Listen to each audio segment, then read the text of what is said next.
This bitch. Why are you talking like this? Why not, baby? Uh, what is it? No one really knows for sure. Elevate Elu Divrei Elohim Chaim. But this is the Missouri we live by, bitch, and it's 3760 creation of the world and the birth of Adam and Eve. Chaya. Really? Dog, it's whatever the fuck you want it to be. We're about to watch this shit. It's March Madness. Dog, when I was a kid, March Madness was so baller. Really? So sick. Why? Dog, you don't even know about the Big East Conference. Why? Dude, Madison Square fucking Garden? Dog. It's not just MSG. It's MSFG. Madison Square fucking Garden. Sickest shit ever. Really? Dog. Big East basketball, baby. Really? Word, dog. Alright, so what's your thing? 3760, creation of the world, birth of Adam and Eve. Chava. I don't like saying that they were birthed, though, because it's like.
All right. Anyway, here we go. This is a really good series thus far.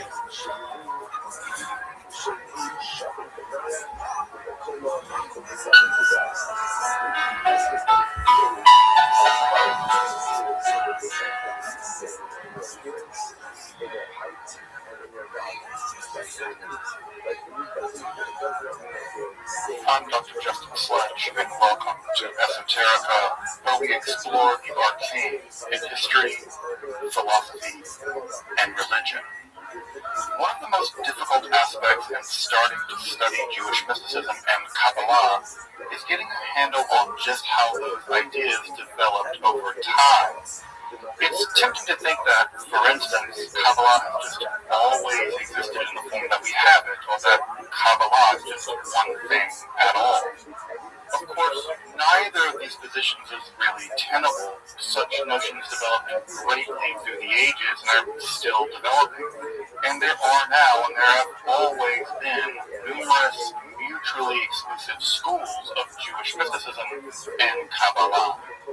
This class is meant to serve as an introduction to Jewish mysticism and Kabbalah from the point of view of its incredibly complex development, from the prophets of ancient Israel and to the rise of modern Hasidism in the 18th century. Of course, this series isn't meant to be exhaustive by any means, but only should serve as a springboard for deeper study and reflection, and hopefully it will also enable you to situate developments in Jewish mysticism and Kabbalah in their historical and cultural context, and hopefully embolden you to dive into the primary texts, which are admittedly as sublime as they are obscure. Let me express my gratitude to Congregation Tchia for allowing me to use these lectures to reach a larger audience here on Esoterica. If you want, you can find the entire series under the playlist Entering the Garden, Introduction to Jewish Mysticism and Kabbalah. I'll be uploading them over the next few weeks, or if you find these episodes after autumn of 2021 and you want to watch the entire series, you can find them in that playlist. If you find this series on Kabbalah interesting, I'd hope you check out my other content on topics in esotericism, and perhaps consider supporting the production of free academic and scholarly topics in occultism, hermetic philosophy, by joining my Patreon or perhaps with a one-time donation. You can find those links below, and I really appreciate your consideration. Now, let's enter the garden of Jewish mysticism and Kabbalah. Well, I want to say welcome back. Welcome back this evening to the second part of our 10 session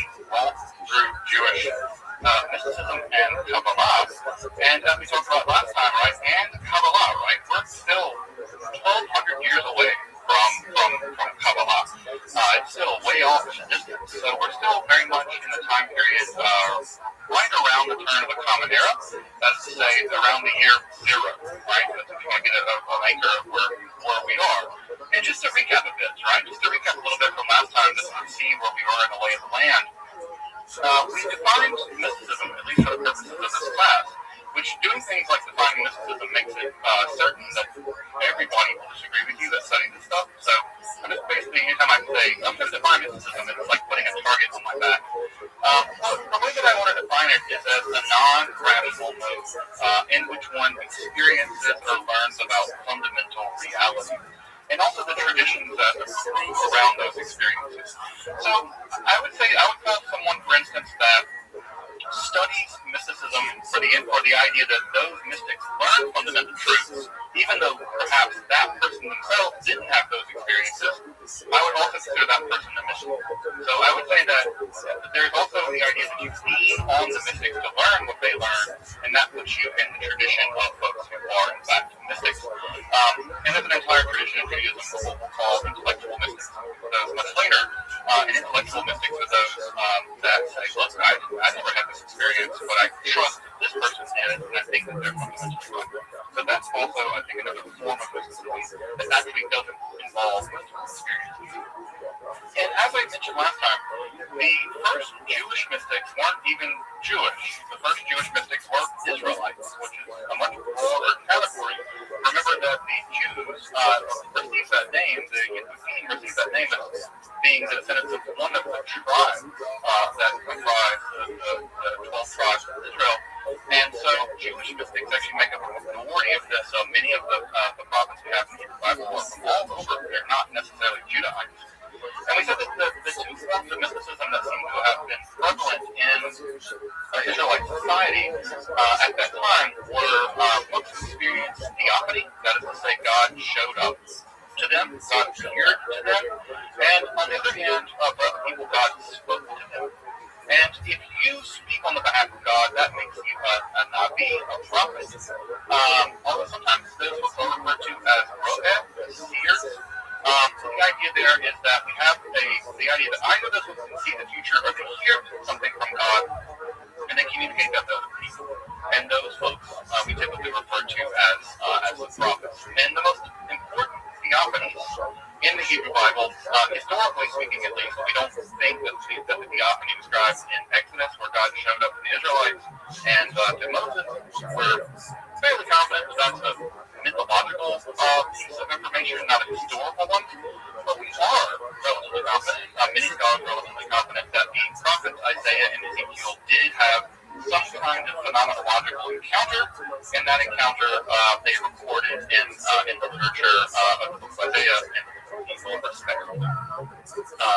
Now, the idea that, now you might be wondering, right, how can you say that Moses didn't exist? Well, it's not about whether he did or didn't, it's about what we have evidence. And we just don't have evidence really to believe that happened, but we have pretty good evidence to believe that the experiences of Isaiah and Ezekiel were in fact recorded. And as we talked about last time, prophecy is very well attested all over the ancient Near East, with the weird exception of Egypt. Egypt is kind of prophet-free, which all things being equal, sounds great. I wouldn't want to live anywhere. I don't want any prophets in my neighborhood. I don't want any guy walking down my street screaming at people because they're like, woe to the disbelievers, Yahweh's going to kill you all. I'm like, I'm going to call a cop on you. So I don't want to live anywhere near prophets. So Egypt seems like a pretty great place to be prophet-free. But at any rate, we saw last time that there are a great deal of prophets that live all through the ancient Near East, and especially in the Neo-Assyrian context, which tracks very carefully, very temporally to the ancient Israelite context. And so we actually know a great deal about those ancient and other ancient Near East prophets. We also know that one of the things that happened in the ancient Near Eastern world were prophetic duels. They just didn't take prophets' words for granted because they kind of seemed crazy. And if they seemed crazy to you, they seemed kind of crazy to people back then too, right? Just because you see Jesus in your toes doesn't mean Jesus is in your toes. It might be that you might need help. And so many people in the ancient world also thought, right, this guy's just drunk, right? And there's many cases in the Bible where people do prophecy and other people are like, yeah, they're drunk. And so this was an idea, and so we see other ancient Near East cultures engaging in prophecy and other mechanisms that we can detect whether a prophecy is reliable or duels between prophets.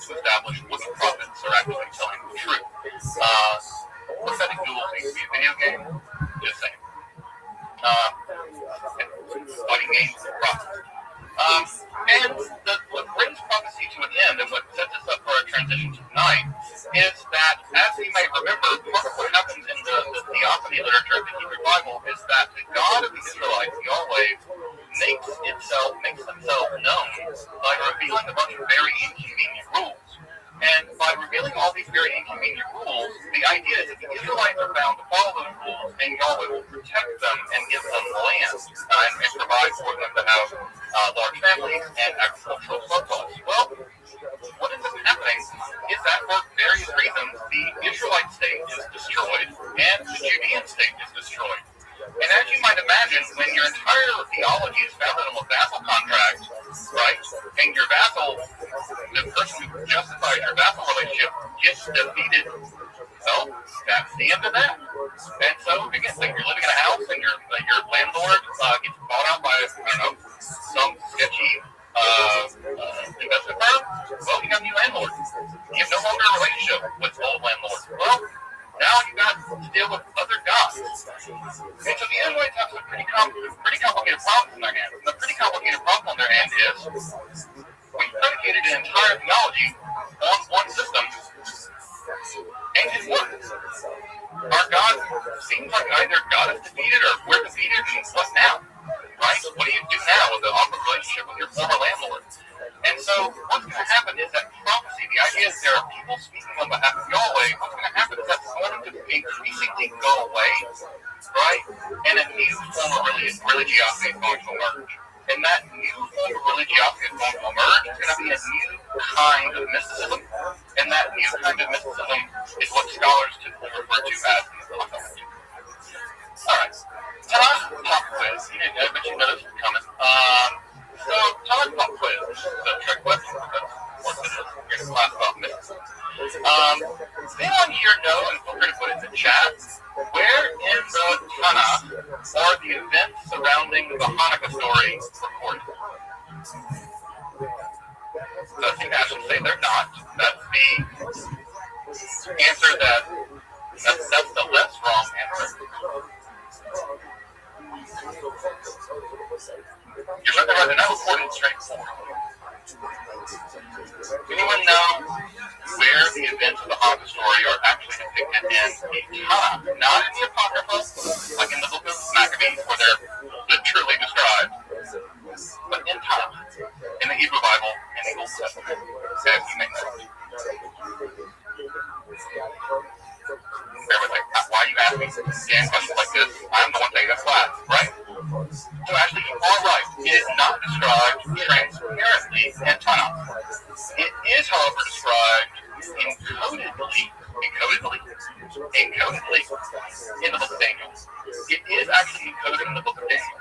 Now, the book of Daniel was probably the least read Jewish book in the Hebrew Bible.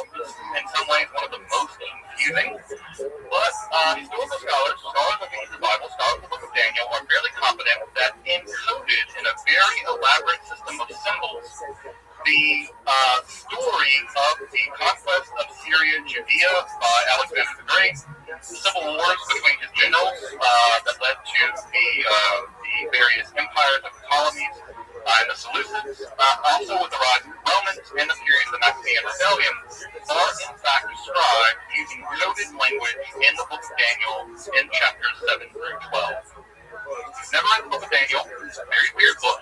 And by the way, it's one of the few books in the Hebrew Bible that actually has extensive sections actually written in Aramaic. In chapters 7 through 12, there is a section that is encoded using a very elaborate system of symbols that describe all the things I just put out.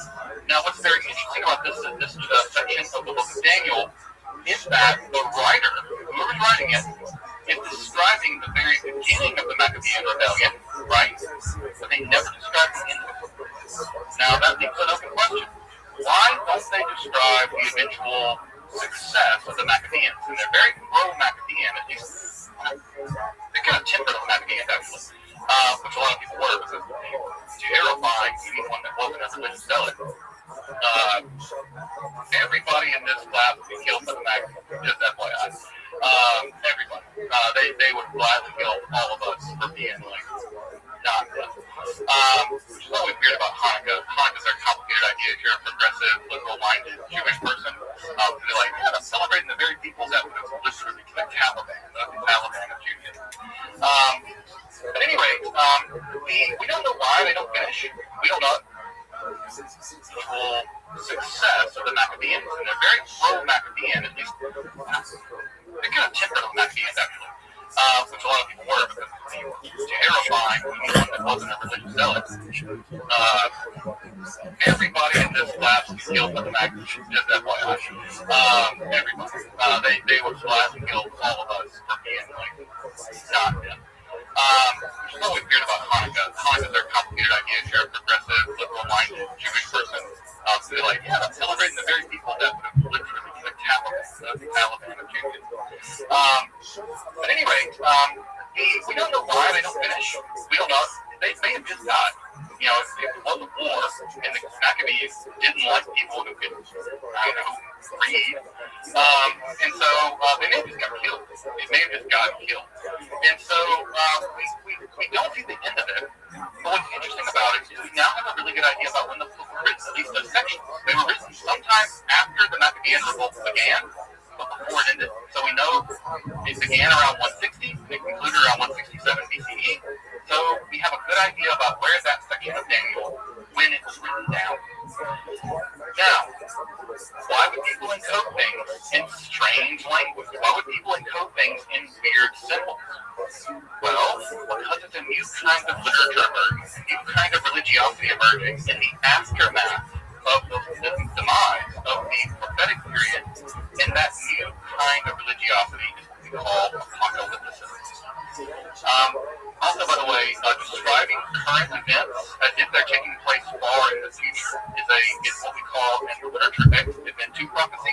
The vast majority of historical prophets did not predict the future. We'll talk more about the ones that tried, failed in a minute.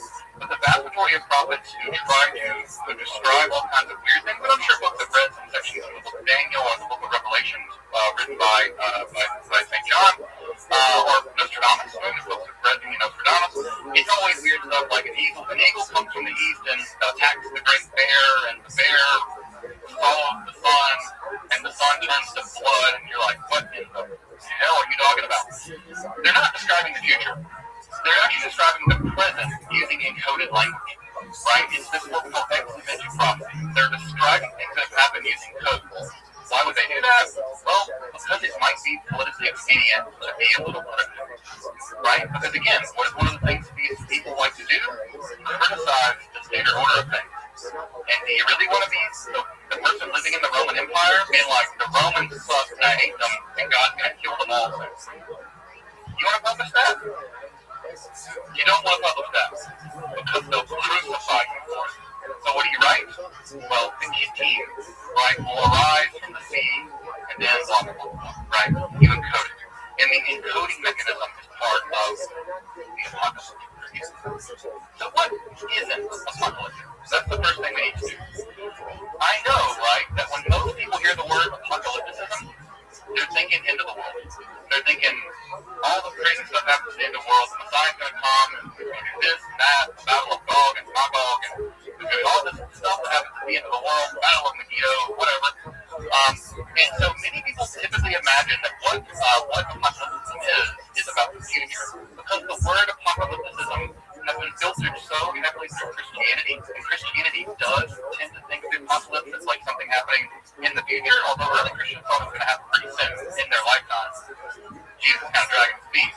But they really thought it was going to happen soon. This idea that it's going to happen in the future is an idea really from Christianity that has a shadow flavor of the way we use this word. Most apocalyptic writers, most prophets, for that matter, in the Hebrew Bible and the Jewish tradition, don't do much in the way of trying to predict the future. They just don't.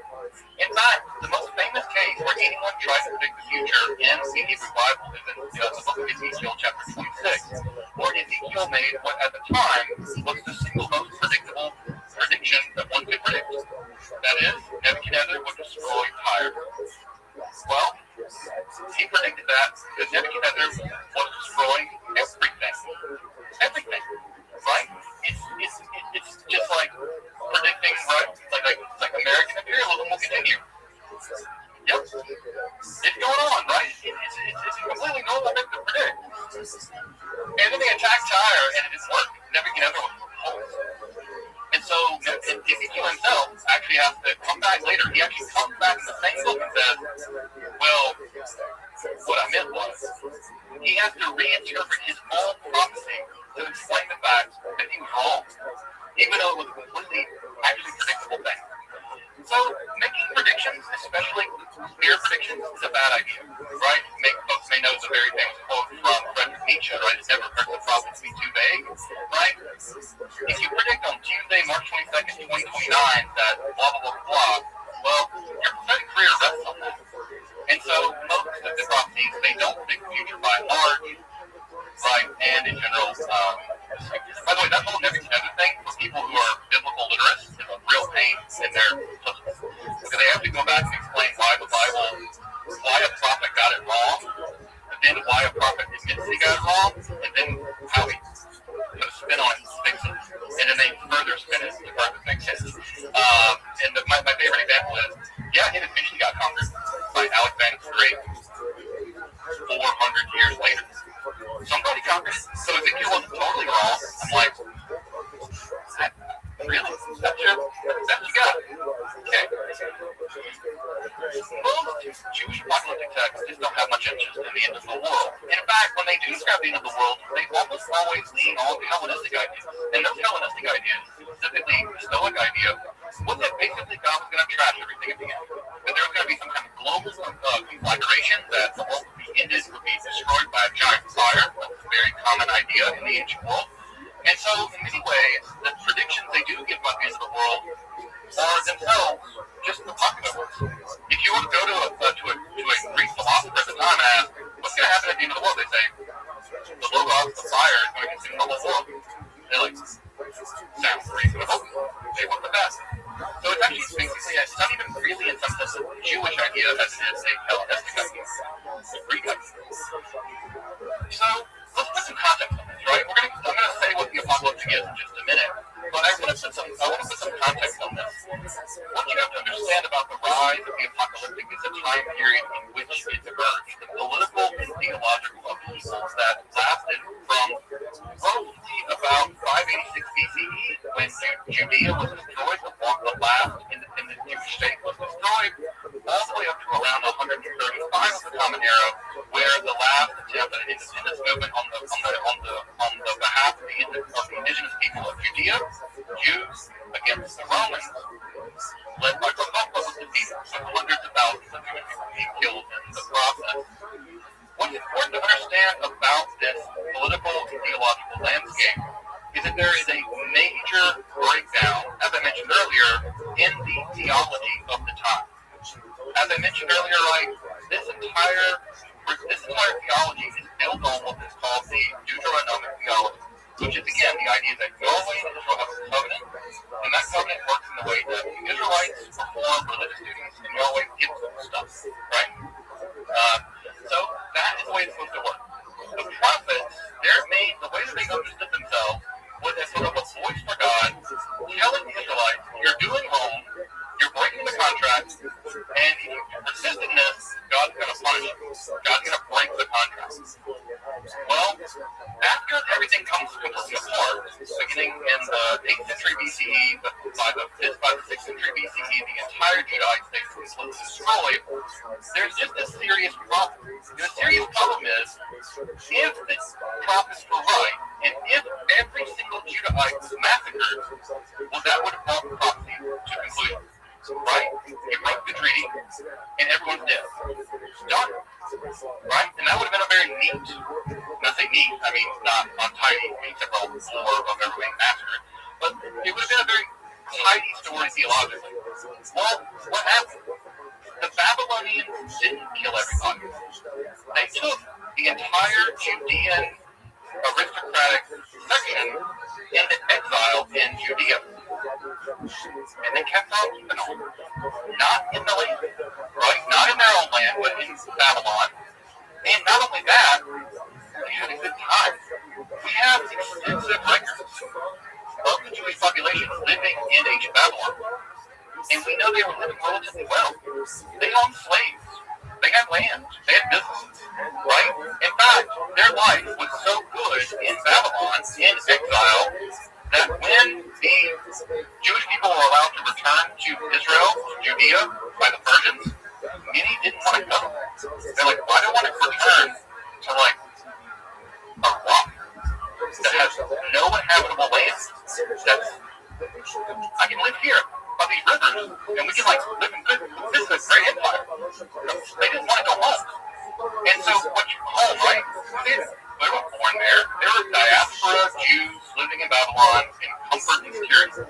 Why go back to a wasteland to rebuild something, right? That isn't that great after all. It's like a rock in the middle of the Judean desert. And this was a big problem. In fact, there had to be Jewish people actually pressuring them to go back. So again, when we talk about the Babylonian exile and leaving by the rivers of the Euphrates or whatever, a lot of those Jews were not leaving by those rivers. So they were very happy to be in exile in Babylon. And we know that we have records of them living there. The problem, again, is a theological problem. They're still there.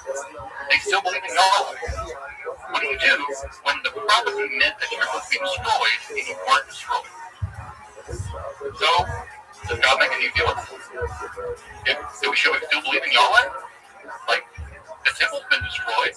What's going on with what do we do with this Yahweh thing? The covenant doesn't make sense anymore.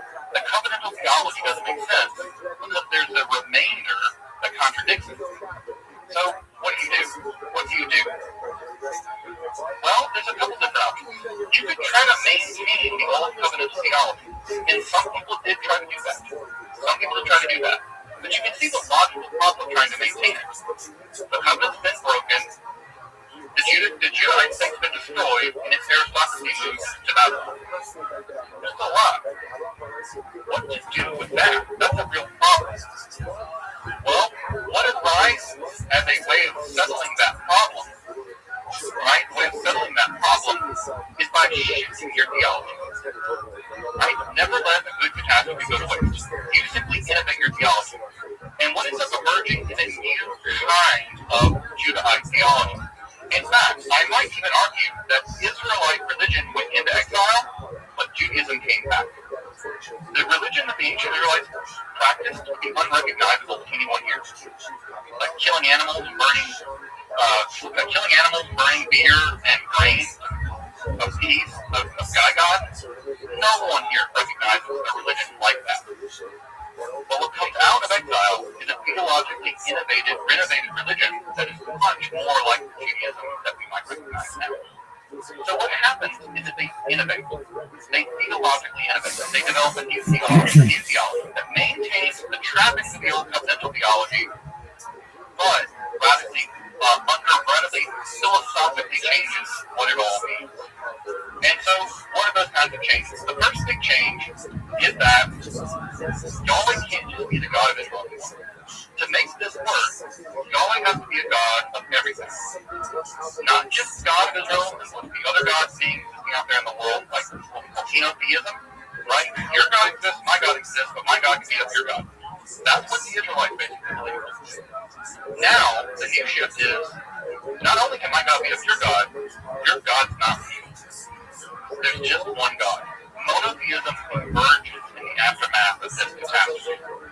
So the God of the Israelites is now said to be the only God, and that God is responsible for everything.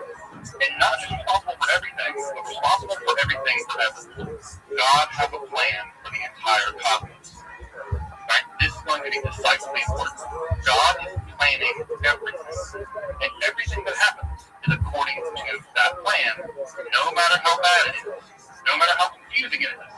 In fact, the worse it is evidence for the fact that God is preparing something amazing.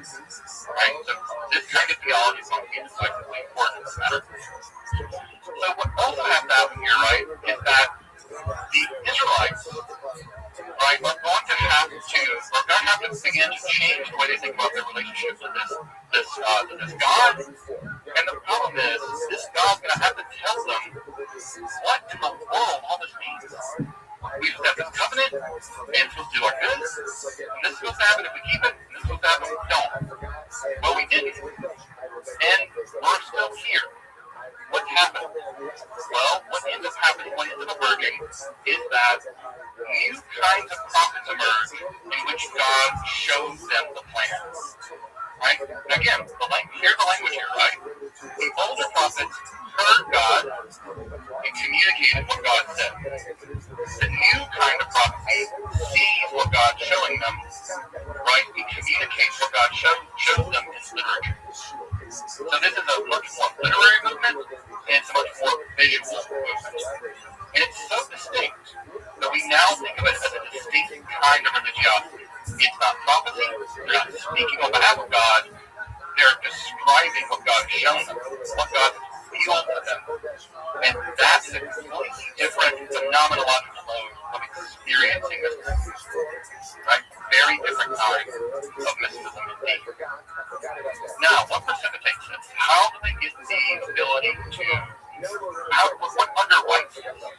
And the answer is really complicated, and the short answer is, we don't know. We don't know. Because we don't have good records about, we don't have good records of how this goes down.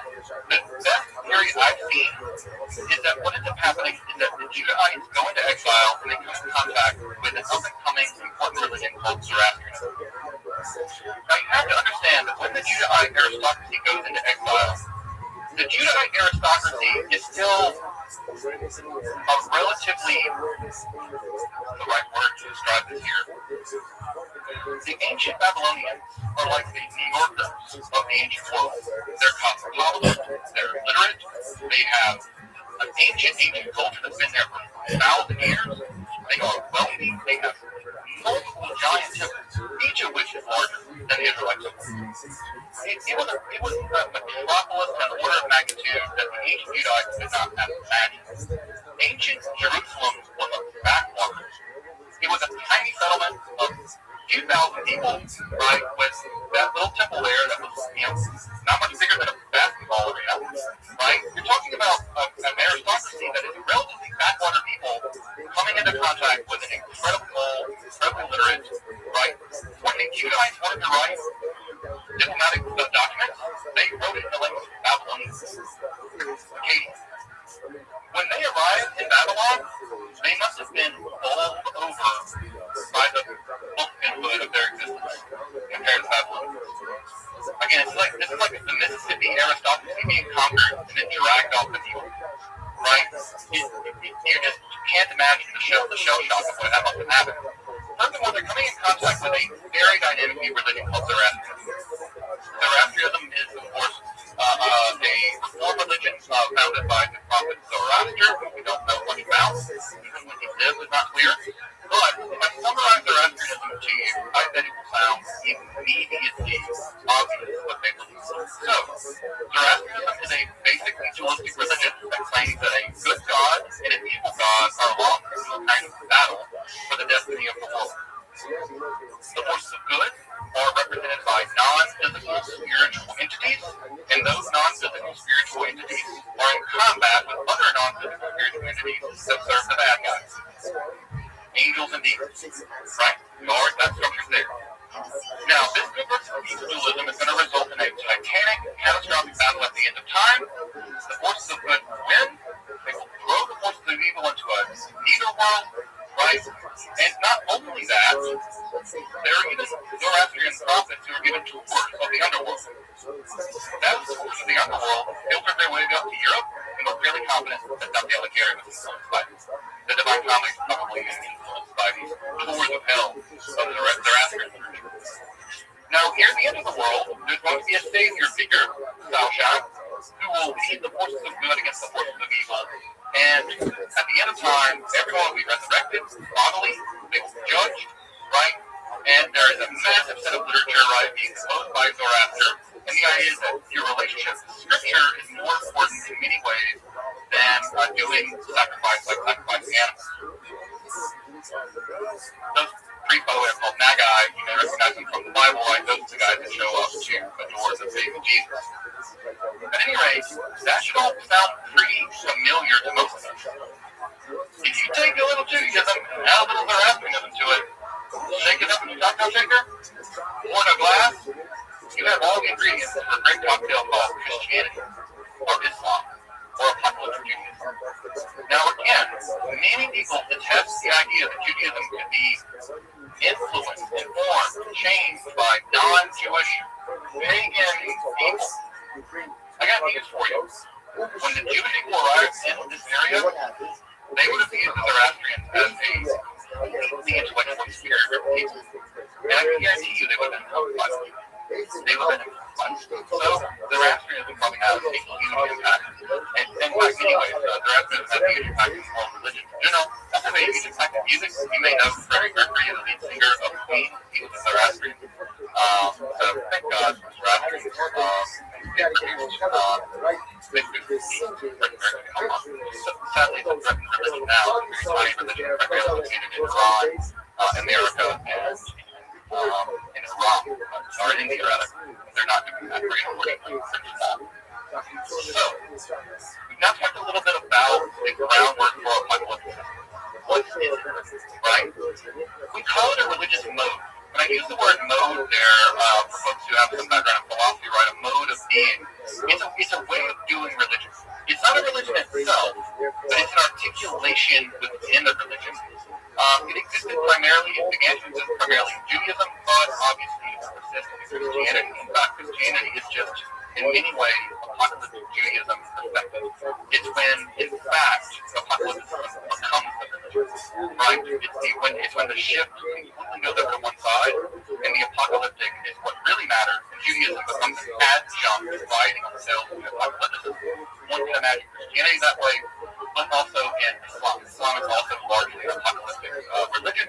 Again, it's a religion based on a God being shown things by an angel. It's fundamentally an apocalyptic religion. So what makes the apocalypse? Now, what's important to know about this is no one sat down in Judea or in Babylon and said, I'm going to invent apocalypticism. What they did was be religious, and they innovated. And with the specific religious innovations that they developed, we now call apocalypse. Right? So it's very important to note here. This is a scholarly term applied to the ancient people. It's always important to note that when you do that, when you apply the schema to ancient people, it never fits perfectly.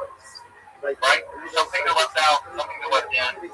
But it's such a stable kind of scheme that we do think that this is an important decisive break with the prophetic religion of ancient Israel. So what makes apocalypse apocalypse? The first thing is what I mentioned here at the last, but I'll mention it first, because the last few verses. Is the name apocalypse.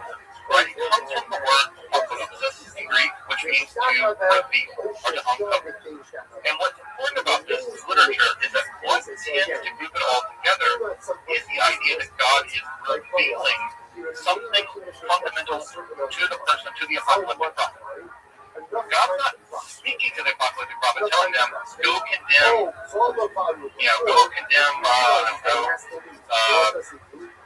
some king, right? Go condemn those who are being bad and being rich. That's the way you talk about Amos works. God spoke, and Amos went and said, right, woe to you people of Calvin. No, here we have God revealing various kinds of things to a human agent. And typically, that's being mediated by a divine, semi-divine being, typically an angel. So an angel shows up and says, let me show you something. And what do they show them? All kinds of things. What kinds of things?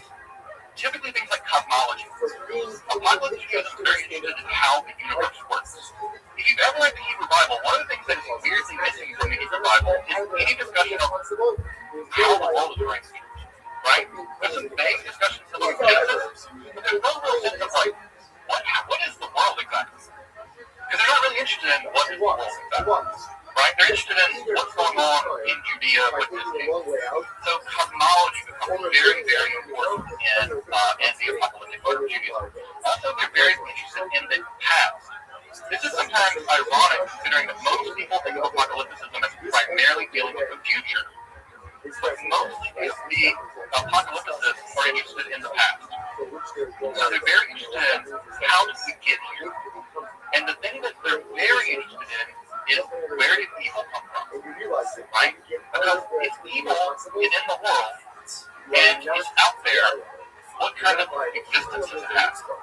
And they're very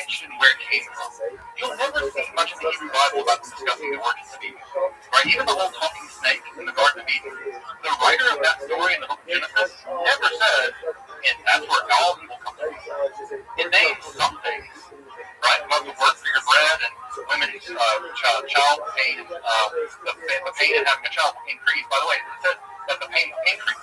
It never says that it won't. It just will get worse, right? So it never says, and that's why we're on the rails, right? The apocalypse will be very interesting. Also, they're very interested in the use of symbolism, right? The Bible doesn't use much more symbolism, right? But the apocalyptists will be very interested in symbolism. They're in fact virtually including their writing.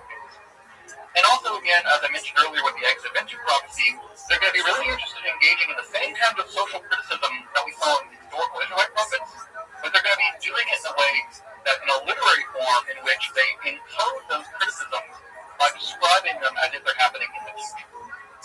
Right? So they describe present events in an encoded way as if they're happening in the future. That's going to be a tip-off for an apocalyptic writer. Amos didn't encode anything. He called people cows for being rich. He's like, you people are bad because you're rich and God hates you. Like, he's not encoding anything. Like, he's not like, and the cows eat and become fat of the land. No, he's like, I hate you people and God hates you too. Right? That's not what these apocalyptic folks do. Also, what they're really interested in is oppression. Right? They're very interested in oppression and tribulation. Specifically, why do bad things keep happening to us? If our God is the only God, and we have a special relationship with this God, why did the Greeks just like whip our ass? Like, that's a bad thing? Like, we just get whipped by the Romans. They just killed like a bunch of us. Like, what's going on, God? Right? That's a real important question to ask, right? I mean, we all ask sort of like, why bad things happen to good people question? It's like, why did we all get wiped out? They're very interested in why the tribulations happen, right? And again, I think tribulations, the idea is it's real bad for a while, but for the apocalypse, God has a plan, and not only that, the apocalypse claims no plan, right? He claims to know the plan. They're also at some level interested in the end of the world, right? Now, when I say end of the world, what they're really interested in is the righteous and the wicked being separated, and the righteous being rewarded, and the wicked being damned. There's no hint of that in Israelite religion. Everybody in Israelite religion wants the same underworld, Sheol. It doesn't matter if you're a good person or a bad person. You want the same place and stuff. Well, the apocalypse say that's not fair. Bad people will get punished. This idea comes directly from the rest, right? So bad people get punished, and the good people will get rewarded. That's the extent, really, of how things are going to go down in the future. And of course, right, why does that make sense? Well, it makes sense because a lot of good people, or at least people they thought they were good, were suffering enormously under war and communities. They're also interested in otherworldly journeys, right? They'll go on journeys of the various realms of heaven, or they'll go on journeys to the various parts of the afterlife. It's very dualistic, that is to say, the world in apocalyptic literature is very starkly divided between the good guys and the bad guys, right? And the good guys are going to win, and the bad guys are going to lose. You don't see that in Israelite religion. In Israelite religion, the prophets are, you're doing bad, but if you do good, God's not punishing you. In apocalypticism is, you are bad, and God is going to destroy you. It's a much more dualistic world. Which again, if you study history, in times of intense political crisis, right, dualism emerges. The good guys and the bad guys, right? Whether it's the bourgeoisie and the proletariat, right? Or whether it's the sons of light versus the sons of darkness, polarized the world, and that's often how you can describe. And again, I think we mark the kind of apocalypse anyway. He would hate that idea, but we can have literal history. Staying back from that anti-Semitism on the Jewish question. So anyway, right?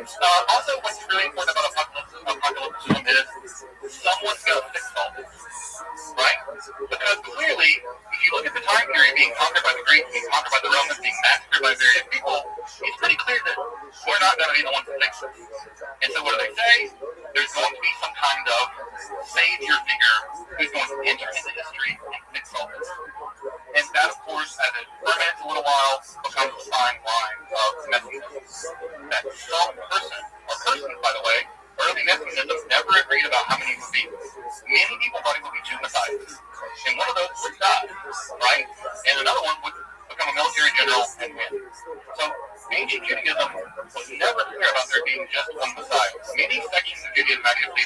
his tooth.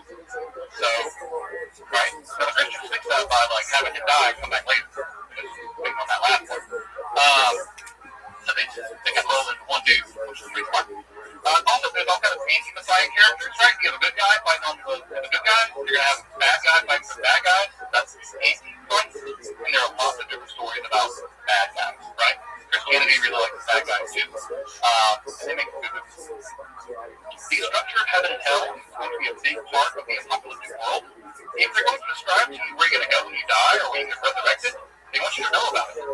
And if there's really vivid depictions of the hellish world in the afterlife, it's pretty motivating. Like, I don't want to go there where they like blow even excrement forever. That sounds bad. I don't want to go there. I'm going to be a good guy. Right? So they're very interested in the structures of the various heavens and hell. And they're also interested in the idea that behind the scenes of what's apparent to us, the world is actually being dominated by a vast majority of spiritual creatures. Typically, we now know the names of demons. And so, again, if you look at the Hebrew Bible, there's basically very little in terms of angels and demons. They kind of show up from time to time, right? But in the apocalyptic, they are everywhere. Angels and demons are literally all around you, engaging in titanic spiritual warfare for the destiny of the world. Right? And every country has its own angels, right? Michael's the angel of this country, Gabriel's the angel of this country. Every country has their own demons. So the scale of things is also bigger. In Israelite literature, they kind of don't like the Egyptians, and they kind of don't like the Assyrians. But you never have a global analysis of the world, because they're kind of a parochial people.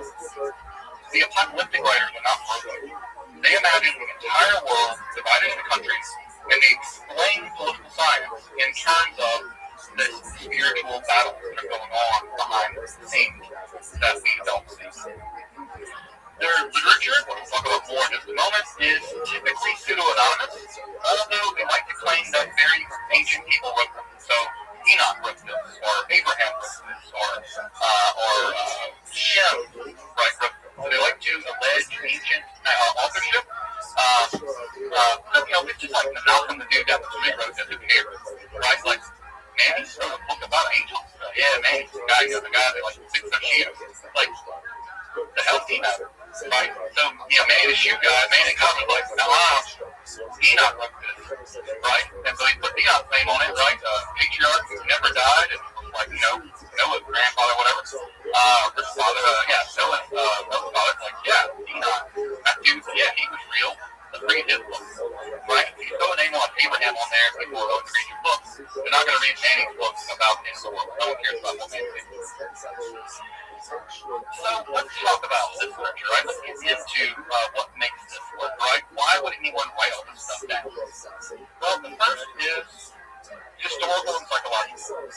You're living as Judahites in a world of theological and political turmoil. Right?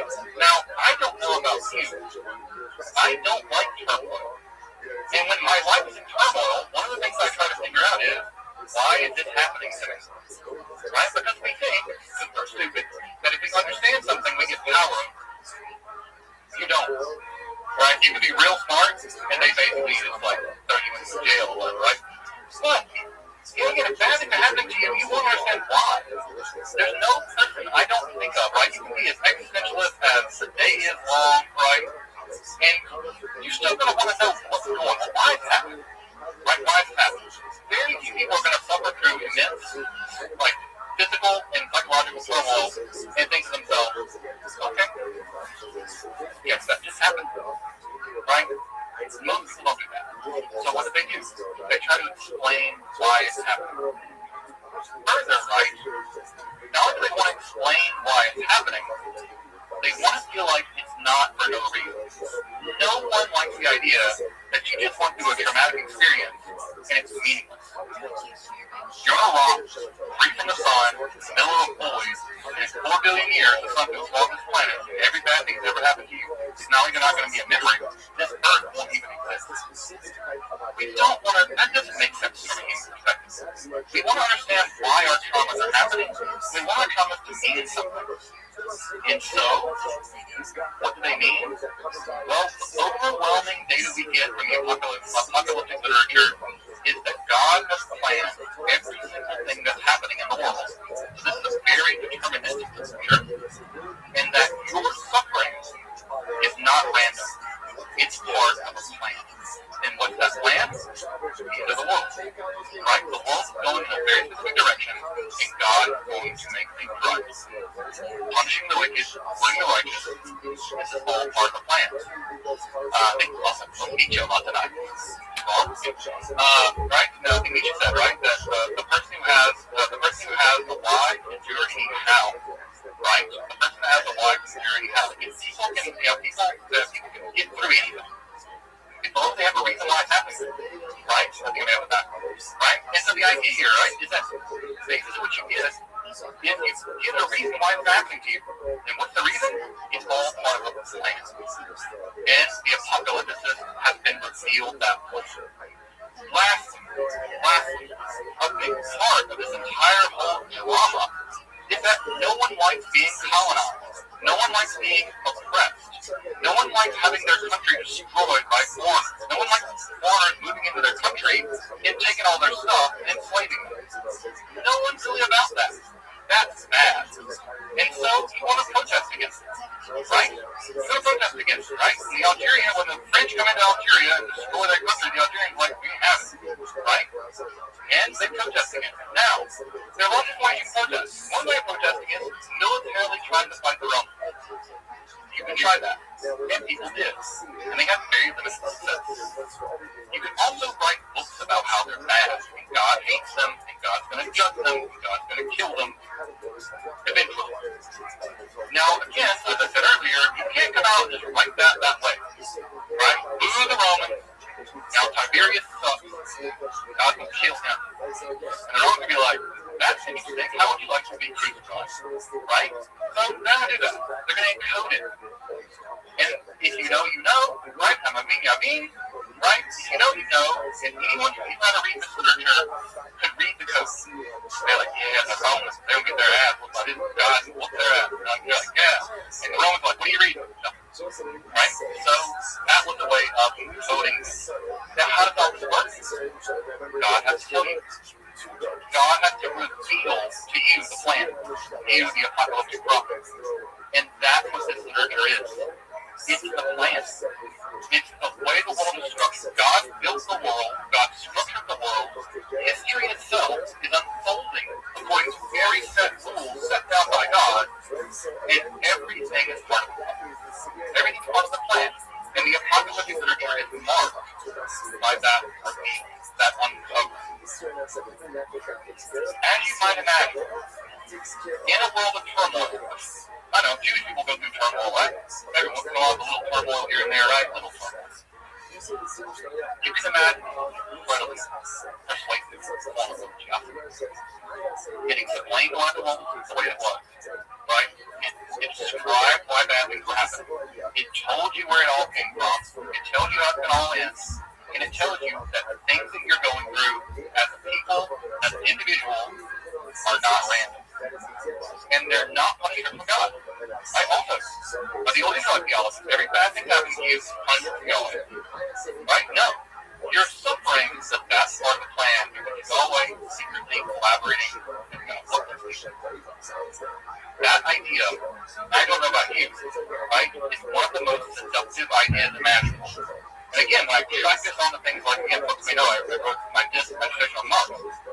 It's difficult to read much Marxist propaganda as anything other than repackaged like books, right? It reads very much like an apocalyptic literature, right? Evil emerges with various modes of production, right? It's being driven forward by history, and eventually it's going to come to a cataclysmic battle. After that, everything's going to be great, right? Dictatorship, proletariat, or whatever. You're like, didn't we heard this already? Right? The Marx like, it's material now, son. It's not God doing it. So, you can see how the influence is. The apocalyptic form of literature flourished for hundreds of years. One could even argue for 1,000 years, beginning roughly about 350 BCE and extending all the way through the Middle Ages. Right? Jews, turmoil, it continued. And so, the apocalyptic literature kept being produced. Christianity is in many ways an apocalyptic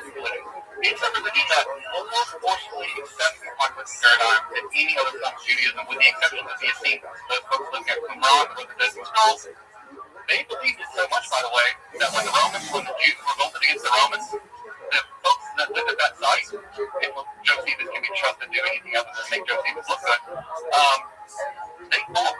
They felt the war was about to come to a final end. They tried to organize a resistance to the Romans. They were massacred in 2 battles. And guess what? They stored all their skulls in their caves near their buildings. And they never came back with them. Why? Because they were dead. Because they thought the skulls were a plan. Lucky for us, the skulls sat there more or less for a couple thousand years, and now we have them. And you can even see in the literature where they're saying for this battle, even describing the banners and horns they will be blowing and carrying in the battle. And I bet you, when that legion of Roman soldiers were like, why are they blowing horns and stuff? Right? And I think that's going to work. And then the Romans massacred them, and they left their skulls there. What was it have with drugs? I mean, like, when you literally believe God's going to intervene on your behalf, the very last moment to say to you, if that's your battle plan, stay home.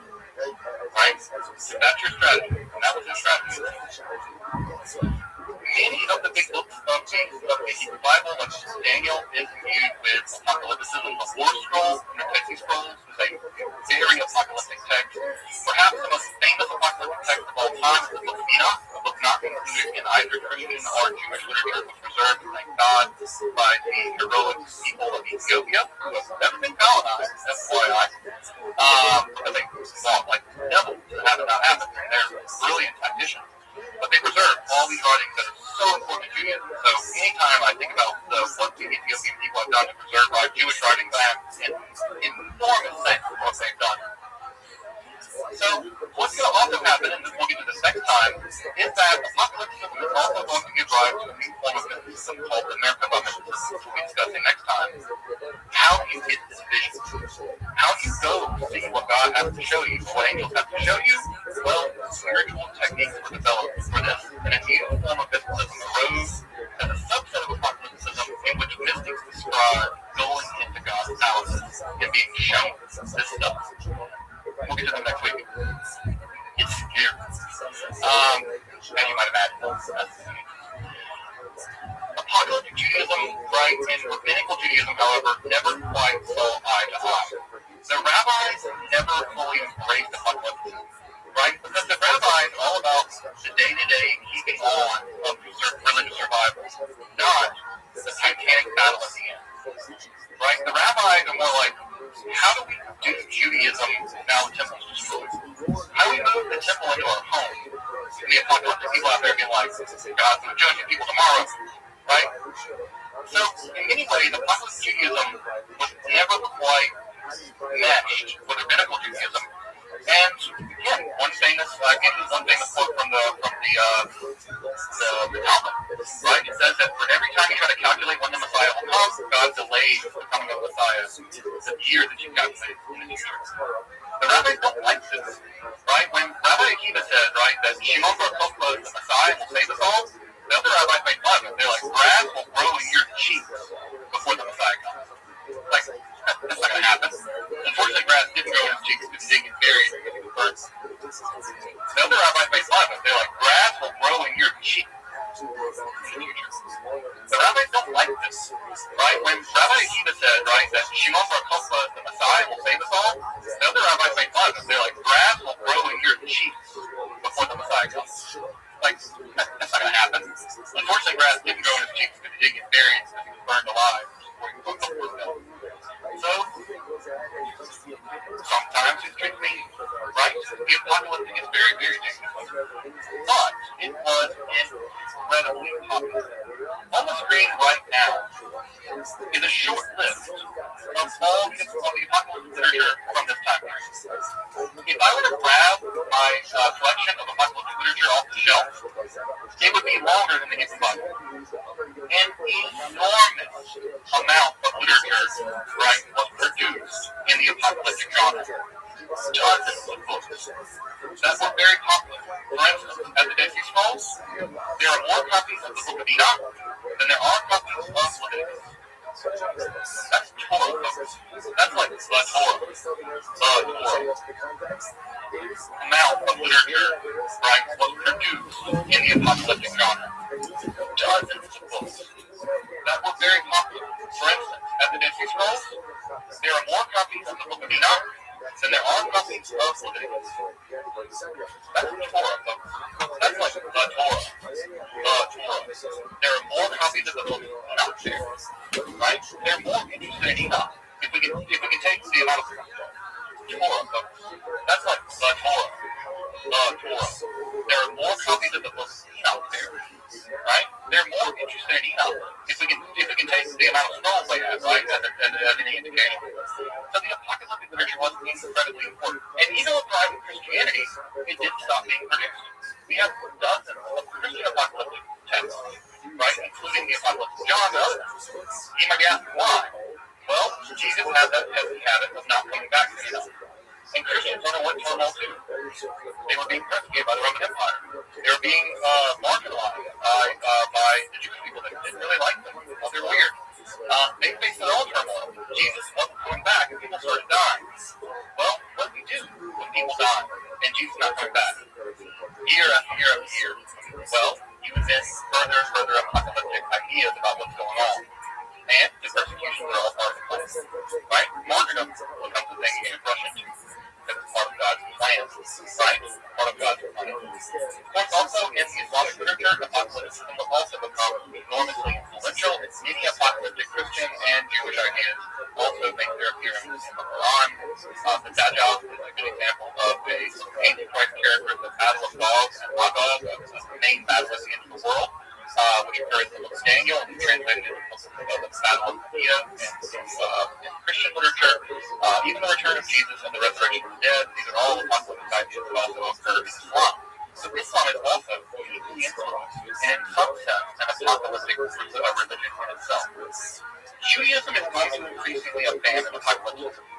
And the answer for that is the same answer why the book of Maccabees is not included in the Bible. The rabbis, right? And also, by the way, why the Hanukkah festival is not about the Maccabees, it's about a miracle. The reason why? Disastrous rebellion after disastrous rebellion. The rabbis didn't want any more Rambo. They were tired of that machismo, we're going to fight the Roman stuff. Because it just got killed. So they said, we're not doing that anymore, and we're not going to prioritize that. And so as you can imagine, this is what literature really gears people up to rather extreme things.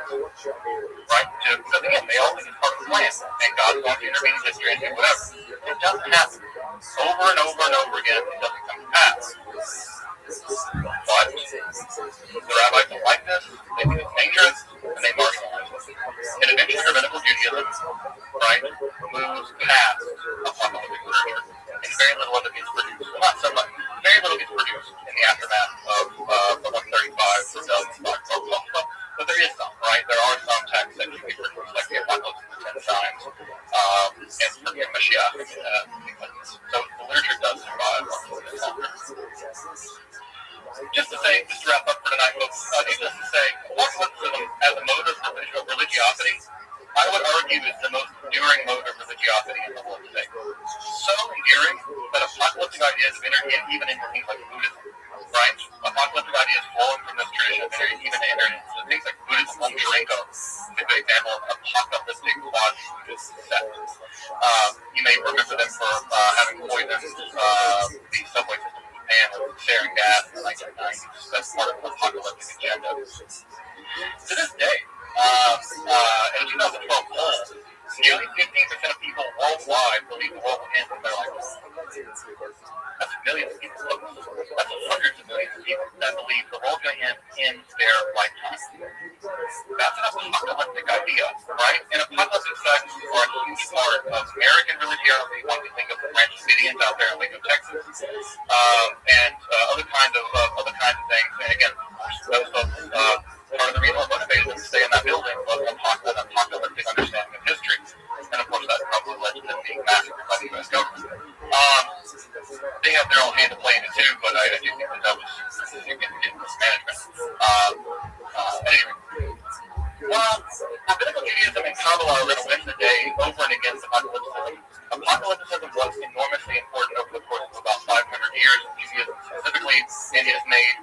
enormous impact on world religiosity. I might even argue, like I said earlier, that apocalypticism as a mode of religiosity is perhaps the dominant religious mode in the world today.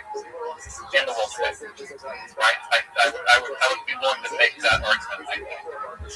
But what's going to emerge in terms of mysticism for the purpose of our learning together is that a form of apocalyptic, practical apocalypticism, that's to say, a mysticism in which mystics attempt to descend into the throne room of God, is going to emerge out of the apocalyptic literature. And that form of mysticism is going to be what we'll be tackling next week, called Merkabah mysticism. Merkabah, chariot. You also may know the word Merkabah because the Israelis have named the tanks their equivalent of the M1 Abram after the chariots of God, which is great for a lot of reasons. But anyway, what I want to put on the screen right now are just some recommended readings. If you want to grab these ISBNs, and I'm also going to share these slides with everybody for the class so you can have access to the slides later. But if you want a great apocalyptic literature reader, it's just a collection of apocalyptic literature. This is a really great text by Reddish. The largest scholar of apocalypticism in the world now, John J. Collins' book, The Apocalyptic Imagination, is the definitive study of apocalypse. It's the book. Right, so you take a college level class of apocalypticism, you'd be reading Collins' book. If you're interested in Christian apocalypticism, Bernard McGinn, the leading scholar in Christian mysticism, has written a really great book about apocalyptic Christians in the Middle Ages. People like Watson York,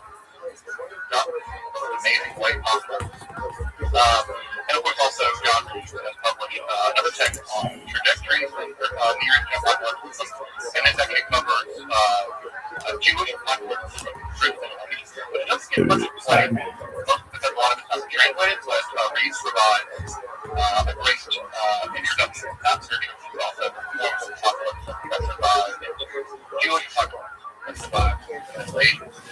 So again, another form of mysticism that emerges from the breakdown of prophecy, but really prophecy to do with phenomenal objects of different tasks, to show rather than tell, and show what?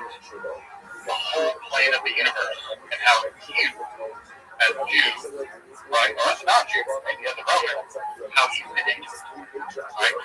And that's what it is, I think, for Christianity, we all think in Christian or whatever.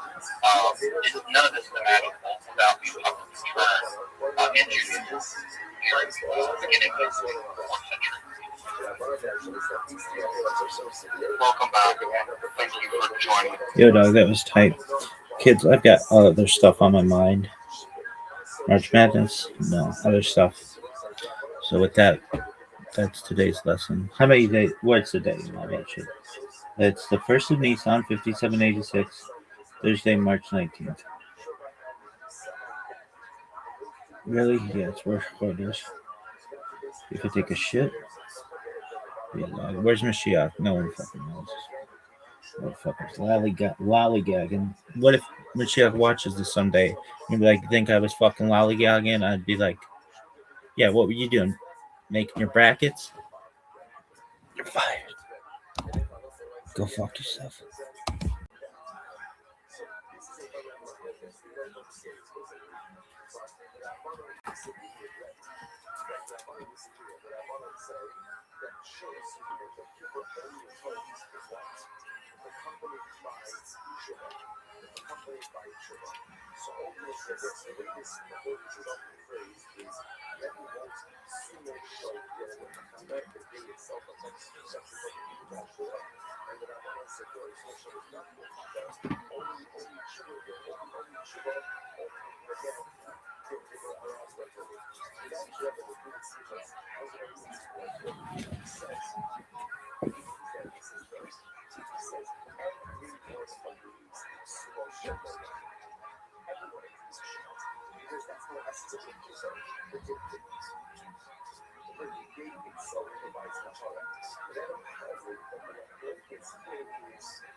Really good.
And Google has made its fortune by tracking your movements online. There's even a $5 billion class action lawsuit against the company in California, where it's accused of secretly collecting user data.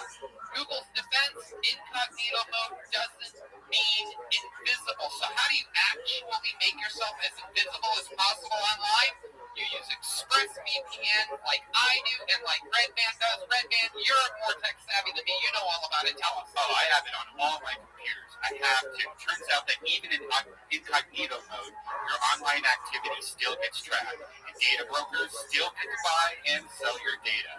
One of these data points is your IP address.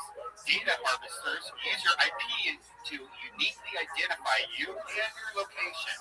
But with ExpressVPN, your connection gets rerouted through an encrypted server, and your IP address is masked.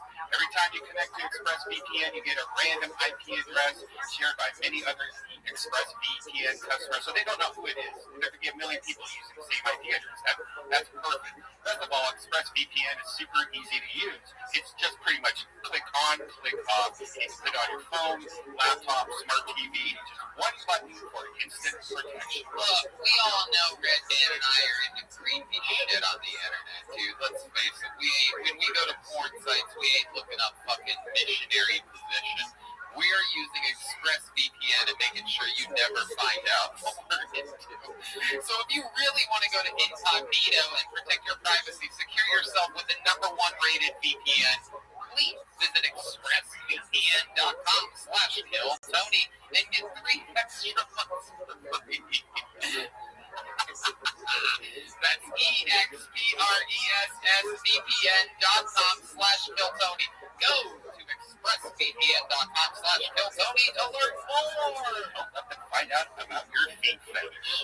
Yeah, my feet fetish. Hey y'all, I absolutely fucking love my Ridge wallet. If you guys don't have one, you should definitely get one. This show is brought to you by Ridge Wallet, and if you don't know, Ridge Wallet is a light, sleek, and industrial metallic wallet. It's strong, it's sturdy, it's built like a goddamn brick, and it's sleek and cool, and you can keep all your credit cards and all your cash in it. Redman, you have a Ridge wallet? Oh yes, I love it. I'm never going back to a regular clunky wallet. Man, I used to have one of those big wallets that was the size of a Big Mac. I've tried to eat it a few times. Yeah, you can't eat that. Don't you eat your wallet, Redman? I tried. I can't, especially the Ridge wallet. It broke all my teeth. But now I have this really sleek, awesome wallet. I keep it in my front pocket now. I really took off all the garbage that was in my wallet, my old business cards and Subway coupons and crap. And now it's sexy and smooth. I even gave one to my girlfriend and she loves it. Girls love the Ridge wallet. Girls love Ridge wallets. Boys love Ridge wallets. Get 10% off today with free worldwide shipping and returns by going to ridge.com/killtony. That's ridge.com/killtony. And use the code KILLTONY. Get a Ridge wallet. Don't be an idiot. Are you guys ready to start tonight's episode or what? Alright. Ladies and gentlemen, tonight's guest is literally, without any doubt, the greatest guest in the history of the show. He's been on this show more than any other guest ever in the history of the show. I present to you one of the greatest comedians of all time. Ladies and gentlemen, this is Dom Irera. The return of the great Dom Irera. Holy shit. It has been years. This guy, literally the record holder all time. How Austin, can you give my friend Dom Irera a real fucking Texas welcome right now?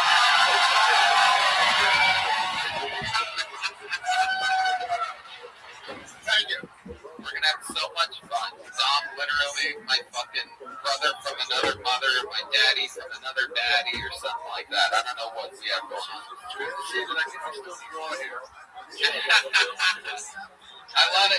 Of course, it's a rough week. We lost another one of our greats. How about a moment of silence for the great Mark Kelly, everybody? sentenced to basically life in prison today. I mean, really, I just don't know. First they tried to make us wear masks, then they make us want to get the vaccine. Now you're telling me I can't tie an underage girl up to a radiator and piss some shit on her? You know what I mean? Is this the American? All right. Oh, we're having fun here already. Just checking your barometer for how far we can go here tonight. That's a little temp check. It's like when the doctor puts a little thermometer in your butthole. And, all right. The great Ryan J. emailed drawing tonight's episode all the way from Los Angeles. You guys know how it works. A bunch of comedians signed up before the show for a chance to get 60 seconds uninterrupted on this stage in front of a sold-out crowd. Fucking one of the greatest comedians of all time. They get pulled out of the bucket, they get 60 seconds uninterrupted. You know their time is up and you have the sound of a kitten. That means wrap it up then or else you're going to bring out the angry West Hollywood Bear. And then we talk to them afterwards about their life and find out more about them and interview them. You guys ready to start this Mamma Jammer or what? This is it. You are here in Austin, Texas for Kill Tony live with Dom Irera. Normally I pull the name out of the bucket to start things off, but as you remember, Dom, we have regulars on the show. We have a few guys that we always give a minute to. They all moved here. And we have a brand new regular who we got here in Austin just a few months ago. He's going to go up first tonight. Ladies and gentlemen, Austin comedian, new minute every week. The great Hans Tim, everybody. Here he is.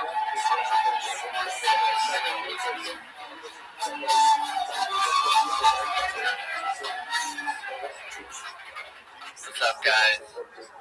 I think it's funny that people in my generation are such narcissists that they're not a 7 or above. They'll chunk their dick off and change their gender.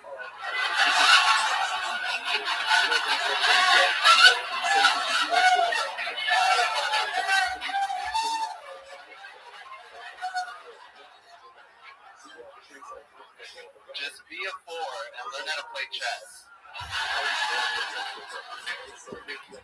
Stop playing with your genitals. Invent something. Abortion is sort of legal in Texas, which I think is the wrong way to do it.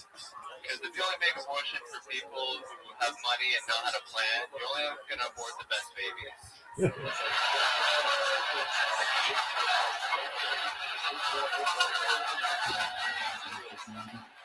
gotta get them all. Can't just let the weeds grow. Thank you very much. Wow, another. He just does it every time. Not easy to do a brand new minute every week. Not easy to always get the show started with a bang, but somehow you do it. Thank you so much. That was a risky one. Not gonna lie. Wow, how cool. What's been going on, Hans? What have you been up to? That was fucking fantastic. I just shot a short film in San Diego. This guy flew me out there to do like 2 lines. Wow. What is it, the sequel to Shang-Chi? Is that the name of the movie? Am I allowed to make that joke anymore? No? Oh, okay. No. Okay, go back to you, Hans. The yellow panda. I don't know what that means, and that was Hans, not me that said it. I got drunk. I partied with the local comics. I shot a little sketch with them. I didn't get laid, but it's fun. Saw a video on Instagram of you shooting a cockroach off a wall last week. What type of places are you hanging out at where you're shooting salt bullets and cockroaches? Texas. Austin, Texas, baby. We grow them big here. Yeehaw. I'm not from here. I'm from Seattle. Dom, this is your first time seeing the great Hans Kim. He's a new regular here. He's killed every single week that he's been on the show. What do you think about this young man? I think he's got a long way to go.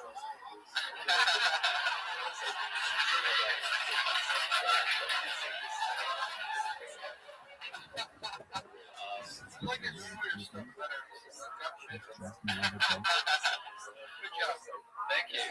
Yeah, thank you so much. Incredible stuff. Hans, how's your love life going? What's going? Everyone wants to know. Has Hans been getting his dick wet? The world wants to know. I'm back with Paige again. Oh, this girl that you keep going on. Yeah, you keep going on and off with this girl Paige. Yeah. Should it mean wild adventures? Yeah, she's not sure about me. I think that I'm not emotionally mature enough for her. And she was actually mad at you because you called her a 6 earlier. Yeah, I did. I called her a 6 one of those episodes, but it motivated her. I called her a 6, and then she came down and made out with strippers and tried to prove that she wasn't a 6. If I would have called her an 8, she probably would have stayed in the balcony the whole time. I go, really? That's the first time we had sex. Wow, there you go. That's what I... God damn it, if I have to call a girl a 6 for my boy to get laid, God damn it, all I see is 6s out here. It's my new pickup line. I use on girls on bars. Just kidding. I love it. So you and Paige have sex. You guys, now that you guys are back together, and you say that's what's happening. You guys, and you use like a condom. What are some fun facts about Hans during sex? We use condoms. We use a lot of lube. We don't lube shame. Lube is lube is used freely. Wow. Hell yeah. So you're not really getting your dick wet at all. Really just lubing it up. It's water-based, then perhaps I guess you are. Are you just too big for her, or she's just not getting wet with you? I don't think he wants to admit the truth of this one. Well, I think it's like if we turn the fan on, then her pussy gets dry faster.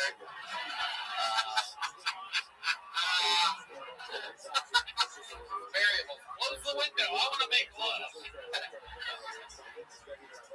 Maybe the fact that we're always fucking in a van doesn't help either. Right. Fucking in a van dries it out quick.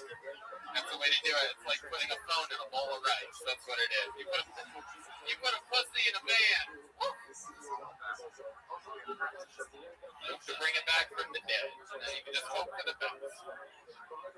What else, Hans? What else is going on in your wacky world, huh? I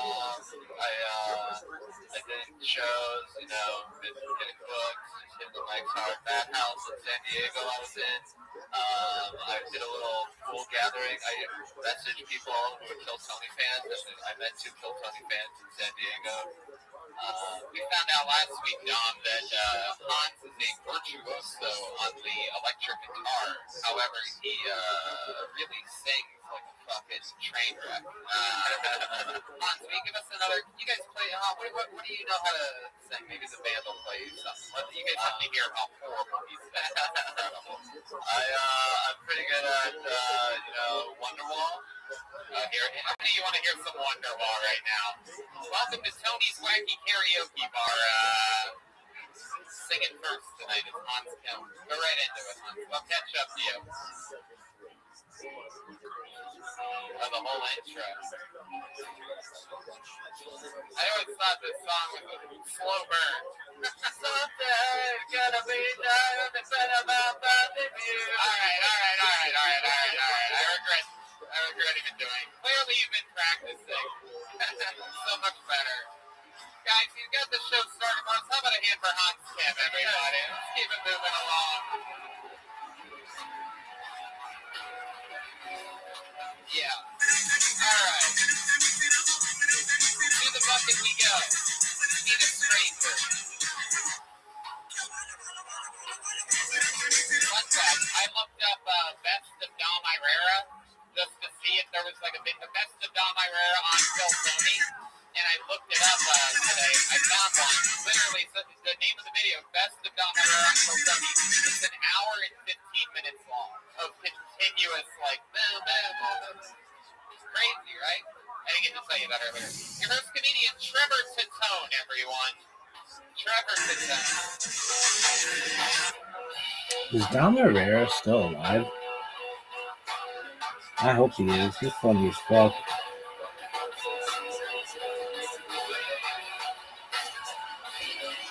You're dead.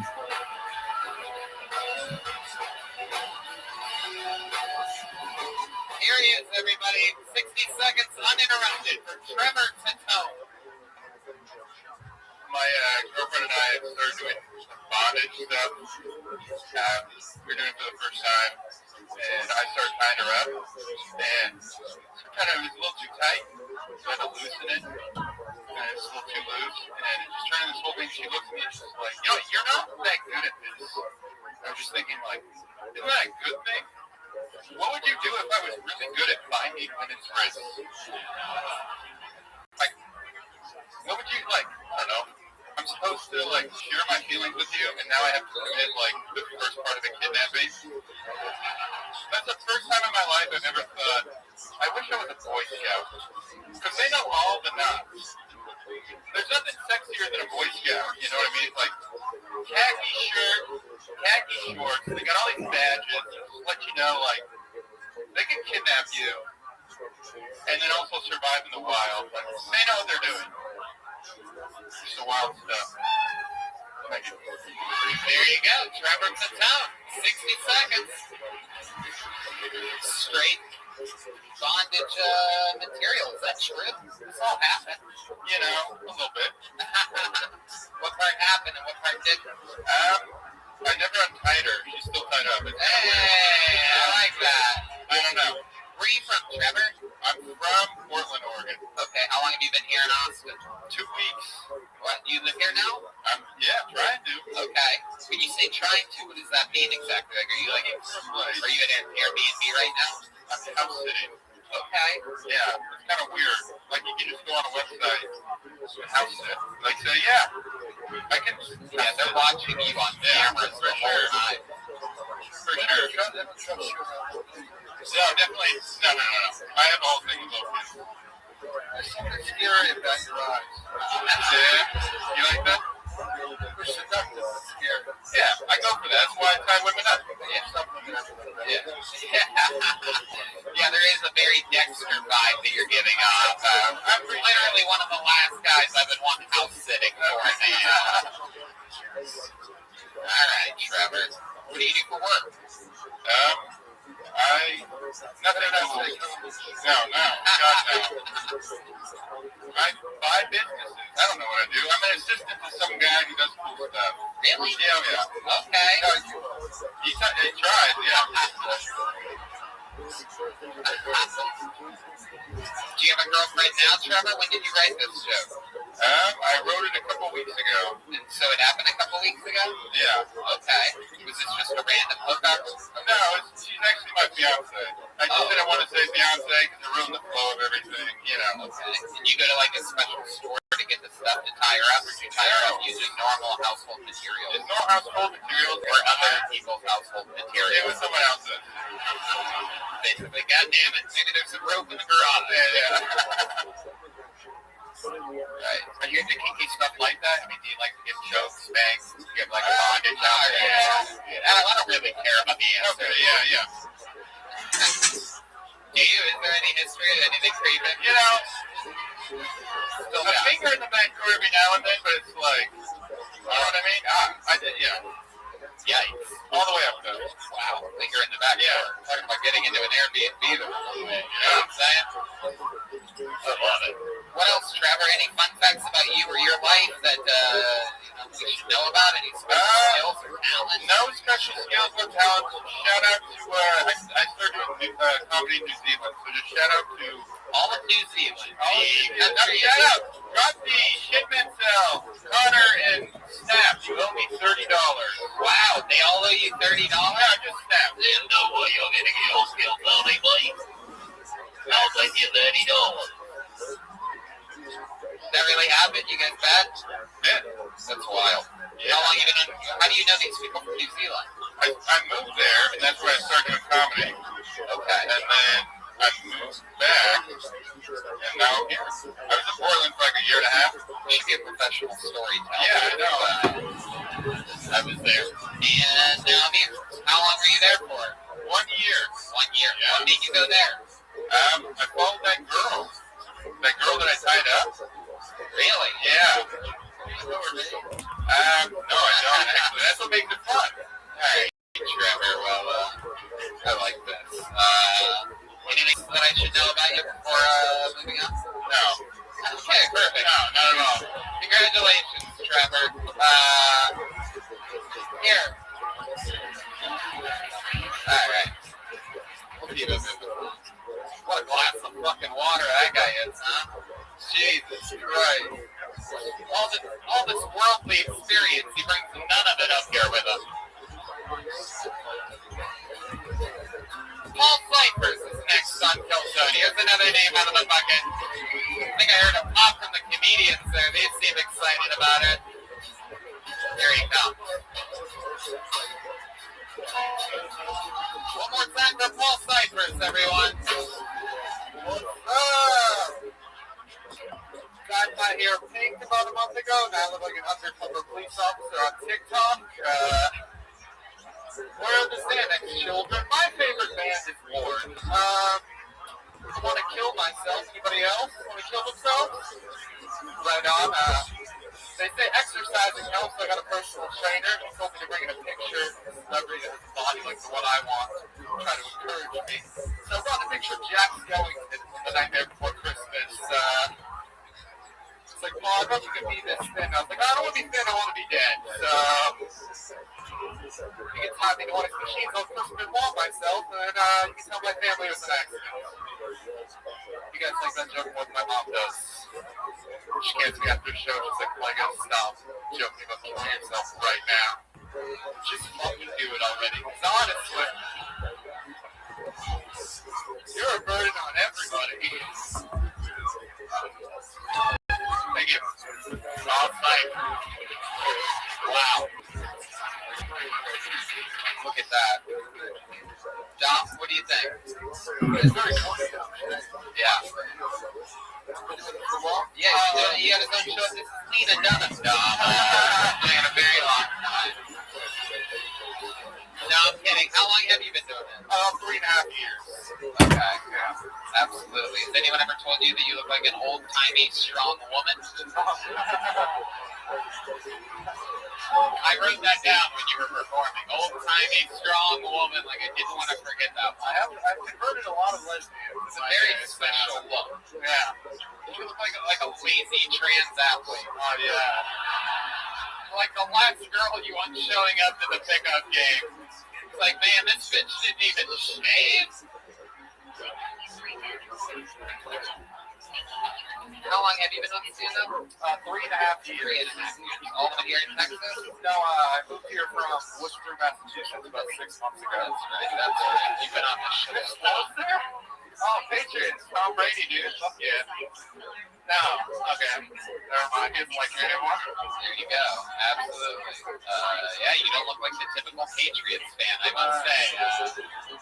You look like you want to beat yourself up. I mean, whenever kids said Liza cried for help the whole time, I mean, it really was. A lot of kill yourself material. Is this something you're actually thinking about doing? I cry a lot, but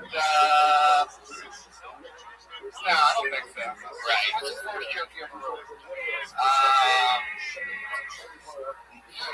Sounds like a funny one. I saw a guy, I saw a dog fight a Chinese guy. Is that considered fighting the hand that eats you? That's a good first show. It's a good first show. I knew you'd like it, Tony. Yes, indeed. What were you going to say there, Dom? I didn't want to make it any Asian. Yeah. Dom, that reminds me of a good question here. Do you remember your first joke? Yeah. What was it? My father left home when I was 7 years old. Never cheated on my mother. Used to cheat on me. So other kids at school. They sent me to the zoo. One day he came to me and says, look, I got to live with you. I met other kids. Got beef. Beef, my friend. What's going on in life? Tell us about this since the last time you were on the show. What's changed? I did a show in Del Rio like a month ago, and then I went down there and everyone there was telling me about all the Haitian immigrants and stuff, and I was like, damn, I can't believe this isn't like national news or something. Yeah. And like 2 weeks later, it's all over the place, and I felt like I told everyone that I'd known about it forever, like I'm smart, but I was really just doing a show, bombing for 20 minutes down there, so. Yeah, like, can't imagine. It's been a while. It's been a month since I was in Del Rio, since I did it, so. I probably have like a decent 15, and then like I can do a little more if the crowd likes me or whatever, but probably 15. So what made you do this with your hair exactly? What exactly happened? Well, I mentioned it to my girlfriend, and then she seemed excited about it. So, you know, we did it to get bonding. She like, you know, her hands through her scalp and everything like that. So I don't know if any guys ever want to get closer with their girlfriend. Did she fuck you in the ass after all this? Get that pussy shit out of my state. You know what I'm saying, Texas? I'm kidding. I'm joking. I'm totally kidding. Kidding. Joking. Thank you. When you hear that fart noise, you know it's just a joke. What else, Paul? What else is going on? Anything else exciting? Do you ever sing? You seem like a punk band singer. That's the vibe I get from you. Like, you know how to be like, the first time I was on the show, you tried to have me do it. It went quite poorly. Yeah, perfect. That's yeah. And then the second time I was on the show, I got a lap dance, even though I didn't really want one, so I just started dating a girl. right. You had an angry lap dance. Yes. And then people in the YouTube comments, they were pissed. Like, this guy was lap dances, you enjoyed it? They were like really upset with me. Yeah. What did your girl think about that lap dance? That was the reason why you. Yeah. She was like, what? So is Tony like some type of king, and you have to like also be servants and do what he says? Yes. Like, yeah, Yes. Welcome to my day off. that's pretty much what it is. And then as people sign up for the opportunity.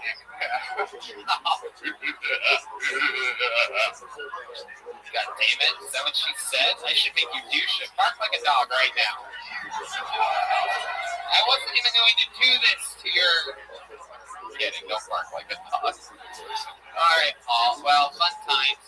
Did it again. This was a good set for you, right? You felt good about it? Oh, yeah, I feel good about the last one. There you go. Have a joke book made by the Great Bones Oh, sure, I have one We're going to already. get another person up here. There you go. It's a real joke book. A guy hand makes these leather joke books. We give them out sometimes. Let's get another comedian up here. Some real white bread so far in this show.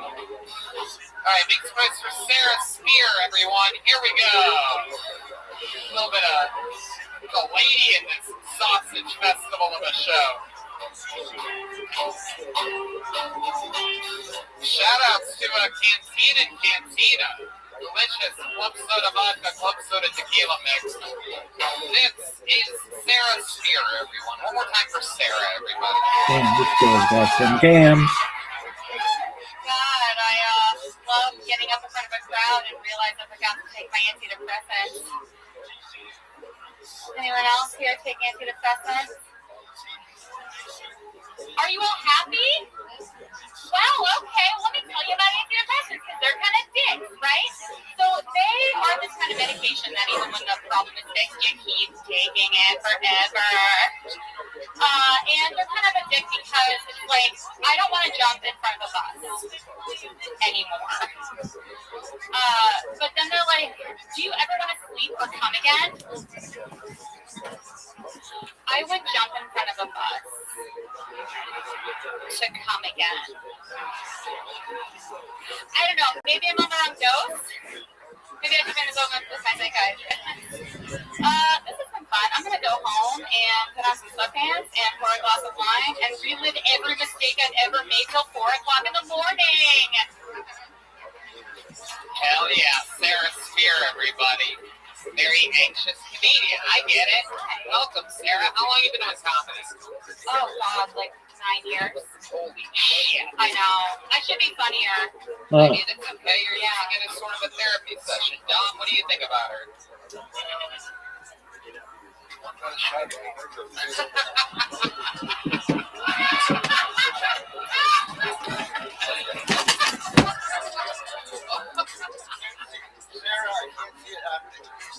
You can?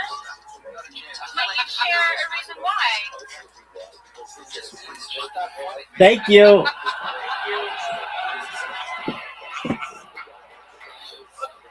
That is the greatest insult in the history of the show. It's been 8.5 years we've been doing the show. Oh, he's giving her the antidepressants. Oh, look at that. I love it. Sarah Spear, you are wild. What have you ever been diagnosed as anything in your life by a professional? Oh, 100%. What is it? What are your Depressed. In honor of the upcoming Sopranos movie release, let's talk about your mental health. It's a very mental health. Extreme depression and crippling anxiety. So, okay. What are some highlights or lowlights? Like, give us an example of a highlight of depression. What's the most depressed you've been? Doesn't seem like things are that bad. Look, I'm already not funny.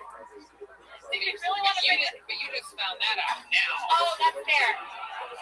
I'm talking about the breast. Yeah. The best part of being depressed is you get to spend your whole paycheck on a therapist. Really? What do you do for work? I'm a software engineer. Okay.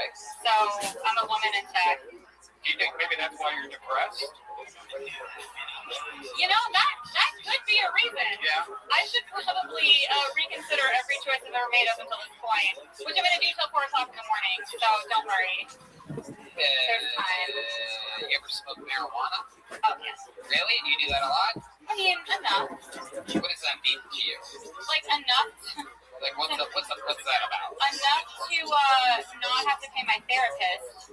So then, what is it? Wait, do you want like a frequency per day or per week? Is this a question when you like go to the doctor, like how many drinks do you have per week? Like, do I lie or do I tell the truth? I bet your therapist hates your guts. I bet by the end of a 1 hour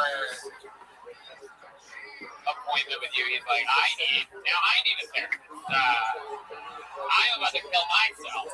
1 hour with Sarah Spear. It's 50 minutes. Oh, okay. I love it. You're very charismatic. What do you do for fun when you're not doing stand-up and you just get out to... Yeah, I roller skate. Oh, okay. Yeah. That's cool. Well, yeah. Didn't know that warranted that, but okay. It does around these parts. Cool. You go roller skating with friends? You have roller skating friends? I do have roller skating friends. Okay. Yeah, we go to skate parks. Like rinks? No, like a park that you could go on like a skateboard, but we do it on roller skates. Wow, Yeah. that's pretty interesting. Do you roller skate backwards at all? I have been known to do it on occasion. Wow. Yeah. Oh my goodness. Have you ever thought about joining roller derby? I have, but I think I'm more suited to like dropping into a bowl and throwing myself on the concrete. So. All right. Wow, I killed, didn't I? Thanks, y'all. I love it. Sarah Spear. I like your charisma. You look like every Beetlejuice character smushed together. All of them. Put a lot of thought into that one. You can go down a long line of Beetlejuice characters. That makes me feel pretty good. Yeah. Actually, I was overdue for a compliment, so thank you. Good. There's a lot of Alec Baldwin in there, but there's other people too. Some other people too. The hair of the lady that is the receptionist at the waiting room when you die. It's like dead, I believe she's a pageant queen. Anyway, Sarah, any other fun facts about you that we should know about or your life? I grew up in Japan, actually. I didn't grow up in the U.S. Oh, that's funny. All right. Well, thank you for the feedback. I can work on that. Don't. You see my face? Oh, what a heartwarming tale. I can take care of something for 30 seconds. Let's get back on what a twist. You're falling in love. Look at you two. Well, he was going to share a What's that tattoo on your thigh? Which one? Oh shit, there's two of them. Look at that. This one? Oh yeah. It's an owl. Okay. It's called I Was 22 and Bored. Wow. Oh yeah. When you And can't, here we are, 15 years later. and you don't have what it takes to get a job at Hooters, just get the logo on your thigh. You know what I mean? You know what's How about that one? What's the other one? the other one is slightly more embarrassing. The other one is a Rilo Kiley song. Oh, I heard it. Oh God, no. You know what's But by the looks of the tattoo, I'm guessing it's an older. Okie dokie. All right, Sarah. I don't know what to do with you. You've been doing stand-up for 9 years, all of it here in Texas? Well, I mean, I took a few breaks. No, New York before this, and then down here. All right. I never said it was good. Neither did we. Any highlights of your career so far? And what's the most fun gig that you've done so far? I opened for Nikki Glacier. Oh, okay. Where was that at? That was in New York, at the stand. Okay. Yeah, Awesome. that was fun. I like that. Okie dokie, Sarah. I'm going to get you out of here. What about a hand for Sarah Spear, everybody? Catch her at Spear Sarah on Twitter. Paul Cyphers is at Real Paul Cyphers. Trevor Tatone doesn't have a street name. All right, everybody. We're going to get a regular on this show. You guys know him. He's an absolute unbelievable comedian. 2 minute every single week. One of the great regulars in the history of the show and my roast rival. This is David Lucas, everybody. Make some noise for him.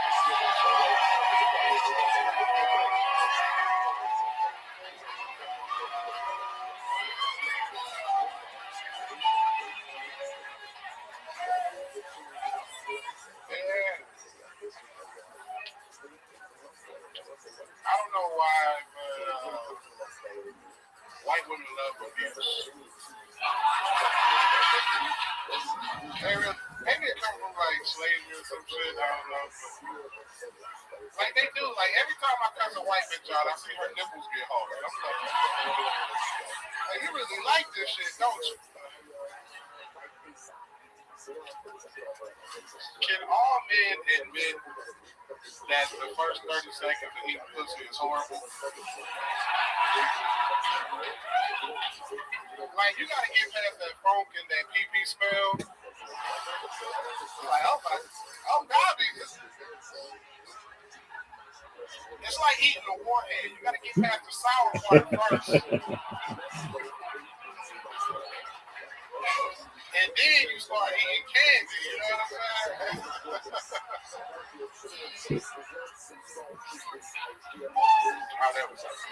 Hell yeah, David Lucas doing it again every single week. A brand new minute. Love it, David. How you doing? How you feeling? What's up, Tony? Yeah. How are you? How's the blood? You wearing a Fallout Boy? Yeah. Wow, what happened? Your Bob's Big Boy wasn't available? That's what you call your boyfriend because he always fall out. What? What the fuck? When y'all fucking.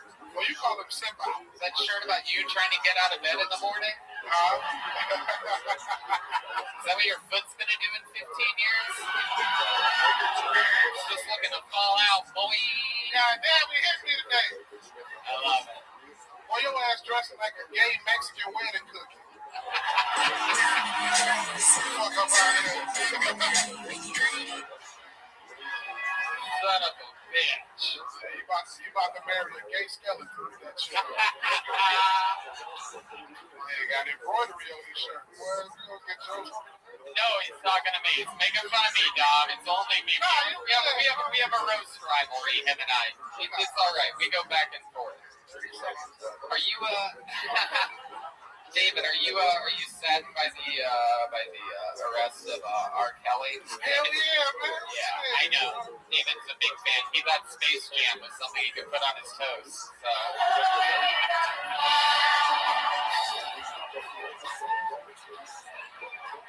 David believes he can fry. You went to R. Kelly house just to get peed on. Okay, you relax over here, right, man. It doesn't really work. I love it. R. Kelly was trapped in the closet. David gets trapped in the refrigerator. If you were R. Kelly, it'd be coming out of the closet. You're standing next to ignition because you're always hot and fresh out the kitchen.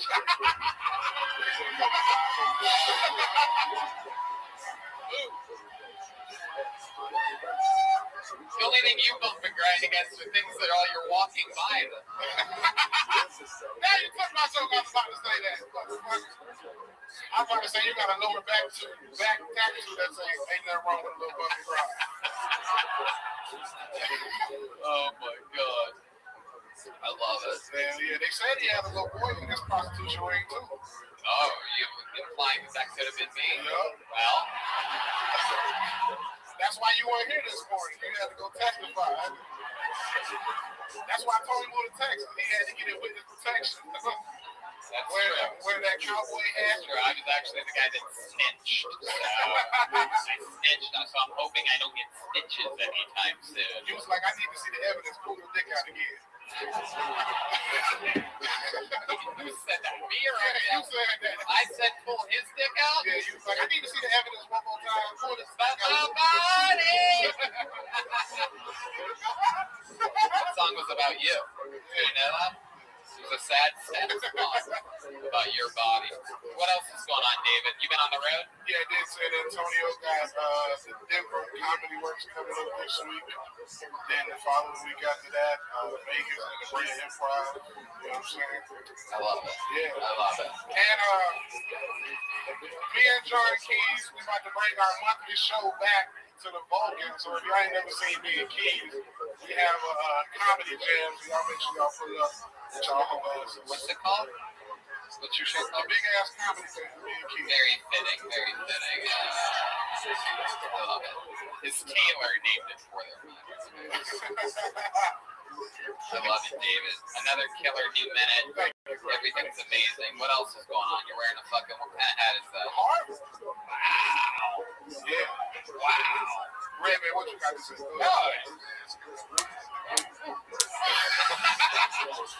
see the microphone up. Where's the little cord? I'm just saying what's 100% secret there. That's a community college. It's a university. Red man, you went to ICDC. It said for ice cream, donuts, capsules, university. No, I told you, you recommended it. I decided not to go. What did you say? I don't know. I was trying to make us do shit on the fly. ICDCU. I had something. You almost did it too. Ice cream, donuts, and capsules. University? That might be the worst roast joke I've ever heard in my entire life. One of the greats. He doesn't stop shooting though. He never fucking lets up. Goddamn right. ICDC. I'm J.R. Smith, baby. I shoot 50 times a night. I might only make 3. Lucas is up here anagramming roast jokes.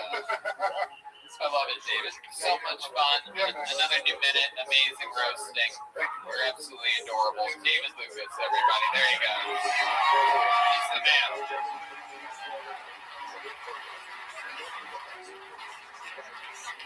Yeah. Back to the bucket we go. You guys having fun out there yet? Huh? All right. Your next comedian goes by the name of Montford Davis, everyone. Montford Davis. Here he is. Oh, look at this. An employee here at Vulcan Gas Company.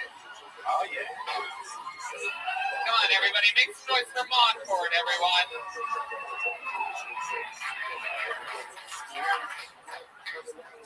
Sex is good. I like sex. One time I had sex in my parents' bedroom. I felt bad about what I had done, so I told them. And they were like, why did you let a black girl in this house? You know, I don't like white girls anymore because I don't like the way their stretch marks look. They're all purple and red. Shit looks like a fishing lure. Honestly, I think black girls have much better looking stretch marks than white girls. You can barely even see that. It's like a cool little tiger print. You know, it's like, wow.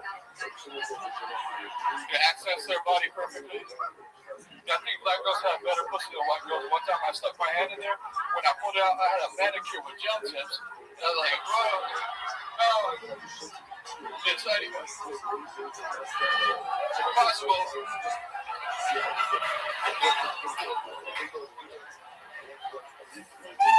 Thank you. My name's Montford Davis. Wow, Montford Davis. Absolutely crushing. Holy shit. I had no idea you could do that. I've known you for a while. You work here at Vulcan Gas Company, working the real door like a real comedy club. employee. I almost forgot what that's called. We don't have many of those out here in Austin like we do in Los Angeles. So it's a really cool thing that's happening here in Baltimore where they've hired a lot of comedians, a lot of the people around the world involved in shirts. Comedians. I think this is my first time seeing you, right? A DC episode. Oh, Phil Tony. Okay, that's cool. I love it. Is that where you're from? Virginia. Okay. How did it go? You do. You look like you're from Virginia. Yeah. You do. You have a very Confederate, very Civil War face. Have you ever thought about doing Civil War reenactment? There it is. You get excited when you hear that noise. Does that make you hard when you hear that? You get a boner and all. Montford, how long have you been out of Virginia? Yeah, that too. That also sounds like a lot of things that sound like you look.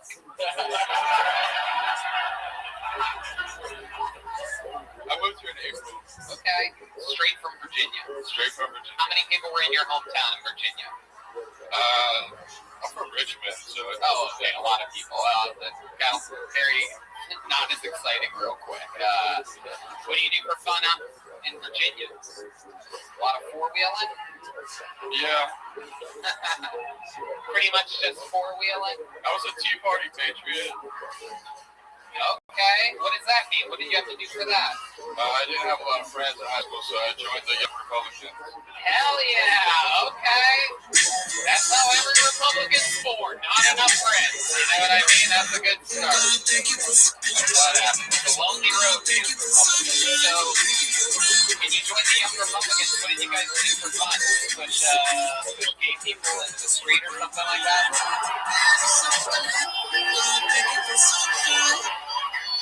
Right?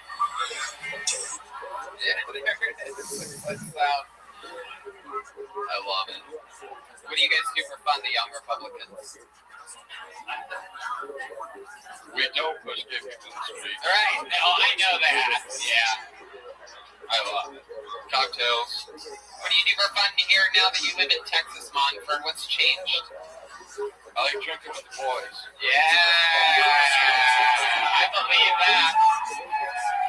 I believe that. You know these guys right here? You know any of these cowboys that are hanging out? They fucking drove their fucking Silverado. They all smashed in there today.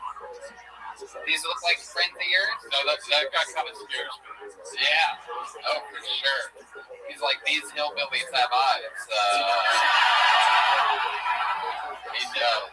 That guy is fucking hell yeah. He scares you and he's scared of the dentist. I know what's going on over here. No, I'm kidding. I'm kidding, sir. He's gonna kill me. He's gonna kill me. Sorry, he looks like the wolf drawing of Joe Rogan on the patio. I've never seen a human look like a half wolf. I love it. Montford. What's it like going through life with a name like Montford? Monford. That's a real Virginian name. They're always asking me where my sons are. Yeah, right.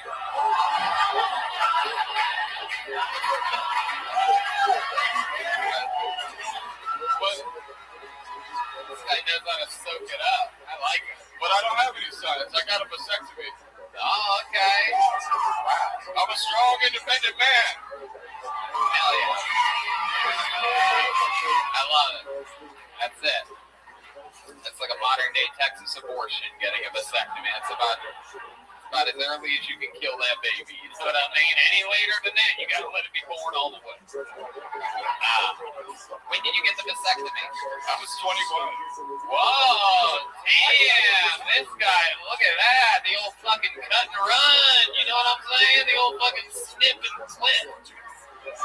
The old fucking cut it and fuck it. The old, alright. I ran out of these 4 ago, and I only did 3, so I love it.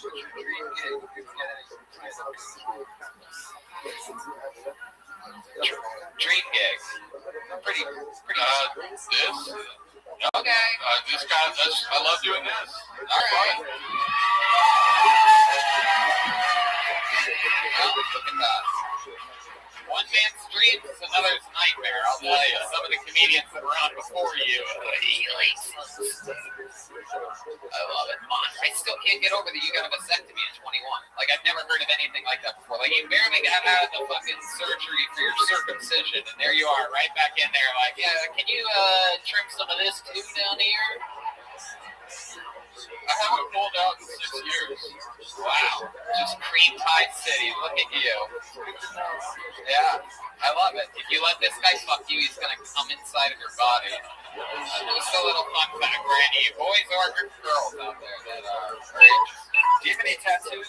No tattoos, just stretch marks. Wow, look at that. What does that mean? You used to be bigger? I'm big. Yeah, you are. Big boy. Big boy. Looks like someone's been pumping cum inside of you. You know what I'm saying? Monberg, who are you coming inside of, by the way? Who are these people? Who are these people? It's my favorite Seinfeld joke. Who are you coming inside of? Cream pie. Whoever that's. Yeah, like what do? You on like dating sites or something like that? Like Farmers Only or something? Yeah. What are you on? Hinge. Oh, okay. Which one's that? What is that one? That's the one that you're supposed to delete. Why? Because you're supposed to find a relationship out of it. Oh, you're just out there just trying to fucking squirt right inside of people. Other people are looking for a long-term thing. Just little do they know, your pipes don't even work down there, dude. It's like when Mario tries to go down the sewer tube and it doesn't let you yet. You're like, you're not at that level. It's not one of the ones. Those pipes aren't functional. Has there ever been someone? Thank you. That is the sound that it made. That's exactly what I was talking about, Red Man. Thank you. Has there been somebody yet? Has there been somebody yet that you've thought to yourself, maybe I want to have a child with this person? No, never. Right. Yes. All right, Monford, unbelievable. Alfred, I'd love to have you on the show Thursday. Whoa, look at that. He's got a spud. A big Kill Tony joke button. It's the great Dom Irera. Monford Davis. We're doing it here. We're having fun. We're doing it. Fuck yeah. How about a hand for the band, everybody?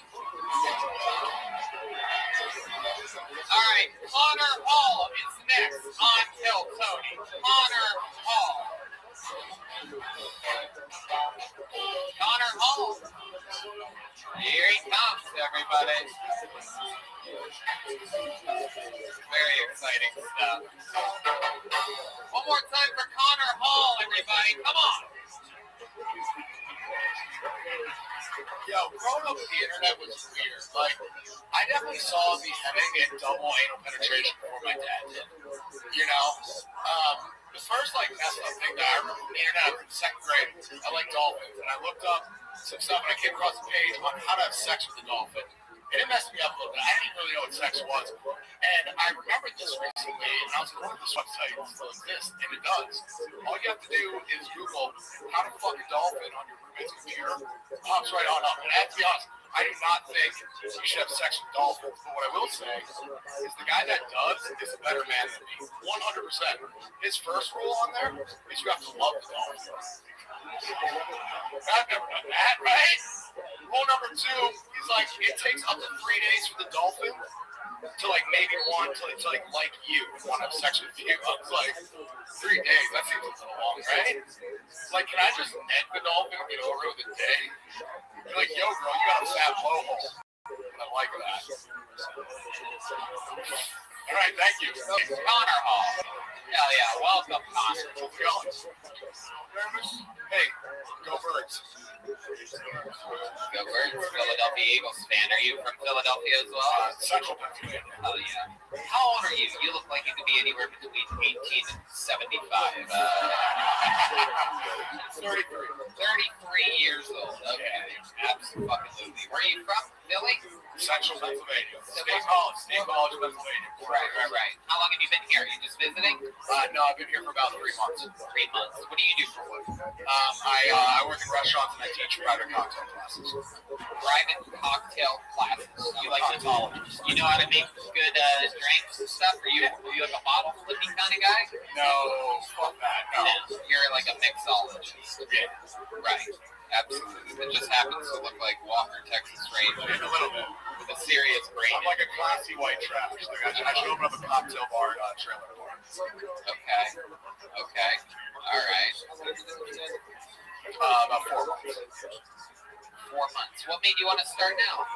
I did it like a little bit. I just moved here from Chicago, and I would like kind of mess around there, but never really took it seriously. So seriously, about 4 months. Okay. All right. You have a girlfriend? No. I'm aggressively single. Why do you think that is? What? I mean, like, I actually broke up with my girlfriend in Chicago and decided to move here to do comedy. Okay. Were you guys close? No. I didn't think so. Did she seem heartbroken about it at all? A little bit. Really? How did you tell her? What was your exact verbiage? Pretend like I'll be honest. like you. I'll be honest. I like went to her apartment right after Thanksgiving. She got back with her family, and I started bawling. The crying. Yeah, I'm not gonna lie about it. So I started crying, and she thought like someone in my family died, and I was like, "No, I have to break up with you." You started crying? Yeah, 100%. 100%. Before you broke up with her? Yeah. It worked. Wow. That is an incredible technique. Yeah. My God. Very interesting. Any other fun facts about your life that we should know about? I don't know. I'm pretty good at chugging beer, and I can touch my nutsack to my belly button. That's about it. You can touch your nutsack to your belly? And what? Yeah. Which direction is that? I can do it. Man, I really wish there was a way that I could have you do this right now. I know, right? You haven't. We can't. You suck. I know. We You can't. son of a bitch. How dare you? I will show anyone after the show. I will. Wow. Yeah. Just out of curiosity, what approach do you take to do this? Do you like get on your back and like lift your legs? No. I just kind of like stretch a little bit, and then I can like. Oh, you just torturously stretch your Not balls out. it's not even that. Wow. It's like 2 pearls in a duffel bag. Wow, it's two comedians in a row that can't get a woman pregnant. That's very exciting. Hasn't happened yet. Thanks. That's the old fucking mid-Pennsylvania vasectomy right there. That's what we call that. All right, Connor. Congratulations on your first time on Kill Tony. There goes Connor Hall.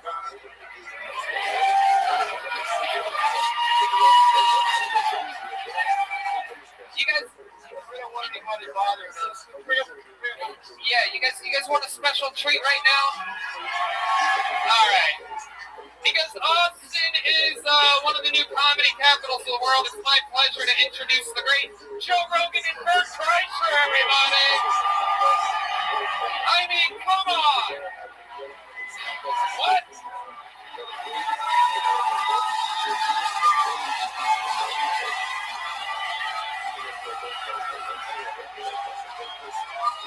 Look at that shit. Joe Rogan. Bert motherfucking Kreischer. They are back. Here. Live. On Kill Tony. We just did a 5-hour podcast and we're fucking hammered. Yeah. Speaking of which, I can use a cocktail. We got 2 coming. Let's do it.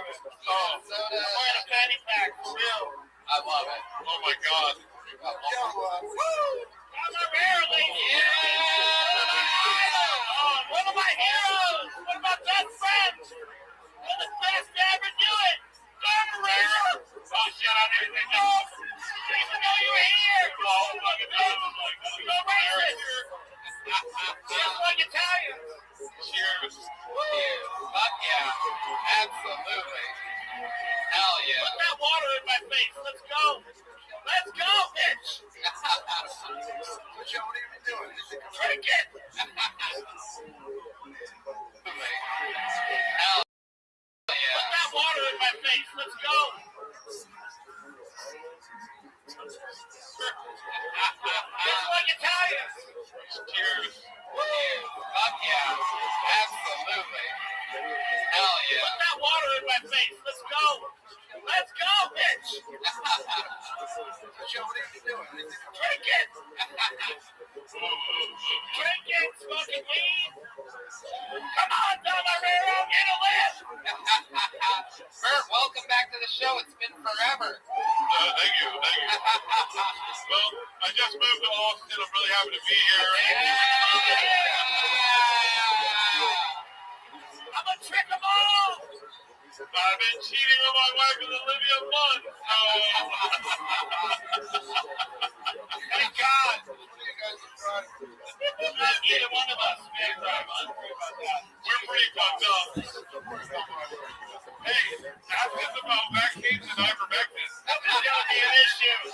Tomorrow when the podcast comes out, know that I love you all dearly and I appreciate your support. It's gonna be a real problem. They're coming for me.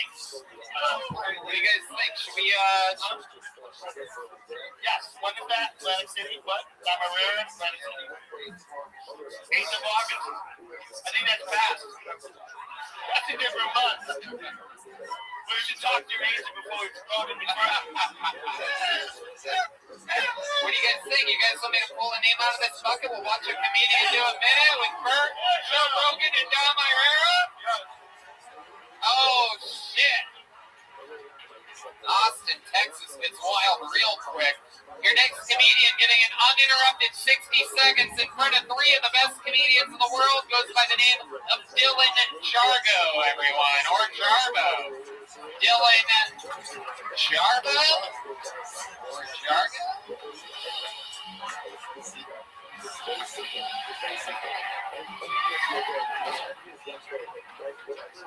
I'm a big fan of zombie movies. I just saw a new one called Passion of the Christ. My last girlfriend, when I had a safe word, I told her to think of something she'd never say out loud when having sex with me. She made her safe word, I'm gonna come. I'll get my safe word is I love you. I was a UPS driver for a while. Let me kinky guys who design a uniform. One guy's like, all right, how about brown on brown, knee-high length for the shorts? The other guy goes, short. Make the short shorter, take the doors off the truck. Want to see those thighs driving down the street. We're going to be the Hooter girls in the delivery industry. Nobody skips leg day. I miss Pokemon Go. Pokemon Go made it very easy to buy drugs in red neighborhoods. So you're sitting there and a cop pulls up. He's like, oh, what are you doing? You're like, oh, sorry, there's a tornado in the area.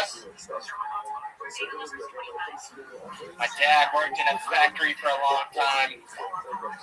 He always hold up over heads. And recently we found out it was a Burlington Coat factory.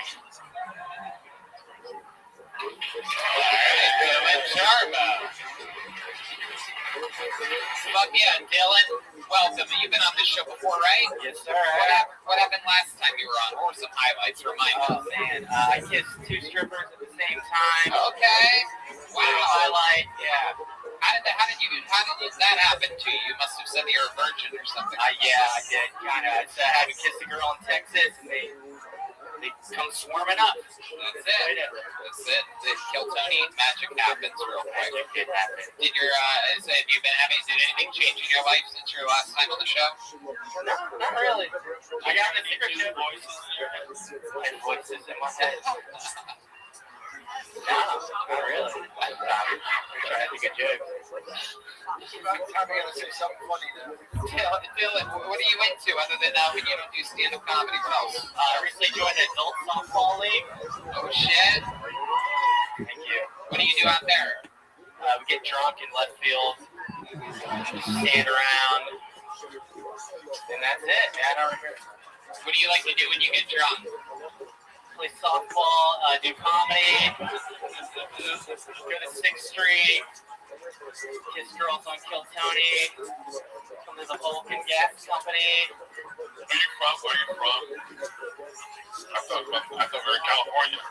Texas. Are you from Texas? No, I'm from Florida. You're from Florida? Where? Jacksonville, Florida. Oh, shit. Yeah. That makes I'm back, son. I love it. I've been too for a little bit too. Are you serious? See, you guys don't understand how cool we are. We grew up with dudes that had no tongues. That's how cool we are. Tongueless rednecks. You guys bonded in your inferior state. Yeah. Dude, we know how to do strip clubs hardcore. You roll in a pair of Upros, no underwear, right? You were, baby. You see that smoking through, you're like, okay. One day a whorehouse is going to come along and steal your thunder. A pair of Upros, no underwear, right? You were, baby. You see that smoking through, you're like, okay. One day a whorehouse is going to come along and steal your thunder. Your state's going to go under. Is there anything that you miss about Jacksonville? Now that you're here? Like an alligator attack.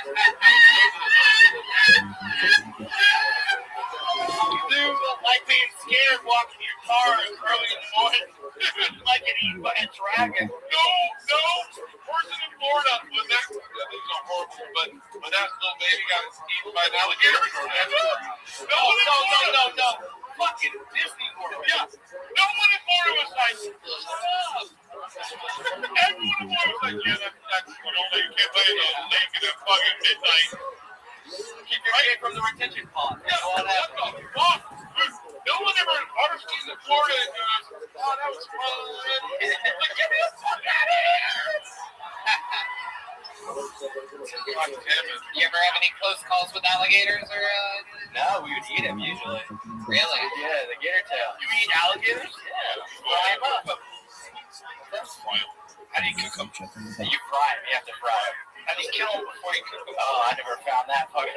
He does this set. I'm joking. Oh, they die watching. He's like, I worked at UPS, and the gator's like, fucking kill me. I'm joking. Hey, you're I'm such a fuck. How long you been doing comedy? About 22 years. yeah. Oh, wait.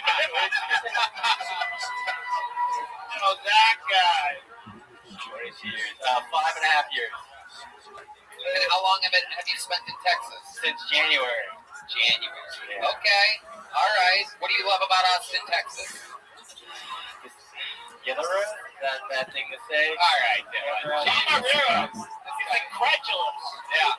He's incredulous about this man's 5.5 years in comedy, Tom. Dom? Hold on, wait. We gotta... talent. One more talent. Yeah, I couldn't do it. I really couldn't do it. Got it?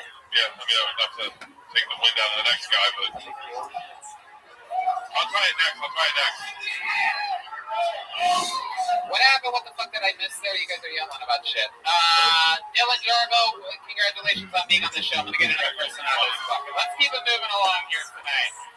Let's get another young buck up here. Dylan Jarbo has all the charisma of a guy that just fucking suffered a traumatic brain injury.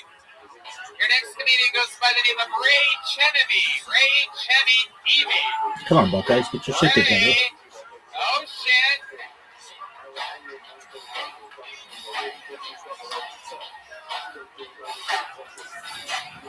All right. Here he is, everybody. One more time for Ray Chenevy.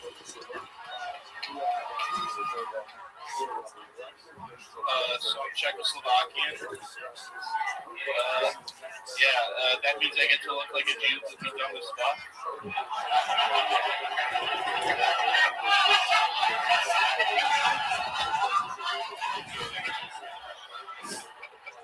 Give it up for the food trucks here in Austin, ladies and gentlemen. We love it here. Yeah. Austin, Texas, even the restaurants are homeless.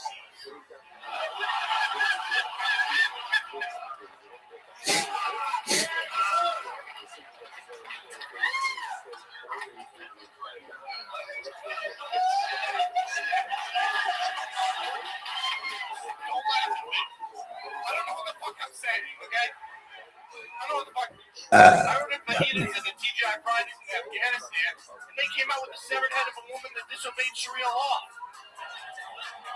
I said, wait a second. These weren't my fajitas. This is the severed head of a woman that disobeyed Sharia law. The waitress was like, oh, you said fajitas? I thought you said the severed head of a woman that disobeyed Sharia law. I was like, it's okay, I'll just take the crab rangoon. All right, Genevieve. With a few jokes there at the end, it appears as though you went into a real life story about ordering fajitas getting a severed head of a. Yeah, you know that, right? Bro, you should have ended that restaurant almost bit and just spiked that microphone out of the ground. Raise your arms and walk the fuck up out of here. I said, fuck you, Tony. That's it. You could have easily have done that, but instead you did what you did. Ray, tell us about you. How long you been playing the organ at haunted houses? It's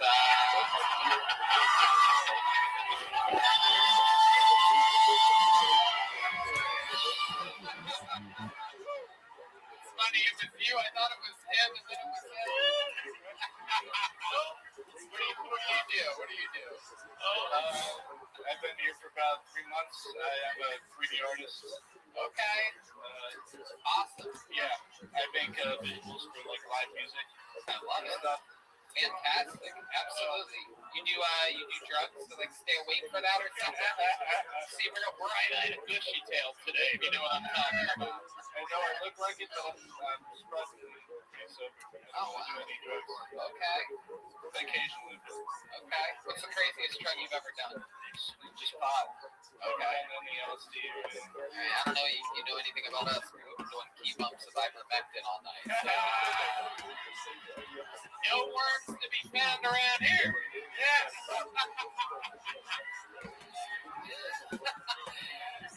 Ray, what do you like to do for fun? You seem like you have some interesting hobbies, right? My main hobby is stand-up comedy. I like videos. Yeah. That's what I do most of my time. Anything else? Any other fun things? Frisbee golf or something wackadoodle that you're into? You're really good at drawing people fast or something like that. I used to play video games like competitively. Okay. When I was younger. Which game? I used to play Super Smash Bros. Melee, like Wow, I don't know anything about that. Yeah, that's like we're surrounded. It is. Wow. Incredible. I was really bad at it. Really bad. Yeah, I've been getting bad at video games. It's just a nightmare. Funny thing about people good at playing Super Smash Brothers, they very rarely smash at all. What's your love life like, Ray? You seem like the kind of guy that likes to masturbate a few times. Yeah. My first couple months here in Austin, I was pretty celibate, but I'm seeing someone right now. Oh, wow. Where'd you meet this person at? Is a friend of the friend. Okay. Are they here right now? No, they're not. No, I wish. You wish they were? Yeah. You ever jerk off with your left hand and pretend you're spiritual? Yeah. I'm getting a hand job from a very spiritual person. That's what all those beads are. I love it. I love it. So you met this girl? Yeah. You met a girl. How'd you meet her? Assume it's a girl, dude. I don't know. Fucking homophobic piece of shit. You're right. You're right. With anal beads around his wrist, I should have assumed something else. Where'd you meet this girl? Friend of a friend of a friend of a friend. But where exactly were you when you put laying your big bulgy eyes on her? I was at the creek in the cave. It was a friend of a comedian friend of mine. One of her was friends. Okay, and what happened? You took her out back to your place? Yeah, we did bang that night, but that was not my. Where'd you guys bang? It was her place. Her place. Wow. Did you spend the night? Yeah. You did? Yeah. And you woke up the next morning and were you guys having like continuous sex throughout the night? I wanted to bang in the morning, but By the way, I would pay to hear him about 3 seconds. I know. I want to put it in the other hole, but I'm gonna wait. I'm gonna put it in your mouth. You know what? I'm gonna shuffle a little bit of your feet. You are sexy, brother. Yeah.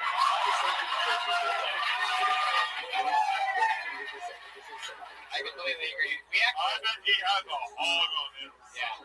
That's the guy that's got the sneaky hog that you're like, Oh yeah. like the dudes that play the stepson in pornos, not the Yeah. the dude that plays the stepson in porno. Yeah. guys. You're not dick.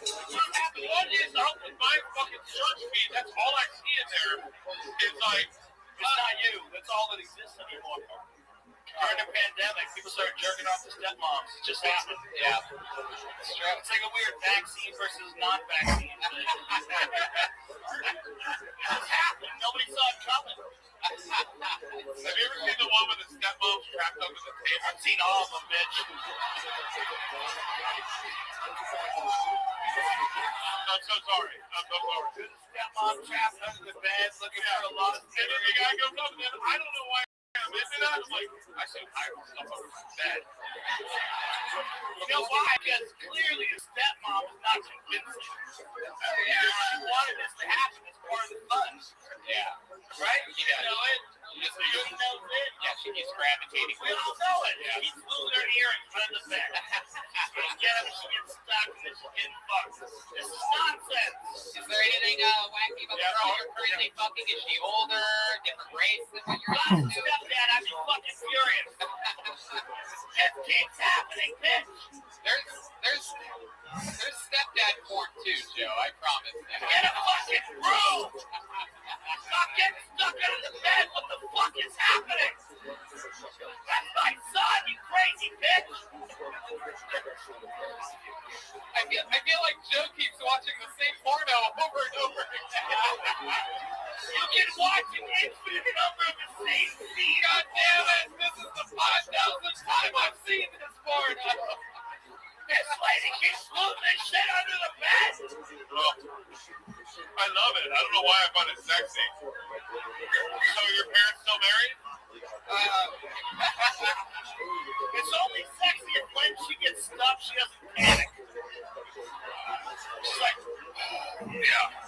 next thing you know, And it's got to be a glass table. By the way, I don't know if I. So, Ray, do you make any when you climax in the bedroom? Do you make any wacky noises?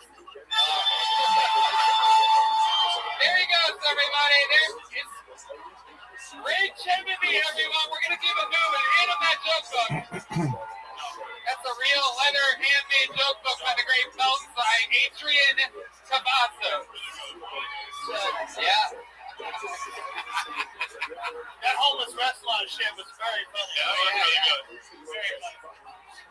Guys, how cool is Are we having fun out there or what tonight? Come on. Here, baby.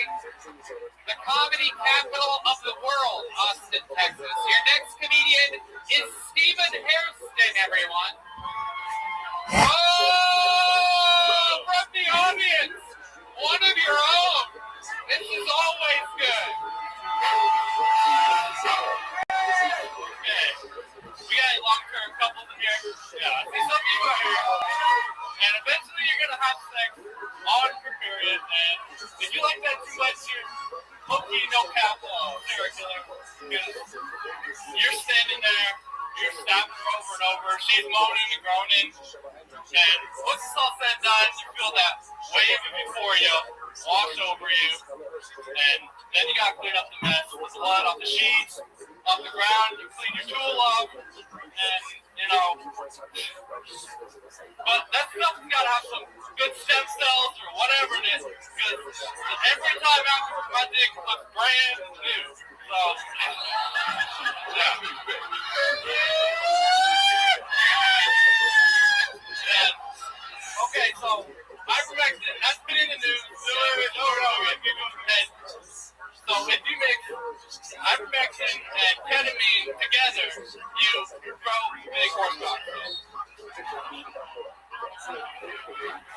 Wow, holy shit. Stephen Hairston, straight out of the audience, everybody. That's always exciting. Stephen, is this your first time doing stand-up comedy? It is, Tony. Yes, it is. Thank you. I'm going to take a stab in the dark on that one. I want to start off and say I absolutely love your period joke. It was less like a joke and more like just a poem about fucking a chick on her period. It was so beautiful that you just pointed out all the things we have noticed, all of them, that we were like, I wish I'd never seen that also. There's blood everywhere. Oh, fuck. It was great. It was great. I loved it. It was like, God Peterson talk about killing Lindsay Peterson. And he just left out none of the details. He's just like, I murdered her and I cut her body and threw it in the water. That's what happened. I think maybe you guys want to edit that part out real quick. Red Band. It's gone. Red Band, let's just back this up. I love it. Stephen, welcome to the show. I take responsibility for this. Good, it's good. Stephen Hairston, welcome to Kill Tony. This is your first time on the show. Where are you from? I love it. You look like every star white 90s basketball player. This guy started in the NBA in 1989. Let that soak in for a second. He's obviously more brighter than you before. He looks like if they sent over white orphans at 18, and they were like, hey man, grab whatever clothes you can find and lost some pounds. Yeah. I really love it. Stephen, how do you explain what the fuck you're wearing? Not many people come straight from Barton Springs to Kill Tony. This is ultra touristy. Hey man, can you dress like a guy that gets dunked on?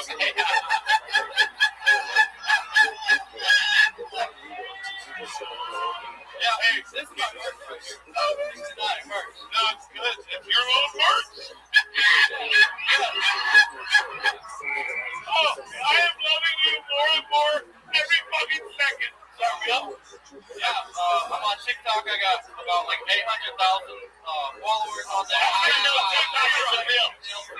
That's how you know TikTok is a plot by the Chinese government to ruin minds. Exactly. That's true. 800,000 people are watching his feed go, what now? Now what? Yeah. Yeah. 800,000. What do you do on TikTok to build your following of absolute ADD people to that level? Well, I just do like trends and dances and stuff, but Can you give us a let's see a little, come on, give us a little TikTok music. Bro, here. you need music. You need music, you idiot. Can you do the... I don't know how it works over in TikTok, but in real life, Can I make a request? wow. I want to rock with you. Michael Jackson, I want to rock with you.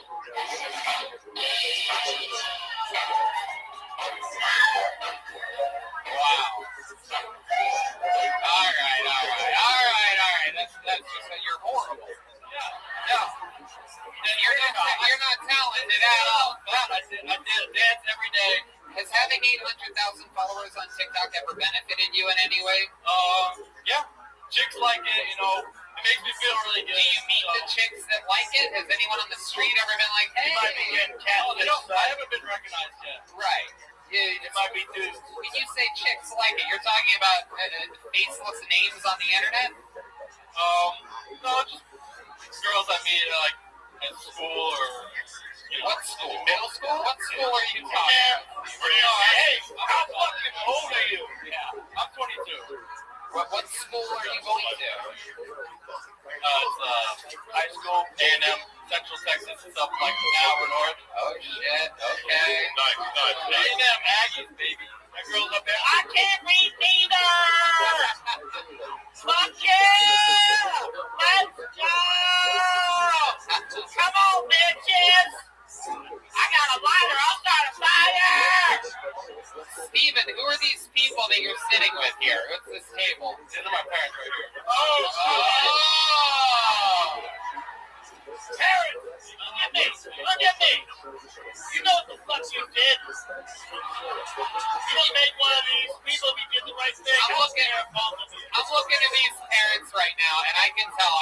this show a long time. I can tell that you two think you have a better 60 seconds between the two of you than your son. Am I correct? Am I right about this? How many of you think I should get this guy's parents up here?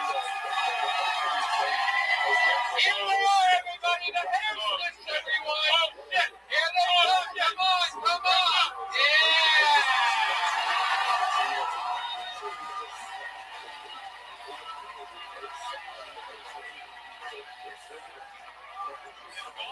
Ladies and gentlemen, performing an uninterrupted 60 seconds for the first time in their lives. The parents of Stephen Hairston, this is the debut of the Hairstons. All right, here we go. He was destined to be a weird child. We didn't have sex before we were married, and we've only had sex with each other for 36 years. Yeah. Mom. Just say it. So we had 7 children.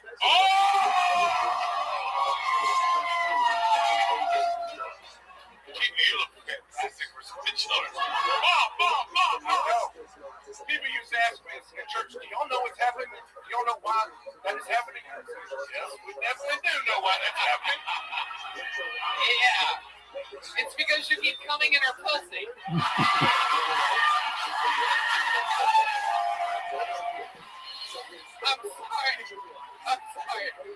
I'm sorry. I interrupted a minute. I never do that. Come on. Oh my God! Hold on! Shut your fucking mouth! We got pregnant with Stephen holding hands in church. We're very proud of it. I love it. How about that? The debut of the Hairstons, everybody. Here on wait, stay up here. Great job, parents. Great job. Dom Herrera.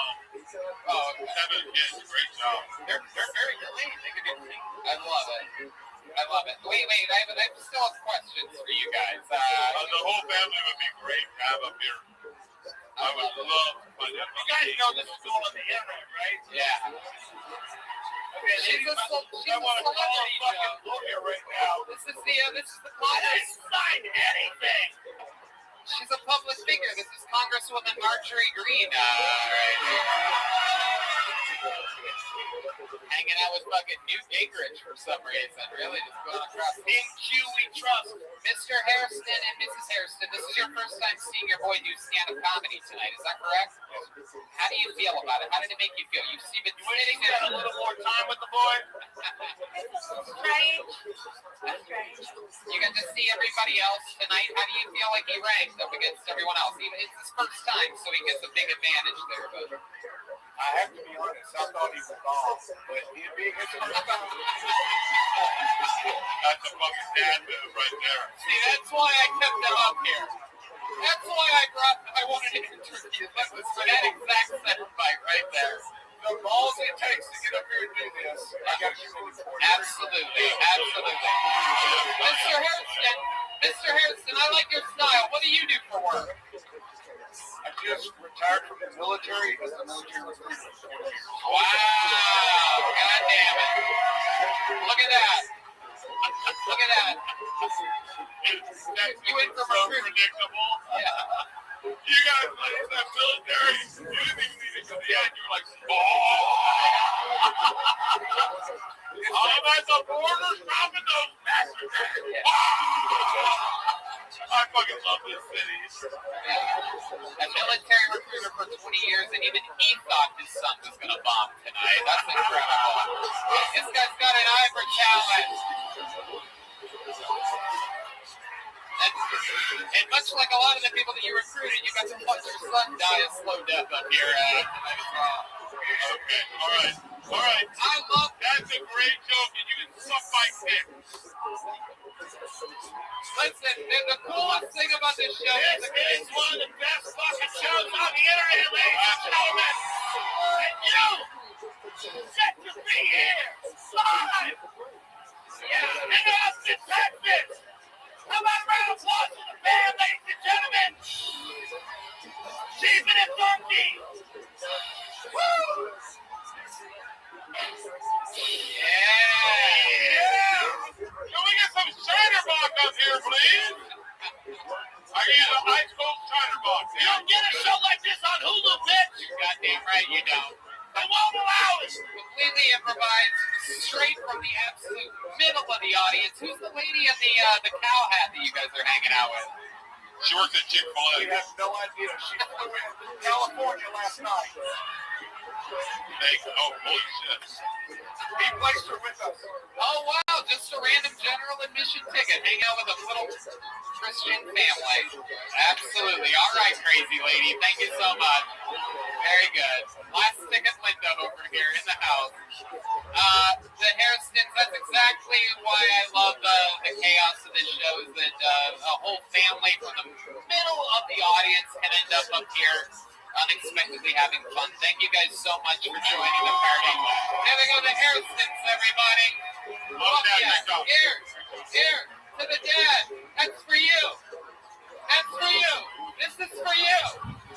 That's for your son. And here, you take one too. Hey, archery. Take one of those. You got it.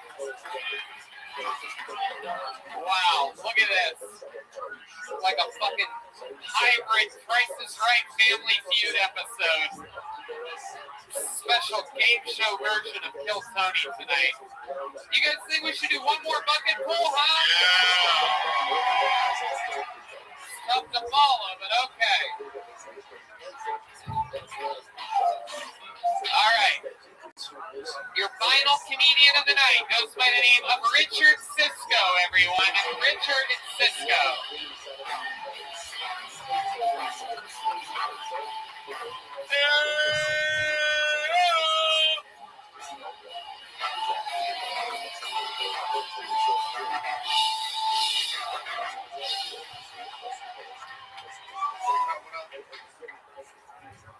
So, I'm getting older. I'm 32. That's why I need a dating app that works for me. Not rated IBS. Or IB shitting. I'm loving these mandates. Biden has been the best dominatrix.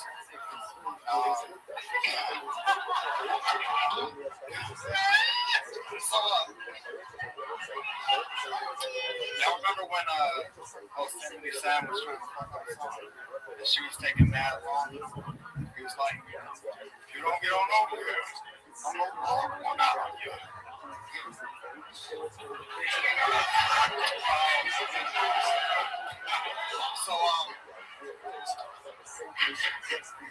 What the psychopaths using the Walmart bathrooms? Like, I'm pretty sure that's where they made COVID.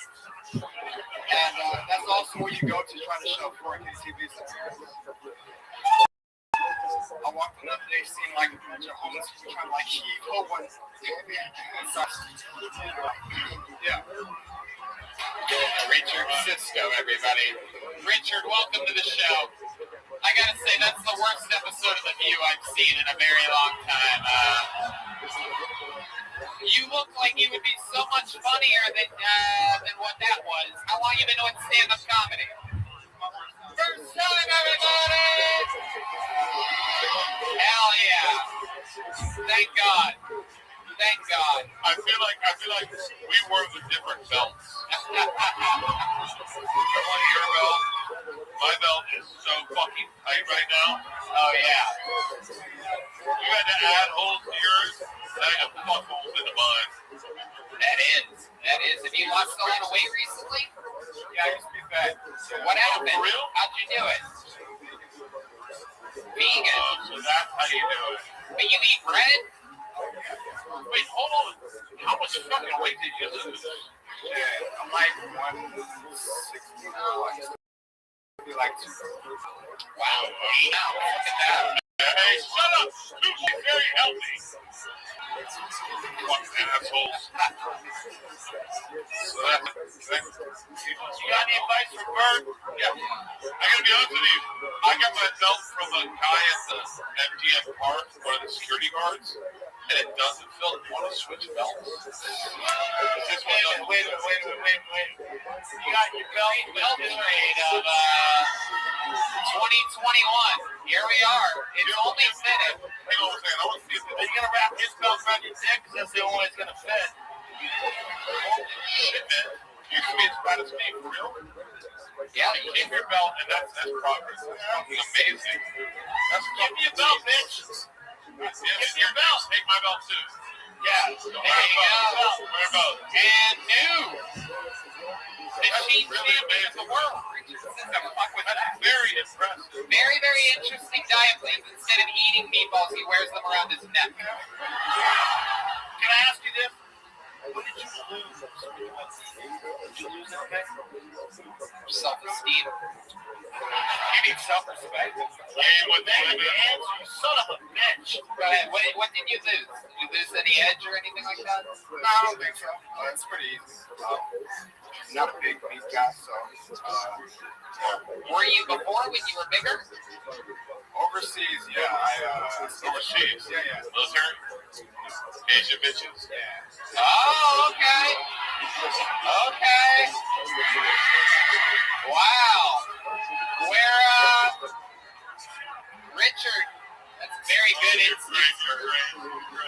Richard, where were you overseas exactly? What's your type? I've been in China for a while. Oh, okay. Hell yeah. I'm big. Old school, baby.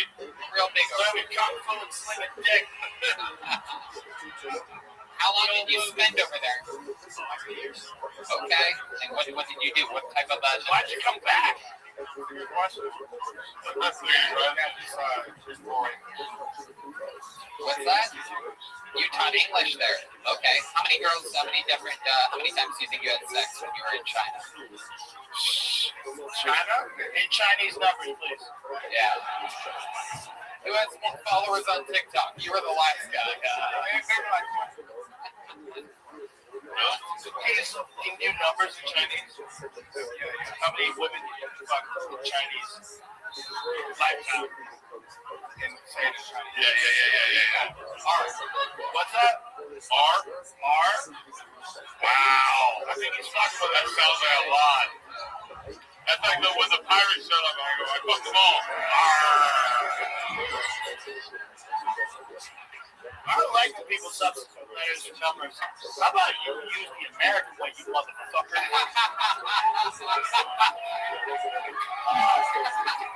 What the fuck is R? That's not a number, bitch! Richard Cisco, I'm getting that while this is your first time doing comedy, it's not your first time being an artist. Are there any other types of art that you're into? You do anything else? Yeah, I draw. How many slam poetry do you think you need? Wait, real quick. Freestyle slam poetry. Give me a R. Oh, and then I'll go right after you. Go. R slam. Here we go. Just do it. Freestyle. I read something. I can't freestyle though. Just do it. Do it. Here he is doing slam poetry. Right? Yeah. All right. A dream is just a dream, just a presence in the mind so relevant and that's invested. Your intent is to indent those night terrors, acting like reverse mirrors, trying to reflect selective fears. My peers injected, placing infected mirrors and nonsense. Yeah. All right. Keep going. My name is Bert. I don't want to hurt, I want to squirt. On your shirt. In the dirt. Later. Skirt. I want you to feel real. Banana peel. Shield. Okay. She'll feel so unreal because I feel the pussy back like it's something that is unreal. I get pussy feels when I chill with Geo. Okay, I feel that. Keep going. Can I go in? Like I'm swimming? The women?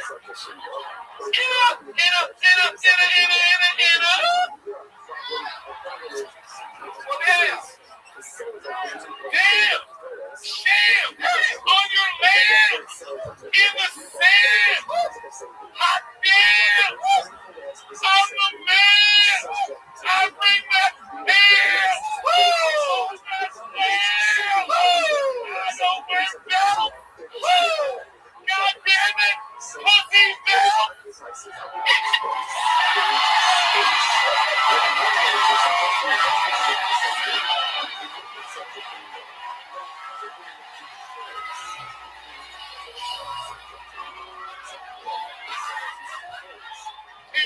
Teamwork. Woo! Shout out to Ric Flair! My goodness gracious. All right. Jesus God Christ. bless America! This party is out of control. Communists are trying to take that away! Communists! Try to stop that! Pull it off YouTube! Right, Batman has to blur his dick out now! Red man smoking cigarettes. Ladies and gentlemen, how about one more time for Richard Cisco, everybody? First time ever doing stand-up. Richard, take one of these. Here, give that to Richard for me, will you, Joe? Joe, hand that to Richard for me. Richard Cisco, everybody, there he goes. Yeah! You guys ready to put a big ribbon on tonight's episode? Yeah! And ladies and gentlemen, I present to you the longest standing regular in the history of the show.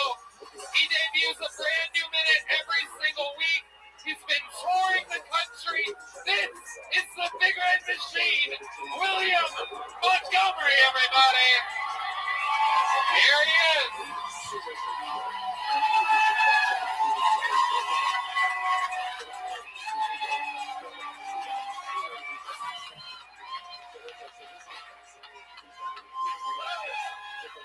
Give it up for those people who've been having sex for 36 years!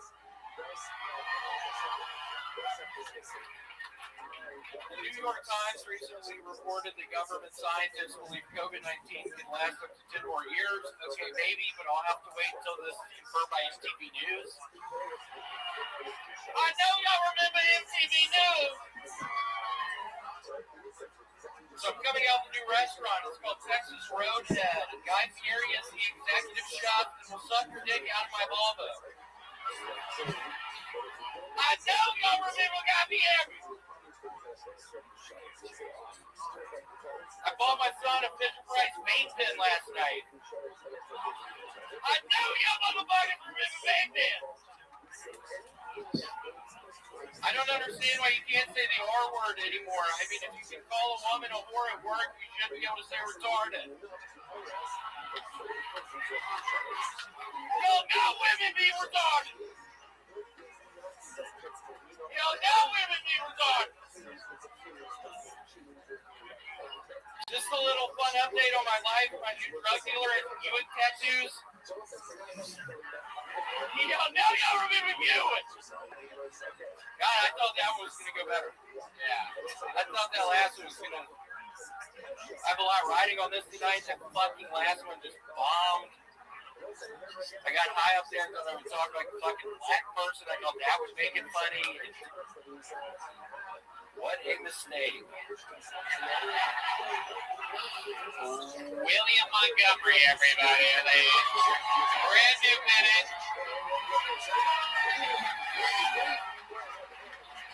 Yeah. William, welcome to the show. You moved here. You do a new minute every single week. You're recently 3 months sober. You became addicted to raisin bread. The world is talking about it. Any updates this week? What's going on in your world? Yeah, it has been a horrible mistake bringing ABO up here. I didn't realize she's totally crazy.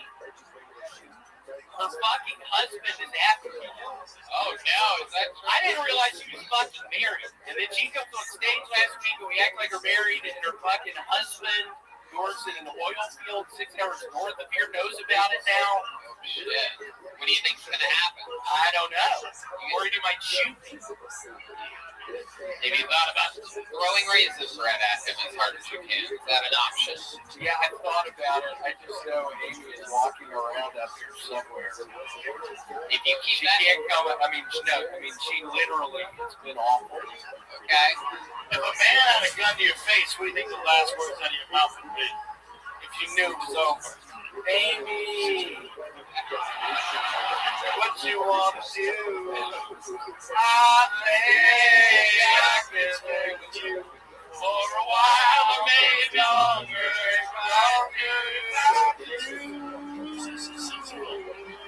Hey, Amy, what you want to do? Okay. I have a great question. If you said they wanted to send you to rehab, what would you say? Amy,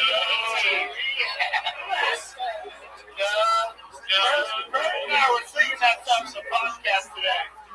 Drunk as fuck. I was singing Amy Winehouse. How do you do it?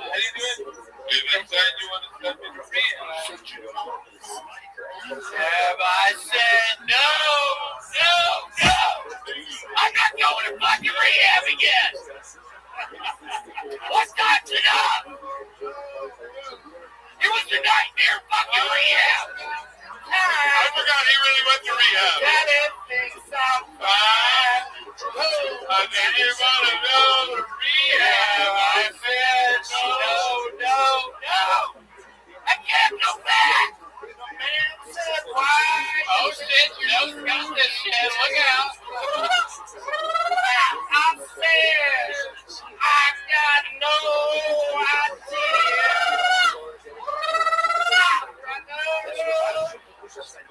Together forever. Amy and I will stay together. Yeah. I love you so much, Amy. It has been so nice to meet you. I can't believe your husband's fucking coming after me. It's pretty bad, Amy. You know I love you, Amy. It's been so nice to... Quit fucking playing that, please. I think that's like I done him. You were at the big build there, and then it sort of trickled away. Ooh, what a big shot. You just did with that song what Amy Winehouse did with her entire life. The initial Gave a title was, they said they gave me herpes in rehab. And I said, whoa. I really did get herpes in rehab. Oh, that's a Good question. Drank a gallon of whiskey today. And I'm not even lying. It's a shocking amount of whiskey. You're super red. Is there something in your beard? I put glitter in it sometimes. I put Your beard is very red. Is that the lights or is that your beard? Hold on, is that a fucking joke? You asking me that? Your lights are very weird. that is Beard. I'm pretty fucked up. that's what he looks like. He's been ruining words all day. Pretty fucked up. We've been together since 2 p.m. Ruining words. This is perfect where America lives. For real. Lord Christ, you should move here. Don't you agree? Thank you. Bert, I will buy you a fucking house. Let's go. Let's go, bitch. Let's go. Bird, what color are your nipples? A nice maroon color. Oh shit. Comparing it. Here we are.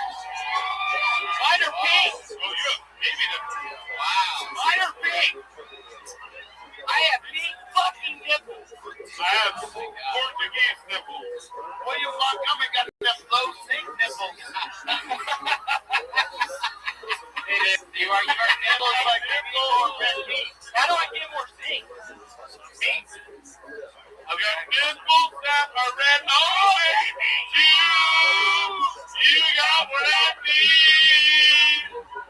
I need nipples that are red. My nipples are red. Oh, baby, Amy, I love you so much, girl. Amy, well, got nipples that are red. Amy, I can't find you anymore. All right. Yeah, quit fucking playing that. I love it. What was that?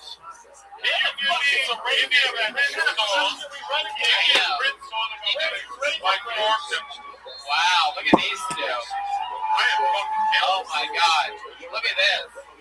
These two guys, as you can tell by their bellies, cannot get an abortion in this state any longer.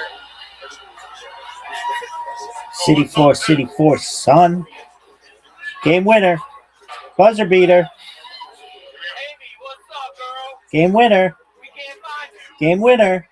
Seriously, Amy. He's got it. All right, 4 seconds left, folks. Who is Amy?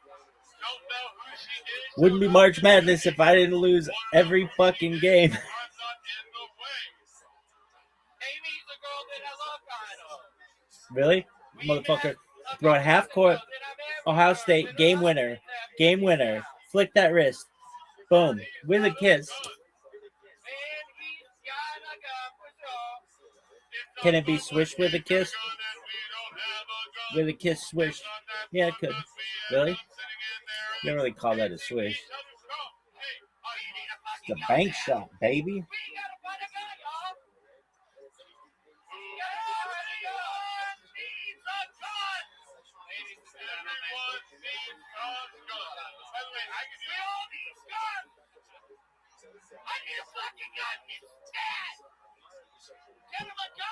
I gotta be the soccer referee on this one.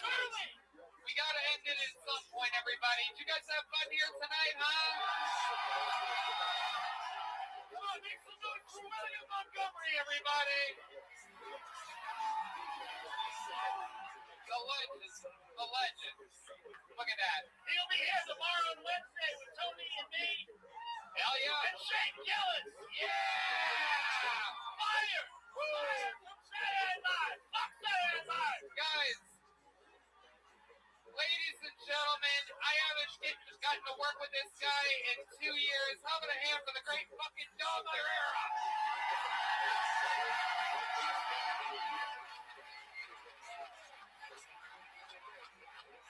Nothing cooler than being in this city, getting to do live shows shoulder to shoulder. Here we go, folks. Friends like this pop in. It all comes down to this.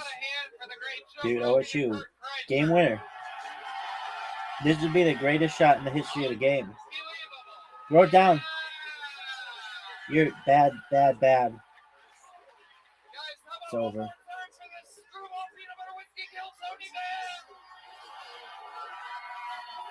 Nebraska time.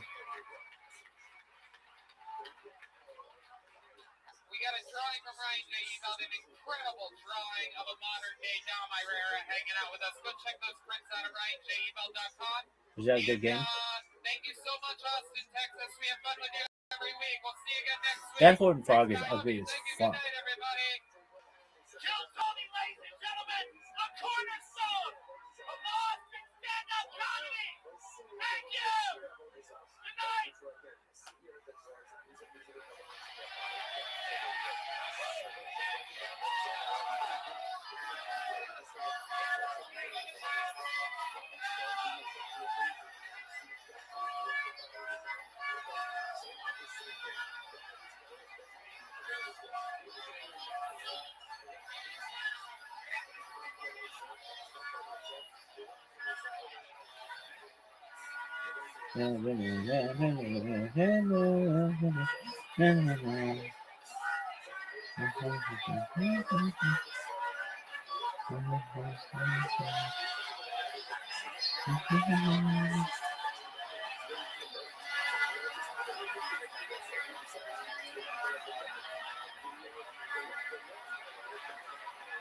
Oh, that's a nice kicking.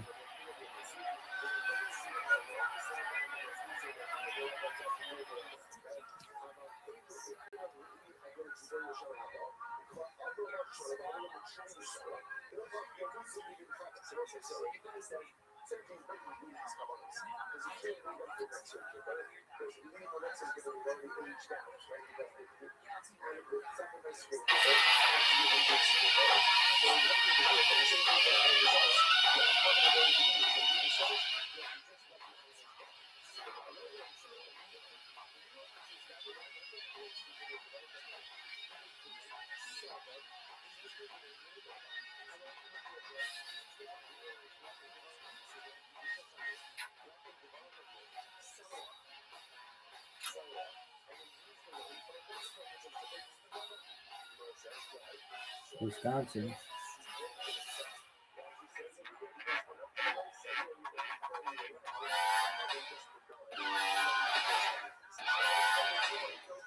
The fuck is High Point? It's not a thing. It's a full sale. Hey, this is Rabbi coming to you live from Logan Gas Company here in Austin, Texas, where a brand new episode Where'd you go? High Point? The fuck is that? It's a school? No, like New Mexico State is a school. What the fuck is High Point? It's just like a thing, but it becomes a sick school. What's your mascot? The Panthers? Oh, like Pitt? Pitt's a school. Really? Pitt is absolutely a school. What the fuck is this shit?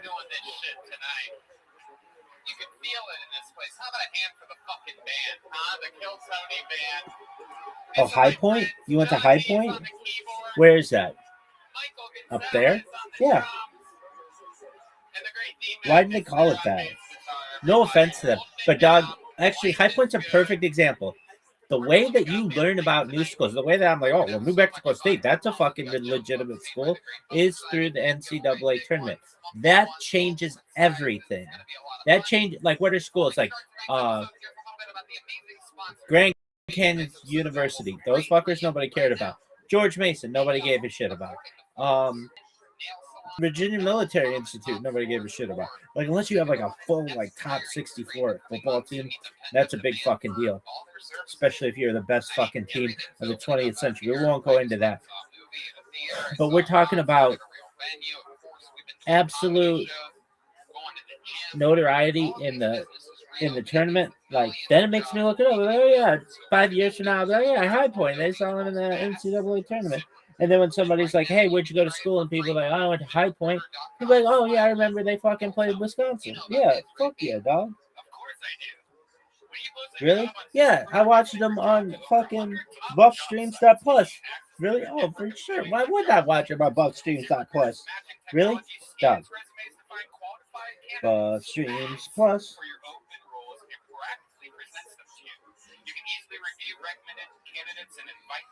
I like how I have to click this fucking button like 1,000 times. Really? Oh, yeah. But now I'm going to look up everything about High Point. Where do you think it is? No. Nobody's ever heard of this fucking school, though. High Point University? Like, it doesn't matter how many Nobel laureates you have or whatever. None of that shit matters. It really does not. What matters is, if you want to get known in the education system in the United States, get your team into March Madness. Like, if you're a small little school, same race of fucking California, wouldn't really know about it. What else? Fucking University of Maryland.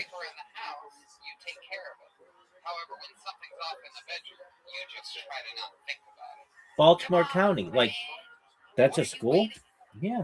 They beat the fucking, like, Virginia, like, it's a first seed. That shit's huge.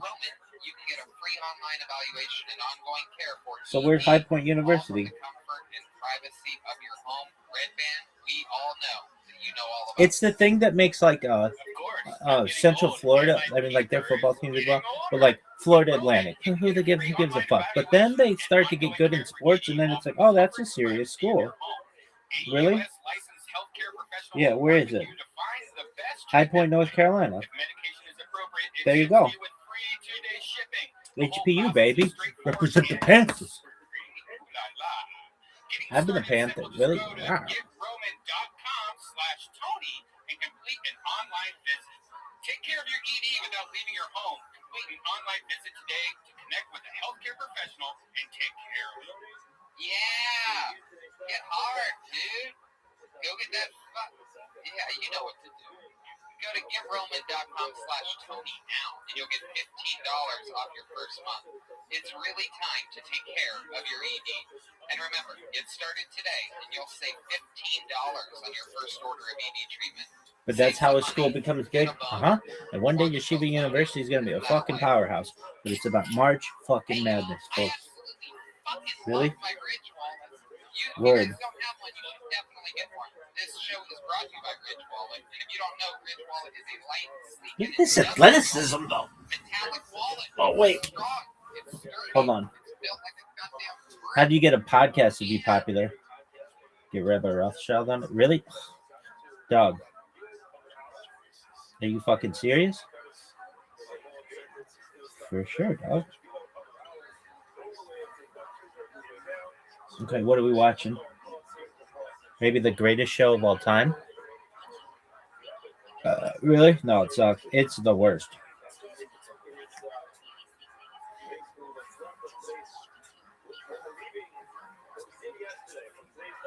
Is this the worst podcast in the history of the world? Yeah, for sure. Really? It's the worst. You really think it's bad? It's so boring and it sucks. The highlight is when he's talking about T-ball. Really? This is really the fight of the kid. It's the worst. Yeah, we're talking about you guys were in the middle of a conversation about those oops or technology and all that shit. My thing about that, I wore one of those that tracks my sleep and all that shit. Here's the problem.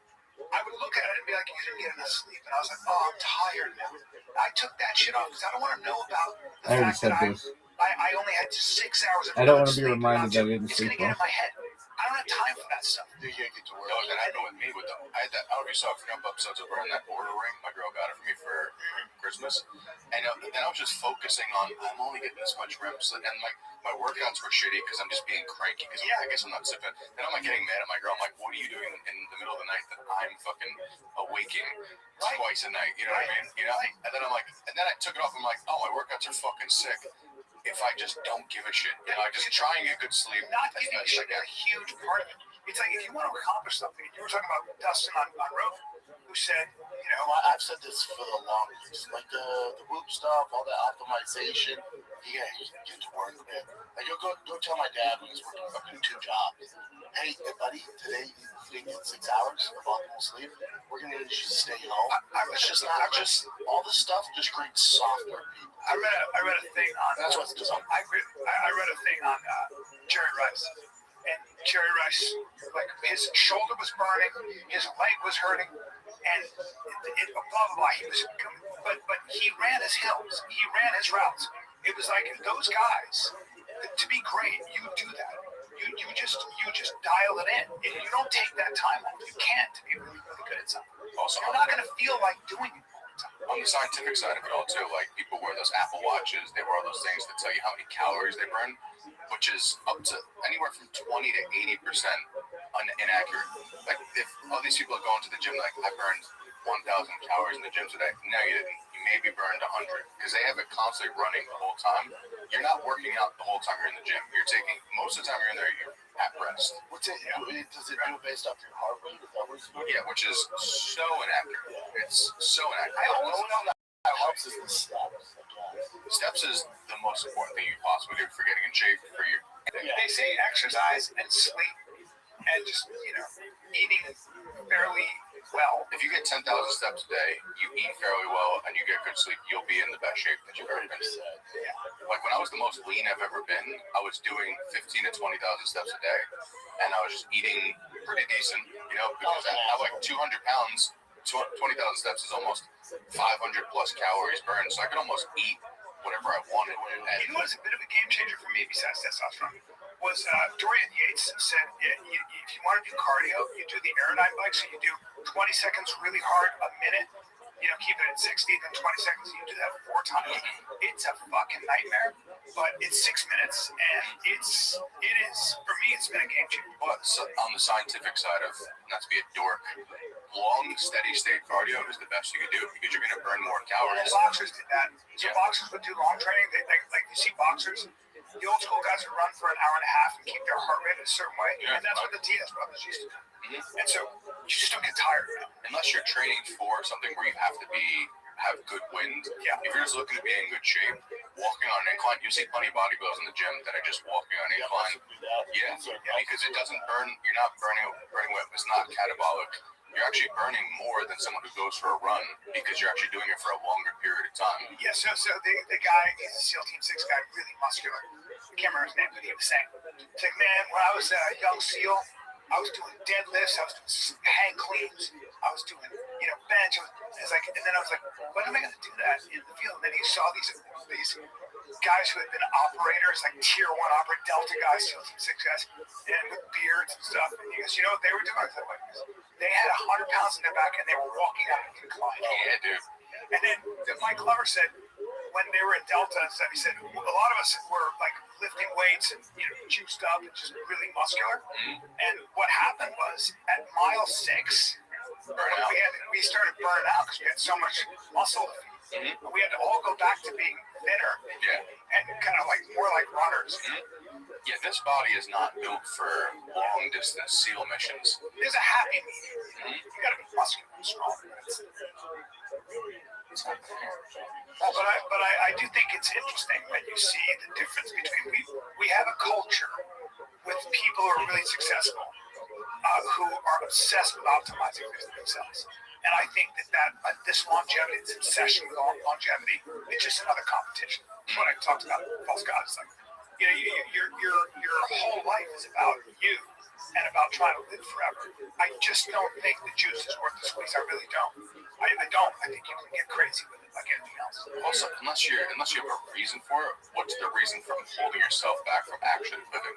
You know what I mean? Like, you're holding yourself back from actual experience with your friends, with your family, for what? For what? What's the reason? Most of those optimization expert guys don't have kids, man. I don't know who follows them. I don't. Well, bro, when you have kids, when you have 4 kids, there's no such thing as optimizing. It's just your priorities are so different because what happens is you care about that. This is the best. My buddy Sam Sheridan said this, and I steal it from him all the time. He said, when you have children, and you have a wife that you love, you have people in your life whose happiness and fulfillment is more important than your own. And believe it or not, that's very fulfilling and it makes you happy. When you see your kids happy and healthy, you see your wife playing with her kids, whatever it is, the people you love, that's what a man, you feel like you're in a position of service. Even if you're grinding, it just changes a purpose. Unless you're a fucking raging narcissist. Yeah, still there's a lot of that. Also, I know some terrible things. You both have babies. What is the chance of you getting 10 hours of sleep and then waking up and seeing red light? You work it out. You figure it out. Yeah. You go to bed you go to bed at a certain time. What about like the average, the guy who works in the cement wagon? You know what I mean? The average dude can figure out because this has a consistent schedule. Sure. I think it's tougher for like. There's no way I could do comedy and have 3 jobs. There's no way. It's hard. Coach through baseball, coach through football, go to the games on Saturday. So, Well, for me, I don't know who's figured it out. I've never had the comic who's figured it out. Well, for me, doing the mothership, trying to do it at 11, and then getting up with my kids, I had to kind of pull back on that because that's a young man's game for people my age. It really is. Like doing late night. It's hard. Coach through baseball, coach through football, go to the games on Saturday. So, Well, for me, I don't know who's figured it out. I've never had the comic who's figured it out. For me, doing the mothership, trying to do it at 11, and then getting up with my kids, I had to kind of pull back on that because that's a young man's game for people my age. It really is. Like doing late night stand-ups with your boys, and that's like a young single. Like even now, like me and my friends, like I was talking to Eagle back in New York, and he's like, I can't do those like 2 a.m. spots anymore. And like at the Cellar, you're out until 3 in the morning, and it's fun. And when like you see great gone if you're doing stand-up, we used to just, it was Fantasy. The best, right? Shit, last night the World Baseball Classic was on. CNN at like 10, around 9:30. I'm like, let's go. Your boy Aaron Judge. He's on big game. I'm not showing up. Dude, that's as a Yankee fan, as a fucking Yankee fan, it drives me fucking crazy. I love him. I love Aaron Judge.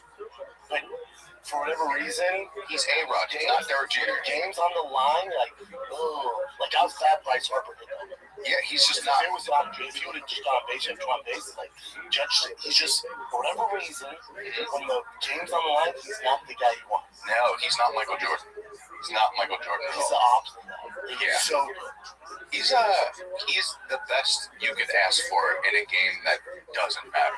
Yeah. You know what I mean? My buddy caddied for Michael Jordan for many years, and Jordan would. My buddy played on tour, so Jordan was never going to beat him. But he would say, "Give me a spot, put money on it." And he said every single time when it really counted, he would deliver. Jordan would deliver, never choke. And he said to him, "How do you do that? Like, what does it mean to do?" And he just said, "I go back to the fundamentals. I just literally dial in the fundamentals, and I just stick to those no matter what. And I only think about the fundamentals. I don't think about anything else. I just literally think about. I dial in, and I just try to be perfect with it." You know, as you walked away, I'm also Michael Jordan. By the way, random kind of tournament golfer getting by. Like, excuse me, I'm Michael Jordan, so I'll leave it at that. Yeah. There's also that. Oh, by the way, like Aaron Judge does the fundamentals. He's the greatest athlete. But there's something that doesn't work. Yeah. So fundamentals, yes. Does Aaron Judge have fundamentals? My God, there's just something that happens. He's Michael Jordan. It's Michael Jordan. You're caddy. There's something with Judge. I don't know what it is. He has everything it takes. Him and Otani are by far the best hitters. You know what I mean? He's clutch though. He's clutch. Yeah, clutch he's actually clutch. He's one up at bat. Isn't that a But do you cultural know that thing? he's even like, because to me, there's nobody better than Derek Jeter all time when it comes to like in the playoffs, he's Mr. October for that You reason. ever seen Jeter stats compared to some of the other dudes? In the regular season, not great. But even I'd actually in the argue to say playoffs, that like he he's a little always overrated. Jeter. I mean, his confidence was ridiculous. Jeter's He's a little overrated. Jeter was called clutch, wasn't he? He was. That's why he was the Look at captain. his stats. It's like That's incorrect. Jeter sucked a lot of dick in the playoffs. I watched him. He would suck. Bernie Williams, my man. Anybody who knows about postseason knows Bernie Williams would just tear shit up. Bernie Williams, dude. You were fucking 10. Fuck you, dog. It was Bernie Williams. My dad used to have a running joke, like, there's nobody who, there has to be a stat, like, no one's hitting some more double plays in the regular season than Derek Jeter. You know what? I'm not comparing him, but the similar. He's our version of Derek Jeter's a huge stretch. Kike Hernandez for the Dodgers in the regular season, like not even like a top guy. For whatever reason, the playoffs come and he's the fucking guy. Yeah. He's just the guy. And even after I think when they won like Game 6 in the semifinals and the conference finals, even A-Rod kind of took a shot. He's like, man, I don't get why you don't do this in the regular season. You gotta suck in the regular season. And if it wasn't A-Rod, he'd be like, shut the fuck up. You tell him, he's like, what the fuck? He's like, I don't know what it is. I mean, A-Rod, I might show up. A-Rod himself was the guy, he was more like a judge, where he was like, in the regular season, hit bombs, you know what I mean? And then in the postseason, good, but not great. Just not the clutch. No one is great. I think Jeter, Jordan. Did you see Bryce Harper last night? I didn't get a chance to watch the game. So just so you guys, I talk about phenom stuff like that. So Bryce Harper at 16, four went to college, had a full ride. I'm turning pro at 16. So at 17, he goes pro. So he's like the number one prospect, young prodigy, and he has fulfilled every single, like, he's that guy. Every. And then last night, no one's getting hits. I think we had 2 hits all game. We're down 2-0 to Venezuela. He's up. It's the bottom of the 8th, and he fucking jacked the whole game. And then the manager fucked it up, not pitching the correct fucking closer. And then they sucked dick. But either way, Bryce Harper, he's the guy. Like, think of all the pressure when your judge was awful, so short. Don't get me started on fucking Cal. Cal, it's I didn't put on because my dad, being he was just like, he's like, first it pissed him off. I guess they didn't sing for the national anthem. They didn't stand up or something like that. Did they? Okay. Yeah. Well, you were in Arizona, right? No. So your dad was pissed at My dad was like, he's like, don't even put the game on. It's dog shit. They're not playing. Yeah, I'm with him. I was pissed. Me and my girl made me watch Nuremberg trials, so I was fucking stuck watching. I was in Arizona with a big famous big leaguer pitcher for 11 years. I can't remember his name. And they were talking about how the Japanese, he goes, there are a lot of times they're really clutch, like with time. And they were talking about their work ethic and how it's never been easy. Like, it's all they do. There's a documentary, I think it's on Netflix, it's subtitled, but it's basically, it's a tournament that they hold in Japan of all the top teams from high school. And there's thousands of kids. And then out of those 1,000 kids, they create one like super team. But they show them, they do it. There it is, Japan's Field of Dreams. But they do it since they're like 5 and 6 years old. Well, they're and they show their work ethic. Like These guys just talk over each other. And also, if they So like fucking strike annoying. out, they like take a samurai knife to the fucking stomach because they disgrace their fans. So there's also that. There's that. He's just different. It's different. Remember that guy? What's his name? Suzuki. He was a great hitter. Yeah, and he was like 165 pounds. He had a room in his house where he would only practice swinging, right? And his routine, his work ethic, it was probably like Roger Clemens or something like that. He's another guy who's a fucking maniac, but that was just the way it was. He was a maniac because he was rubbing androgel and he was also awesome. They all get a pass. But like we glorify, like what Japan does in their work ethic is crazy. Yeah, and they do it in masses. What the Daggies do in wrestling, it's what they do. It's awesome. We have that here. We do, but it's not a fun story. Yeah, it's just not a fun. I know a million. I know a ton. I'm around little kids all the time. There's some savages that their dads and them and the kids want to do it. They're practicing. No, my 6-year-old, it's all they want to do. Sir, they're doing it nonstop. Please remember this. It's an American invention. Oh no, we own baseball. Thank you. Oh no, except for Little League, fucking Japan. I don't know. I'm sure over the past 20 years. Still American invention. Hey, what's your P's and Q's? You know what I'm saying? What? We've had just a couple of good American players, good American wrestlers, good American earth. We dominate them. Again, it's not a fun story. I don't know why. You were telling me about wrestling, right? It's like these Russian guys dominate. We got some monsters. Yeah. Go out to Iowa and Oklahoma. Those are wrestling a different way than they wrestle. They start off wrestling freestyle. We do folk style, which is a better. So that's one thing. Yeah. So one of the things about the international wrestling, the circuit, they do a lot of Greco. They do a lot of freestyle. Yeah. And we do a lot of, which is something we don't start doing. We don't see the books. So you get on the international circuit, but guys like Cejudo, the guys who like Cormier who wrestle on the international circuit, they see all this stuff. They see all this stuff. But it's also like in Venezuela, you hear kids like in the DR, Venezuela. It's like they came up, their club was a cardboard piece of paper. That's how they learn baseball. Okay, there's kids here, same thing. We have poor people in America too. There's a ton of them. We just invest a lot of money, and they work really hard, and they make it. But again, it's not as romanticized. Like you're not gonna see a Netflix doc on it. There's so many kids out here that are fucking grinding, just the same as the kids in Dagestan, just the same fucking kids in Venezuela. But it's not sexy. It's not the poor white kid in Texas who's grinding his ass off while his mom and dad are working the 9 to 5. For whatever reason, that's not a good story. For people who talk about Antonio Brown, Adrian Peterson, they're freaks and they're incredible athletes. Their work ethic was like apparently Antonio Brown came from nothing. Crazy work ethic. Yeah. Like people like to go battle on him. I'm like, that guy is Antonio Brown. No, that knows football. Yeah, they might go battle him for some of his football. You can't go battle him. He's one of the greatest ever. His work is he's a freak. Yeah. I hate him because now he's on social media. Yeah, that's what I'm saying. But when it comes to X's and O's, Peterson did it's like John Jones. When people clown John Jones, like you want to talk about his fight time and octagon, but there's not much to clown. Yeah. That's that fight IQ, right? Also, his fight IQ is so high. We'll take a little break here. Talk to you guys about pocket hose. Okay, I just got this hose in the mail.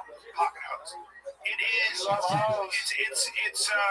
those retractable hoses. But a lot of times, the problem with these retractable hoses is that they leak and stuff. I have one, but they leak. This thing is, I don't know what they make it out of, but it's awesome. And I replace my hose with it, and I have not looked back. And I use it for everything. My yard, I the whole thing. But it's got a pocket swivel. Okay, this pivot swivel goes 360 degrees for full water flow, and you can just do whatever you want. You can water your plants with it. It's rust proof. It's an anti-burst hose which shrinks back, and I think that's really hard to do. At least the ones I've had in the past, they always break. It's pocket size, so it's effortless handling. It just comes in this tiny little thing, came in a box like this big, but it's tiny for storage. It's light. It's ultra durable. It's got a copper head in its back with a 10-year warranty. 10-year. So I can't recommend it enough.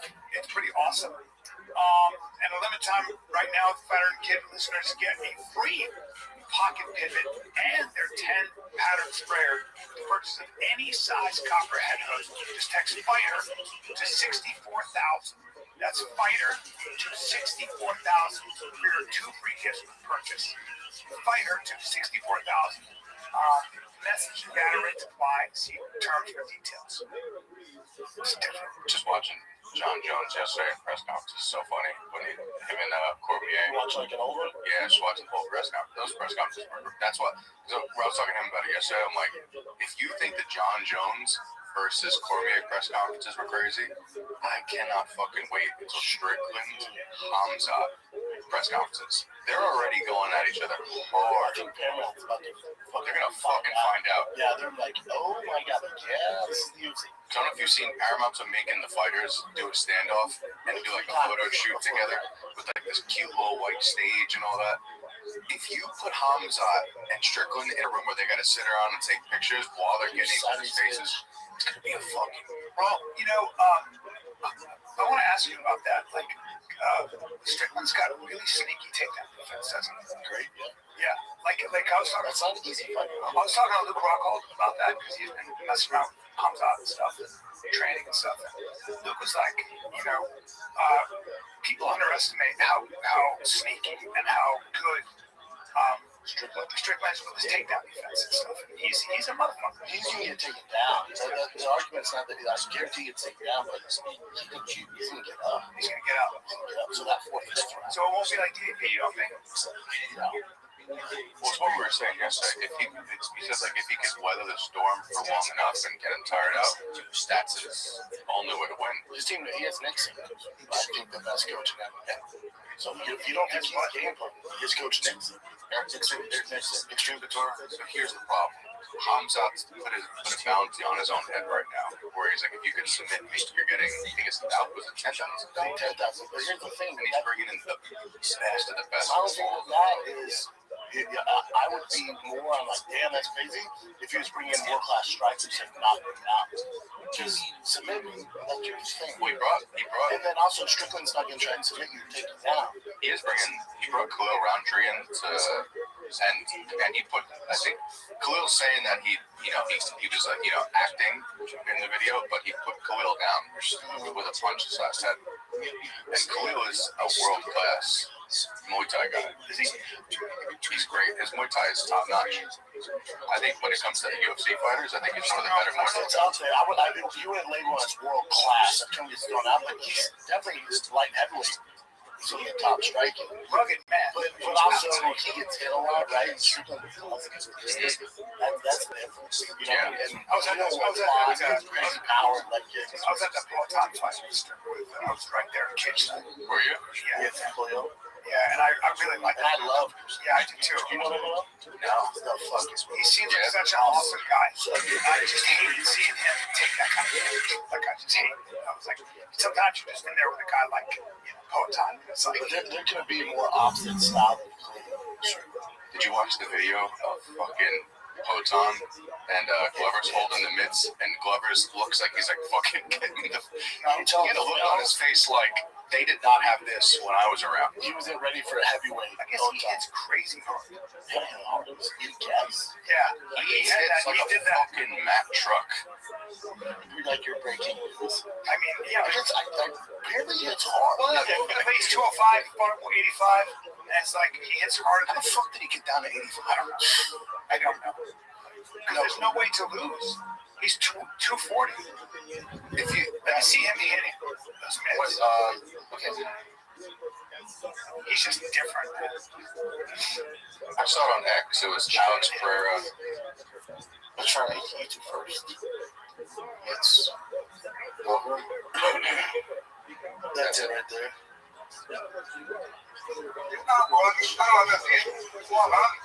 Big fella. He's fucking huge. Jesus. You went Jesus Christ. Yellow, Alex. And you forget Glover was a fucking Animal.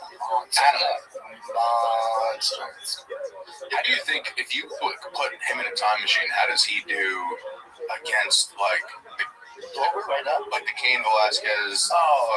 Well, he's light heavyweight. Yeah. Might be a different. But Glover is a fucking. I mean, he was jailed. But as we've seen, Alex can fight at any weight class. He's gonna jump down and fight Bolt for the fucking belt at some point. Yeah, it's crazy. Such an interesting physique too. He's built like a praying mantis on TOT. His ass is up here. His ass is up here. He's all ass. He does have a Brazilian butt. Yeah, he does, but it's hot. Mm-hmm. Yeah, it's like those ants from Butterfly. He's like a swole. He does have the Men in Black body. Yeah. He's like made of. He looks like he's made of like. If you took his skin off, he'd be made of like titanium, fucking rawhide. He's the biggest star. His face, That's active. in America, I would say, yeah. Well, I think worldwide Islam. Yeah. Just because Islam is just like, if you're Muslim. We're into. I don't know, but Tapira, I think Poetan's I think Islam's bigger because they are Muslim. You might disagree. I think Patty's a bigger star than Ilya. Yes. Star, not the better fighter by any means, but I think Patty, when it comes to the Western world, I think Patty's one of the top. Like even young girls who don't watch UFC just love Patty because I think he's adorable. Patty's massive. They got tread lightly with his next fight. Like it was like a TikTok trend for girls to do his dance in videos. Like people fucking love Patty Pimble. Yeah, he crossed over to becoming mainstream. It's crazy veneers. Yeah, he makes more money out of the octagon. I don't know about now because he has a new deal. He used to. I'm worried about Alex with this new deal. I don't know. 8-fight deal? 8 fights is a lot at 38 years old. See 8 fights. So see 2. They just do it so they can lock him down. So he can't go to Netflix. Do you think he ends up? The thing that should bother you is when he did that interview on Ariel with his manager, and he goes, "I didn't look at the contract. I know it was good." Yeah, not good. Like, alright. Because they have the sunset clause where they offer you fights, you turn them down. So so for John Jones, for instance, they go, "We offered you Aspen." He turned it down. That extends your contract another 6 months or a year. So it's the sunset, so it keeps extending. So they may toss Alex some random dude. He's like, "I'm not fucking fighting him." Cool. Extends the contract. It's like if a debt collector calls you, it Exactly. the 3 years they have to pay. Yeah. So the 8-fight contract is just being like, "You're not going to Netflix ever." Do you think he ends up in Zuffa and ends up boxing? No, because Poirier was talking about it on Rogan, and he goes, right when I found out doing Zuffa boxing, he's like, "Yo, me and Nate both agreed we'll fight in Zuffa boxing." Daniel's like, "Absolutely not.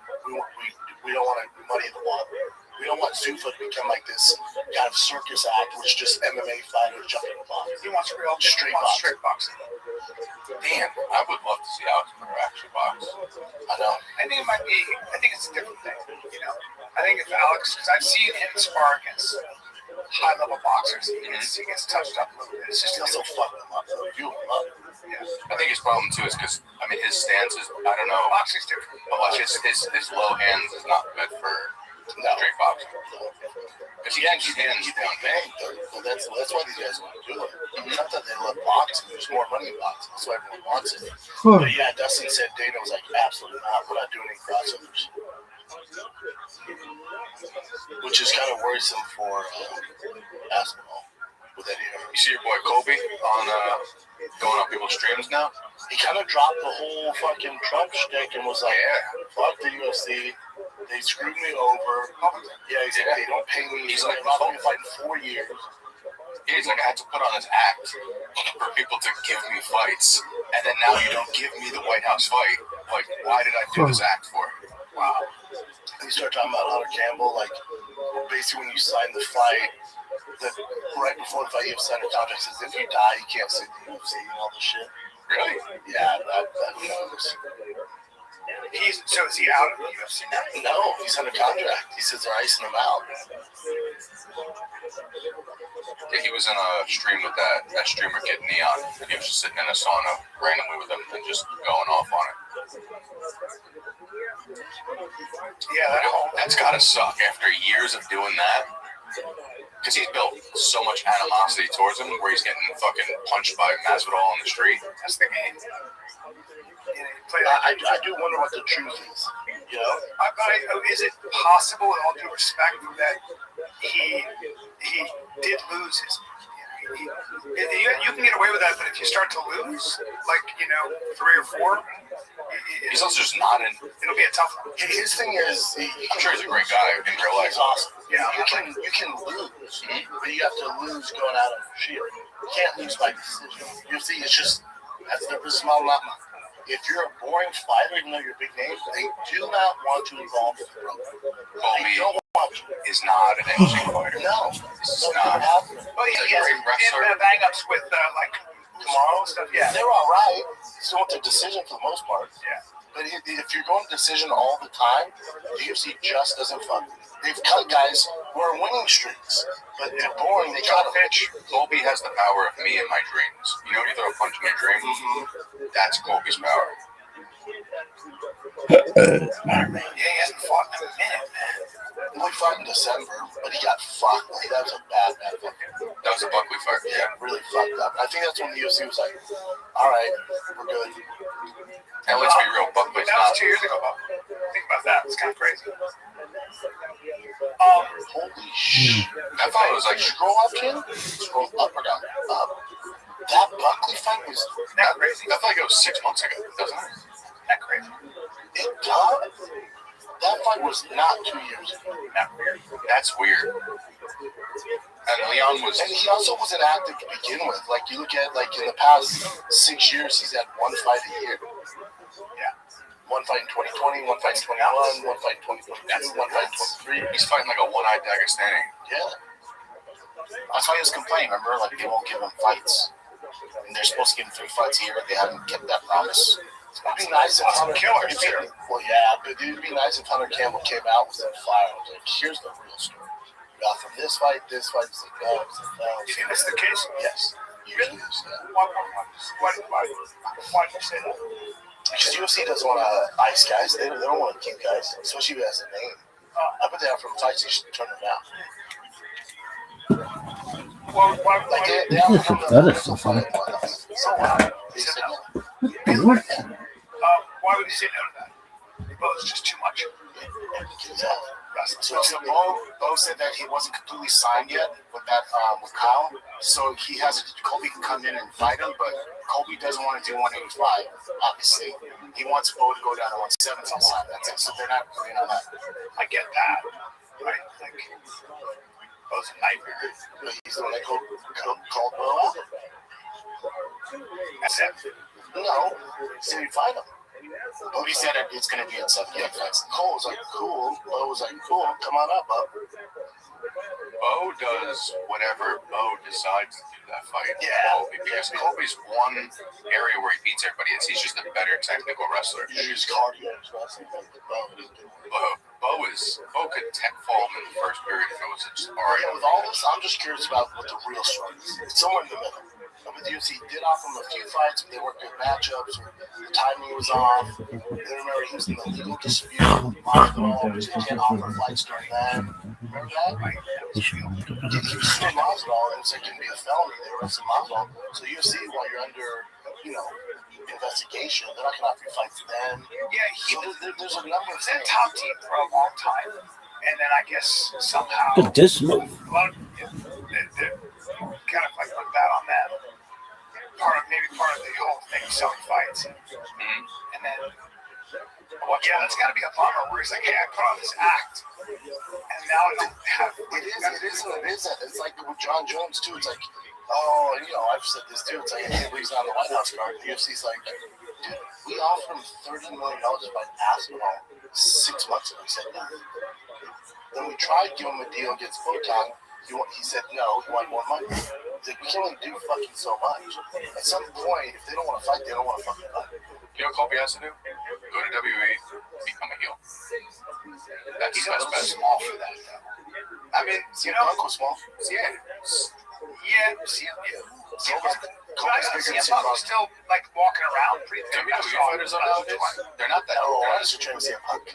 Nowhere near too. Really? No. He looked like he was pretty big, but no. No. How tall? Not huge. He's got to be a solid 190. Yeah, bring him up for a second. I remember CM Punk. He fought at 170. He fought at 170. Okay.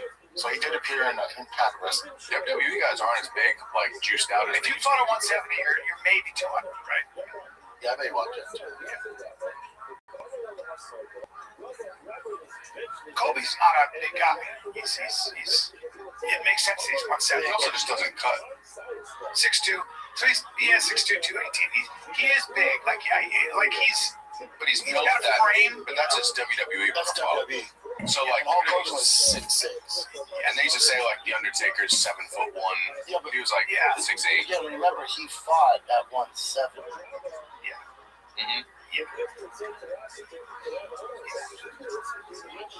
Joe was saying, because I watched a little clip from the Dustin thing, and he was saying the same thing that I kind of said, where it's just like, it is good for the UFC for these other divisions to come out and start putting on fights that are going to actually like... You mean Netflix? Yeah. Yeah. Oh, no, it's great. Because like, if you go, how long is the UFC now at this point gone undisputed, like as like... Because like PFL has been kind of out of the picture for a while now. One is kind of out of the picture. You're talking real. There hasn't been real competition since prior. No, Bellator's no competition, but really fight strikers. Yeah. And since then, I think it's healthy to have that kind of competition. Because it forces them. It's like it's like if you're the dude with the hot chick and you just let yourself go and you be this monster, and she's like, what the fuck? And now she's kind of, checking out other dudes, and you're like, I gotta get my shit together. Yeah. Sorry, what are you talking about? So like UFC, they need that because they're actually getting competition now with this. Because I was saying it would have been crazy if they would have made a White House card that we actually wanted on the same day as the White House card. Put Conor on the card. Put like those fights that we like put John Jones on the card, because that would have been like okay, Tom, you better step your game up, UFC type of thing. But Joe was saying it's healthy for the UFC for there to be this kind of competition out there, and for eyes to be like, okay, so we need to step our game up. Yeah, of course. Yeah, because they have a monopoly about the entire market, so there's no reason for them to fight. Yeah, you're gonna take what you get. And if it doesn't, so it's like if there's just McDonald's, and they're like, yeah, fuck it. You're not gonna put cheese on it. They're gonna fucking tell me you're gonna buy it and then Burger King opens up another door like, we're not keeping the cheese. So now you have, they're like, fuck, now we got it. Yeah, because if you're the NBA, you can't have the Euro League have a better division than you. You know what I mean? So, no, it's great. Because that was my worry, and Dustin actually said what everyone's kind of been thinking, where he was like, if what happens with the Paramount deal if you have guaranteed money and you take away the chance of the pay-per-view? Because now that's where we used to like hang our hats on. Like they used to be like, hey man, if you fight good, you're going to have a chance at a pay-per-view fight where you could make a shit ton of money. Now, if there's no pay-per-view and it's just guaranteed money from Paramount, they don't have to, like, the worry was, are we going to have to push for the best fights, or we already have guaranteed money? Well, did anybody tell us that's exactly what's happening? Yeah. Yeah, dude was Rogan like, yeah, sorry. That was the end of that. Yeah, that's exactly. That's exactly Pay Button. That's what's exactly happening. Dustin's not going to fight. No. I would love that. Today's episode is brought to you by Quo, spelled Quo, the smarter way to run your business communications. Quo is the #1 rated business phone system on G2 with over 3,000 reviews, built for how modern teams work, not this old school stuff.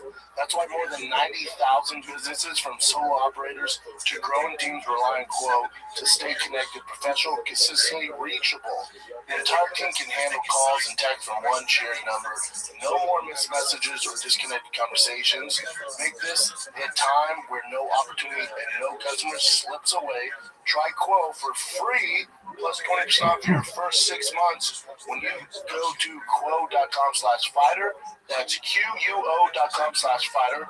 Quo, no missed calls, no missed customers. Yeah, he's the man. He's on peptides now. Yeah, He looks great. he's huge right He's in the commercial, so He's on peptides. he looks fine. He's like 197 pounds right now. He's so jacked. And he's doing some desk gigs with UFC. That's why, like, dude, if fucking Nate Diaz and Mike are gonna fight, like, I would love to see Mike Perry. Yeah, Mike. You saw Mike Perry and him fighting. No, I like that though. So, have you seen the card for the Netflix fight? No. So it's Ronda Rousey versus Gina.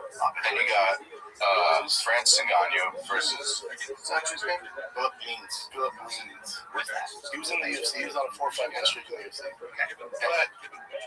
But he fought at light heavyweight, like he's in the fuck. Then you got Nate Diaz versus Mike Perry. That's fun. That's a fun card. Great card. Good for that. Fun card. How did Nate Diaz get out of his contract? Did he retire? I think he's been out for a minute now. He fought Jake Paul, he fought Jorge Masvidal. He's been out. Making money. For him. I bet you he'll make more on this fight than he usually makes on any. He won't make more than he did for fighting Jake Paul, but For sure, than a UFC fight. no one's dead. Mike's a dog. That's going to be an interesting fight. It's gonna be fun. I can't see him. Like, people are like, oh, now there's an avenue for all these UFC fighters. There's not. Like, you have to be completely out of your contract. The one thing you got to give them is they could actually say, "Hey, we're the only people who have the undisputed heavyweight champion in the world fighting." Correct. No one else can say that. You can say, "Oh, we have this interim guy who won the interim belt and beat these other." France is the only person that flatlined fucking Stipe and fucking actually won the belt legitimately. Heavyweight champion of the world. And if Philip wins, he took it. That's never gonna happen. That's probably not happening. Yeah, the baddest heavyweight in the world's not the UFC. Is Philip Lynn's a big fella? No, he used to fight light heavyweight. No, that's really disconcerting. He's at 260. Shoot your black belt though. Like, good on the ground. Yeah, well, that's big. Well, he better get good on the ground because he's gonna get. He better than that. Yeah. He's just sitting. But 205 and 6'1", that's an issue. I'm sorry. It's just an issue. You know, that's confusing to me. But he's a beast. I'm sure he's a beast. Yeah, he's good on PFL. But he also had a winning streak in UFC for What happened to that? Let's see what's wrong. Look at that, he won 4 in a row. The sad thing is, we'll never see the undisputed heavyweight champion come back to UFC because Dana's just said, "Nah, I don't want to deal with him anymore." Dana said he doesn't want to deal with France. I don't think France would ever do that. Why would you go back? For what? To make less money? Like he said, the legacy thing, I don't give a shit anymore. I'm with Francis. But that's a sad thing, though. Like, cause, wow, what do they do Sad for the fans. to start legitimizing the heavyweight division again? Well, you gotta have Tom come back. Once Tom starts cooking and goes off some wins, then there's a debate. But Is there any like reports on his eyes? Better. he put some videos like getting back to work, so hopefully his eyes better. So fucking scary. boy Lawrence Dawkins on that Netflix card I just saw. Is he for sure booked? It said it in that article. Another SoCal guy, so that's good. That's an old video, though, right? Yeah, I just look for updates. All right, give some credit back, Jim. Okay. Let's start off with your boy Bert Kreischer. He was in a bus that had a tire pop, and then he was in do you know the actual story? No. So he was in a bus, the tire popped, so he was stranded on the road. Then they got into a different bus to head over to where they're going to be doing their show at. And apparently by that time, the next morning, that bus that they were originally in was up in flames, like completely gone. Oh, so he wasn't on the bus. Yeah, that's what I kept looking at, like the way he's I'll let him. Wait, because he posted a video, like I thought he was on the bus and to get off. That's right, yeah, that's right. Works good with social media. How did it catch fire? The tire just popped, and then apparently the driver was still waiting with the bus as the crew went, everyone else left. And then there's like a popping sound, and then the bus just went in flames like that. So from the roof area. So Saturday night was at Fargo, around like 11, and around outside Fargo, we had a blowout on our tire. Front right tires just ripped totally off the rim. Both bus drivers said they'd never seen anything like it in like 35 years. We waited for a couple hours, and then we ditched the bus, and we got on crew buses and drove into Cedar Rapids. That morning, our bus caught on fire on the road in between Fargo and Cedar Rapids. Everyone's fine. The bus driver, Dewey, he got out in time. He said literally the fire started within 15 seconds. The whole front cabin was in flames. Here's the good thing to know. Had we slept on that bus, we all would have been trapped in the back and we'd all be dead. Take it easy. Yesterday, we would have been dead yesterday. So, it was a blessing that we had a blowout. It was a blessing. So today, as frustrated as you may get, realize everything is a blessing. God works in mysterious ways. I'm coming. Okay, no. Even that was kind of a little bit ambiguous, or you can't really tell exactly which bus was on fire. But then if you actually put it together, it's the original bus. I mean, that's what I'm getting at. What do you guys think? I don't see. I thought it was bullshit. No, it's not bullshit. He wasn't on the bus. So that bus tire popped. He was stranded on the road for hours. Other buses came on and picked him up. He was already gone in North Dakota, somewhere, Fargo, at the hotel. But it doesn't sound like the whole bus caught on fire. Right, but he could have. They were gone. Yeah, he could have slept on the bus. Yeah, so he's saying he was lucky that they were not How crazy on is the that? bus. Look at that bus. That must have been nuts. How did they have any idea how the bus? I'm sure we're still investigating, And but they hit a pop. breaking those windows is hard. You're in the back. Unless you're Conor McGregor with a dolly. Yeah, but There has to be an emergency exit in the back, though, right? I don't know. I hope there is. I guess the windows pop up. See if there's If emergency. they're all asleep at 3 a.m., I don't know how clearly they're thinking. Yeah. But he has that Mickey Mantle gene we got out. He's a beast. He's fucking strong. How big is he? Is he a big guy? Yeah. It's a big one. Multiple emergency exits. But still, 15 seconds, that's... You're still screwed. Yes, there's one in the back, too. Yeah, who knows? They got the... Yeah, but I was confused. Even right now, I don't know if 100%, but I'm pretty sure that means that the bus they left. It sounds like, Hey, pause for a second. Yep. B, let's take a little break here, my man. Let's take a little break because I've decided to dabble in investing. Here and there, it's tough, man. You never know. All right, that's why I lean towards Stash. Helps turn good intentions into consistent progress. Stash isn't just another investing app. It's a registered investment advisor that combines automated investing with expert personalized guidance, so you don't have to worry about gambling or figure out on your own. It's super easy.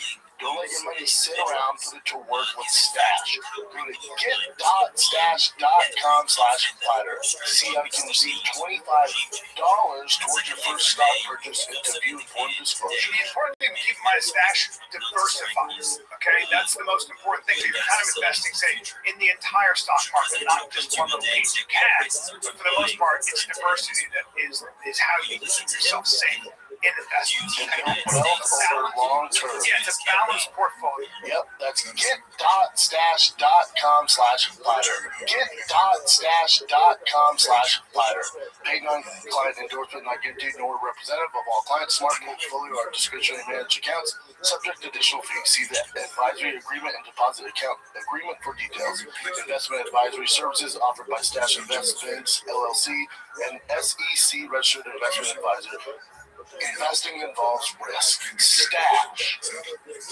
All right, just to wrap this up, this is some footage that someone was driving down the road. That's his comment. I love Virgin. This is true. He goes, you will be talking about this for 67 years on every podcast possible. And this guy goes, he's going to talk about this forever. Speaking of touring, I have to. Or like burn crusher. He calls it, well, people call it bird crusher. But real quick, let's put a ribbon on this. This is someone driving past the actual burn bus.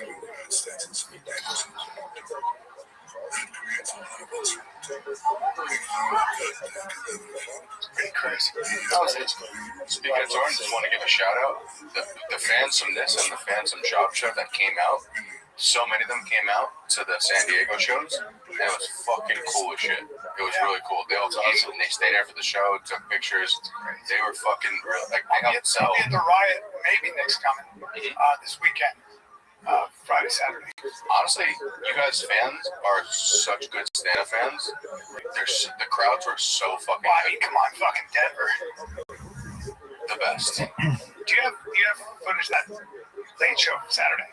Mm-hmm. Send it. I just got the audio from it too, so I can sing While it. you guys on stage, I'll be doing Fight Companion with Joey Diaz, Eddie Bravo, Joseph Rogan, and myself.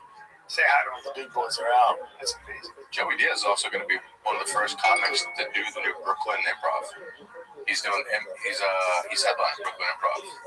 That would be. I've never gotten a chance. If I'm in New York while that's happening, I'm going to go see that. I can't believe they're actually. I can't. It's kind of crazy. They're opening an improv in the alt comedy scene. Is it an actual improv? Yeah, done by the Improv. It's great. That's good. It's going to be great. Yeah, it's awesome. All right. Somebody turned 47 today. Oh, I think I'm 47. 48. You always round up. Happy birthday. I think I met you when you were 26. 14, Epstein. How old were you? Oh, that's a skill for another guy. No, we take it. When you were 14, you were in my summer camp. You came over when you were 14, I believe. I was teaching you how to throw a ball. I was green. How long you guys know each other? Fuck, man. I mean, maybe. I think you were 26. Yeah. You were fighting at Yeah, I was 26. fighting, yeah. I remember I know what you mean. That's fucking. I told my wife those orange juice. I can tell you. I turned slowly. I go, the ride's half over. Yeah. She goes, no. I go, oh, Bubba, you think I'm going to live past 86? 86 is a good number. I've known you about 15 years. It's been actually, yeah. So you've been doing it for your kids 13.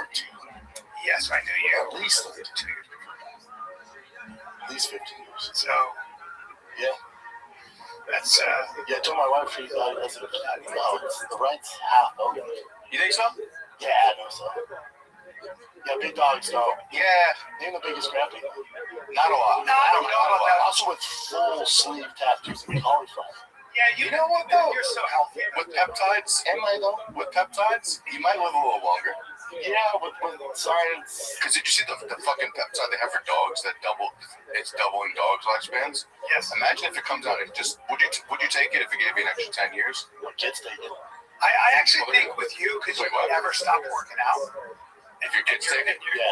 Yeah. You never stop exercising, and you've been really consistent with it. I don't think you're gonna. There's a lot of stress though. That's like the number one killer. Yeah, who doesn't have stress? Who the fuck doesn't have stress? I hear you. I got a present for you though, Brad. You do? I swear to God, you're not gonna eat it though. Look who Theo Vaughn's calling me on my phone. Answer it. Brad King. No, he hates it if he's on here. No, we can edit it out. What's up, brother? What's up, Blair? I'm just doing Find the Kid. Chin's here and Brian's here. What up, buddy?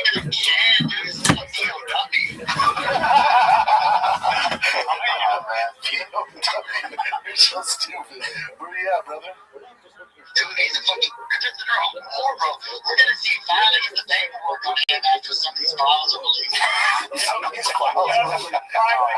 In his real age. He was one of the small Asian boys that they had fun with. I just saw his work. Let's go back. That's good, dude. Where you at, Nashville? Yeah, man, I'm out here, dude. Just want to wish you happy birthday, man. Thanks, brother. Miss you, pal. I miss you too. I might be coming down there, so I'll let you know.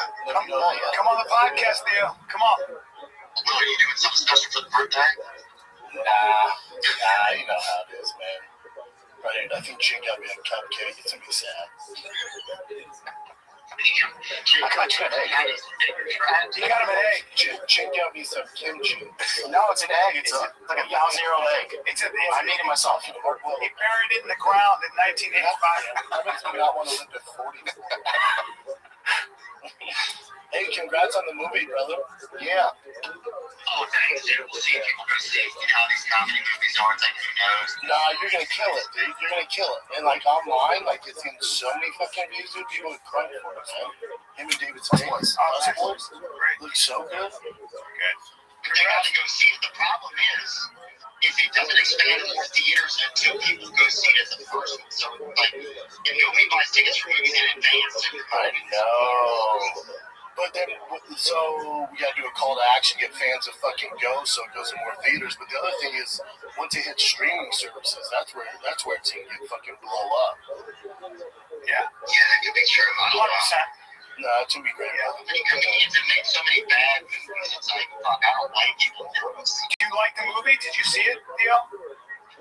Yeah, I saw it. I edited it. I edited probably a third of it, but yeah, there's a lot. It's good, man. There's some funny fucking shit in it. Who directed it? Dave's like the big guy in it. Who? Who directed the movie? Steven Spielberg. Yeah. No, this guy Jonah Feingold. Okay. And so it was like, yeah, dude, nobody wanted to help us, but we ended up making it, so it was good. But yeah, man, I miss you guys. I just wanted to say happy birthday, Brendan. I love you, Ron. Thanks for, just being a part of my life over the years and all that kind of gay shit. We miss you, buddy. We miss you. I miss you guys. And lay off that, them cheese fine, but don't have any of that Kim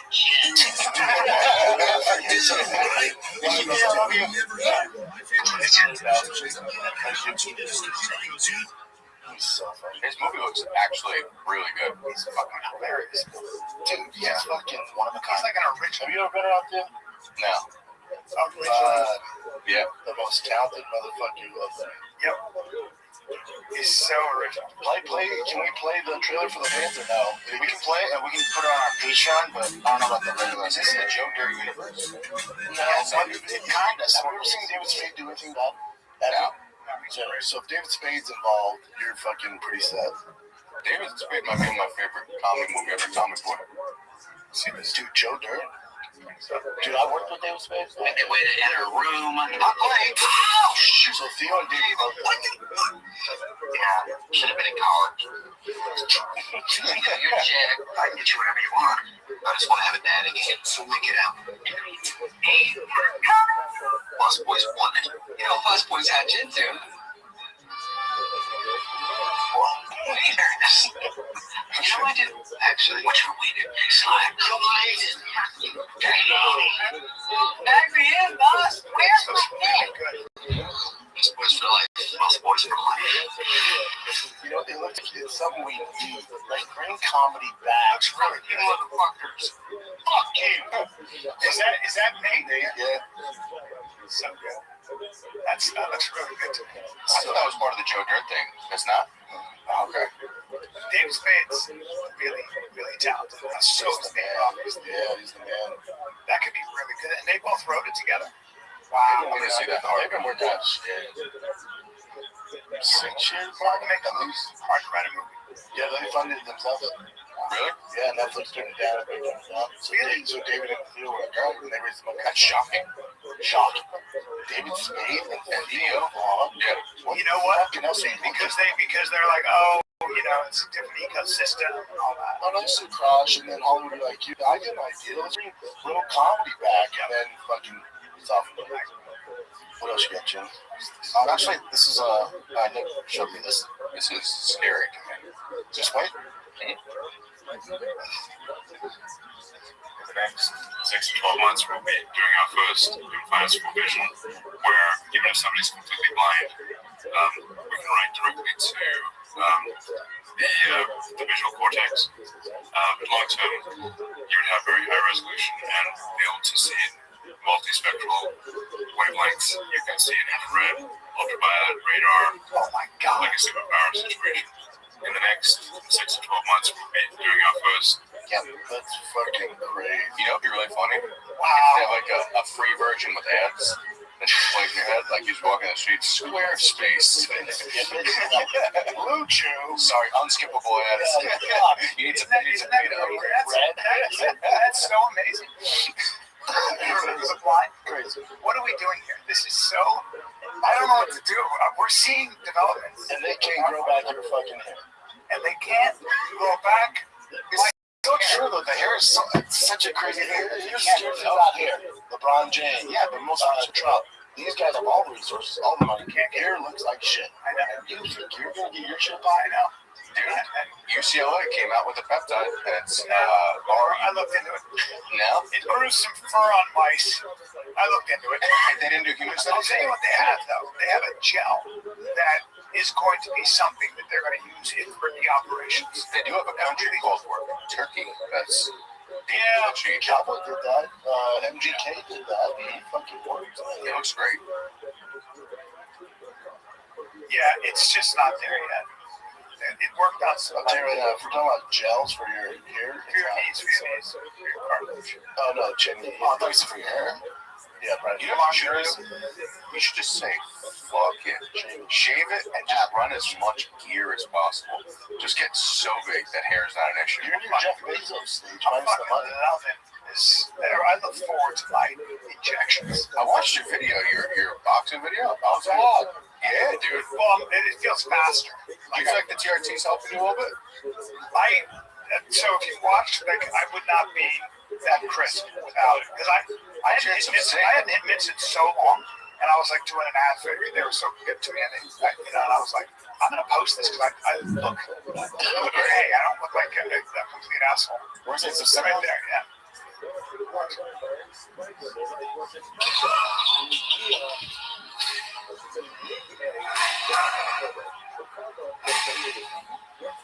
Big shot. We get deleted. Goes, we're shorts. High point. And I just put steroids. Come on, High Point. High Point, North Carolina. Everybody knows this fucking school. It's ranked #1 best run school in the United States, in the country, folks. You look great too, bro. Your body looks like It's I've been working out a fuck tons. Does this inspire you to do TRT, Joe? Come on, High Point. Oh, what a shot. Dog, High Point, these are my dogs. High Point Panthers, baby. High Point, North Carolina. Get your shit together. The place I went to was a telemedicine place, and then they were like, they didn't want to deal with the, I guess, legal stuff that might happen later on. So they stopped doing that, and they started promoting this enclomiphene stuff. Oh, you ran Clomid? Oh, yeah, but it's like a mixture of some other stuff in it. Is this And in dude, Koreatown or? no, man. Dude, my test dropped so bad, my testosterone, they said it was abysmal. Yeah, I know, dude. So now I'm with Waste to Well. So I'm on the cream, but I want the injections because Are you working out? Tell me what the injections. You gotta work out. You gotta lift weights, dude. Tell him what you want. Though. Be like, I need injections. I told him, he's like, let's just do the first blood test. I'm like, fine. So then once you do that, be like, I need. But you have other complications, you know. You gotta be careful, right? They Wasteful doesn't fuck around like They know all my stuff. No, that's why they get my cream. Yeah. So they might have you on cream for a reason, because a lot of times, if your heart has got some issues, when you do go on TRT, your lipid count can get really high. So your LDL can go high, and your blood gets thicker. Yeah, that's a little bit dicey. But you're taking that peptide for that. What was the one again? Glutathione Yeah, glutathione. injections instead of the actual orally, because the injections are way better. Your liver enzymes probably much better now, right? I just took my blood test yesterday, so glutathione. Wait, what is that?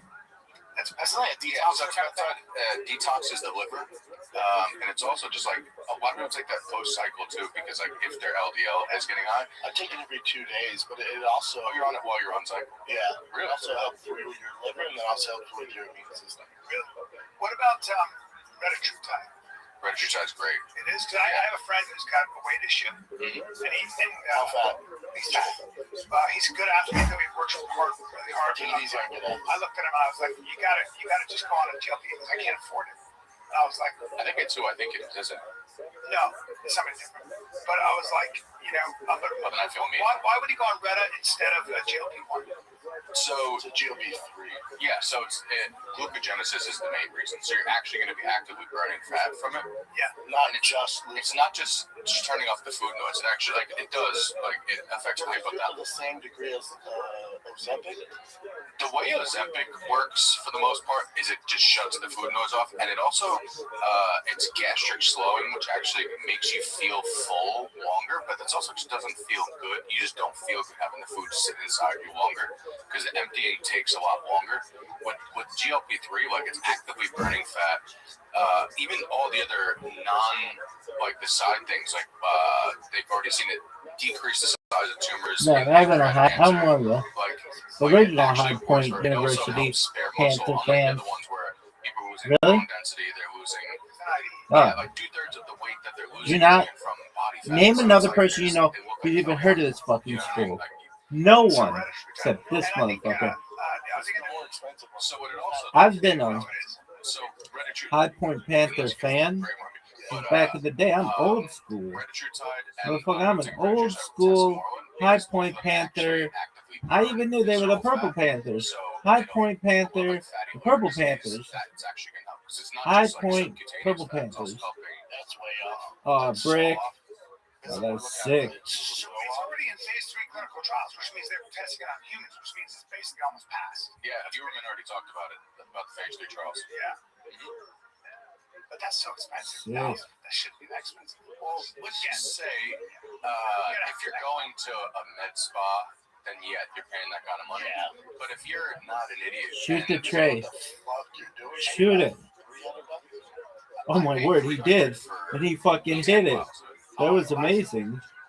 Depends Dog. on your dose. If you're someone Dog, that was a sick shot. High Point Panthers. Get this shit, dog. Literally 80 pounds overweight. The average starting dose is about 2 milligrams. The time I tried it, I titrated up even to that. Shoot the I tray. started with 1 milligram, and that Shoot it. plenty.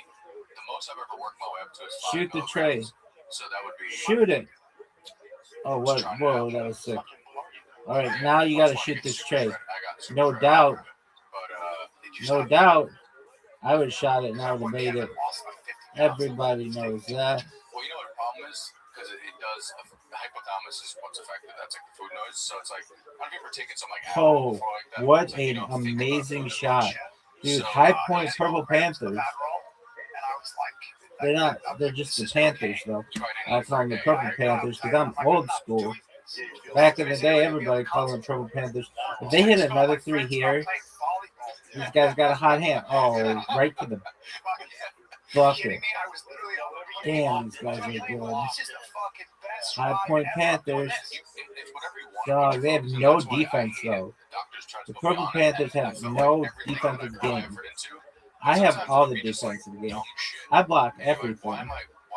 High Point Panthers. High Point Panthers. High Point Panthers. Shoot the tray. Shoot it.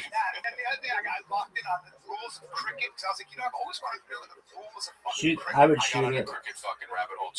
I'd shoot it. Oh, wow, he did. Rick. Oh, big rebound. Big rebound. That's the end of the game, folks. It's down to 1. Really? Yeah, High Point. It was nice. What would you do right now? I would swarm him. Swarm defense like a bunch of bees. Swarm that motherfucker. Dog, they're up 4. That is a huge lead. Insurmountable. tell Progressive what you want to pay for car insurance. They will help you find No options way. in your What a budget. shot. So try it today at What a Progressive.com. big shot. High Point Purple Progressive Casualty Panthers. Insurance Company affiliates. Prices You like and High Point? limited by state Dog, law. I've been a High Point Purple Panther fan since back in the day. Since back in the dizzy. Dog, I don't know how I never get any of these games correct. Movies like Interstellar, Dreamgirls, and Gladiator. And TV shows like Survivor. This commercial sucks. The Fairly Odd Parents and Ghosts. Pluto TV is always free. ChatGPT. Pluto Worse. TV. Stream now, pay never. So this I thought was pretty interesting. Let me know what you guys think. This woman got kicked off of a Frontier flight because she wasn't listening to the instructions. Apparently she's deaf though.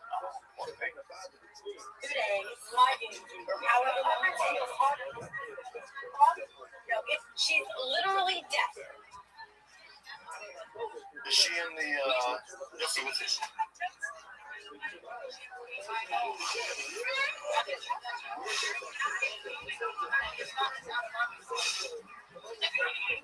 It's this one right here. Nothing wrong. Oh, no. She has it on her ticket that she's deaf.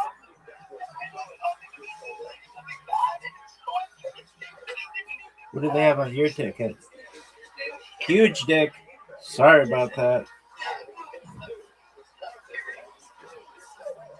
God, what a huge 3. These guys are fucking snipers from downtown. What do you shoot? I shoot about 69% from downtown. Really? Oh, yeah. Every time. Apparently she wasn't listening to instructions. What instructions are they telling her? So yeah, so is she in the emergency room? No, just or this looks like a regular row. So I think maybe they were asking her to put on her thing, or she just didn't hear it, or something like that. Chin, no one cares about your shitty stuff. Talk about March Madness, dog. This is the shit. Normally, right? Which, oh no, she's not deaf. To me, I would imagine her not being deaf. Maybe like a little percentage of her hearing's out or something. Does her ticket say deaf? That's what she's claiming. Does it say deaf if you're deaf on a ticket? Can you just click it? Because we all know how deaf people talk. So, yeah. She may have lost you. Can you give me a... But you can be legally deaf. You can be legally deaf. That's what I'm saying. Like, is it a certain percentage? Yeah, like my father-in-law's legally deaf. If you inform the airline you're deaf or hard of hearing, that's generally not a passenger. Yeah, so she's claiming that that's what she did. So, do you want to just finish the video or you want? Yeah, I don't think she was listening because did they kick her off?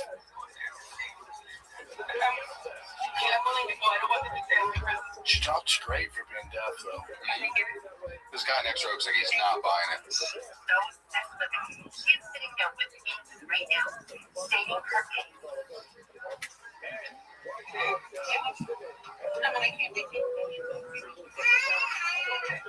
Was she with a kid? That's ridiculous that they kicked her off. That's crazy. That's crazy. You guys are retards. Why isn't everybody making a scene? Also, is she with these other people? How is nobody helping her? No way. Okay, so this is the statement from High Point. This is a statement from Frontier. Someone here would she admit contained alcohol with questions? Okay. Container alcohol more violence, both okay. The spokesman added there was no indication on the passenger's reservation that she is deaf or had any form of disability. And according to various personnel interacting with the passenger, she was clearly an effective person with her during the interaction. She speaks pretty good. And she also is actually if she's deaf and drunk, yeah, she speaks pretty good. It's So she came in with an open alcohol container, and so she's I'm thinking she's straight up the deaf thing. That's what I'm thinking. I have skeptical hippo on. I do. She spoke way too clear. Yeah, the first thing that stuck out, she was listening and she was hearing. So Yeah. it sounds like she. Then of course the internet doesn't do any research, and they're like, "Fuck Frontier." Frontier's like, "Hold up, they're off the sounds like she got caught drinking and panicked and said, "I'm dead." I'm gonna do that next time. What the fuck? So you can't do that. So you're not wearing pants? I'm dead. I'm gonna come with an open container and be like, "So what are you doing?" I'm like, Brendan Schaub. That High would be point. good. Brendan Schaub. Dog, they got the ball back. I go bad on you. What happened to the ball? I never really knew Brendan. 15 seconds knocked out of bounds. I should do play-by-play for March Madness. With a kiss from downtown. Diaper Dandy. Boom shakalaka. Shoot the tray.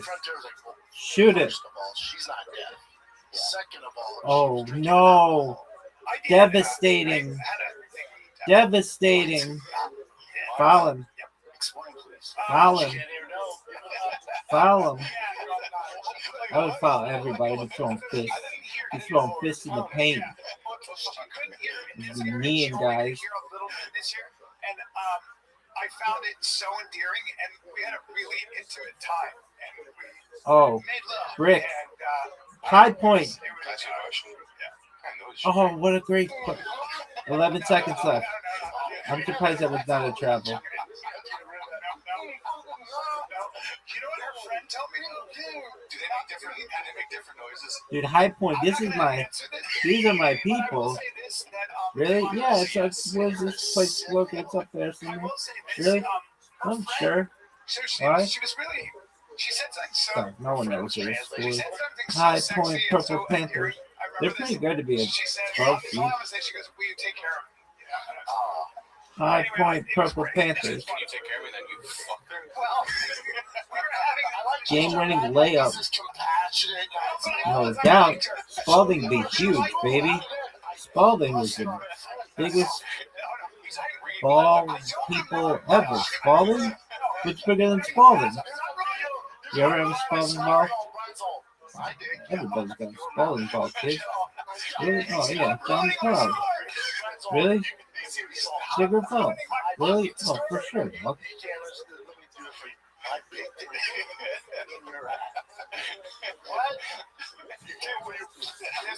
Dog, what do you think's gonna happen here? No, you know what happened? So we had this thing. We had this whole thing, and her friend told me. It was so funny because, like, you know, I kind of was interested in dating her. I liked her, and then she kind of like, I know. Wisconsin And is the she, buzzer I remember beater. she fucking, Buzzer beater. whatever the case, she lived in Shoot the another tray. city. Shoot it. Maggie Her Kate friend King. told me, her friend said, Maggie Kate King. well, she's Maggie so Kate sweet. King. And her Oh, friend- rejected. Well, you know, I don't know if Oh. it's the death thing, but she tends to This bitch is have over. addiction issues, including with sex. High She point, just Purple Panthers, baby. a lot of guys High point, like a Purple crazy Panthers. girl.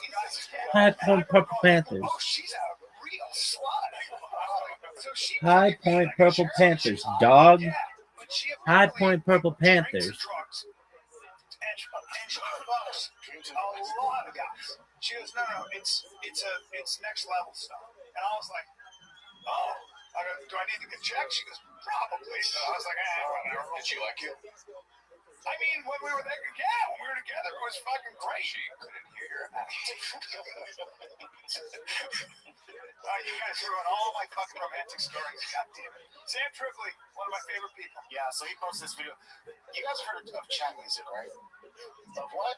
Something called chat music. It's different kind of like TikToks, Instagrams, and it pretty much reads the comments, all the comments, and then makes it into a song. It's pretty amazing.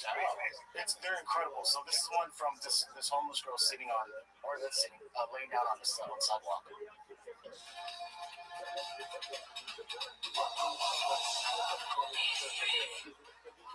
Jesus. She's there. I don't have anybody in chat music because nobody watches my stream. Really? What is this one? No one gives a fuck.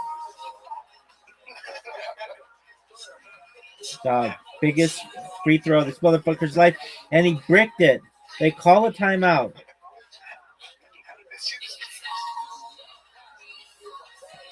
Who's this lady?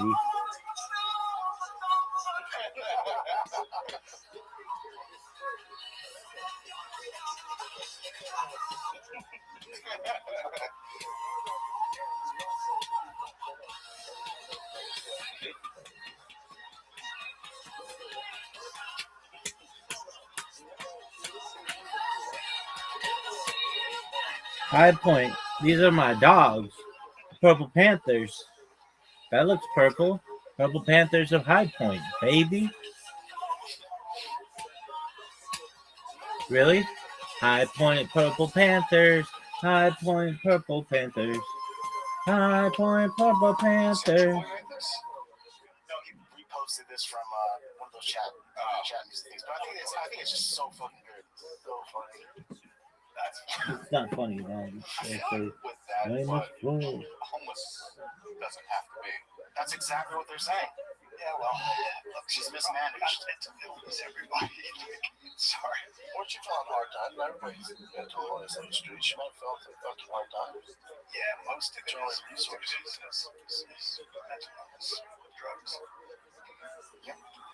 But the only my like take, my down take, like, guys, she's probably like, come on. How long we been podcasting? That's funny. That's funny. Shit, that was so good. Dude, those songs, those this guy goes, most of you are a bad week away from being in her shoes. Yeah. No. Yeah. Anyway. You guys want to see something that's Game winner. Game winner. Shoot the tray. That's it. High Point Purple Panthers.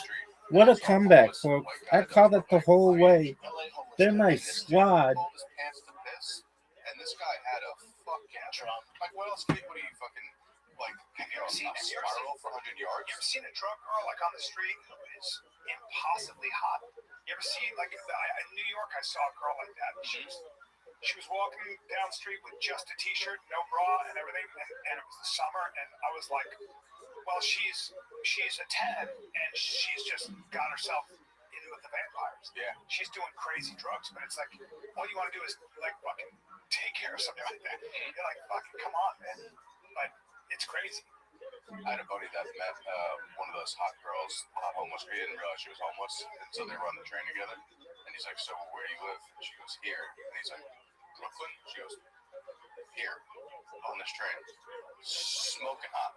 Yeah, I saw that in Venice. I was with my buddy, and this girl came out. She kind of recognized me. She was like, "You're that guy." She was so hot and a straight up tweaker. Yeah, I'm just on the street. I was like, "Jesus Christ, you are." My buddy was like, "Bro," I was like, "I know, but no." Love Rich Voss. Shout out to Rich Voss. Great comic. Can you suck here? I opened for him one time back when I first started. He's so fun. And the power went out to the comedy club. And he No way, went to the Sienna. microphone, So I sold that audience. No way, Sienna. Dude, Rich Voss, I hadn't seen him in a And then while. sold CDs after the show. He's in amazing. a non-CD era. Well, he's my They burnt Sienna's son. Rich is so funny. Rich, I hadn't seen him in a while. We're at the Green Room at the Comedy Store, and we're sitting there. It's like 2019, and he hadn't seen me for a while. He walks by, and instead of saying hi, he goes, because he was in coffee and espresso. And he just keeps walking past him, and as he comes back, he goes, "I forgot a little cream." What's this? Okay, so I brought up Godfrey a few times here about how, like, he's just so, I don't know, it's just so racial these days, and I was a fan of this as well. So this is his take. Yeah, dude, I still like him a lot too, but this kind of really just bums me out. So, In all fairness, though, it's him online. Because, like, whenever he sees me in person, he's like, "Yo, Nick, yeah, you did like it's not." he was here. He was freaking awesome. He just gave us all compliments. He's awesome. But let me see if this refreshes. He's so talented. So there's this red carpet thing, and that's one of the Sienna Saints. Everybody knows I've been a Sienna Saint fan since back in the day. Really? I'm a fan of Burnt Sienna and Burnt Umber. Sister School, Burnt Umber. Really? And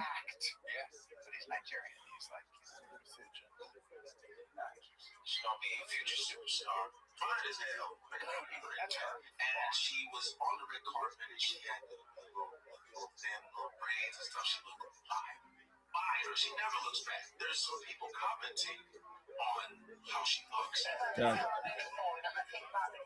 I'm one of the biggest Sienna fans of all time. Almost, I'm maybe a bigger Sienna fan than I am a High Point fan, son. Really? I've been back, dog. I've known about Sienna. Nobody knew about High Point before this motherfucker. Sienna? Where's Sienna? Now we look up this shit. Why? Because it's not New Mexico State. Everybody knows what that shit is. The Lobos, the Wolf Pack, baby. No, those are two different. One's a Wolf Pack.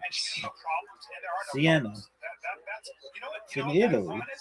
Super privileged. You know why? Because she looks.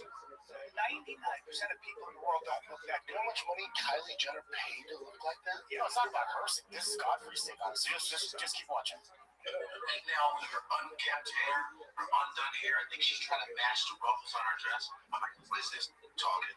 What the f does that mean? I had the privilege of meeting her at the Black Critics' Choice Award and receiving it. It was fire. It's in Londonville, New York. Yeah, everybody knows that. Where the fuck is Londonville? You should know about box braids, afros, fades. You should be knowing about that. Cornrows. I just thought that was tacky. Unkept hair like she's some savage. Listen, this is the reason why. Now listen to me closely. This would be the biggest upset in the history of March Madness. Really? Is it bigger than University of Maryland, Baltimore County beating Virginia? I think so, because this would be over the number one overall pick, overall team. Really? Uh-huh. And I picked this team to be the fucking champions. Really? Oh, dog. How didn't I pick them to be champions? Really? Yeah. I'm over here telling poor Brandon, like, dog, you want to pick Ohio State over fucking TCU. He's like, okay. I'm over here to watch fucking Kentucky wins this shit. I'll be like, no fucking way. It'd be so sick. I want him to. Go Wildcats, baby. What have you been in your day? I've been a Panther, a Wildcat, a Titan, multiple Titans. Really? I've been multiple Titans, motherfucker, and the one, the only.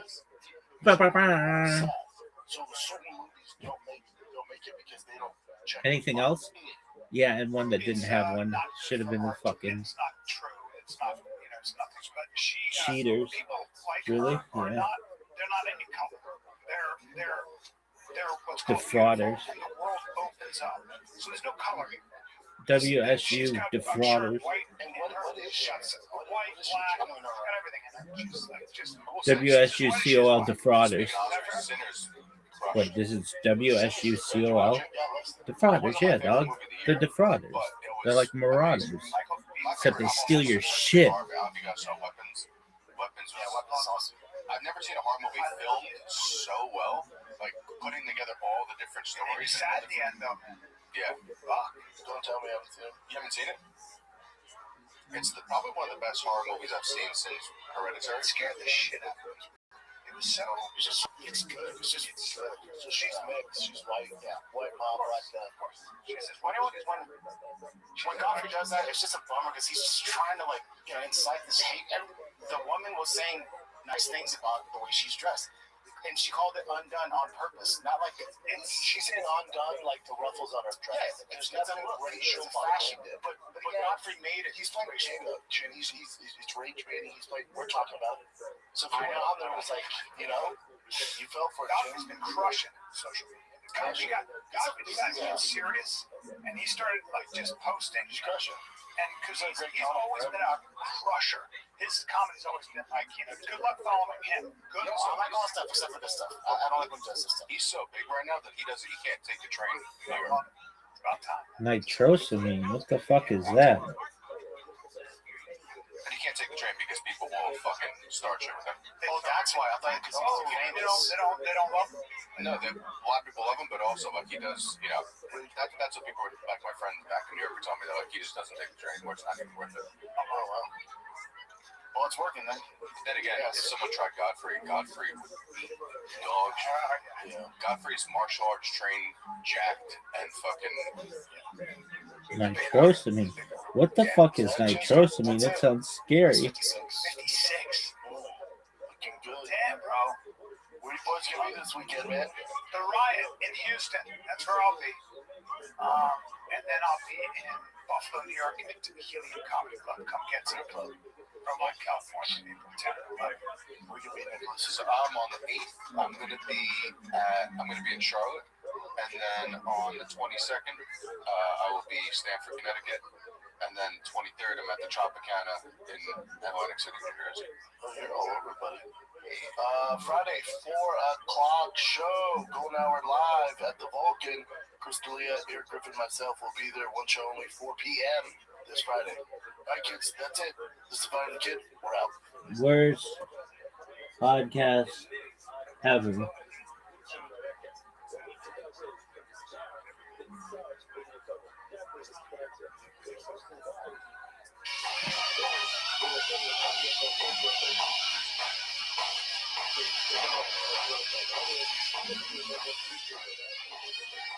Doc, what is this?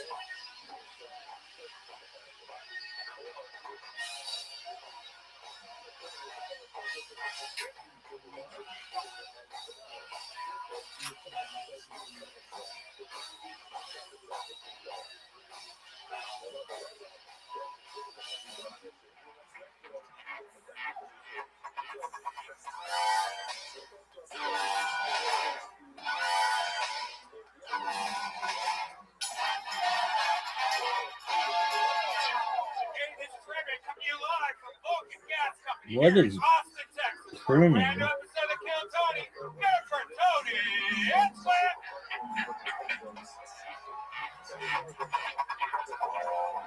Nitrosamine. Austin, Texas. Come on, we're doing this shit tonight. Make some fucking noise.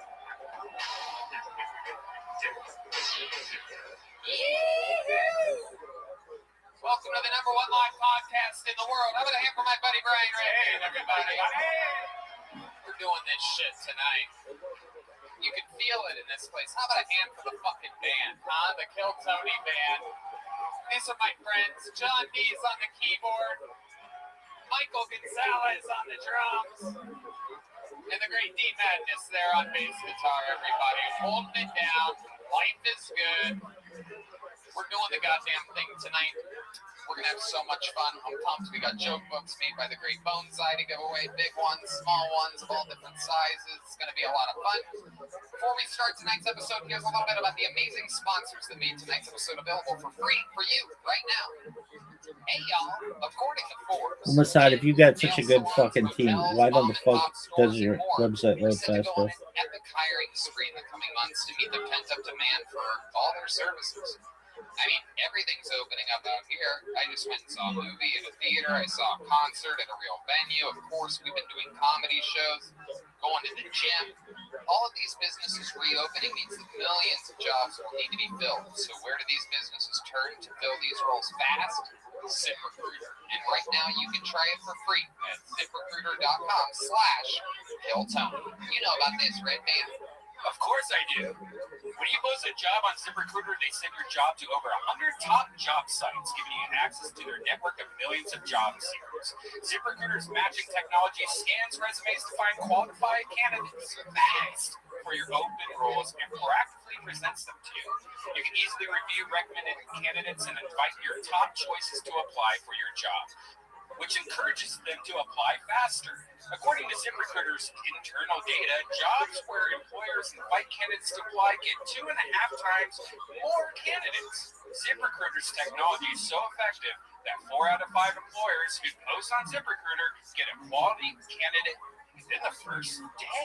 Within the first day? And right now, you can try ZipRecruiter for free at this exclusive web address. Nitrosamine. What is that? That's ZipRecruiter.com. Sounds fucking scary. KILLTONY. Just go to ZipRecruiter.com/KillTony. ZipRecruiter, the smartest way to hire. Oh no, you clogged your toilet again. You gotta get that Nitrosamine. Sounds like nitrosamine and conjointants. What is that? I don't know, some ginkgo biloba commercial. Try to not think about it. Come on, man. What are you waiting for? Take care of it. Go to GetRoman.com/Tony now. With Roman, you can get a free online evaluation and ongoing care for ED, all from the comfort and privacy of your home. Red Band, we all know that you know all about this. Of course, I'm getting old, and my paper is getting older. With Roman, you can get a free online evaluation and ongoing care for ED, all from the comfort and privacy of your home. A U.S. licensed healthcare professional will work with you to find the best treatment plan. If medication is appropriate, it ships to you with free 2-day shipping. The whole process is straightforward and discreet. La la. Getting started is simple. Just go to getroman.com/Tony and complete an online visit. Take care of your ED without leaving your home. Complete an online visit today to connect with a healthcare professional and take care of it. Yeah, get hard, dude. Go get that yeah, you know what to do. Go to getroman.com/Tony now, and you'll get $15 off your first month. It's really time to take care of your ED. And remember, get started today, and you'll save $15 on your first order of ED treatment. Save some money, get a boner, watch Kill Tony. Isn't that a life? Hey, y'all, I absolutely fucking love my Ridge wallet. If you guys don't have one, you should definitely get one. This show is brought to you by Ridge Wallet. And if you don't know, Ridge Wallet is a light, sleek, and industrial metallic wallet. It's strong, it's sturdy, it's built like a goddamn brick. And it's sleek and cool. And you can keep all your credit cards and all your cash in it. Red Man, you have a Ridge wallet? Oh, yes, I love it. Never going back to a regular looking wallet. Man, I used to have one of those big wallets that was the size of a Big Mac. I've tried to eat it a few times. Yeah, you can't eat that. Don't you eat your wallet, Red Man? I tried. I can't, especially the Ridge wallet. It broke all my teeth. But now I have this really sleek, awesome wallet. I can keep it in my front pocket now. I really took out all the garbage that was in my wallet, like old business cards and Subway coupons and crap. And now it's sexy, it's smooth. I even gave one to my girlfriend and she loves it. Girls love the Ridge wallet. Girls love Ridge wallets. Boys love Ridge wallets. Get 10% off today with free worldwide shipping and returns by going to ridge.com/KillTony. That's ridge.com/KillTony. And use the code KillTony. Get a Ridge wallet. Don't be an idiot. Are you guys ready to start tonight's show or what? Huh? Hell yeah. Guys, how about a hand for the Yellow Rose and the Red Rose, the best goddamn sponsors in the world? And of course, Dog, I bet peanut butter whiskey, they could make an invention that you just like hold it in front of a door and it just makes the door unlock for you. Like, how many of you like peanut butter out there? baller. Make some noise if you like whiskey. Then drink whiskey with peanut butter in it. It's a no-brainer. It's delicious. It's pretty easy to figure out. I mean, two good things are great. Ladies and gentlemen, every single week we have the most diabolical possible guests available. Austin has become, rumor has it, one of the comedy capitals of the world. Last week, Dom Irera, Bert Kreischer, and Joe Rogan all on the same show sitting here on panel. But you didn't come last week, did you? No, you fucked up. No, I'm kidding. We have two more great comedy guests for you. Ladies and gentlemen, two of my favorite human beings. The creator of Roast Battle, the host of Roast Battle, and one of the great comedians of the world. Ladies and gentlemen, this is Brian Moses and Jamar Neighbors, everybody. Two of my brothers from the Comedy Store paid regulars. Jamar, of course, look at this lady craning her fucking mouth. And so many other great things. What's her name? I don't know. She's always been hot though. Everywhere. Moses, my friend, been killing it every Tuesday. Roast Battle still happens at the Comedy Store. You can watch it at Mint Comedy. Watch the live stream coming in from those guys over at Mint Comedy. How you guys doing? Tracy, some Good, shit. man. Real good, man. Yeah. What's up? Moses, what's shaking? Welcome back to Austin. Still got a lot of boogers. I know it's this dry ass weather, but a lot of boogers. So those of you at home now know that Brian Moses picks his nose. Yeah, that is true. Allergies are a very real Come on, thing Saints. here for some reason in Austin. Nobody warned me about that. Just run the fucking clock out. Kneel this bitch. And that's a real thing. You got to get a vaccine to get rid of this. It's fucked up, man. Because my eyes be watering and I be going like this. But I'm too gangster for this motion. Like, this shit. Luckily, you guys have been guests on the show. Oh, no times. way. I mean, we all are a comedy store brethren together, so you guys know how it works. But for those of you in the audience that might not know, a bunch of people signed up for the opportunity to get 60 seconds on this stage tonight. This bucket, other than this t-shirt, is filled with names, multiple names, and a few Sharpie markers. And anyway, if I pull your name out of the bucket, you get 60 seconds uninterrupted. You know your time is up and you hear the sound of a kitten. That means wrap it up then, or else you're going to bring out the angry West Hollywood bear. They get 60 seconds, and then I interview them, and we all talk to them together, meet a bunch of new people that have the balls to sign up for chaos that is Kill Tony. Are you guys ready to start this fucking show? Anything can happen. Are you sure you want to do this, Texas? Well, before I put my hand in this Tracy wild Wolfson, bucket, that bitch can get it. instead I'm going to bring up a regular, one of our favorite comedians of all time in the history of What the show. the He's fuck the kind of newest shot was that? regular on Kill Tony. That means he writes Play and D. performs a brand new minute every week. It's one of the highly most wanted positions in all of comedy. We have these fucking hipsters coming in later right here. We have the lead singer of System of a Down and fucking, I don't know which one. I don't know who put one of Donald Trump's sons in the microwave, but this guy's right here. Look at this fucking Dweebus Maximus. Terrible shot. Oh, shit. One of the These worst guys, shots in the history of autistic crew humankind. coming in late. Shoot the tray. All right, let's do it. Dude, I hate One of my favorite fucking regulars in the basketball. history of the show. You just made a So regular many here in stupid ass Texas. files. This is a It's brand oh. new minute from who I believe is one of the true futures of comedy. Ladies and gentlemen, this is Hans Kim.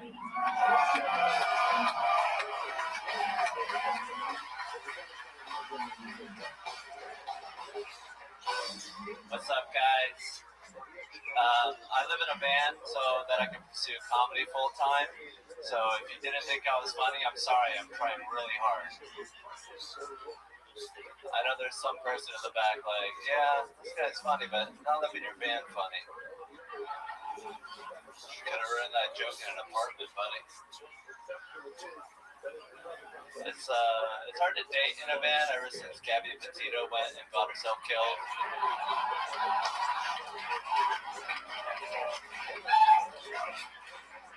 It's hard to convince a girl to go out with you when you have all the tools to kill her and get away with it. It's hard to jerk off in the van as well because whenever I lock my doors, my hazards flash. So if you ever see my hazards flash, just know I'm jerking it in there. People act weird about me jerking off in a van, but it's even weirder if you're in a van and you don't jerk off. It's a lot of tension. It's day 497 of me not touching myself. Alright, that's my time. Thank you guys. Hell yeah, Hans Kim. Talking about living Shoot the in a tray. van. A whole new minute about living in a van. Fuck yeah, dude. Yeah, I got a generator recently. Yeah. And my roof is leaking.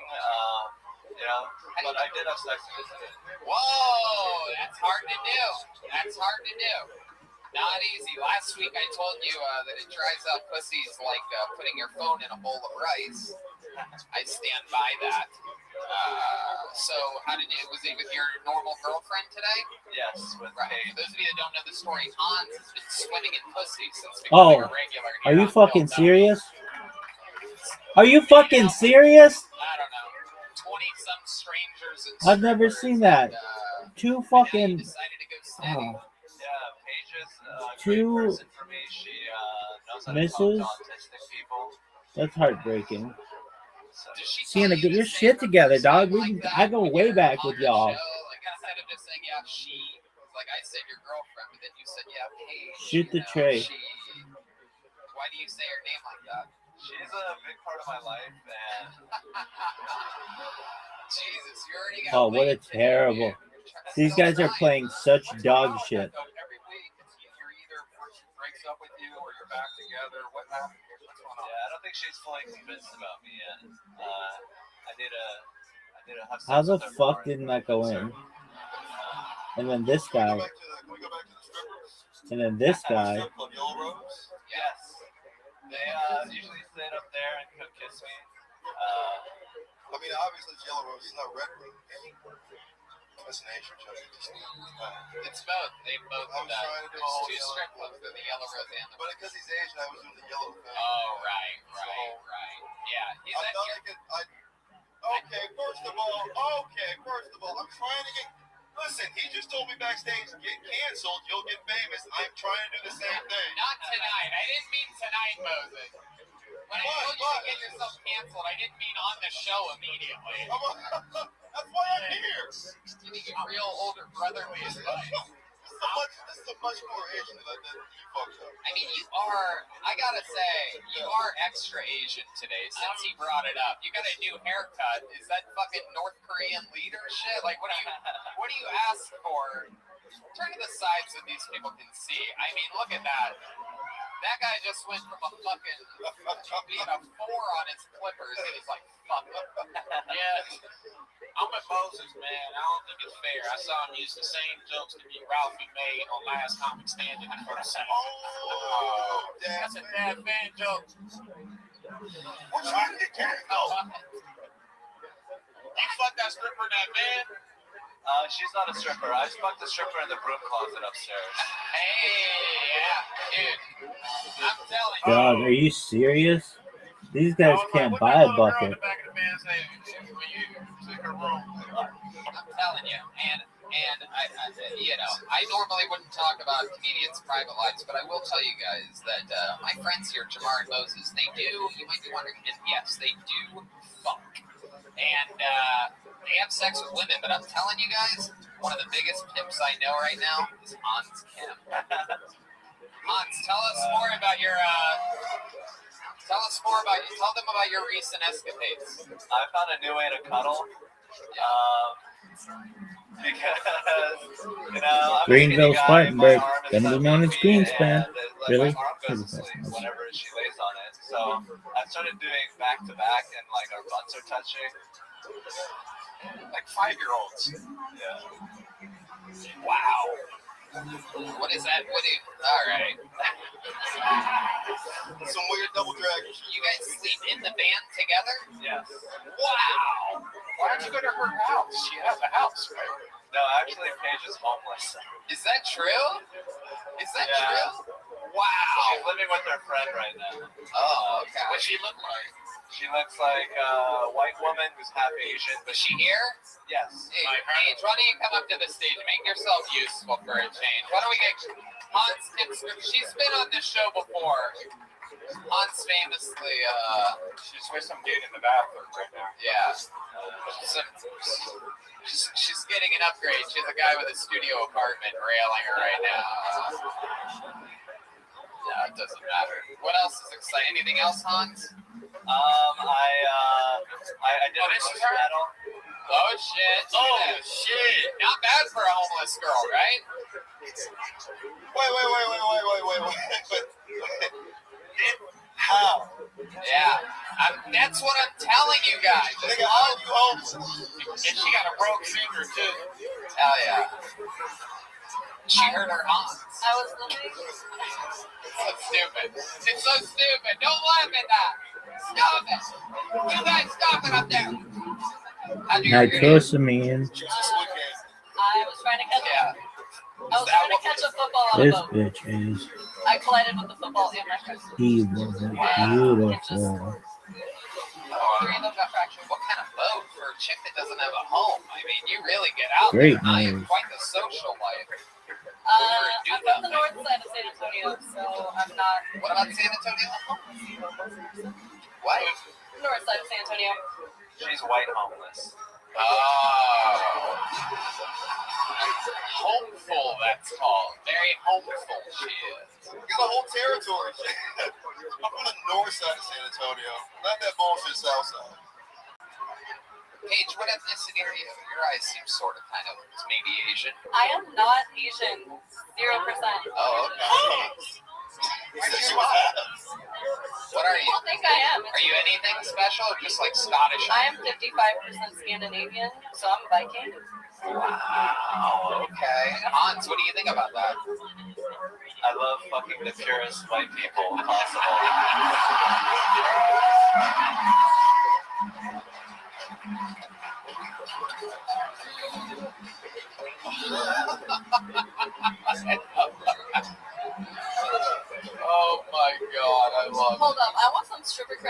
I made out with two of them, so There you go. Absolutely. She made up with.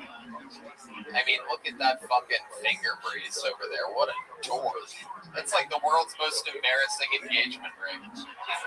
Show everybody. I'll cover it up. Welcome to show business, lady. There you go. Oh, there you go. She doesn't even need it, everybody. Stupidest thing ever to wear a finger brace and not need it. You guys are unbelievable. Damn, they're coming be a back. fly on the van wall in this relationship. This bitch is win-win. All right, Hans, you did it again. Another killer minute. Sienna, you guys have had fun the times. worst We used to have you make start out with girls, of the but now you second have a half girlfriend. I ever. don't know. Seems weird. Yeah, you really fucked up, Hans. Yeah, you really Come on, blew baby. it, Hans. Way to settle Shoot the down. tray. Find yourself a good little fucking They're homeless girl. done. This team sucks. Finger braces. Jesus. Hans will fuck anything. It's all about looks. I mean, dog, if the homeless bitches out here look like that, I'm moving here. Yeah. Like tomorrow, shit. Might be a nice corner. Oh wow, look at this. This guy's absolutely hilarious. He killed a week ago. He's a staff member here at Vulcan Gas Company. Getting lucky, getting on 2 weeks in a row. Ladies and gentlemen, make some noise for Monfort Davis, everybody. All right.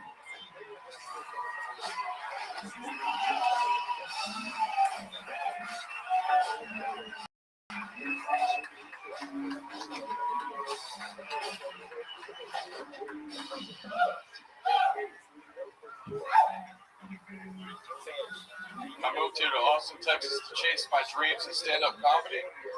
But if I don't stop busting inside these big booty Latinas, I'm going to end up with a couple of dreamers and a warehouse job.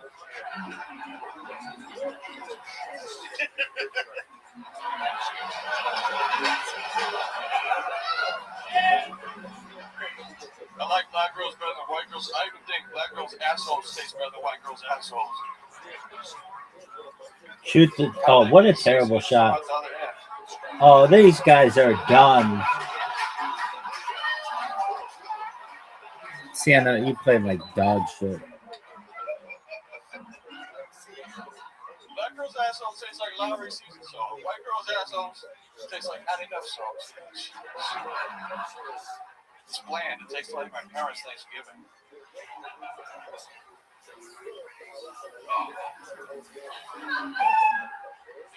Thank you. Monfort Davis, everybody. Wow. This is a side of you that we didn't hear last week. It's about your preferences in the bedroom. Big booty Latinas and black asses. Is what I gathered from that 60 seconds. Is this true? Are you into big booty Latinas? Yeah, it's a thing that doesn't really exist in Virginia. It's a Texas thing. Oh, so this is all new and exotic to you. Yeah. You're used to a bunch of plain white women like Paige that was just up. Yeah, I don't like that at all. Right. You're the reverse. You're the Nordic. You're the Nordic one. How many is this? How often does this happen? Where do you find a big booty Latina at? I think everybody wants to know. At 7-Eleven on Altorf. Oh, okay, perfect. All right. Absolutely, perfect answer. That's correct. You moved to the next level of Kill Tony. Hot local rep. What about that black chick where you see is getting on her? Where you meet her at? How are you getting black girls? Do you think you're gonna capture them? Yeah, where are you finding these black asses? I'm just very sensitive and nice. And I treat them like the queens that they are.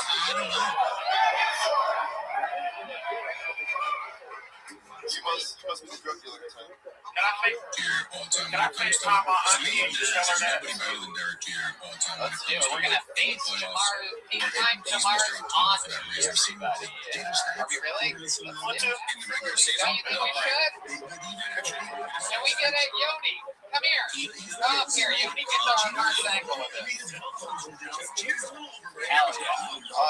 You want a big black one or an actual cute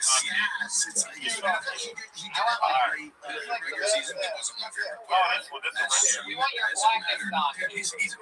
You don't want like your adoptive auntie or whatever. It was never one of those private schools. Oh, and she got diabetes and she only got half the leg. Let's do this. Badass though. Badass. Nah, I ain't gonna call her. She probably sleep. Let's get Shannon. Have so bad that you understand? Put the microphone at the bottom. In the regular season, The microphone at the bottom. Hey, auntie. Hey, auntie.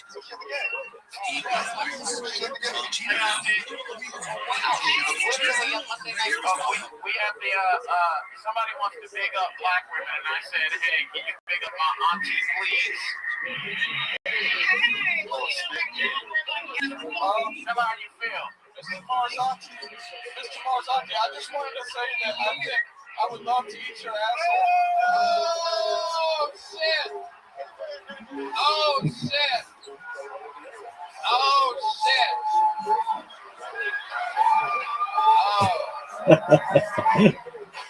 Oh my god! This show is ridiculous. Dog, these guys are fucked. Sienna, dog.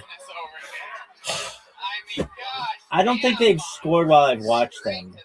Sienna, you guys are such dog shit. You have allowed 11-0 run in the last 3 minutes and 3 seconds.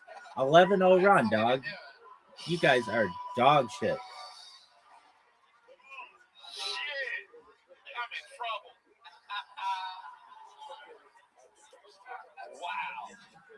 Wow. 11-0 run. Shoot the tray. Shoot it. There you go. Oh, that's good, baby. Sienna, one of the biggest Sienna fans of all time. I'm a fan of Burnt Sienna. It's sister school Burnt Umber. Okay. All of it here in Texas, or no, you said Virginia. Right. How long have you No been here? way. Get that. You gotta get that rebound, son. I would have got that rebound. I would have got that rebound like Dennis Rodman. Shoot the tray. Shoot it. Oh, garbage. Should have ran computer blue. Computer blue. I would have run computer blue. Really? Yeah. Why? Why not? Who's the best computer blue player of all time? Prince. Duh. And the Revolution. Computer blue. Sienna. Just garbage. Absolute garbage. Garbage, Sienna. Get that ball back, son. Good. Shoot the tray. Shoot it. Oh, he did. Sienna, that's my team. I called those motherfuckers at halftime when they were up 13. Really? Yeah, some shit like that.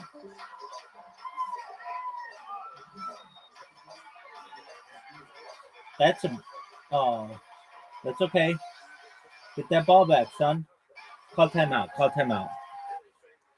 Shoot the tray. All right.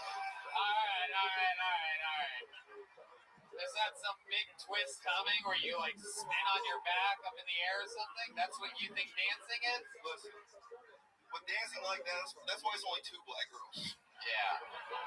Exactly. And not 35 like Bill Cosby. I'm trying to get canceled. I love it. Monford, you're hilarious. You did it again, Red Band. I would like to have you back on the show Thursday at the Secret Show.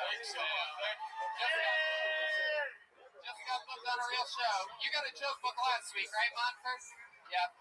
How about one more time for Monford Davis, everybody? A lot of the staff members here are also comedians. They sign up every week. Monford got on 2 weeks in a row. That's hard to do. The odds of that are. Your next comedian is Jesse Burr. This is a new name, Jesse Burr. B-E-R. Here we go. You guys having fun out there? Do you understand the show?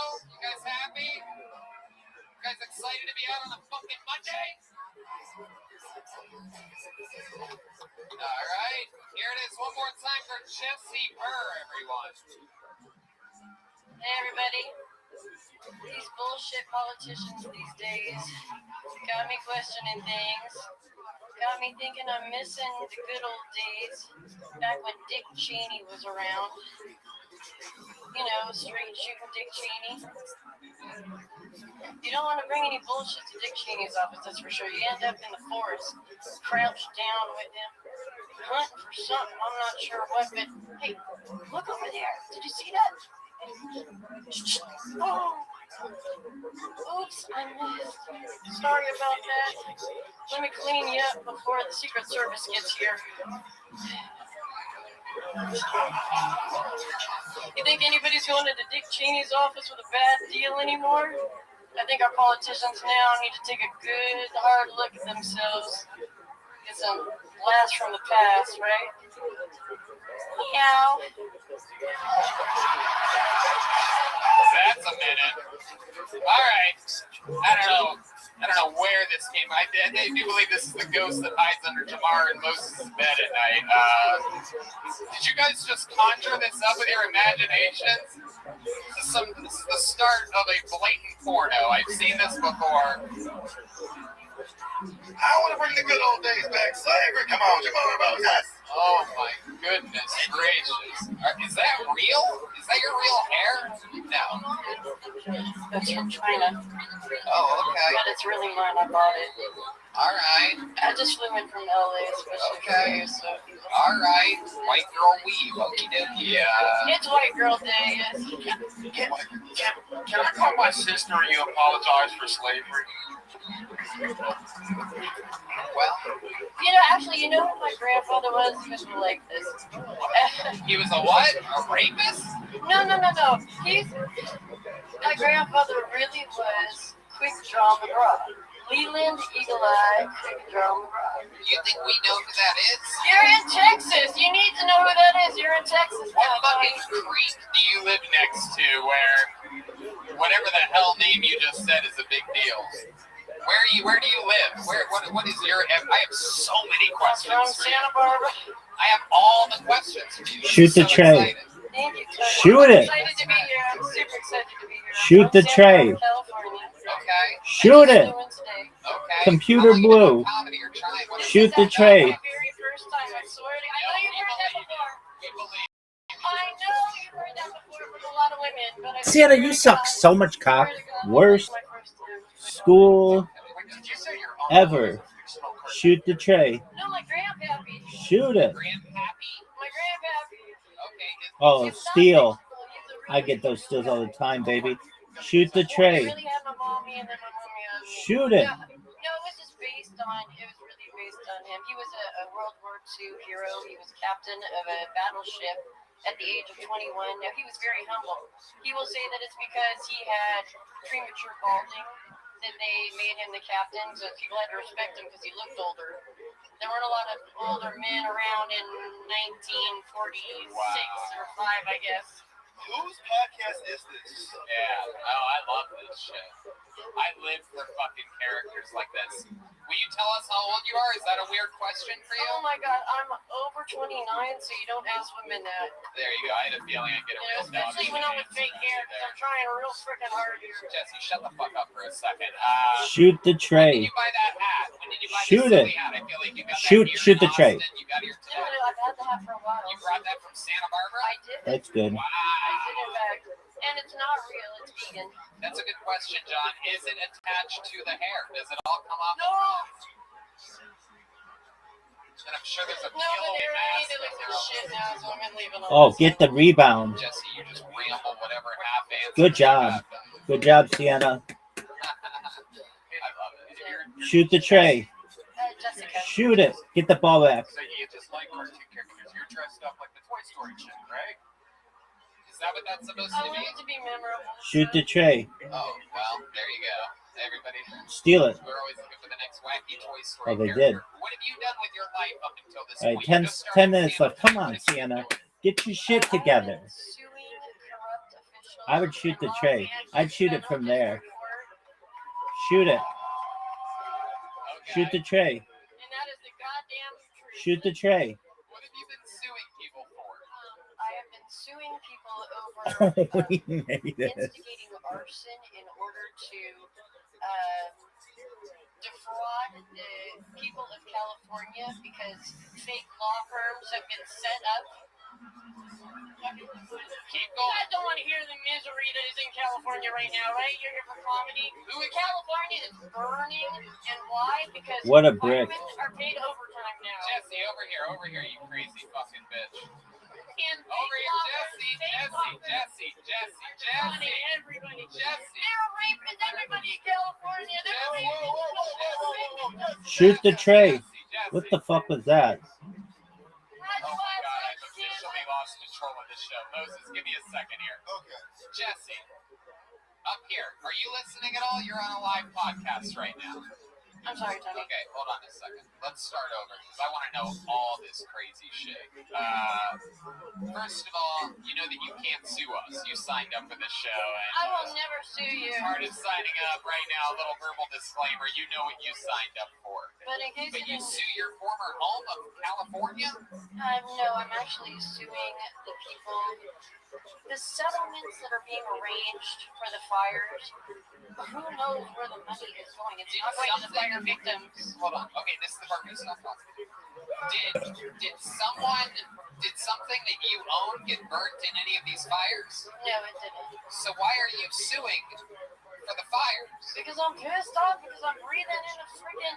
I'm living in a barbecue. I'm not supposed to be living in a barbecue in freaking California. Holy shit, man. I want to give you a quiz now, and then I want to give you a quiz tomorrow after Brian and Jamar have fucked your brains out. And I want to see if you're any smarter tomorrow or stupider. Don't you think that'd be a good experiment, huh? Tony, let me fuck. I feel like she'd be smarter if she got gangbanged by you guys. She just said that California, everybody's getting raped in California. I'm from California. I haven't raped anybody. I want them to be I'm from California, and it was a train. Can I have a jacket coat? Jesse, what did you do for a living your whole life? I'm a professional white girl. I call the manager professionally. Actually, I was a stockbroker for 10 years, and we're from Merrill Lynch, and You ever do any drugs? once for about 3 years. But just one time, only one time. And it was right after I caused the great banking crisis of 2008. So Hold on. You caused that? I was part of it. Yes, I was selling debentures for Citigroup, and I'm very Wow. sorry Was that a for everybody. 3? Wow, you're nuts as Now I'm fuck. trying to penance. Wow, you're a special kind of crazy. I love this. I never thought when you came up here and I'm like, hey, it's Willie Nelson's grandmother. This is gonna be so Get that? comforting, and instead you're scaring. This would be the biggest upset in the history of What kind of car do you NCAA. drive? Do you have a vehicle or do you have Really? a fucking stagecoach? Yup. I have a van too, a white van. Yeah, what does he do? But I don't live in it. Oh, You have a no. white van. I do have a white van. You said Dodge you have a white Caravan. Yeah, it's really boring. Really boring. How long have you But been when I was a stockbroker, I had a couple Alright, I of can't stand you anymore. You just talk. I try to. Sometimes I can control the crazy. Some people, how many antidepressants are you on right now? No, just weed. We do weed and weed in California. The pattern I'm seeing is she's just likes to fuck people's shit up. Shoot the Do tray. you have a sex life at all, Jesse? Are you on Only Farmers or whatever? I don't know. You have a love life, or you have a man, Jesse? Yes, I do. Really? How long have you been with this guy? Actually, just about 2 years, 7 months, and 27 days. No way. Oh, you're nuts. Holy No shit. way. Like if we sat around in a writer's Dude. room and tried to write someone crazy, we would not even know. It would not be believable if we wrote this for you. We'd be like, oh, this is way overboard. Yeah, you think it's overboard? Why don't you give her a little squirt water bottle to take out there with her? Have her squirt it during a fucking. Oh, geez. is empty too. Oh man. That's our. Bitch, what is this? A douche. Whose tears are these? All right, Jesse. For the hair, it was the hair color. Do you have any Shoot the special tray. skills or talents? Shoot it. I actually do. I sing. Yeah. I What do you? sing, I sing a little country. Yeah. Do you know a song that you can tell them to play and you can sing it? How many of you want to hear the craziest woman in the history of the show sing a song right now? This is a show where anybody can sign up and anybody can get pulled out of a bucket. This is proof of that. Singing a song here. She goes by the name of Jessie Burr. You ready? I must be my own worst enemy.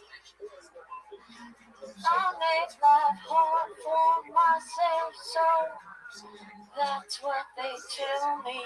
Oh shit, okay, you're getting better. Write my aftermath on that epitaph. Hell yeah. God bless me, I'm doing the right things, yeah. There you go. Oh boy, you got another. And you, Oh, I ruined that one. Jessie Burr. Wow. hey, you done, That is this is hard because I'm a little bit, it's hard to be a first timer up here. I've already been dated, but you guys are double penetrated. second. That didn't happen. Double penetrated by the cable, man. That never happened. Moses, You can switch it through it up here. I'm saying, it didn't happen, Jesse. you are not easy on first timers at all, I have to say. Ryan, bro, first of all, Fucking relax. Yeah, relax. It's I go. I was not the I don't know what to say. That's it's happening. I mean, you're cute and all, don't get me wrong. Jesse, I'm gonna tell hands my brother here. I know exactly what you're talking about. Can you get this shit off the table? yeah, take your bottle. That's how I told Jesse, have you ever been to the Black Man before? You're right. I know. I get tired. One of these baseball Have you ever? Were you at the? Were you at the? I don't get that anymore. Like, we get Capitol on January 6th. So, All right, there she goes. Jesse. No, I was not. There she goes. Thank you, it's 10:30 Jesse. at night, mind you. Let me get you out of here. Lights were bright as shit. Oh, standing ovation for Jesse Burr. Look at this, a big fan here. And the elder A huge coach, fan Don't of shut up. Jesse It's Burr. kind of tight. he goes, you guys should be ashamed of yourself. Hell yeah, I'm thank you, gonna thank sleep you. tonight. Absolutely. A young kid who's maybe 18 turns Yeah. around and goes, shut the fuck up. Well, tell me, what do you think? The young man, yeah, he turned his turns around. It's wild now. I never got both of you in the right mode. It'd be really funny if when you play it back and you go in really slow motion and there's just a moment where you guys are fucking there and you didn't even notice. Like some type of magic trick. All right, your next comedian goes by the name of Ben Horn. Everybody, Ben Horn. That's not there's no fucking way.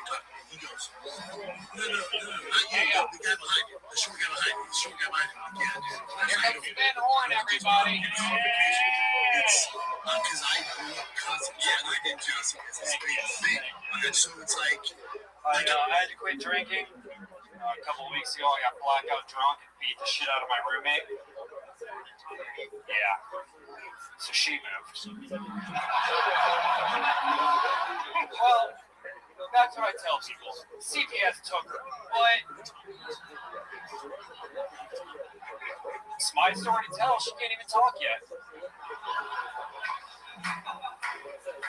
I know. I look like I would do bad things to women. I look like the kind of guy who would dye his mustache pink so he can tell women that their lift has arrived.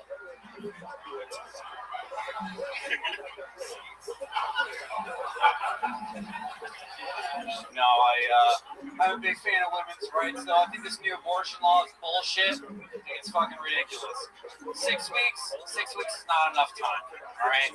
After 6 weeks, most women have Get the no rebound. idea that we even had sex. All right.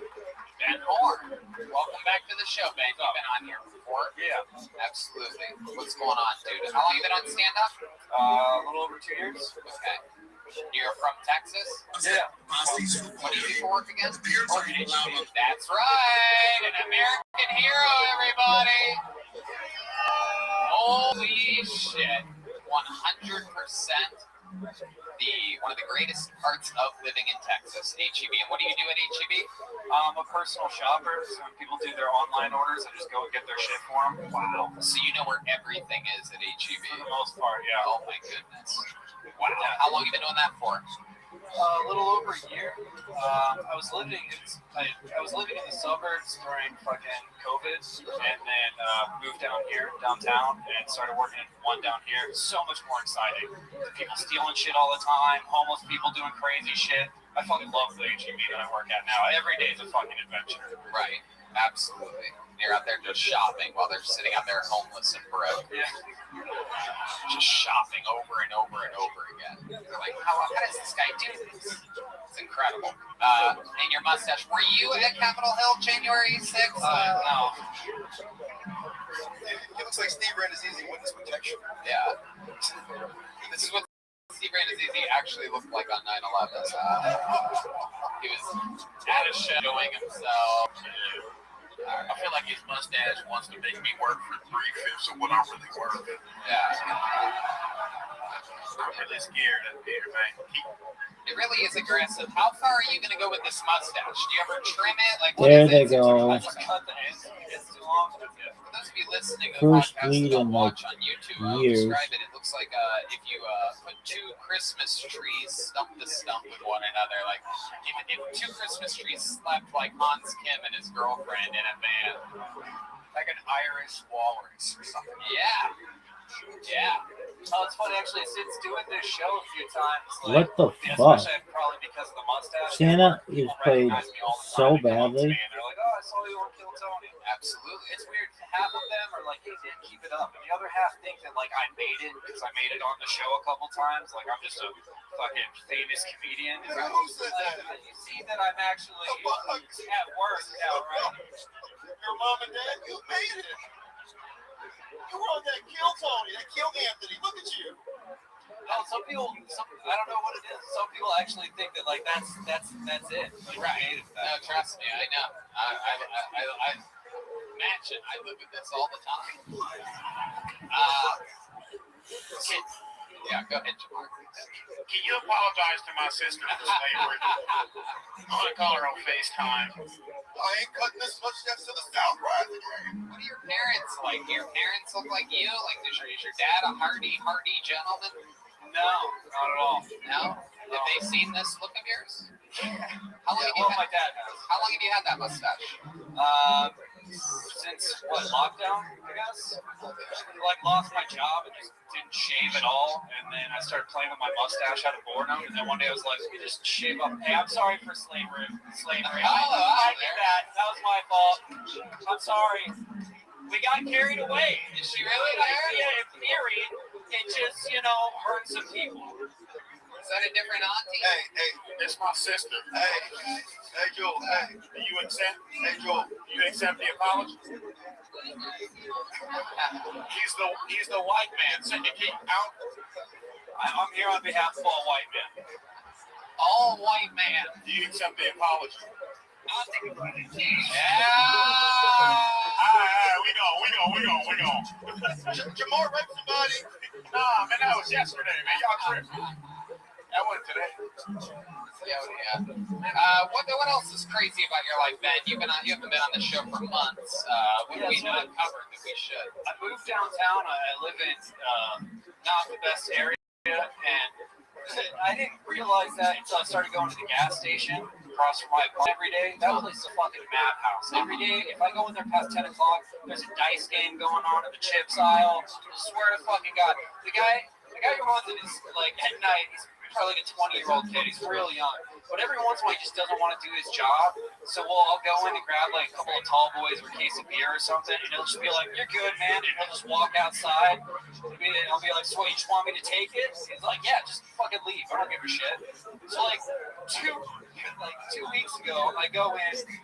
He's screaming at some middle-aged white dude who looks like he has no idea what's going on. And I don't know what started the argument, but he just keeps yelling, "We carry guns. People keep getting clapped around here." Over and over again. Can you say that to my auntie? Hold on a second. Hold on a second. So, something crazy about your entire life is that the gas station across from you is wacky? Where exactly? What gas station are you talking about? It's on the corner of... I live right off of 35 side. Yeah, 35 East Riverside. Yeah. Okay. Yeah. But, so I went in and was like, so he's yelling at this guy. He lifts up his shirt, shows him his fucking Oh, it's happening shit for every number one day. I of don't Wall even know why Street. you're telling us this story. That's just walking UMBC outside in Austin. and All Fairleigh the characters, Dickinson. they go a dice game. Wow, never seen such a thing. That's if they were organized enough to even have dice. Most of the homeless people we deal with don't even have dice, Ben Horn. You're living fancy life over there, Riverside, next to the river, soaking it in. You're the best homeless people in the city. All right. Do you even know what AGB stands for? It's the guy's name. Yep. Ben Horn, you've been on the show a bunch. Get out of here. There goes Ben Horn. Ben, you get a joke, bub? Yeah, I got one. Okay. I should have given Crazy McGee Jenkins a joke book. I forgot. I wanted to get her out of here so bad. Next one is for your next comedian, Sam Hunter, everybody. How many of you like it when comedians do good on this show? How many of you like it when comedians do bad on this show? You must be having a blast here today. Here he is, it's Kill Tony debut. Make some noise for Sam Hunter, everybody. This bitch is over. Seeing this kid like such dog shit. When I walk, my thighs rub together. It's called chub rub. Does anyone else experience chub rub? It fucks up the skin on your thighs. Like dries Fairleigh irritates the Dickinson, skin. that's another one. No So one's you ever need to heard use of that. lotion Where the fuck is that? your thighs. And my problem is sometimes my penis will get stuck in between my thighs. And I'll just be walking around like Bluetooth masturbating for some time. Just walking around like singing to myself. New like, Jersey, dog. Everyone's like, why is that huge guy singing? Shoot the tray. They have no idea. And my Shoot problem the with tray. running is when I run, I come. Shoot so it. I can't run. My football coach in high school was like, "Say you're getting fat. You need to get in the goal line, start doing some suicides." I'm like, "Coach, I'm empty. I got nothing left." All right, back. Fuck yeah, Sam Hunter. Welcome to the show, Sam. This is your first time. I'd remember you. I'd remember if Ralphie May's nephew showed up on Kill Tony. I like your look, Sam. You look Shoot like the the little tray. boy from Up if the house couldn't leave the ground. Shoot it. I think they need more balloons. And you he know? did. Some more And he balloons. missed it. No, I love it. This You're game's adorable. over, You folks. got locked in a walk-in cooler in the 5th grade and just got out right now. Little baby boy. How long you been doing stand-up, Sam? Like pre-COVID, like 3 years. How long you been doing sit-ups? Just a couple hours. Believe it or not, CNN has scored in 5 fucking minutes. You can go back, check all the episodes out on YouTube. Be sure to subscribe and rate and review. What am I supposed to say, Yoni? Yoni's been yelling at me for 3 months. Smash that like button. Subscribe to the show.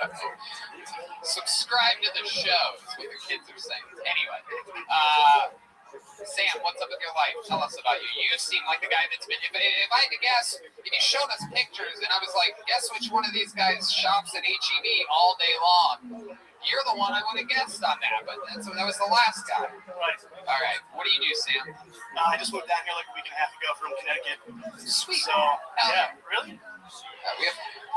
That is so brave for him. I mean, like, there's so much COVID out here. You just moved out here, and you know how much COVID's out here like this, like this. Yes. You're doing it. Did you already have it yet? You got the antibodies, or we need to call Jamar's family What the members, fuck was that? Which is the antibodies. Shoot the tray. Yeah, you want to fuck a auntie of mine? Joke's so good to work twice. Oh, you gotta get that ball. What do you keep in your front pocket there, Sam Hunter? I gotta know. What is that? Is that your pacemaker? What is that sticking out of there? It's the exact opposite. Cigarettes. I love it. How long have you been smoking for? Probably like 6 years. Okay. Yeah. I love it. What do you do for work? I'm unemployed. Okay. What did you do in Connecticut? I was like assistant manager at a car dealership. Wait, what? Assistant manager at a car dealership. Car dealership? You started the cardio too? Yeah. Cardio. Cardio. This is over. Okay. Did you sell people With a kiss. No, I was like supervisor for the mechanics and detailers and shit. Oh, yeah, look at you, just boss baby out there. Telling everybody what to do. I love you. Yeah. You look like the bully on a PBS kids show. Give me your watch.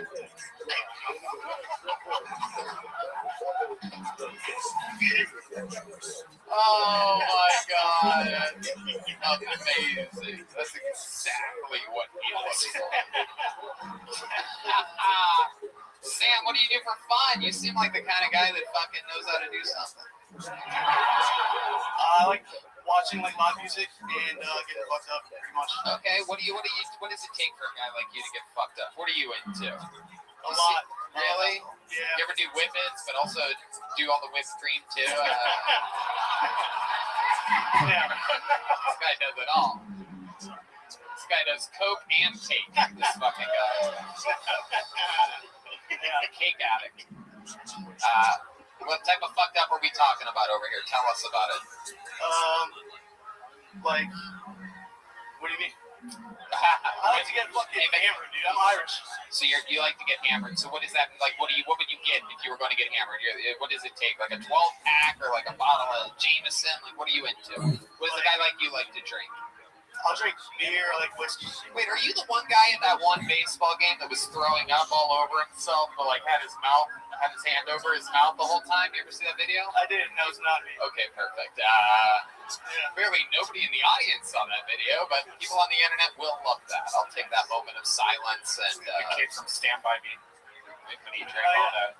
Lard ass. They start throwing up on fucking Jamar and everyone starts throwing up on each other in here. I love it. So Sam, what other than getting fucked up, like what are you into other than live music? I mean, there must be something. You have a hobby, like sometimes I golf, sometimes Red Band does virtual reality. What's your thing like that? I like sports. Like I like watching hockey. I was born out in Toronto. I like doing shit, man. I like doing stand up and getting fucked up watching music. Okay. Have you been to ACL? Did you go to ACL this weekend? No, I'm broke. What's the last good concert you went and saw? I saw Dinosaur Jr., the indie band in New Haven. Yeah, Dinosaur Jr., nice. Oh yeah, Dinosaur Jr.'s awesome. Wow, you seem more like a Carl's Jr. kind of guy.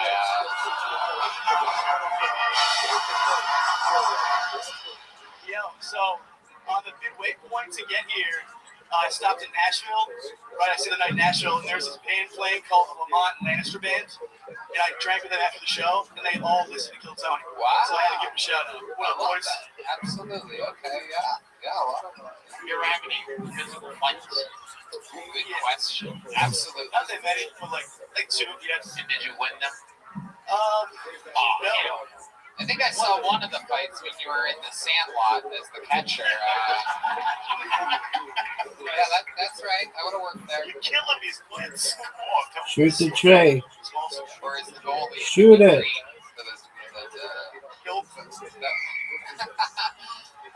It's over. So, have you been in a fight? Yeah. Like, recently? No, not recently. Just in college, I got 2 fights. Yeah. How did those go down? How did those start? Was it you just fucked up? Out there talking shit? No, my friend knocked a guy out at a frat party, and we weren't in the frats, so I had to like get him out of the building, and people were like attacking him like Zombieland. And then we came back with more guys, but there's like 60 dudes in the frat, and I was the biggest one.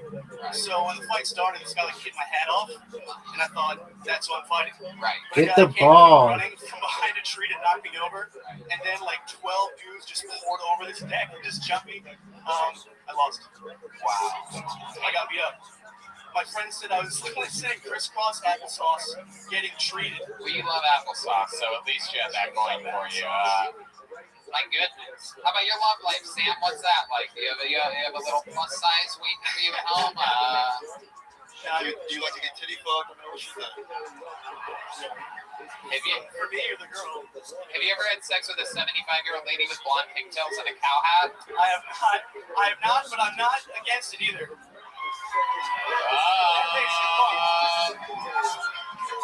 There's a snake in my pussy. I feel like she'll let you and you won't have to rape her like me and Moses did. Allegedly. Allegedly. Never raped anybody.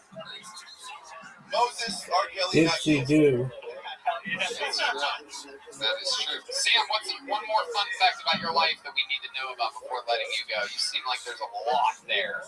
I have a decent amount of rhythm, and I can shake my tits to music, and it's like right on beat. Wait, you can what? Whoa! Play some music! Oh, shit! Oh! Hey, take this!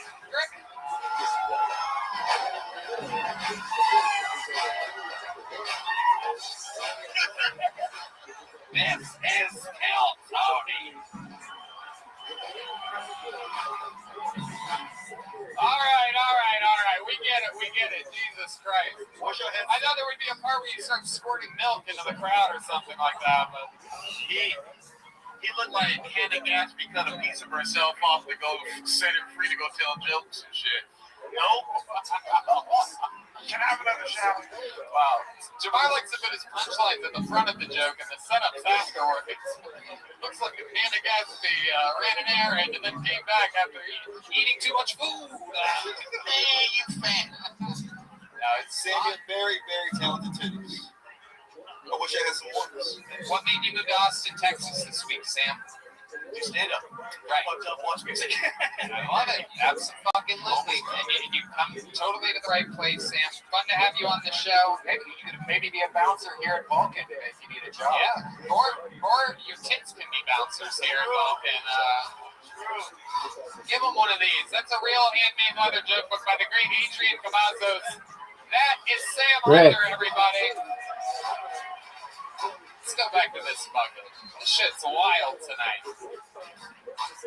There's a special type of crazy in the air tonight. You guys feel it? Yeah. All right, make some noise for. Oh, okay. Zachariah Tourette's Tippett. Rick. I think he's been on the show before. Yeah, I do believe so. Can't quite remember what Zachariah Tourette's Tippett looks like. Which scares me. Alright, I'm not seeing any movement. I'm just going to pull another name out here. We don't have time. Jordan McDonald, you're next on Kill Tony. Here we go. Jordan McDonald. Oh, okay. Jordan, you wait. You'll go next, Jordan. Tourette's Tippett made it. Yeah, Jordan, you're next. Just relax over there. Here he is, Zachariah Tourette's Tippett, everybody. What up? My name's Zachariah Tippett. Most people just call me Tourette's. And I'm Tourette's in. So by a show of hands, everyone in here know what Tourette's syndrome is? Alright, Liz, this is going to be fun. So here's a list of jobs that I tried to apply at that didn't really work out because of my Tourette's syndrome. Going to be a 911 operator.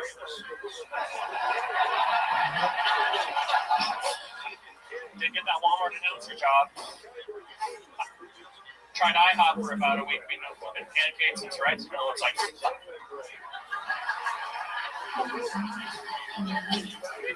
Guess you could say that job didn't pan out. Thank you. See, after that, weird coincidence the other day, I had a wild Karen walk up to me the other day at Walmart. She said, "Sir, are you all right? What's going on with you?" I said, "Yeah, second COVID shot, am I right?" Fuck, I missed the punchline. I lost faith in you halfway through that. Wow.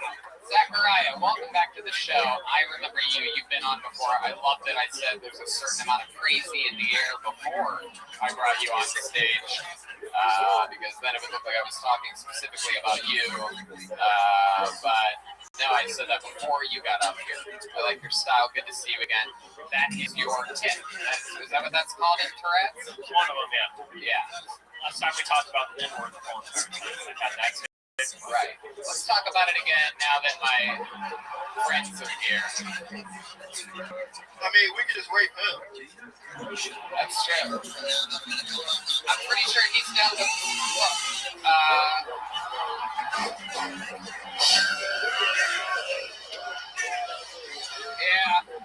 Yeah, that was a good one. That's what we call a good one. Hot and fresh out the kitchen right there.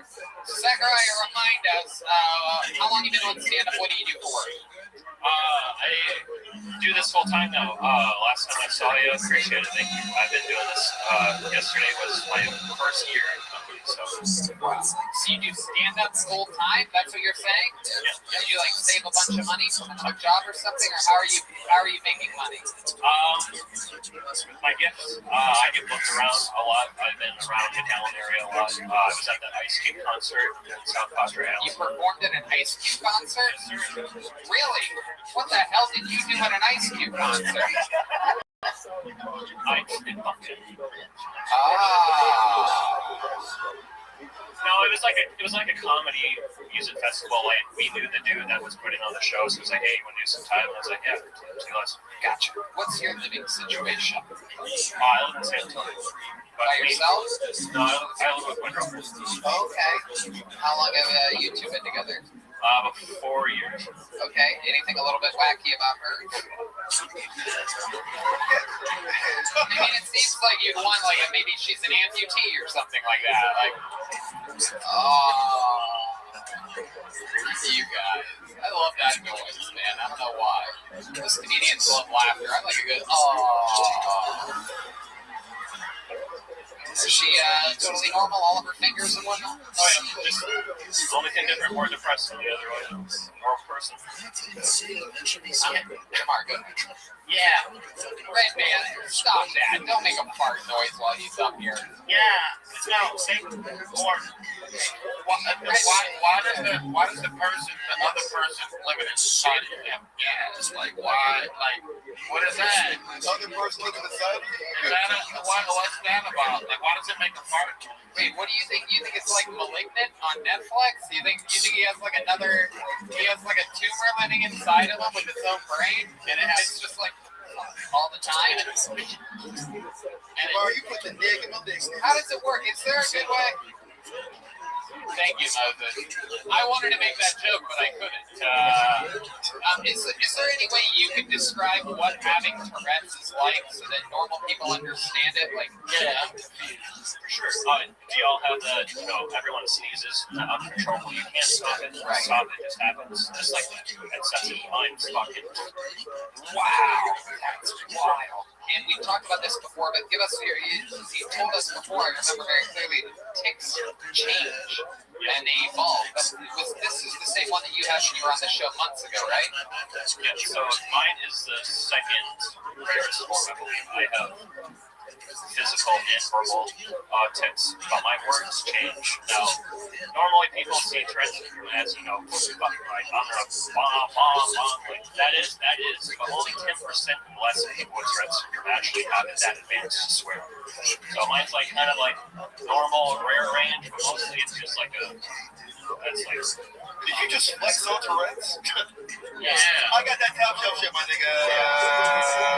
Okay, like, they ain't got what I got. Okay. Like he wouldn't fly.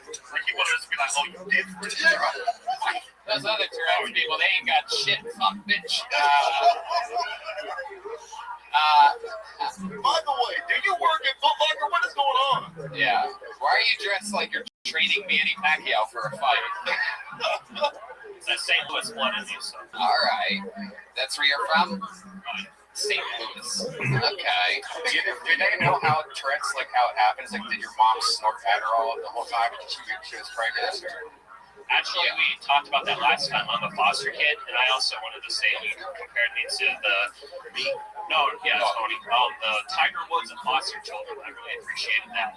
I did? What is that? What, how did I mean? What the fuck did I say that for? I don't know, but I really appreciated it. Alright, I must have been talking about his driving or something like that.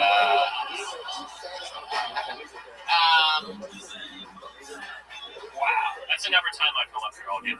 I love it. I was a foster kid too, though. What you done? Y'all were like foster brothers. Would you like to explain yourself? Hold on, wait a second. Oh, you were adopted? Yeah, I thought you knew that, Tony. No, I totally always thought you had two parents that always cared for you. Totally, just like all the rest of you guys. That's how it always is with your people.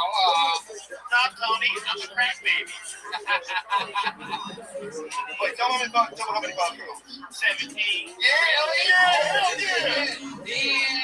Chris lost his shit. 17. Okay, alright. Well, you should not get canceled. Yeah, it's not. You can't get canceled on this show. You have to do something. It has to look like it's spontaneous. You slap that guy with Tourette's. Yeah. If you really want to get canceled, you have to do Red Man's Secret Show every Thursday here at Vulcan. And that's where it was. That's where I was when that happened. Anyway. You guys can't fix Tourette's like it's impossible. No. The guy from Nexium did. So all you gotta do is go into sex school. No. Go ahead.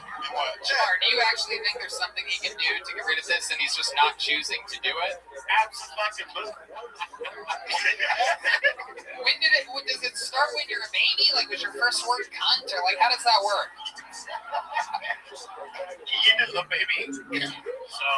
So mine, like, Tourette syndrome is hereditary, but on my father's side and my mom's side, I didn't really know. But when I was 7 years old, I got West Nile, like we talked about last time. And that was like a YH before it became advanced. Wow, 7 years old. Did your parents cuss a lot when you were growing up?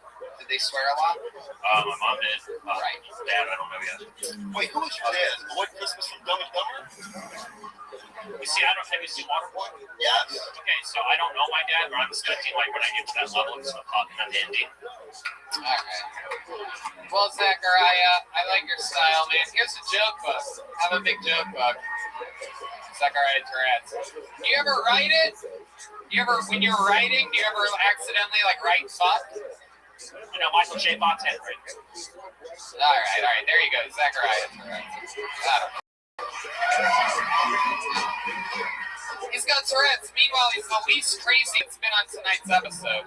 What are you pointing at? You pulled out another name, remember? That's right. Thank you. It's right here. Ladies and gentlemen, your next comedian, because Tourette's took so long to get to the stage, I picked two names out of once, goes by the name of Jordan McDonald. Jordan McDonald. Here he is. What's going on, everybody? How y'all feeling? It's a hot take, but I don't date white women. Nothing against white women. I think white women are gorgeous. I just talk too much shit about everybody. And honestly, I can't be my white girlfriend and be like, babe, look at these dudes. Because imagine her reaction, right? What if she was like, yeah, babe, look at them. Like, fuck you mean, look at them? What you mean, look at them, Wendy? I think Drake is an interesting rapper. To me, Drake is the big rib of hip-hop. The big rib comes out like 2 or 3 times a year. Drake drops music like 2 or 3 times a year. Every time the big rib comes out, we get on it like, oh shit, motherfucking big rib is back. I have to get one today. Every time that new Drake song drops, it's like, oh shit, Drake just dropped this shit all day. What the fuck? But then like the 3rd or 4th time he eats the big rib, he starts to think, damn, I don't even think this shit real. And then like the 4th or 5th time listening to that Drake song, you're like, damn, this Jewish. Oh. I feel like I relate to Drake though, not because I'm Jewish, not because I'm a rapper, but because our dads can speak nigga, but our moms can't. There you go, Jordan McDonald, everybody. All right. Welcome to the show, Jordan. You've been on once before. Yes, sir. Right? And how's it going? How long ago was that? What did we learn This is like on this show? What happened? A month ago, y'all learned that I danced. Y'all learned that I was born, raised on a Black Angus cattle ranch. Yo, the same week my car got broken into, my fucking joke book got stolen. So Really? yeah, Big Till Tony joke. my big Till Tony joke book got stolen. Well, unfortunately, we don't have any more left. It's okay. I put it out there. It's interesting, your joke. You compare the McRib to listening to Drake albums. Yeah. Okay. I think, yeah. All right. It's for a specific crowd that both eats the McRib and listens to Drake albums. Didn't really clank that hard to these people. A lot of them drove from Pflugerville to be here tonight. They make their own McRibs in Pflugerville. They don't buy it from a janky McDonald's. I think Drake is one of the most overrated musicians that I know. It's true. I had a feeling one of you was going to get mad at me for that. However, I love Kanye's new album, so I guess I have weird taste. Okay, you're with me on that? Am I right, Moses? You big Drake fan? I'm still stuck on Austin's Black Beat. That's pretty Huxtable. Like, Austin keeps it weird. I mean, I thought it was Jasmine Guy. I swear to God. No, but I've met like 3 or 4 Austinites and they all look like Prince. I mean, this is... But like Prince on meth, you know what I mean? Jordan McDonald, you have a white mother, correct? So, Yeah, I got a white mother. Right. And you still communicate with them, your parents? Yeah, like we don't talk a lot, but I still communicate with them. Okay. Yeah. What does she do? She just gives you hand-me-downs from her? My mom just kind of hangs out and shit, you know what I'm saying? Okay. She doesn't have a job. All right. You look like Bob Ross' illegitimate child. I look like a lot of light-skinned niggas. You do! Like a default light-skinned nigga, yeah. That's one of my bits. Oh, my bad. The last time he was on the show, I told him he looked like an interracial Rhea Perlman. That was good. It's a deep cut. Black Angus cattle range. Yeah. It just sounds like a racial slur. Yeah, man, I grew up in a very racist town, Sherman, Texas. What's the most racist thing that anybody's ever said to you? The N-word? That's it. Yeah. We've Jay all was my call me once. I got called that 3 times today. That's that like, he ran home was like, they called me fucking finally. Mama, I made it. Celebrated. 3rd grade was the first time How many times has someone called you a cracker-ass cracker? Never. I've never gotten that. I've never gotten that before. It's a 50-50 chance. It is. I don't know. It's a good chance. Flip a coin. What was the context in which you were called the N-word? Was it like at a gas station? No, it was I was third grade at the lunchroom. Wow. The kid said it to me. Well, wait a second. Did the guy have Tourette's? No. Because if he did, that don't really count. You know what I'm saying? No. Somebody walked up and was like, this nigga ain't Eric Andre. He looks like Erica. A little bit more feminine. What other feminine qualities about you, Jordan, other than the way that you dress and your hair and your earrings? Man, it's look, yo, I've pulled a shorty wearing capris before. I don't give a fuck. I'm cool with it. Okay. I'm comfortable with it. You know what I'm saying? I'm a pretty ass looking. He's got a black dick. Yeah, exactly. Confident in my shit. Absolutely. I understand. What does a man like you wear underneath overalls like that? Is there anything some there? Girls, bro. I just got some girls on. I feel like with your look, I feel like you could have like a leaf there or something like that. I was just expecting something more exotic than draws. You know what I mean?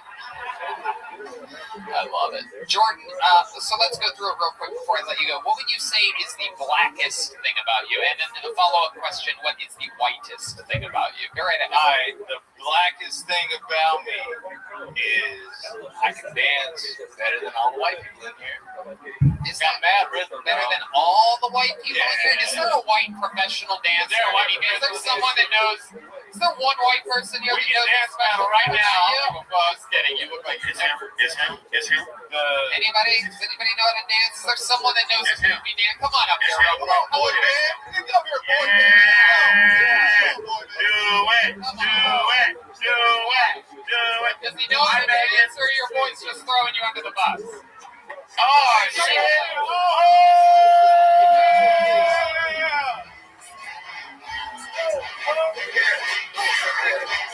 Yeah. All right, here he is. He's gonna dance a little bit. Holy shit! Oh shit! Oh fuck! Damn! Oh shit! Wow! I can't tell which one's whiter. Oh!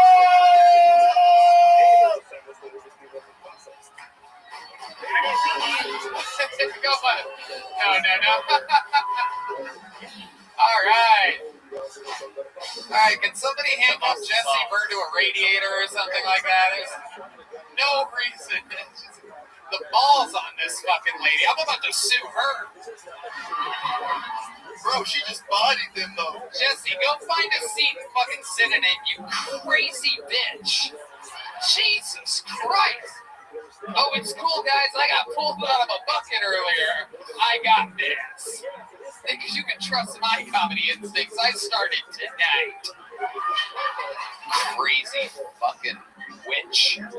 That was pretty hot dance. Who won in your opinion? Hold on a second. I gotta talk to this fucking Macaulay Culkin stuntman over here. Oh my god. The Warriors head coach Steve Kerr. Yeah. You know, that's not the first time I've gotten that either. I thought it was Guile from Street Fighter. Or Michael Flatley, Lord of the Dance.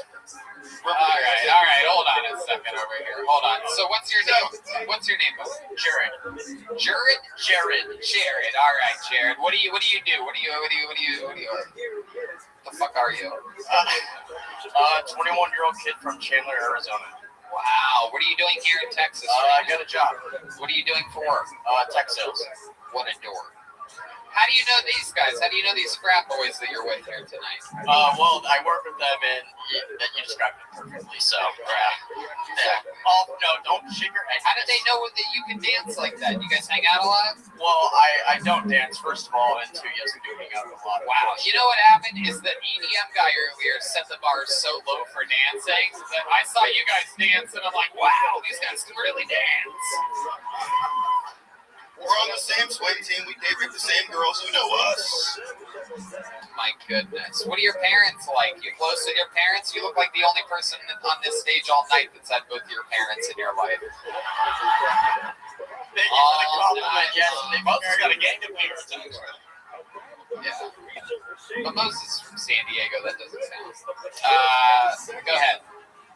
Yes, they are together, married for 21 years. They're white and to be fair, they only got married because I was born on a wedlock, essentially. So, oh my god, you're so white. You make Jordan McDonald look like fucking Don King over there. It's incredible. Reverend Jesse Jackson is the reference that I really wanted to use there, but okay, let's move forward. I'll take that as a compliment, though. So, what do you think is I'm going to ask you a reverse order questions and ask him, what do you think is the whitest thing about you? If you know you, yes, you, Jared. If you had to pick something about you in which it's like, well, I make my own pancakes every morning, or like something wacky like that, like, what do you think is a white thing about? I've never used a washcloth in my life. What do you think the whitest stereotype white thing about you is? I wear New Balance shoes. Whoa, okay. All right, I guess that's pretty white. Okay, now follow-up question. I'm real excited about this one. What do you think is the blackest thing about you? I'm a professional. Show them your tits. Oh shit! Only God can judge me. What's on his chest? What are you talking about? The blackest thing about me? Yeah. I like Drake. I don't know. That's like a white thing. It really is. It really is. It's so fun. Like a Nickelodeon. Doesn't even know what black shit is. I love that how white you are. It would have been great if he was like, well, Tony, to be honest with you, I like stealing people's wallets. Hey. Mexicans steal wallets too. Yeah, no, it's true. It's true. I once had an Asian steal money from me. On scam? Crypto. All right. Jared and Jordan McDonald, thank you guys so much for coming up here tonight. We're going to keep it moving along. Hey, Jordan, here you go. Take one of those things. Brand new Kill Tony joke book for you since it's got stolen. I don't understand how something gets stolen out of a car in beautiful Austin, Texas. Should we get one more bucket pull up here, huh? I mean, you guys don't really seem into it. Should we keep going? Keep the energy up, you dorks. All right, Mo Lags, M-O-L-A-Z, your final comedian of the bucket of the night appears to be Mo Lags, L-A-Z. Is anybody coming? Is somebody moving over there? No, okay. Wow, interesting. Trey Pack, everybody, Trey Pack will be your final bucket full of the night. Oh, here he comes. All right, here we go. Out of the swarm of local comedians, Trey Pack, everybody. My name is Trey. I think it's very cool that my mom decided to name me after my serving size. It's very cool. Thanks a lot, Mom. Trey is actually my middle name. My first name is Cafeteria. It's a family name, believe it or not, guys. I think it's catfishing for me to put my height in my Tinder profile. Yeah, because I'm tall, right? But I'm not your tall friend. You know what I'm saying? Like, that's not the adjective you're using to describe me, right? It's handsome, I know. I don't want to mislead anybody at all. I really don't. So I think anyone that's going to be on Tinder should be required to put their square footage in their bio. Okay, that's just only thing that seems fair to everybody.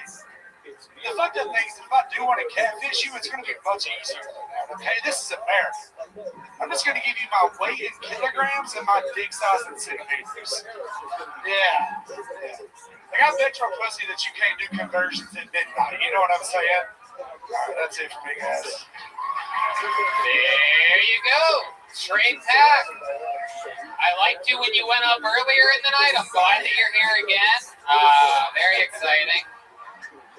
Do you know Sam Hunter? Do you guys know that you are each other's fucking long-lost brothers? We've just been back there sharing body heat. It's been a nightmare. What's that? We've just been back there sharing body heat for like 2 hours. Yeah, absolutely. Sam Hunter, are you still here? Get back up here, Sam. I want to see something. Listen to the crowd wondering if the stage can handle such a... Tony, it's like 3 of these niggas. Mumford is the same thing, too. What? Mumford, too. The other kid. It's not like this. Look at these two. I mean, this is absolutely incredible. I do believe we found the new fucking greatest comedy duo of all time. We need to get you two to work together somehow. D-Madness is afraid the stage is going to collapse. He can't even see you guys. He just feels the vibration. That's the scary part, is nobody knows. If anyone was going to know that the stage was going to collapse, it would be D-Madness first. He's like the canary in the coal mine on this situation. If anybody feels the foundation wobbling, it's him. He can't even see, and he's like, these guys are too fat. I gotta get there. Absolutely incredible. Look at you two standing next to each other. It's like looking at a 00 or something like that, or like some type of a real life snowman or something. Can you make your tits dance like he does? No, I can't. I was very jealous, actually, to be honest with you. He's into fighting the opponent. It is crazy. His tits were the only thing that could dance up here tonight. Do you have any special skills, Trey? You just stand right next to him, Sam. I don't, man. I just do stand up. How about sit-ups? You ever do sit-ups before? The second time. You guys look like Nicki Minaj's cousin swollen pets. It is incredible. So Sam, I'm sorry. Yes. No, Trey. Is that your real name? Trey Pack? Trey, that's my real name. Wow. That's fucking unbelievable. So this what Benny looked like with his helmet on? Who? Nobody. Oh my goodness. Have another Jack Coke. What do you do for work, Trey? I just moved here. I was doing bar security as a bouncer at home. Okay. All right. And what are you gonna do here? Just stand up, man. That's kind of the idea. Just doing as much as I can. How are you surviving? How do you people survive? I'm not talking about money. I'm talking about COVID. When Hulk Hogan body slammed you in that one WrestleMania, you think this is like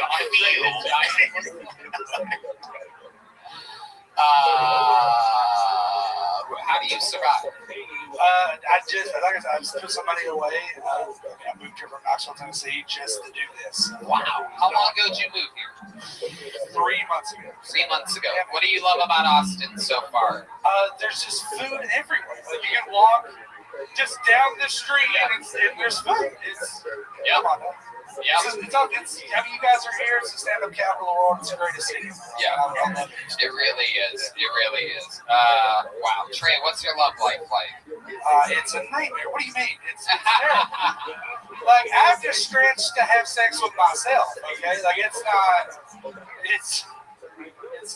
great, I'll be honest with you. My goodness. It's a The problem. last time you had sex with a girl, when was that? Yesterday. Really? Yeah. True? Yeah. Where'd you find this girl? Actually, Sam. Oh, okay. It's wonderful. No, it was, it just, I don't know, we bumped into each other and just out and about on 6th Street. Really? Yeah. Literally, that's how you find girls? You just bump in, it's like, oh, excuse me, or you, She asked me to walk her to her car, and I was like, yeah, all right, like, that's fine. We're not going to run her down. She asked you to walk her to her car? That seems like the guy that you would want someone to walk you to her car with so that a guy like you doesn't end up... See, I'm not running nobody down in an alleyway, though. If she wants to get away, she can get away. That's a good point. Absolutely. Take notes. It's easy to get away from. It's hard to hide behind bushes when you're that big. Right. It's hard to not make a noise if you're walking down their hallway. I'm coming out of the shadows. Was she a big girl also, or did she? No, she was average size, I guess. Average size. Oh boy, it's I know I'm in shaky. dimensions or anything. Whatever your average size is, I think it's different than a normal guy's average. She would win Tony's ass. I don't know if that means anything. I believe that. I wouldn't want to fight her. Did she by any chance have long blonde pigtails and a cow hat on? That was actually my mother. I appreciate the love. Absolutely. The milketh runneth over. Wow. So Trey, what's your guilty? What's the craziest shit that you eat? I like to eat a lot. I have fast metabolism because God loves me. So I eat a big animal, man. I'll have 30 soup dumplings out at a meal. Yeah, it's crazy. I eat a lot. And I don't have worms either because me and Joe Rogan do key bumps of ivermectin. So I know what you're thinking. Where does it go? It comes out of my butt. But it seems like you hold on to a lot of what you eat. What's a guilty pleasure for you? Just, I'm going to walk to my car, and there's going to be just a place that has food. And it's, it's the most fun. If I get too high, I will just go to McDonald's for the burgers and the fries, and then I'll pass the Taco Bell. No. All right. Yeah. And then we just start mixing and matching. Hell yeah. You like to eat like Jesse Burr likes to say crazy shit just all the time. How do you deal with all the pressure? I'm talking about his shoes. I'm talking to his shoes. How do you deal with all this? I have blown out every pair. No, I'm talking to your shoes. How do you deal with all this pressure? You are brave. Them ain't vans, them was buses. Shit. Soldiers. American heroes. Are your parents big? No, not really. My dad's very average size. My mom used to be a big girl. She's not very much older anymore. Okay. She's lost a ton of weight. We're very proud of her. She's doing her thing. All right. How about you, Sam? Your parents eat a lot? My mom's dead. My dad's a big guy, though. Perfect. Perfect answer. I don't know. I feel like every once in a while in this show, pulling names out of a bucket, I feel like sometimes destiny puts something right on our plates. Sorry to make you guys hungry again, but I don't know. It's the very beginning of October. The guys this month aren't doing Sober October.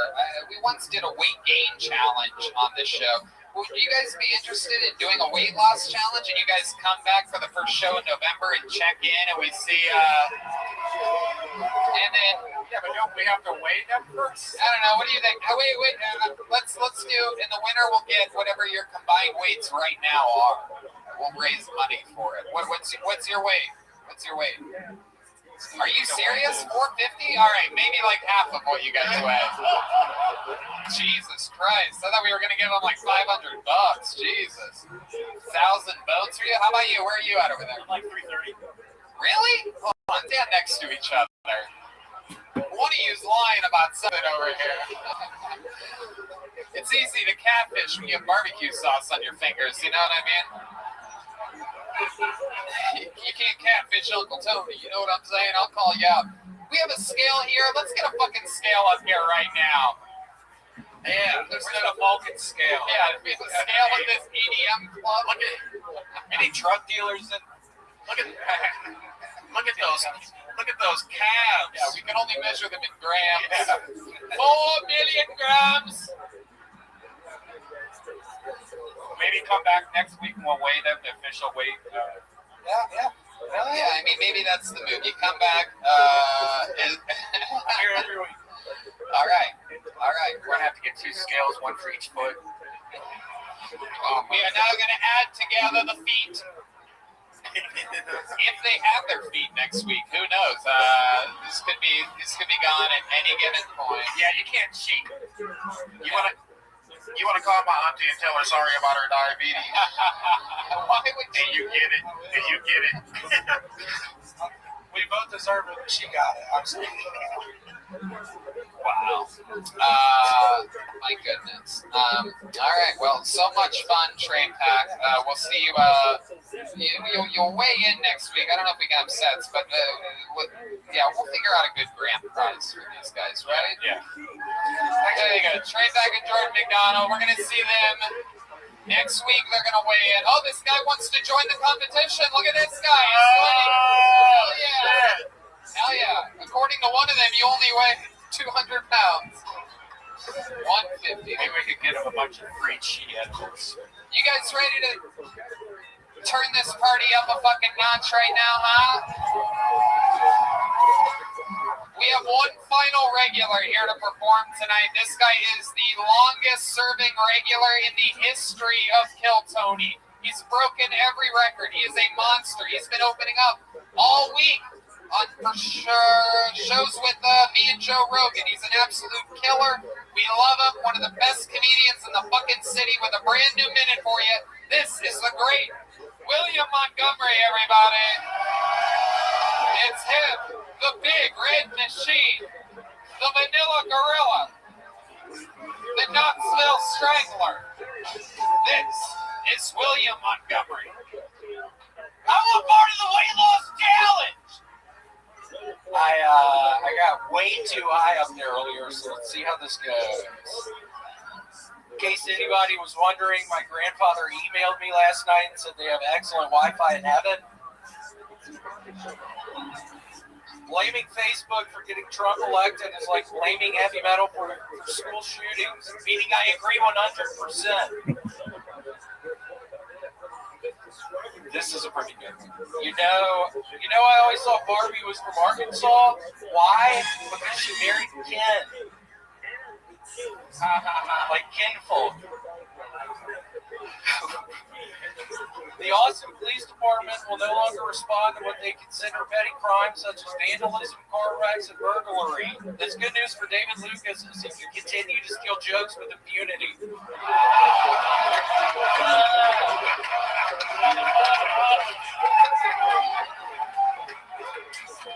He's stealing fucking jokes! Yup. No, I'm kidding. I don't think he is. I was joking. Dale's not even fucking here to defend himself. I'm taking a shot at him right now. Well, it doesn't come out for 2 weeks, so maybe you won't find out about it until then. How about one more time for the great William Montgomery, everybody? That's a brand new minute. That's a brand new minute for the great William Montgomery. Out here doing the new jokes. Another brand new minute. That Barbie married Ken joke is a reach. And to think that beforehand you literally go, this is a great joke coming up here. I was thinking if I said that, maybe people would laugh. I don't know. Again, I honestly, William, that's literally the opposite of how comedy works. You saying this next one's going to be great it raises the bar and expectations. And then you did a joke about Barbie marrying Ken, but it's like not married. Ken in Arkansas. She married Ken. Right, she married Ken. In Alabama would be even a better reference than Arkansas. That's where we go. I made a fucking mistake. Okay, I know. I made a mistake tonight. Again, I smoked way too much of a joint out there. I'm horribly on fucking edge. I'm not even kidding. I'm badly on edge. That fucking joke didn't work. Now you're critiquing it up here. I feel horrible. I made a fucking mistake. William famously got sober a few months ago and is now addicted to raisin bread, everybody. How much raisin bread did you eat this week? I had 3.5 loaves, and I've also started making personal pizzas in the oven. Whoa, let's talk more about these personal pizzas. I've been eating the shit out of these personal pizzas. Tell us, what brand, what type? You have to buy dough from the store, then you spread it out. You learned this from TikTok, didn't you? What the fuck does that mean, Red Man? Seriously, what the fuck does that mean? Red Man's TikTok. Why would you say that? Showing it. That's like popular on TikTok right now, making your own little pizzas. I don't think let's just stick on your. What are you actually eating? Are you making your own pizza, or are you buying already made personal I buy the sauce. I buy the cheese. I buy the onions. I buy the mushrooms. How many onions do you I buy the peppers. I buy the spinach. Okay, William. I buy the shrimp. I buy the T-bone. Oh, a T-bone on a pizza. I buy the macaroni. Okay. I buy the apples. All right. Told you it was TikTok. Shut the fuck up. Why would you say that? So weird. That was starting to be kind of funny, and then you fucking say that. You're out here. Threw me off. You're making supreme pizzas, William. Do you know that? I am. They are super supremes. All right. What else is going on in life? Oh man, just a bunch of ghost shit at my apartment. There's ghosts everywhere. There's shadow people. It's almost Halloween. Now, just to let you guys know, what you're seeing right now, believe it or not, is not a joke. William is literally afraid of ghosts, and he's convinced that his apartment here in Austin, Texas, is haunted. Tell us more about it. It has this. all kinds of shadow people in there. I'll be laying on the couch and I'll see like a shadow out of the corner of my eye, and I'm like, what the fuck was that? That's a shadow person. Is that shadow? Just all the fucking time I see him out of the corner of my eye. Did the shadow people look anything like my friends Jamar and Moses? Speak up. Those goddamn shadow people moving into the neighborhood. Believing in ghosts is the most vain and narcissistic shit ever. And I was like, he's making a racial slur. This is a whole joke to make this racial slur. Shadow people. I'm like, this is a good one, actually. Sounds like we're superheroes. They actually weren't as black as them, but close. See, no, I'm kidding. Yeah, I wasn't thinking anything racial about that. How the fuck did y'all get to that? Because you're saying you talk about your black. What's the last thing? I was talking about fucking shadow people. Do you ever see anything other than shadows? Is there anything wacky that happens? You once told me something about a shower curtain. Is that correct? Yeah, I see shadow people on the other side of the fucking shower curtains. Why do you keep looking at me when you say that? I'm not David Lucas. I can't fucking believe you started accusing that as a racist thing. That's fucked up. I'm talking about shadow people. I'm not talking about black people. I wasn't even thinking that. Do you have schizophrenia in your family? What the fuck does that mean? Dr. Redman doing a little research. William, our neighbors. Yeah, hi. How old are you? I'm 34. Oh, all right. How come? Why do you ask? Well, William's a special treat. He's a 34-year-old that looks like he could be his own grandfather. It's very... Yeah, I was going to say, you look like one of the 4 founding fathers of an Arby's.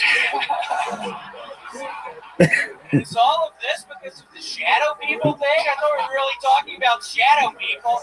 Now I'm getting fucking roasted up here. I'm high as shit. William, I already haven't felt good about it, and then this all starts fucking happening. William, I want to know more about these ghosts. In real life, can you give us an example of, like, other than just seeing shadows out of the corners of your eyes, was there a specific time that led you to believe? Because this is something he brings up, right? We'll be, like, in the green room, and, like, he'll be on the phone, like, yeah, I saw more shadow people than did, like, be it.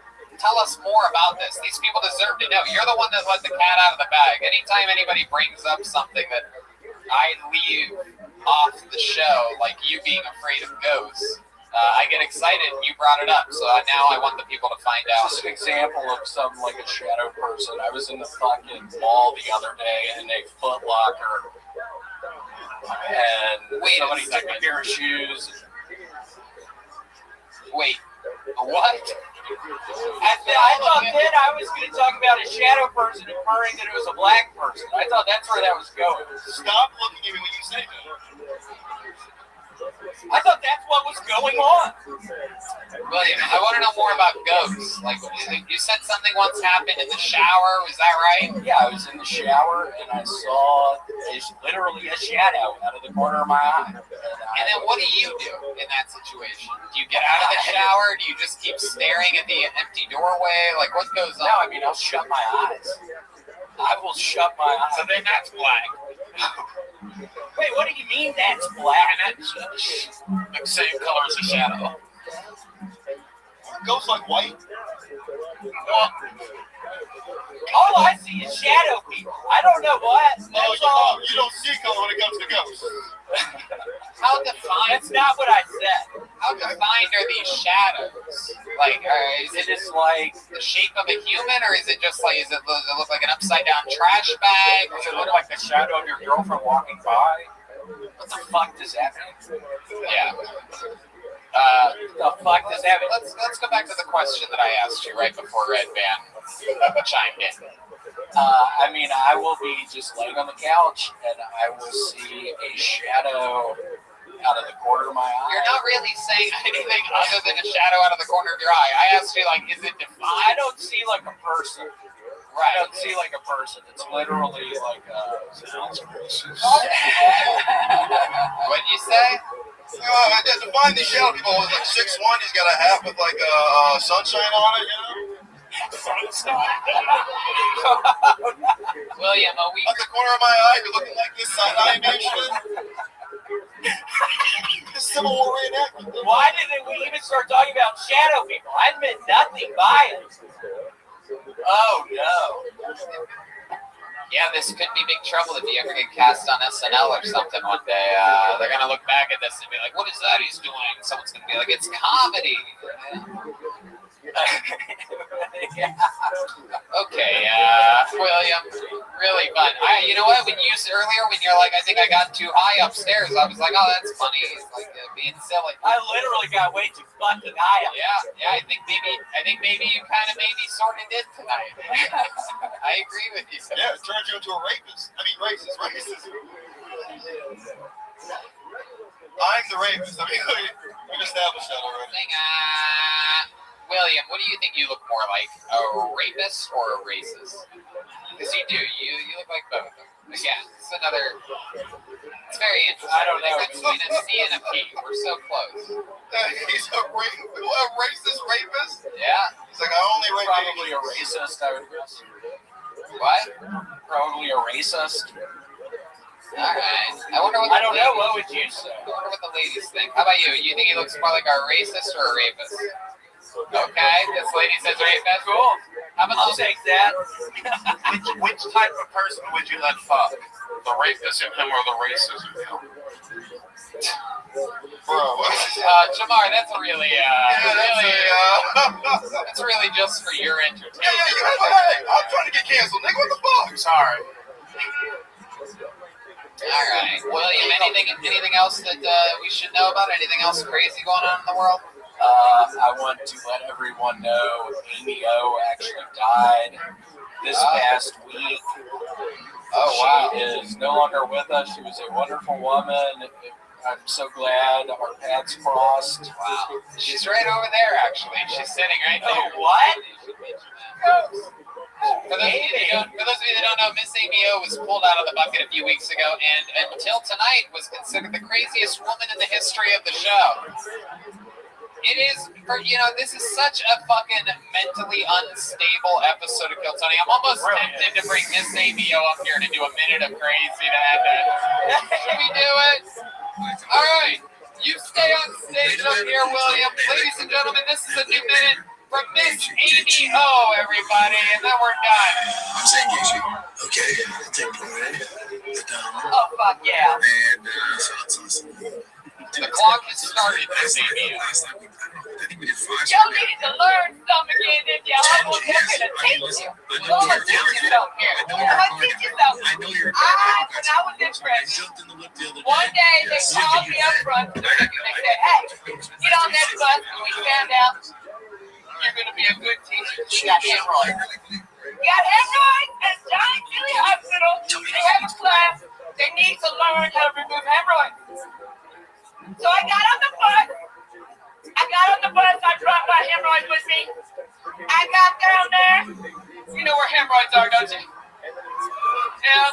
Well, they got me up in that and that whole class was back there studying, and they learned how to take out my hemorrhoids. And you know what I found out? I found out it's possible that Norm Macdonald had the same doctor that was learning how to take out hemorrhoids. Because I just heard of it, an old letterman that was running since he died, because he sat next to me. He had hemorrhoids taken out, and I think I trained that doctor with my own hemorrhoids. All right. Miss Amy O, I don't know what the fuck. I picked the wrong day to stop drinking, man. Yeah, I quit drinking last week. Miss Amy O, up here. You are Amy, I love you. Oh, you two are still extra close here. I thought that was great. The Big Red Machine and the Medium Magenta Queen. I just wrote that the other day, by the way.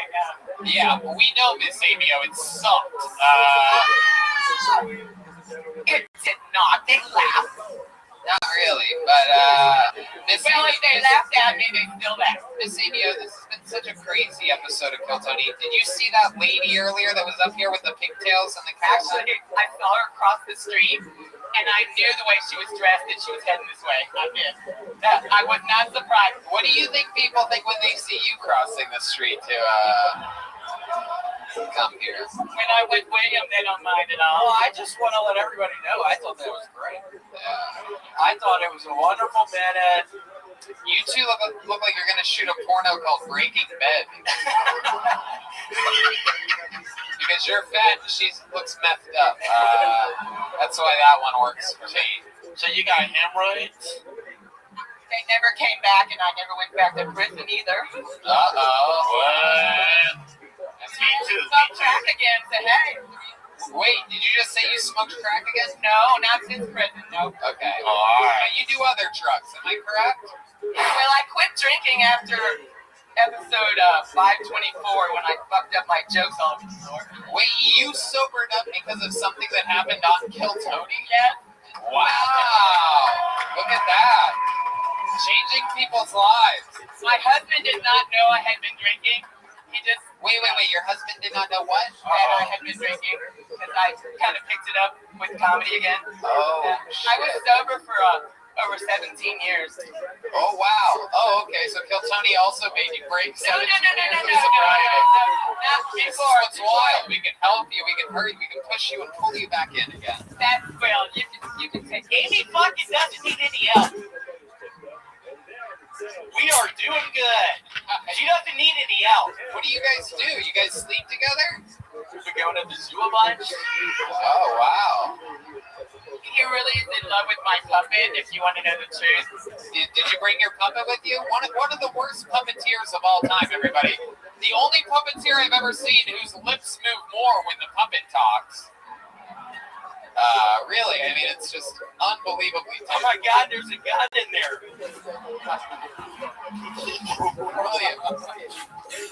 William, share the microphone with her for a second here. Wait till you guys see how stupid this is. What in the white face? All right, do your puppet. Worst puppeteer of all time, everyone. Go ahead. Let's see some bad puppetry. Hello, my name is Mom, and I don't do that. We don't understand anything you're saying. I know. Because you're not good at it. Problem. You're literally the worst, ABO. Yeah, no, it's I have a whole bag of them out in my car that I made. You have a bag of puppets? Yeah. You make those? I used to make them in prison. I told you. I did. I would send them home to my children and remind everybody. And I'd write stories. Miss ABO, up here. Remind everybody what you went to prison for. $20 worth of crack cocaine. The government sold me. Yep. Can I call my mom? Yep. That's Texas. Can I call my mom and you tell her your story? Please, I would love to talk to your mother. She gonna get mad. She gonna get mad. Never mind. If the puppet talked to Jamar's mom, what would it say? I am not a real puppet. That's me, everybody. I don't know, but I mean, my son told me not to bring this up here. But William, do you want to try? Hey, William, will you kiss that puppet? How many of you think William should kiss the puppet to end tonight's episode? Wow, this is the first time a puppet's ever been kissed. God, and why did I get so high before this? And now I'm standing up here next to Amy with this fucking thing on my Turn head. the puppet to the crowd, William. Let's see some puppetry. I mean, I got way too fucking high earlier. I'm not kidding. I love Amy. I'm so happy she's with me again. I thought she had died. That's what she told me. She was about to die. You're worse than her. I mean, maybe it's his mustache. I didn't see his mouth move at all. Yeah, I don't think it was moving. That's wild. Absolutely wild. How about a hand for William Montgomery and Miss ABO, everybody? We did it. That's tonight's episode. Unbelievable. Chaos. Come on, make some noise for William Montgomery, everybody. Come on, make some noise for my friends Jamar Neighbors and Brian Moses, huh? Comedy store people. Probably all visiting your loss. This is going to be a couple more months. And how about one more time for the band, everybody? John Dees, D Madness, and Michael Gonzalez. That's another one. The great drawing from Ryan J. Ebelt is in, and it is unbelievably cool. Can you make that bigger? There we go. Look at that. Absolutely unbelievable. Everything's available at RyanJEbelt.com. Super cool. Oh, yeah. And we have some local art by the great Chris Rogers here, local artist. Say William Montgomery in hybrid. Tomorrow class, kids. Don't forget. The wall upstairs in the smoking section, which he also drew. He is the local artist, Chris Rogers Art, on social media. Be sure to check out Roast Battle on at Mint Comedy. That's every Tuesday. They're recording it at the Comedy Store, streaming it out of the Comedy Store. And follow Jamar Neighbors on everything, social media, and check out all of his amazing work, comedy albums, everything. And yeah, Austin, Texas, we love you. This was another fun one. We'll see you next week. We're going to do it again every Monday here in Austin. Good night, everybody. Thank you.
We should also start saying smash that like button.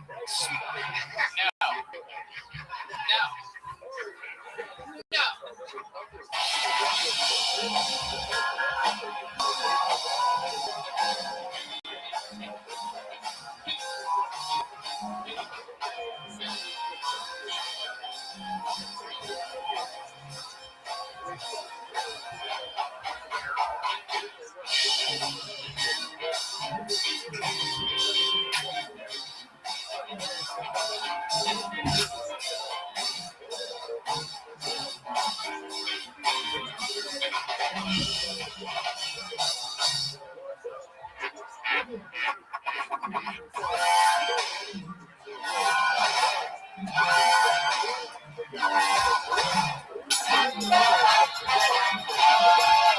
Hey, this is Rabbi coming in live from Vulcan Gas Company in Austin, Texas.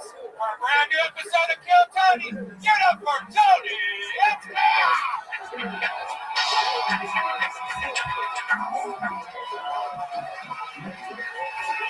Austin, you gotta make more noise than that. The people at home have to know what the fuck's going on here. You guys ready for a great night tonight or what? Oh shit. Here we go. How about a hand for the band, everybody? Unbelievable. That is the Screwball Peanut Butter Whiskey Band. How about a hand for my friends Michael Gonzalez on the drums, Matt Mueling on guitar, the great D Madness on the bass over here, and my good friend John Dees on the keys, everybody. We're doing this shit tonight, Red Band. This is Kill Tony live in Austin, Texas, brought to you by the Red Rose and the Yellow Rose, the two best strip clubs on the planet of Earth. We're all filled up on CM Smokehouse, thanks to our friends from CM Smokehouse of Golden Acres and Cade and Yoni. And we've been drinking Cantina, delicious vodka, soda, and margaritas in a can. It's really so good. A lot of those canned drinks, it just doesn't feel like a real mixed drink. Cantina, it's different. Be sure to subscribe to the show, is what I was told by one of my advisors to start saying. If you're on YouTube right now, click the subscribe button. All the kids are doing it. That's a really big deal. Before we start tonight's show, here's a little bit more from the amazing sponsors that made tonight's episode available for you here right now. I'm going to be honest with you, Red Man and I, we like to drink. We like to drink, and Red Man sleeps in until 3 or 4 p.m. the next day, but I like to go golfing in the mornings, and one of the things that clears up my hangover and keeps me hydrated, my favorite thing in the world is liquid IV. Cooler weather nowadays makes it easier to miss signs of dehydration like overheating or perspiration, which means it's even more important to keep your body properly hydrated. Flu season is in full swing. Proper hydration and vitamins can help support the strong immune system. Making hydration a priority helps us feel healthier on a day-to-day basis and fuels us to our highest potential. One stick of liquid IV and 16 ounces of water hydrates faster and more efficiently than water alone. All about this Red Man, and they have new delicious flavors. Yeah, Tony, me and you were on that up-and-coming podcast, Joe Rogan Experience, the other day. The Young Buck. Yeah, the Young Buck. And he's been getting some press. And we didn't even get paid, but we all talked about how much we love liquid IV because we all are addicted to it. And not only does the product taste great, they have amazing flavors like watermelon, strawberry, lemon, lime. Are you going to be enjoying a few extra drinks now that the holidays are approaching? This is what you need. Like you said, I take one before I go to bed. I take one when I wake up. I have one with lunch. I take so many of these that I don't even drink anything else other than liquid IV. They make me a better golfer. I pay attention to these things. How does coffee affect me? How does muscle milk affect me? Coffee makes me a little bit jittery. Maybe I'm focusing. Maybe I'm overthinking during my swing. Liquid IV clears my mind and strengthens my body. It has 5 essential vitamins. It's incredible. Healthier than sugary sports drinks. Cellular transport technology. The optimal ratio of glucose, sodium, and potassium delivers water and nutrients straight into my bloodstream. You can grab your favorite liquid IV flavors nationwide at Walmart, or you can get 25% off when you go to liquidiv.com and use the code Tony at checkout. That's 25% off anything, and we really believe you should try this.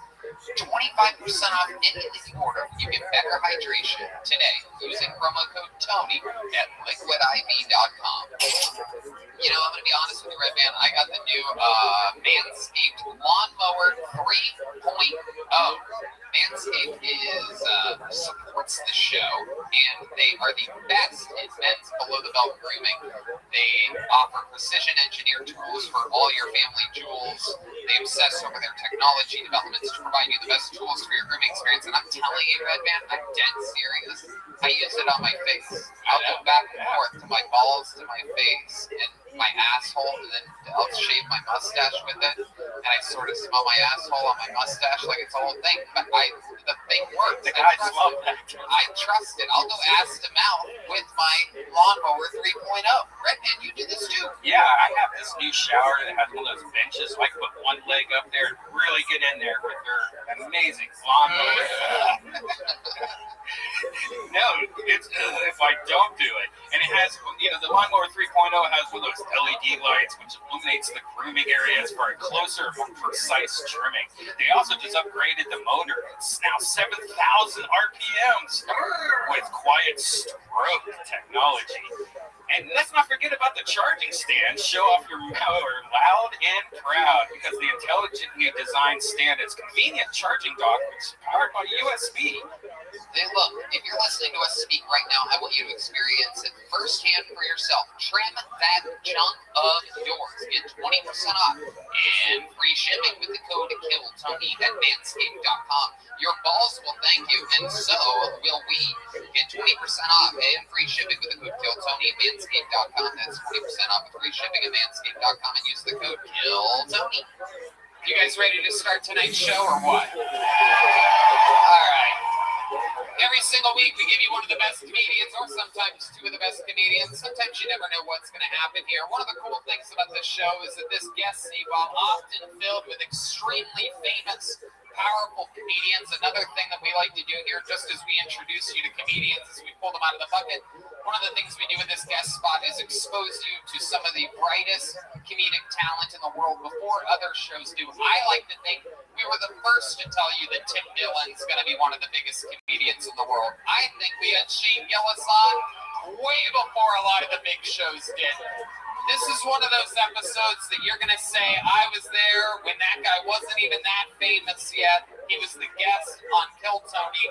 Ladies and gentlemen, tonight's guest is Hans Tim, everybody! His first ever time on the panel. The little baby is growing up right in front of our very eyes. He was made a regular just a few months ago, and now he sits here at the table. My, how they grow so fast. Thank you, Tony, for this huge honor.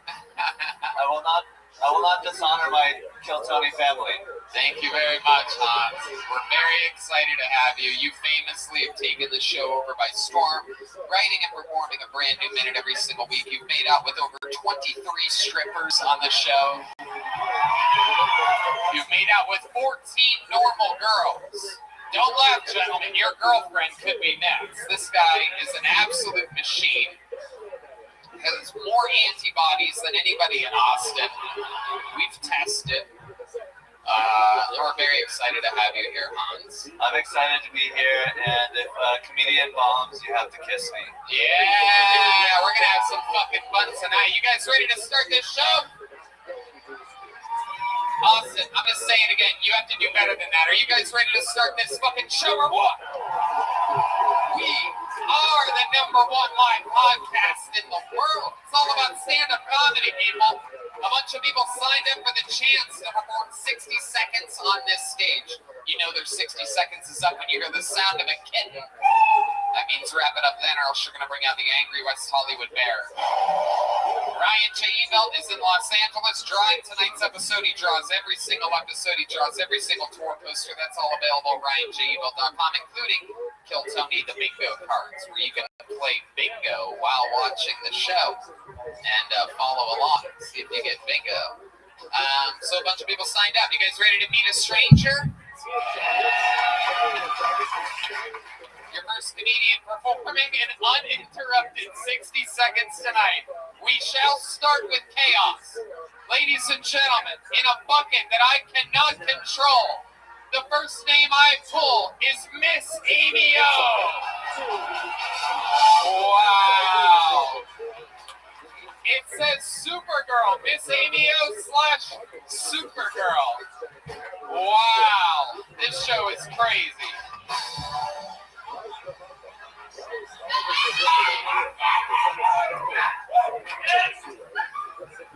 Halloween's in 2 weeks, guys. Trick or treat? I have no idea. Hans, I'm gonna bomb so I can kiss you. Is that okay? Yeah, I can do that. Yeah. Oh, shit, I'm fucking mind blank. Can I just stand here and look cute? Y'all want to know why I'm Supergirl? I'm gonna tell you why. Because I love to emulate awesome fucking women. Don't you love awesome women? Yeah! And even though I'm carrying concealed tonight, I really do. I really do feel good about being up here on the Kill Tony show. And I am drawing a blank right now because I've never been first. I'm always last. My whole life I've been last. I was last to make parole. And here I am. Thank you for being Crazier than ever, Miss Amy O, everybody. Holy shit. For those of you that don't know, Miss Amy O made her debut on this show about a month ago. She's been on twice since then.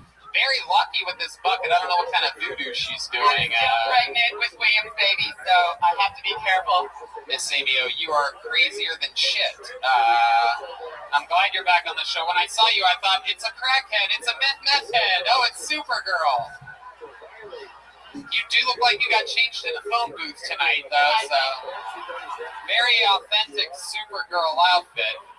Miss Amy O, what made you dress like that tonight? Well, I was at the Goodwill in Flower Bluff down in Corpus Christi, and I found this for $2.99.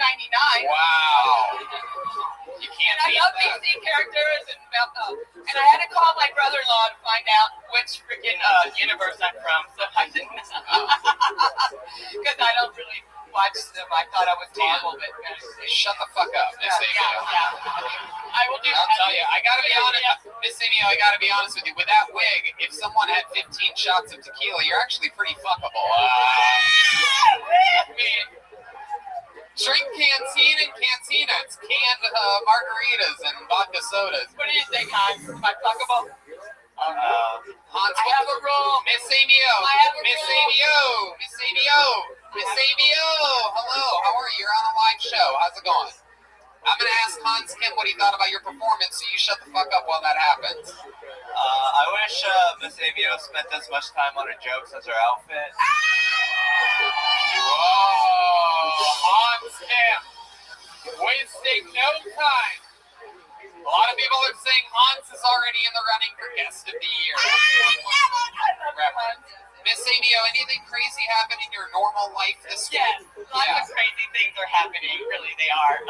My mother, who's still alive in the nursing home, yes, I took her outside the other day to watch the sunset, and she discovered that there still is a sunset. Wow. You are wild as shit. Miss Amy O, what's your sex life like? We know you have a boyfriend that is seemingly mad at William Montgomery for making jokes about hooking up with you. Is this guy banging you? Are you sexually active? What's going on down there? I mastered masturbation, so, I'm very self-sufficient, and I have a very lucky husband, and, What do you use to masturbate with? The Swiffer or something like that? Get all the dust out first? You gotta fucking... Okay, you're gonna ask the question and I'm gonna answer the question, but if you will allow me, I will tell you in prison. Oh, I'm talking too much for you. No. It's that train thing again. Forgive me. But the question I would like to answer in prison, how did I masturbate? How did you masturbate in prison? Go right ahead. Very, very carefully and quietly, so it's not a gangbang. You know? And they used to, your tax dollars used to send in little tiny tubes of toothpaste, about this big, and you get some tissue. This is a real human being. And you take the rubber gloves. You didn't tell her what to do or anything. But that's your tax dollars at work, guys. All right. That's your tax dollars at work. Free dildos. Thank you. For those of you just listening to the podcast, not watching the video, a lot of the audience members are vomiting right in their seats right now, picturing Miss Amy O masturbating with anything whatsoever. I was cuter then. Amy, how do you make money? How do you survive? I own an 18-wheeler with my husband, and we drive in the oil field. Wow. I just do the paperwork, and I miss him a lot. Yeah. You miss your husband a lot. Yeah. Well, William helps. What? William Montgomery helps.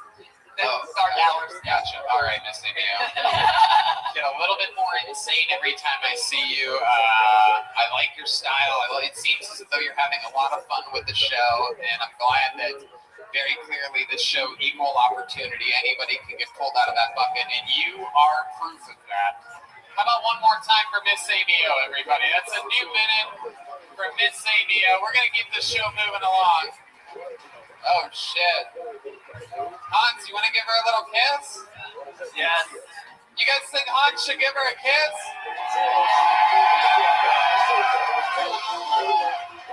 Give her a little kiss.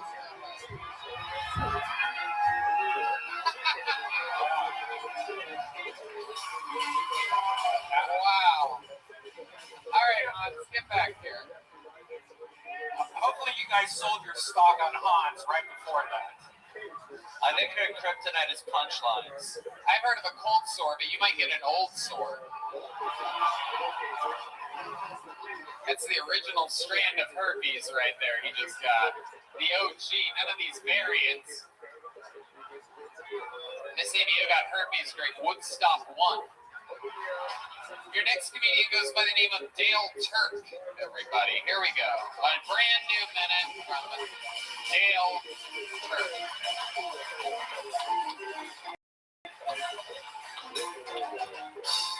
Malkin Cast Company, how are we doing?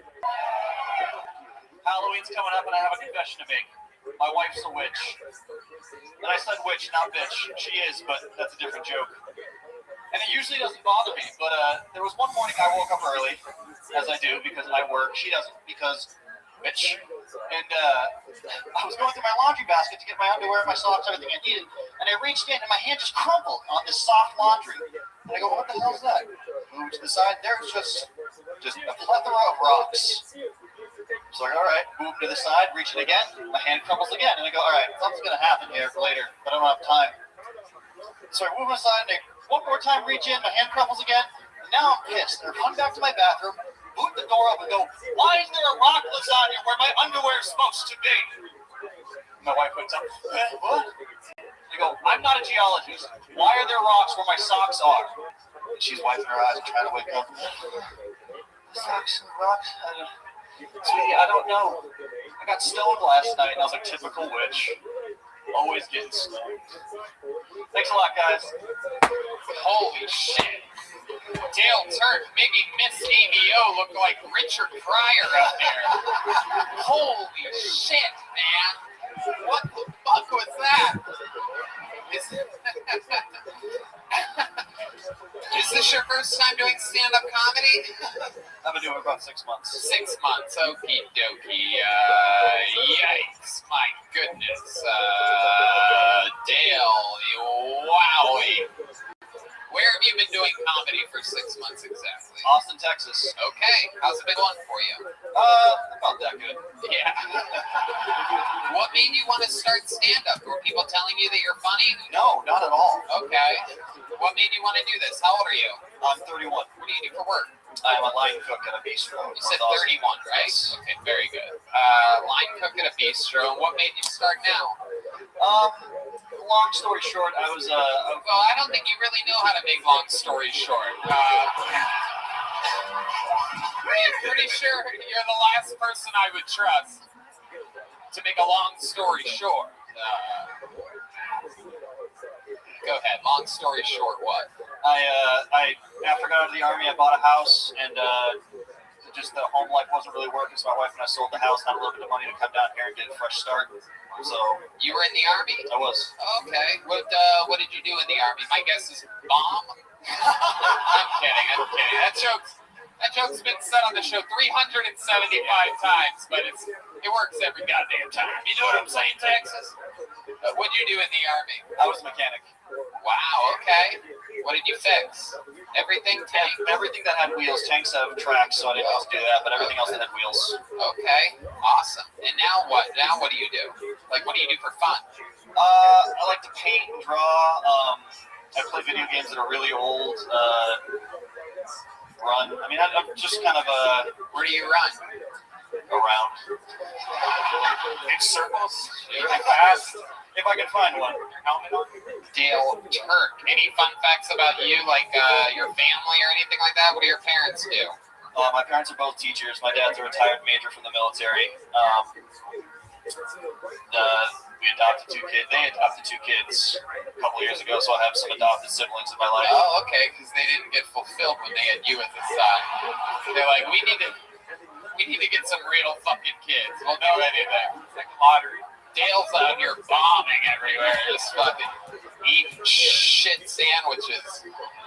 No, I'm pretty sure my dad hates me. He, when I got back from the Army, he said two things to me in the same month. One month, he was like, I'll give you $10,000 to move to North Dakota oil fields and start over. And I was like, where the fuck did we get $10,000? We live in a tiny house. And a couple months later... I think you asked too many questions. I know. I think you should have taken the money and run, my friend. He definitely didn't say, here's $10,000, go start stand-up comedy in Austin, Texas. A highly competitive market for stand-up comedy. All right.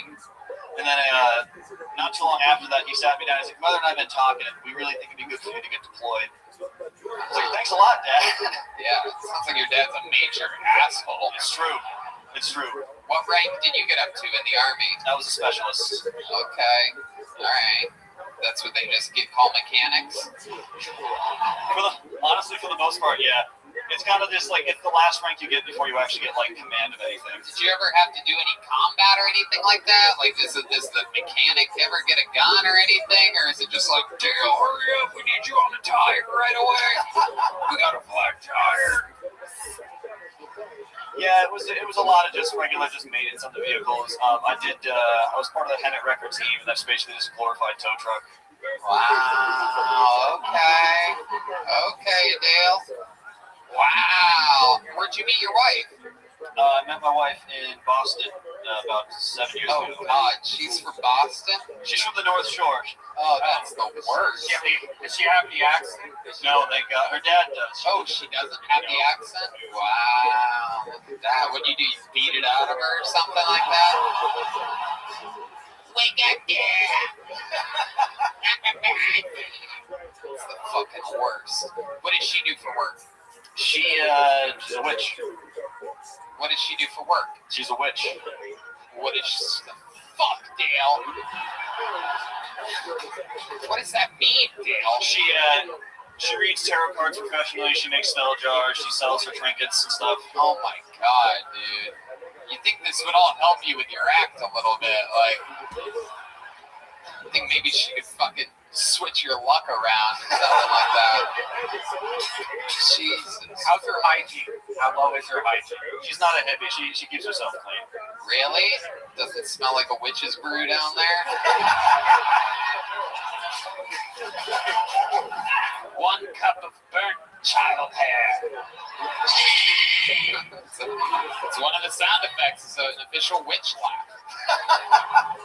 All right, Dale. Anything else crazy we should know about you before we let you head back to obscurity? Nothing that comes to mind right now. Dale Turk, everybody. There he goes. His Kill Tony debut. Dale, here you go. Take one of these little joke books. You're a long way from a big joke book, my friend. I mean, absolutely incredible. Thanks to Bonsai for these shows. Yeah, the great Bonsai, Adrian Cavazos. Follow him on Instagram at Bonsai with a Z in the middle. Bone and the Z. I. Your next comedian is Colin O'Mara, everyone. Colin O'Mara. I heard a little bit of a pop from the comedian. section, so this might be promising here.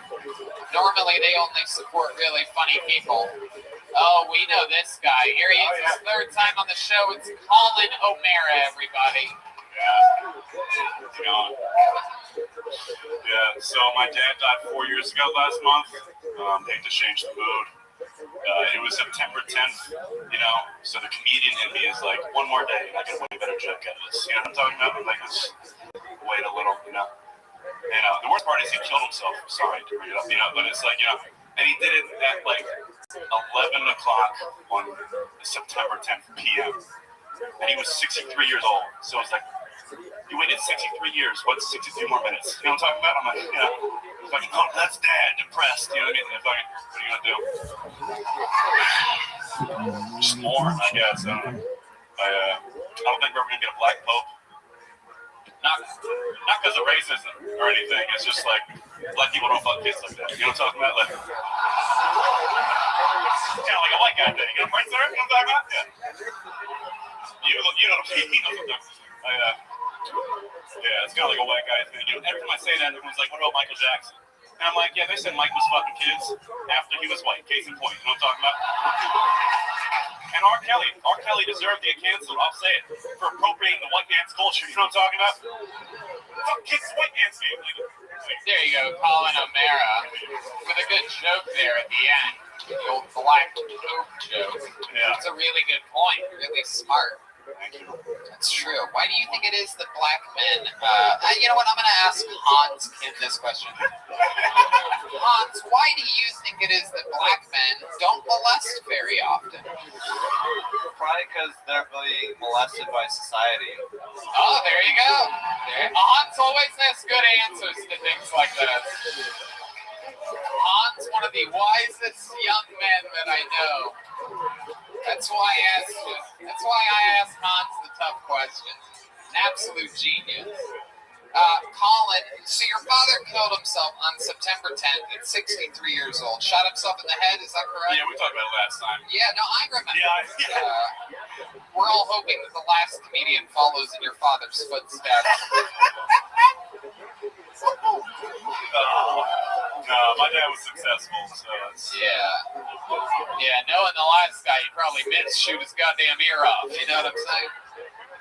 So, Colin, what else? September 10th, is that a special date for you? Do you ever do anything to celebrate your father's suicide? Pretty much just the usual, just try. I didn't, like, this year came up, I was like, oh, shit. You know what I mean? I was like, What do you think, Hans? Did your dad molest you? No, I never got molested. People ask all the time. You two are really white. Yeah. I was an altar boy for years, too. Not you just don't remember it, man. It'll take you a couple of... That's a good point. Yeah. Could be. It could be. You could have been the first one to shoot him in the head, you know what I'm saying? Because of cum. Oh, now we're eyeing us, and I feel bad now. I came to a comedy show to feel bad. Yeah, it's funny, like, that first joke does well with, like, comics. A lot of times audience members just get sad. And then, like, last time I was on, people come to me, like, I'm really sorry to hear about your dad. And I was like, I don't fucking know you. You know what I mean? Right. What's up with your mom? She's just chilling, She's cool? You talk to her often? Yeah, I call her, like, every other day or something like that. All right, good. She's you have a lot of brothers and sisters? I got 2 older brothers, yeah. 2 older brothers. What do they do? Both unemployed, I think. How do you make a living? Actually, where's Jack? Jack works here. I don't know where he's at. He got me a job at a over here. He got me a job at a moving place. I'm starting on Thursday. Because remember last time I was on, couldn't fucking... Where are you starting on Thursday? Moving place. Moving? You're going to move stuff? Yeah. Okay. Money.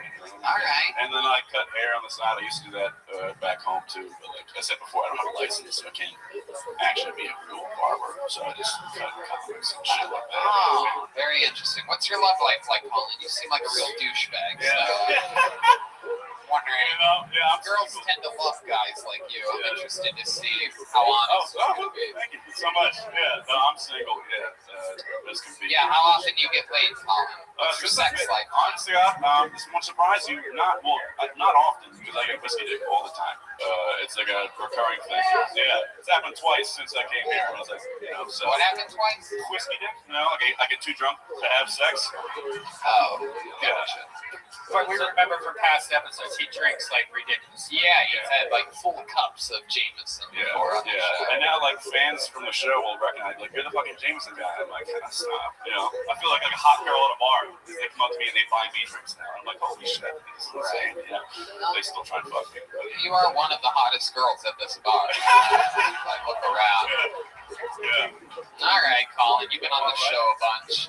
Quite frankly, I'm completely sick of you. But there you go. You got another good minute in. I really like your Black Pope joke. Congratulations. We're going to keep it moving. There goes Colin O'Mara. We're on pace to set a record for most bucket pulls ever in a show. You guys want to do this shit tonight? Probably won't. I'd imagine one of the road episodes we probably went crazy. All right, your next comedian is Dave Cacciano. Dave Cacciano. Amigo Vespucci. Here he comes. A very confident, steady walk. This is Dave Cacciano. What's up, Austin? Hell yeah. My dad's a cop. I'm a firefighter. Neither one of us are valedictorian. Yeah, I come from like a long line of construction workers, but we were never the project engineer. We were always the bricklayer, Like we were always guys figure out how to put like a rectangle on top of another rectangle. Like that's as far as we got. Like we're not smart. Like I'm Italian, but I don't think I'm related to any great inventors like Leonardo DiCaprio or whatever. I'm pretty sure my ancestor was the guy that cut the marble into a giant block before Michelangelo turned it into a masterpiece. He lived in ancient Rome but talked with a Boston accent. It's like, what he named it David? What's he fucking have himself a boyfriend? It's not even union. It's not even union. A fucking scab. Dude, I'm so dumb in blue collar. My ancestor's biggest hang up with Michelangelo wasn't that he was gay, it's that he was a non-union painter. All right, guys, I'm Dave Caggiano. Thank you. Dave Caggiano. Welcome to the show, Dave. How are you, my friend? All right. How you doing? So you're a firefighter here. Yeah. Is that here in Texas? No, Boston area. Oh, you're from Boston? Yeah. Wow, this weekend I performed at the Boston Garden. Have you ever heard of that before? It's the home of the Boston Celtics and the Boston Bruins. So Boston. Yeah. That's unbelievable. For Rogan? Yeah. Yeah, it was sick. Yeah. Just wanted to let you know what the fuck you're dealing with. Fuck me. So you're from that place, but meanwhile... Yeah, I work in the fucking bleachers in the back of the scumbags. That's me. That's right. You're a real firefighter? Yeah. Okay. Were you there for the Boston Marathon a few years ago? Or I worked on an ambulance. Not that. I was in college when that happened. You saved people's lives before? I tried, dude. I do my best. Jeez, that does not sound confident at all. Oh, bro, I just told you I'm dumb. That sounds like the kind of guy that would do CPR to your throat. I tried, Tony. What do you want me to do here? I saved lives. That's a stretch. Come on. I was thinking about this. Nothing better than an Italian paramedic, right? This fucking guy. I was thinking about today, someone dying and as they're losing consciousness, the last thing they hear as they go is a Boston accent. It's like, oh fuck, he's having a fucking heart attack. They're like, I'm fucked. Yeah, that does. That sounds like hell. Wow. And your dad's a cop. He's a real cop. Boston cop?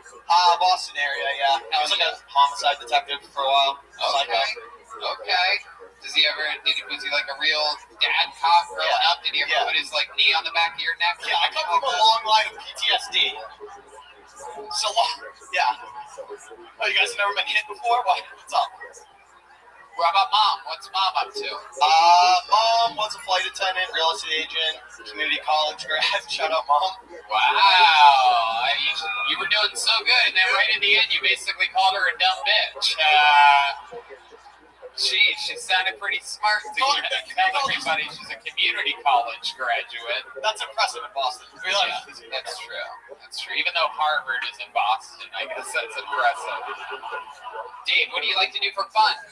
I run run comedy? Is that you? Really? Well, we've been looking for you. I got paid. I was a paid regular at the Comedy Store 10 years ago, and what are you gonna do with me? You fucking run comedy, huh? I was open at the Garden for Rogan. Did you hear how quiet it got when you said that? Dave, what's your love life like? You're a firefighter. Anybody going down your pole? Pose jokes, pole jokes.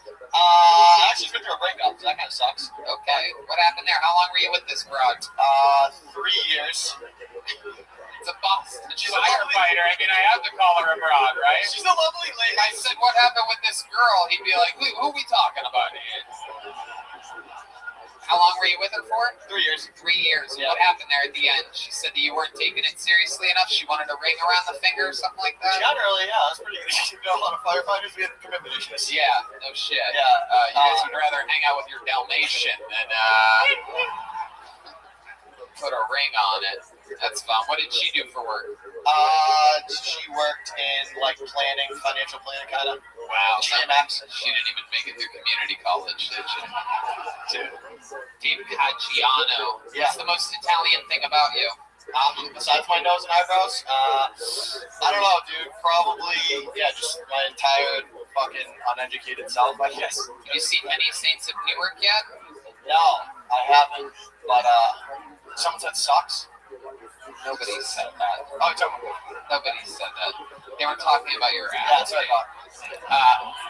Hans Kim, what do you think about this guy? I think this guy is really good looking. You know, I'm sure the people of Boston who are under 5'8" are very safe with him in town.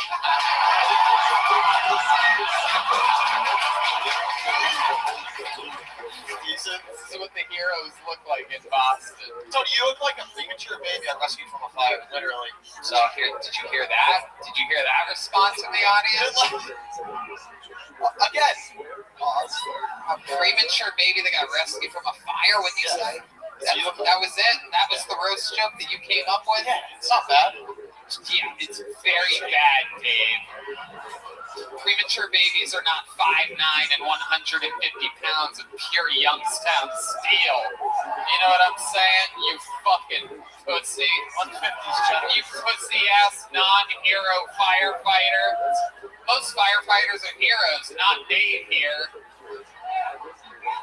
God damn it, Dave. Wow. All right. Dave, congratulations on getting pulled out of the bucket here tonight. Come back again. What brings you to Austin? What are you doing? It's a trip, comedy, vacation. How long are you here for? Tomorrow's my last night, once I leave. Okay. So did you do anything else fun when you were here in Texas? Yeah, barbecue, the usual. Barbecue, bars, stuff. There he goes, Dave Caggiano, everybody. He's on Instagram at Dave Caggiano. Dave, here you go. Take one of these. There you go. You caught the baby? Yeah, do I throw like a premature baby, you fucking little bitch? Jesus Christ. Why premature? I know. Premature are cuter than regular babies. And why would I get pulled out of a fire?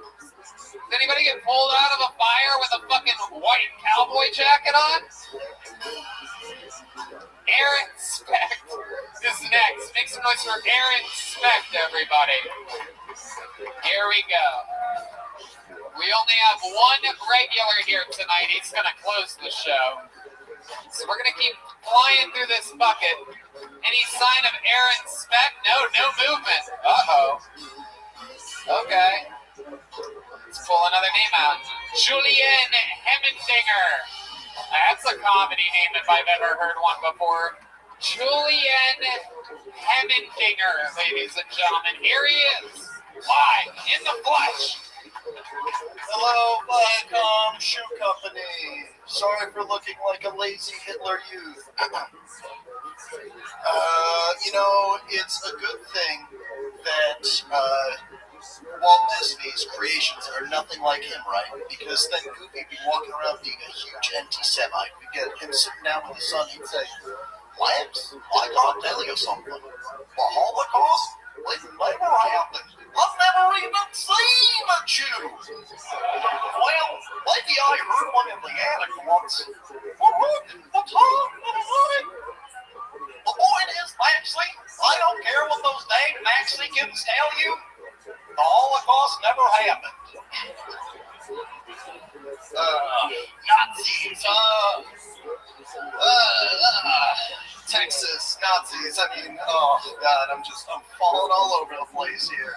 God damn it, it feels good to be on this stage. There it is. Julian Hemmendinger. Is that your real name, Hemmendinger? That is my real name, Julian Hemmendinger. Hell yeah, man. Where are you from? I am from Washington, D.C. Oh, welcome. What brings you here to Texas? Comedy, and I have a lot of friends out here. I've come through a couple times. I love Austin. Okay. How old are you, Julian? I just turned 30. Wow. 30 years old. You look like you could be your own father. That's incredible. Why do you think you've aged so poorly? Jewish? I don't know. You're Jewish? Yeah. Oh, okay. Yeah, go ahead, Hans. Why did you say you look like a Hitler Youth? Because my hair's combed to the side. I don't know. That's all it takes to be a Hitler Youth. In that case, Hans looks just like a Hitler Youth. Yeah. Really does. Jewish people have never fared well with guys named Hans. Yeah, it continues. Another Jew roasted by a Hans, everybody. All right, that's enough. Even I think that's a little too racist. I love it. So you're born and raised in Washington, D.C.? Yes, sir. What do you do for a living? How do you make money? I actually stream on Twitch. Oh, I make just enough that I can do that. What are you streaming? What do you do on there? I play video games and I have puppets that yell at me. One of them's a prostitute. You have puppets? Yeah, one of them's named Misty Fisty, the other one's One-Eyed Willie. Wow. I'm really lame, guys. I'm sorry. Oh my God! Holy shit! What do you keep in your backpack? I actually have a gun for just a mass shooting. No, I'm kidding. That's not funny, I guess. I have There's no Jewish mass shooters. Everybody, relax. That's a waste of bullets. Yeah, too expensive. I actually normally for my set I have juggling balls and I have a Diablo that I use. Really? You have juggling balls? Yeah. Will you juggle a little bit more? Can we get some juggling music, guys? Hey! Time to juggle, motherfuckers! Oh, yeah, this is kill. Oh, he's horrible at it. Oh. Wow.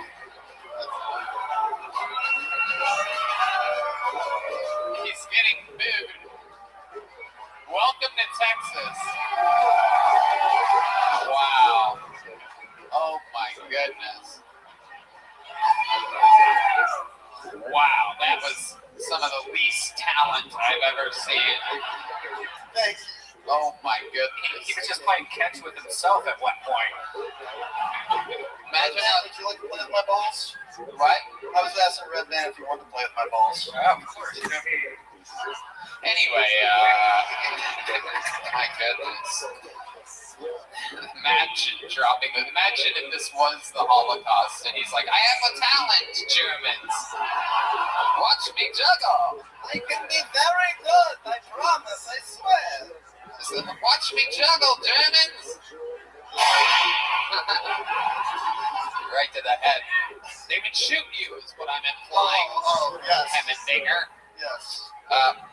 All right, so you Twitch professionally. How much money do you make twitching like that? A little bit over $1,000. It fluctuates, man. A grand? Yeah. A month. Okay. Hell yeah. $12,000 a year, ladies and gentlemen. What kind of games do you play? Do you play new games or old I play a variety of things. I was actually one of the first people in the world to get 100 wins on Fall Guys, if that means nothing to you. That's awesome. Yeah. Okay. That's impressive. Yeah, I'm up to I think I have 970 crowns, almost 1,000. Yeah, pretty pathetic. What's a good tip? What's a good secret? Yeah, that's what the listeners definitely want to know. Why don't you guys go suck each other off in Nerd Kingdom or whatever the fuck you guys are talking about right now? Jesus Christ. We'll never know. Oh my God, you fucking twitchy motherfuckers. Hemmendinger, what's your love life like? Are you getting your balls juggled at all? I mean, I'm single, but I think I've been doing all right since I moved to Austin. Yeah?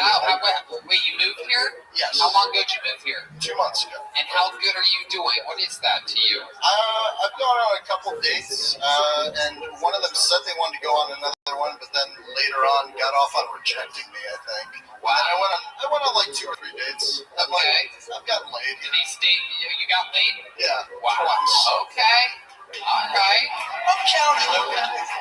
My friend Hans here is living a whole different life. What do you think about this guy's story? He's gotten laid twice in a few months. I can't believe that this guy gets laid more than Colin O'Meara. Yeah. Whoever that is. And he has one more father than Colin O'Meara as well. Oh, okay. Everybody didn't forget who that was. All right. Very good. Well, Julian Hemmendinger, while I love your name, your performance was, I don't know. Redman, what did you think about this? It was Disney meets Holocaust. I barely remember it. Yeah, You know what, though? Since you only make $12,000 a year, I'm going to give you a big Phil Tony joke, but hell yeah, absolutely. There you go. Julian Hemmendinger. Let's keep it moving along. You guys having fun out there? Let's see what happens next. This looks like a fun name. Make some noise for Nat Rogachevsky. Oh, there's another big pop from the comedians area. They must like Nat Rogachevsky. There we go. Here he comes. Come on, everybody. Make some noise one more time for Nat Rogachevsky. Yo, what's up? You ever see like a really fat guy like fixing his hair in the bathroom? Like, what are we doing? You guys like? All right, problem solved.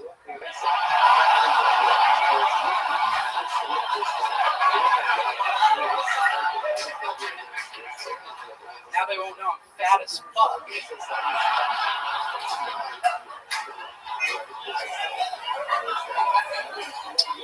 I don't know if you guys heard, DC Comics just announced their very first transgender superhero. First ever DC Comics transgender superhero. Her name is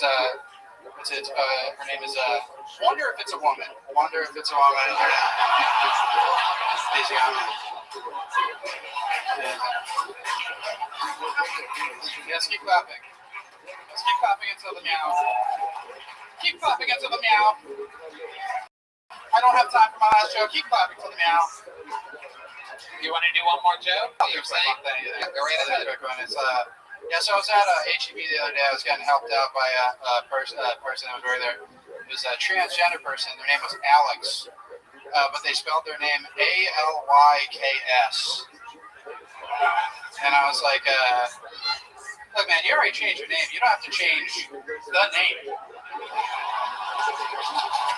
Nat Rogachevsky. Wow. Very, very, very good.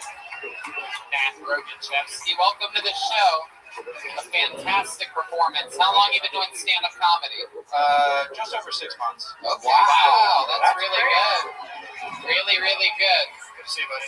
I love your fat guy fixing his hair joke. What I love about that is you're almost too fat to be able to do that joke. You're like 10 pounds away from being the guy in that joke. When I was writing that joke, I was like looking in the mirror. I was like, I don't know, dude. It's close, yeah. Where are you from? You from Austin, Texas? Boston, Massachusetts. Boston, Massachusetts. Wow, what the fuck? I just keep pulling people from Boston since I performed in the Mecca there this weekend. That's incredible. Dave is my. Did you know that I performed in the Boston Garden this weekend? He did a good show. 16,000 people. No kidding. Yeah. In the Boston Garden? Yeah. That sounds about right. Hell yeah. Trans superheroes. I believe we had one of those on the show earlier tonight. That's hilarious. He's laughing over there. It's all good. Yeah. Nat, what do you do for work? I'm gainfully unemployed currently. Okay. I don't do shit. What's the last job that you had? Drug dealer. Really? What kind of drugs? I sold a shit ton of like Molly and acid and wow. Look at that. There's some fans of Molly in the room. Yeah, these guys are fucking losers, dude. Everyone's like, yeah, drugs, dude, yeah. That's more drugs. Texas absolutely fucking loves drugs. Yeah, they do. They do. Did you just move here? Yeah, a month ago. Okay. What do you love so far about Austin, Texas? What are your favorite things about this city? You can do like a gay joke on stage and not get in trouble. Wow, you get in trouble in Boston, Massachusetts? So bad. Are you kidding me? No, this dude, I did this joke at like this super dumb mic in Boston, and it was like a dumb black joke that I was just trying to work out. It wasn't like, I was married to. When you say dumb black joke, are you saying that they're dumb or the joke is okay. The joke was dumb. And I walked this lady, and I go outside, and she starts to yell at me about the joke at an open mic. And she was like, "Can you imagine doing that joke for a crowd in Atlanta?" And the only other time I tried that joke, when I tried to debut it, was in front of a black crowd, and it worked. Yeah. And I was like, "Yeah, it actually works." And she goes, "That doesn't matter." And I was like, "Lady, like, you think you know better than they do?" Yeah. Yeah. What's allowed? White lady, right? White? Oh, blue hair? Yes. Blue hair? Yeah. Yeah. And yes. And clearly presenting as a lady, big old tits, and at the end of the conversation, I was like, we made up, and I walk away, and she goes, "By the way, my pronouns are he, him." Leave me alone, lady. Like, right. That's enough. It's over. This is in Boston? Yeah, it's bad. Wow. If that was in Boston 15 years ago, that lady's in a river by the end of the night. Yeah. Just floating and bloated. I'm not going to say her name, but shouts out to all my friends from open mics who fucking hate that lady. What's up, guys? I bet. You have a real earring there. You have a very legit earring. It almost seems like it has some real purpose there. What's up with that? I thought it looked cool as shit.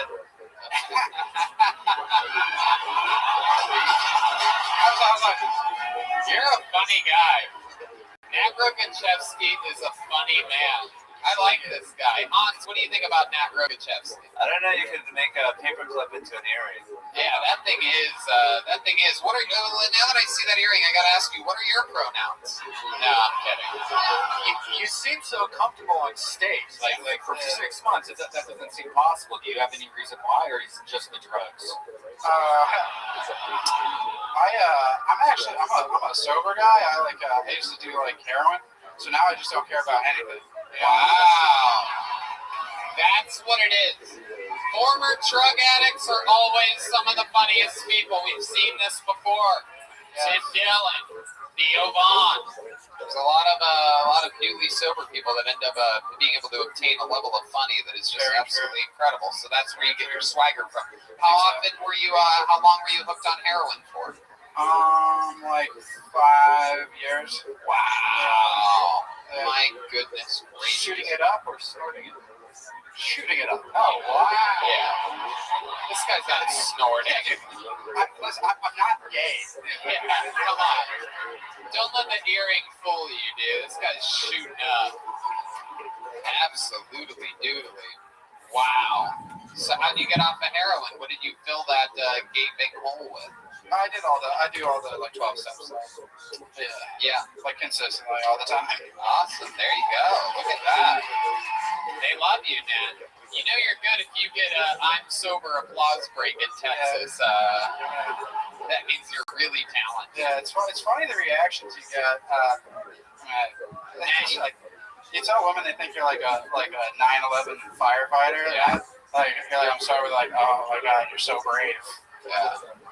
Yeah, what's braver actually is never having done heroin. I would say. For my money. And it's also like being a 9/11 fireman because you both have to deal with black tar. Very good. Very good. Yeah, baby. That was a good one. I don't need your laughter. I know, because I'm smart, how good that one was. It deserved much more. It's an in-the-moment heroin 9/11 firefighter hybrid super chip, but Rewind it for those of you listening to the podcast. Go back 30 seconds and watch me load up and do it again. Just kidding. It wasn't that great. Nat, do you have any special skills or talents? The last guy had juggling balls. No. You sing or anything like that? I wouldn't care to. Really? How many of you think Nat should sing us a little song here? These people love you, Nat. What do you know how to sing? The band can do anything. These guys are monsters. Yeah, I don't know that. I don't know that dumb song. Can you freestyle? No, I can't freestyle. I don't know. Keep yelling. Keep yelling. What's that? What are you doing? What is this? The Price is Right? Yeah. It's weird. Now I'm nervous. Well, luckily for you, we have some fresh heroin. We're going to shoot your band right now. Yes. Yes. Oh, yeah, okay.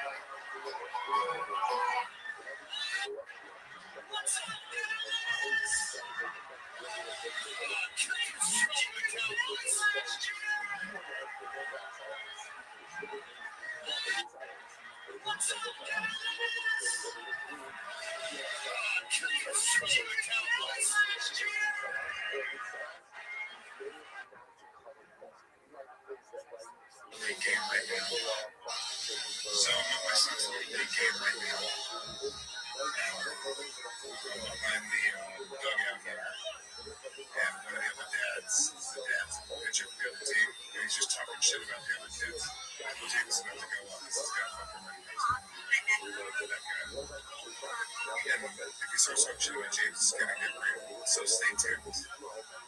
Control driver plowing right into the middle of a Little League baseball game. Kids and coaches scrambling for their lives. So I'm at my son's Little League game right now. And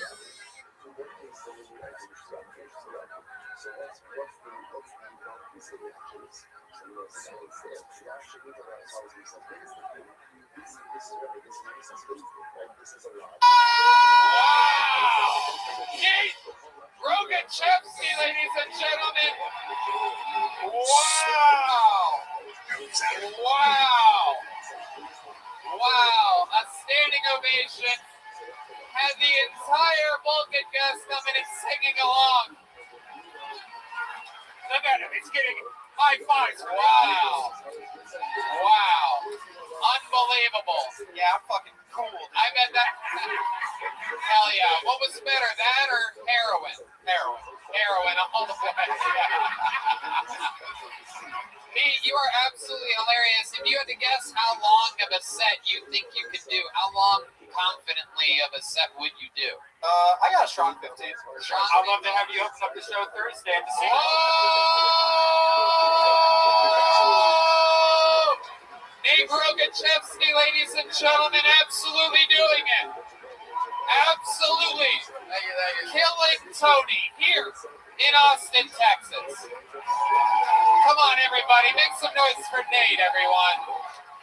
Wow.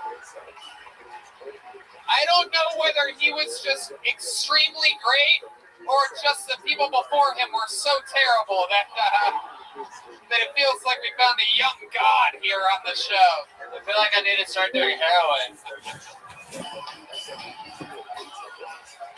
All right. We got our first real lady here. Make some noise for Mimi Meyer, everybody. She's the next on Kill Tony.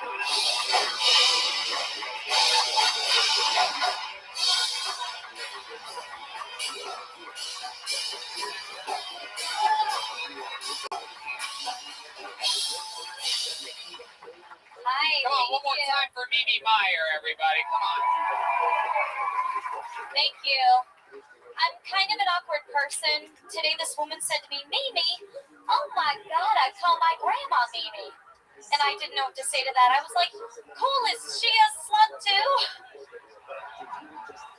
Yeah, I grew up wearing a purity ring. If you don't know what a purity ring is, it's this ring you would wear so all the boys in school knew you were serious about being a loser. Yeah, but now things have changed. I think Plan B is a great invention. Anybody? Yeah. Who knew that one day I'd be able to walk into any Walgreens and pick up a bag of Doritos and my freedom? And you know, ladies, we've all taken it. We've all had unprotected sex. Not all of us. Not all of us are fun. Yeah. I come from an exotic place called Pittsburgh, Pennsylvania. Thank you. Our claim to fame is that we are the city of bridges, which I like. I think it's fitting. But the best part of Pittsburgh is that there's so many great ways to leave. Thank you very much. I'm Mimi Meyer. Mimi Meyer. Feels low. Hi, welcome to the show, Mimi. Hi, thank you. How are you? I'm like shaking. I'm having so much fun. Wow. I love it. This is a lot better than waiting tables like I did today. Yeah, absolutely. You do wait tables. I've actually been into your restaurant before, and you waited on me, and we talked about the potential of you being on the show one day. Yeah. I've met, being from Pittsburgh, I don't really run into famous people, so it's a new experience. You know what's crazy? It's Friday, I performed in the Boston Garden. I don't know if you guys know that or not. And then Saturday, I performed at the PPG Paints Arena, the home of the Pittsburgh Penguins. Yes. Just wanted to make sure everybody knows that that's exactly what I do in my life. Not to be confused with the week before was Madison Square Garden, a whole different, just want to get yourself canceled, people. It's the life. Get yourself canceled. I remember when I started working at the restaurant where you came in, day of work, I started chatting with this guy, and I was like, yeah, it's like, you know, waiting tables, it's a lot of cardio, it's pretty crazy, I'm so exhausted. And he walked away, and my friend said, hey, Mimi, that was Lance Armstrong. Wow, you really dropped the ball on that one. Yeah.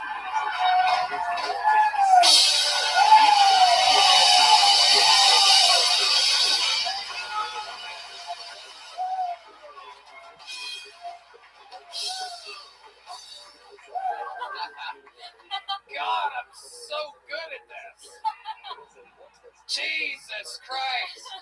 Mimi, you seem like a wild, wild girl. You're somewhere between like super dork, but you also seem a little bit freaky. Am I correct? A little bit. You referenced unprotected sex at some point in your set. Was that you talking about you, that you have unprotected sex, people? I used to work on a cruise ship, so it got kind of weird. Oh, shit. Hell yeah. Hell yeah. Okay. We talking about what? Carnival cruises or Norwegian? I worked for Disney Cruise. Whoa!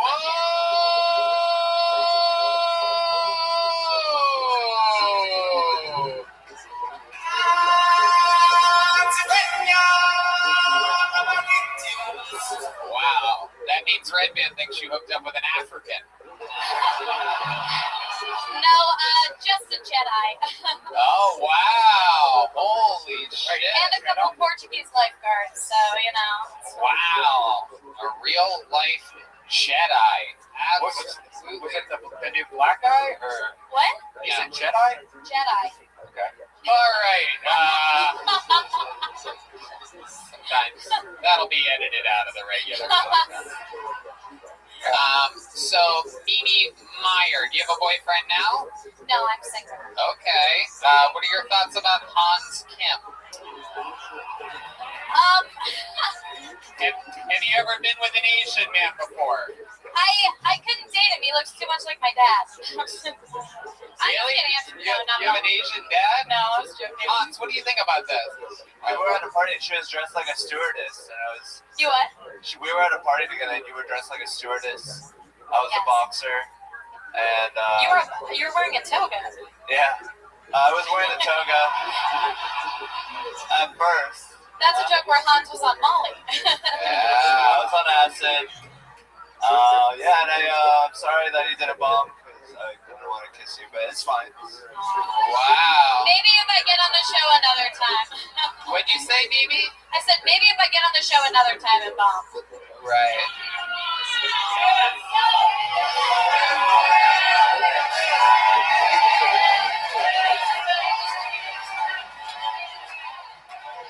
think they want me to kiss you. I don't want to pressure you.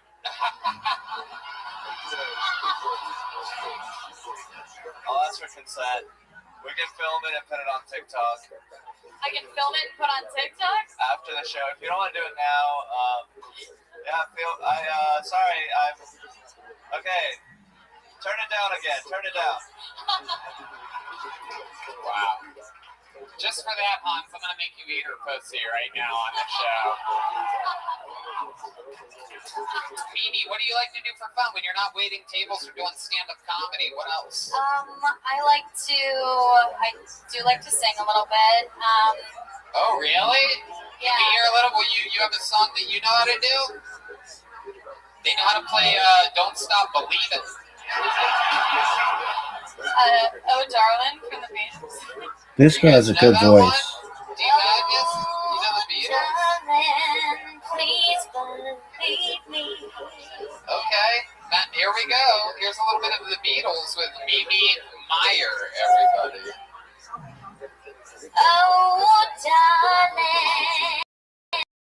Oh, shit. You can get it. I'll never make it alone. Believe me when I tell you, I'll never do you no harm.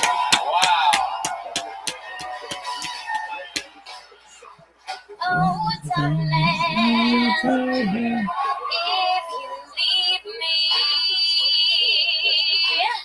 I forgot the words, but it's okay. Mimi Meyer, everybody. Wow. You know what? After that performance, I'm going to make Hans eat your ass, everybody. So there you go. He eats it with chopsticks, so it's okay. When you told me... Oh, wow.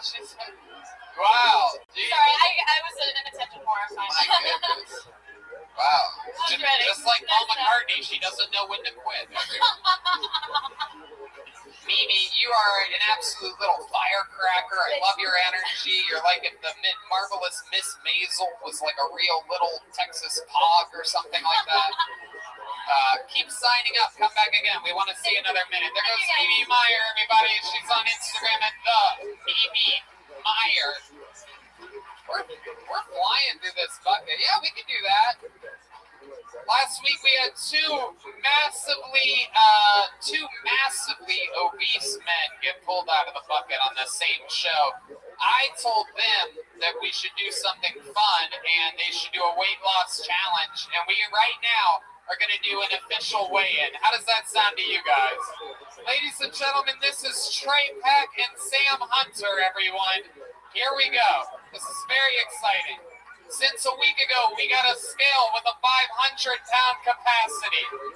And these guys are going to have a weight loss challenge during the month of October through the first week of November. And here's the deal. Here's what we figured out. For each pound that you guys lose in the next month, Kill Tony is going to donate $10 for each pound. And if any of you gains any weight, the other one has to give the other one $10 for each pound. Does this make sense? All right, go up. Here you go. Jump on the scale. Weighing in first is Sam Hunter, everybody. All right. 300 and... Oh my God, it's fluctuating. It has no idea. Wow. We're gonna guess 334 there. That's what it looks like. Holy shit. All right, here goes Trey Pack, everybody. Oh my God, the scales just started sweating. 396 pounds, everyone. Wow. My money's on him. Jesus Christ. All right, here we go. Trey, how do you feel about what just happened here? I've not been under 400 pounds in 6 years. Wow, look at that.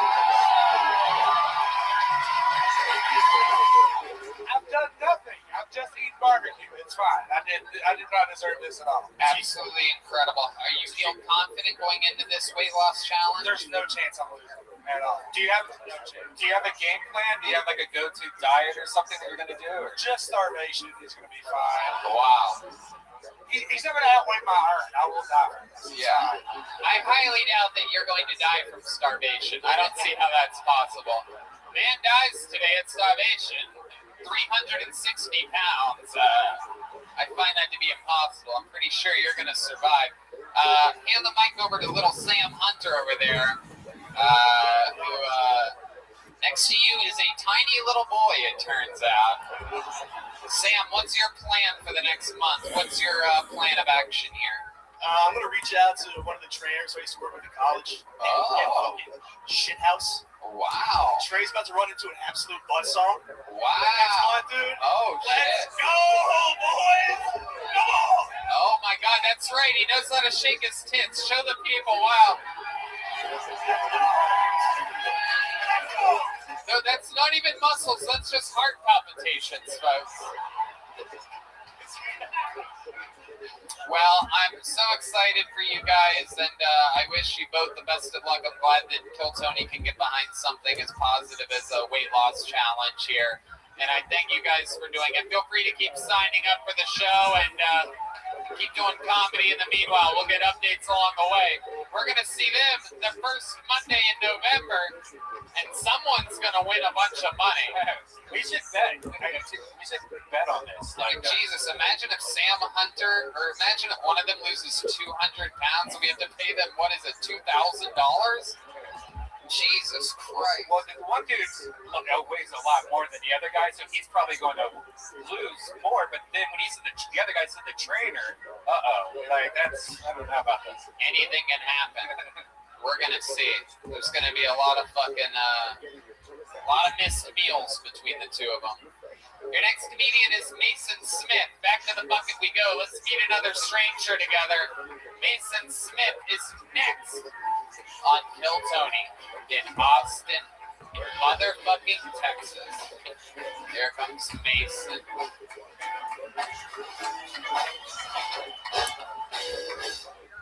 Hey, how y'all doing tonight? I'm going through a divorce. Thank you. I either get that response or, oh, I'm sorry. Yeah, but I'm going through a divorce. Guys, if your wife ever comes home and tells you that she's feeling empowered, just know there's a divorce around the corner.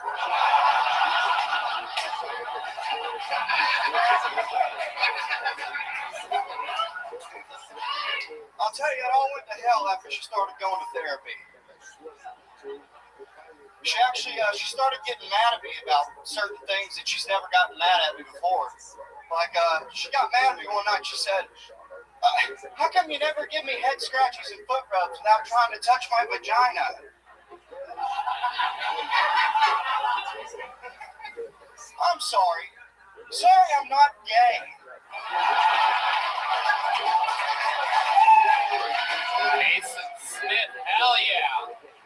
Absolutely doing it. Another incredible performance on this episode. It's a little sleeper episode, folks. This is incredible. Mason, how long have you been doing stand-up? Very, very good stuff. Thank you very much. 3 years next month. 3 years. Where were you doing it at? Where are you from? I've lived in Boston for the last 8 years. You see that? What the fuck is This going is on? what I did. This is how the universe works. I fucked that city up so fucking good on Friday night that it's following me. I'm telling you. I don't know if you know this. I performed at Boston Garden on Friday. I think it's considered one of the few mecca arenas of the United States of America. I had heard that. Absolutely. So Mason, what do you do for work? You seem like a real fucking man. Yeah, so I've been a welder for the last 11 years. You're a welder. Wow. I told myself when I moved here, though, I'm never welding again. Okay, so you've given up the... Fucking right. I never want to touch a welder again. All right, so what are you going to do? I'm trying to do comedy, but right now I'm just going to fucking... This is how people end up underneath bridges, Mason. I swear to God, I came to Texas. I'm never going to do what I was professionally trained to do ever again. No, I'm gonna get a couple part-time jobs for the daytime. You know. Okay. I got no problem working. What do you think? What's a real man like you thinking about doing a part-time job? I used to work at a liquor store when I first moved to Boston. And that was pretty fun and easy. Anything's easy after welding for 11 years. Right. Yeah, that's real fucking tough work. Yeah, You yeah. get, like, sparks in your eyes? Oh, I've had flash burn. I got burn marks all over me, yeah. You ever think to, like, stick with the welding thing, though, and, like, become something like a seamstress or something? Like, something... That's fabric. It's a lot... It's not as dangerous as welding, but you're putting two things together. It might be good for you. Jesus fucking Christ.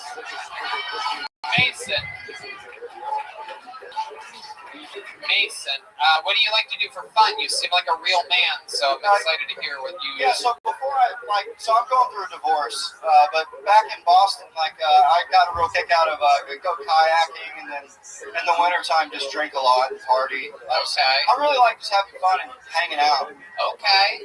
I'll take drugs every now and again. What kind of drugs are we talking about? I got acid tattooed on my arm. Whoa! Wow! Look at that. Meet my friends in the Nether Hour. First, why don't you come up here real quick? Put your hands together for my friend Mercy. This is the bass player for one of my favorite local bands. This is very interesting. This is my friend Mercy, everybody. Since you have acid tattoo on your arm, I wanted you to meet the human responsible for actual acid. This is what acid looks like, everybody. Mercy. And this is also what acid sounds like. Mercy, why don't you say hi to these people? Hey, what's up, dudes? Fuck yeah. This is literally who Mercy is all the time. If you're wondering, like, hey, I bet he's like being a little bit funny for the show right now. Not at all. This is just how it is, dude. Yeah, dude. That's literally all of his catchphrases. Like, if he was a doll and had a pull string, that's what he says. He says, cheers.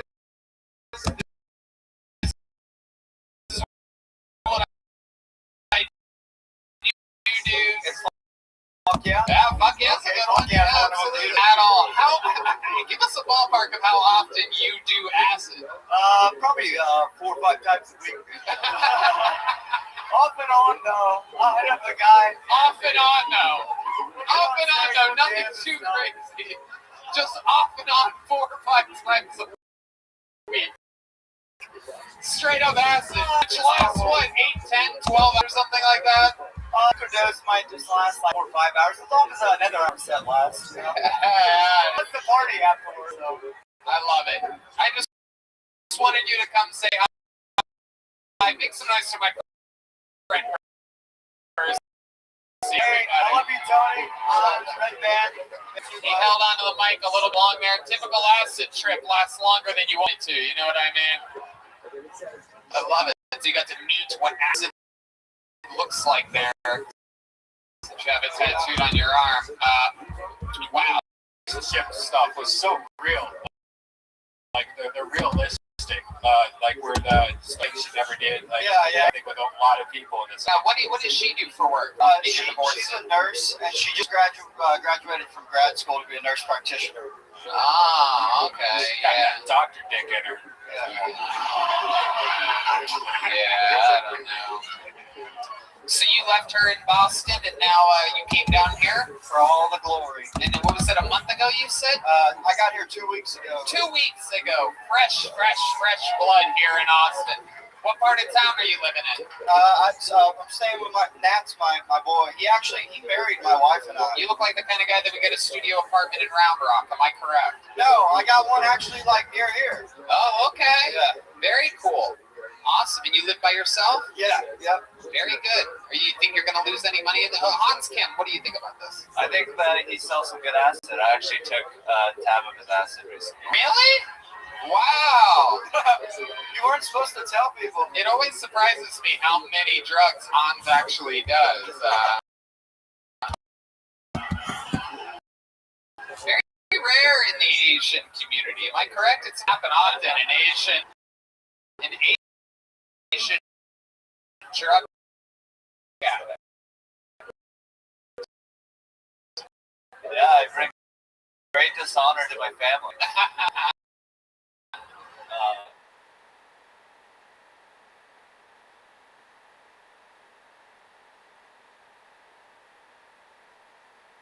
I love it.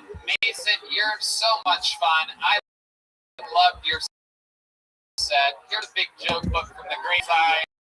Come back again. Sign up again.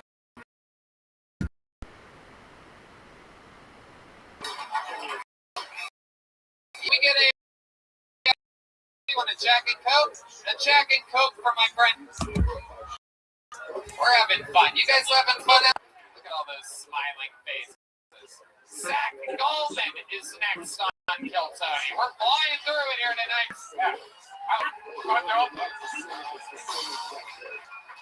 Hey guys. Brandon, if you're trying to say something, I can't hear you. So I work here. So, hey, how you doing, big dog?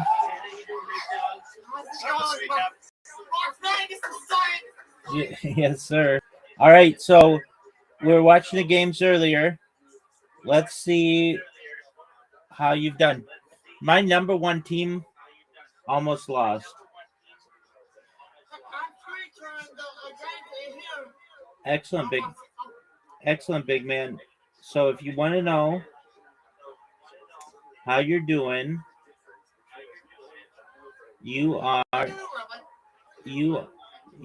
I'm well, thankfully. All right, so you, my friend,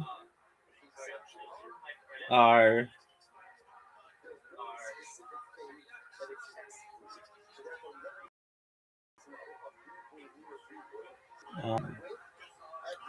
let's see here.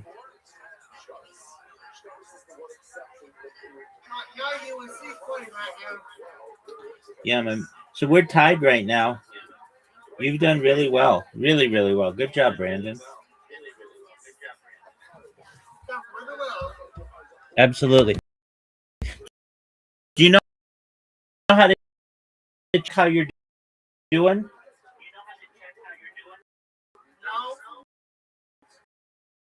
Okay. So you open. Why don't you share? Which one is it? Okay, excellent. All right. And so here's how you can tell how you're doing. Okay, go to ESPN.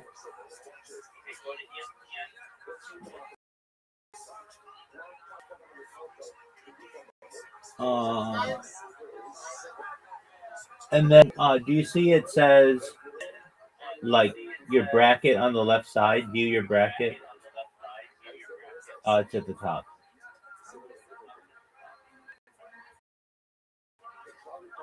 That's a two. Yeah. That one. You got it. Okay. And do you see your selection?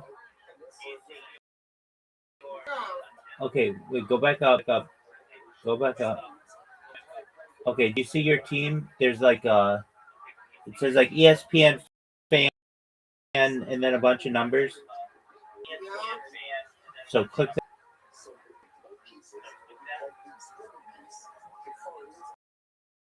There you go. Okay, so this is the women. Do you see at the top men's?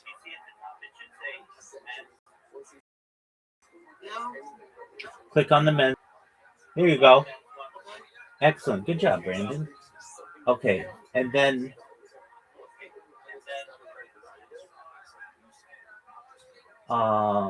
click on your name again. Yeah, there you go. And then you can see how many points you have. Like right now, you've got 60 points, and it'll tell you what games you won and what games you didn't win. So, like the first one, you picked Duke, so you got an outline on that one. And then I think you picked like Wisconsin maybe, and then Like, do you see the ones where you've got an outline around it? One. And then the ones without an outline either haven't happened yet or you. And then you can check on here. So make sure you have this point marked, and then you'll come back to this over the course of the day, and you can see how you're doing. Excellent. Now, one other thing we're going to help you with. Go to just the regular ESPN. So make sure to bookmark this. Okay, excellent. Now go to just the regular ESPN webpage. Okay. And see there's like a big banner at the top. It's distracting. It says Allstate. Do you see that? Okay, so what I'm going to do is I want to install an extension. And this extension is going to get rid of all of the advertisements on the internet. Okay, so then I want you to go to a new tab. And then type in the letter U. And then type in the word block. BLOCK. And then I want you to type in. So right there's an extension at the top. uBlock Origin. Yep. Install it. Excellent. This is going to save you so much time because you won't be distracted by any ads anymore. So now go back to ESPN.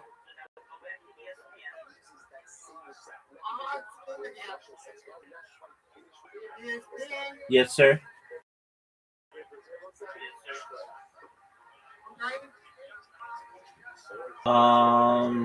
Okay, so do you see how it says Allstate?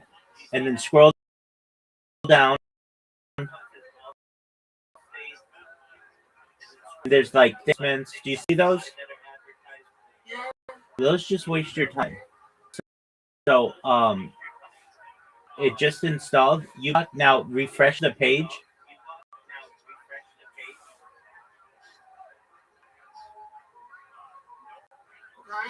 Scroll all the way to the top. What's missing? What's missing?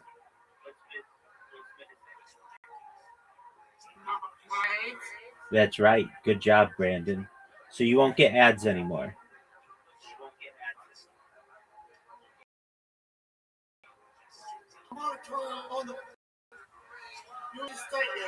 Okay. Excellent.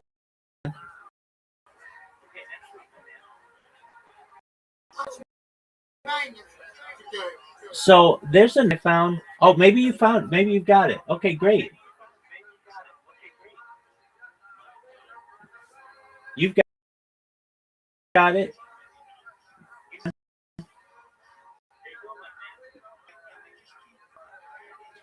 So is that showing the game?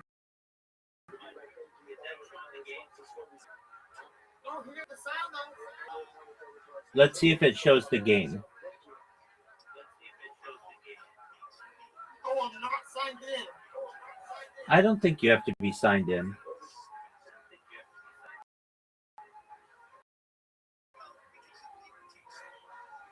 What website is that? Okay, that shows the games. Have you watched the games yet today? Okay, so yeah, no, I understand. That's cool. So I'll give you a website that has the games.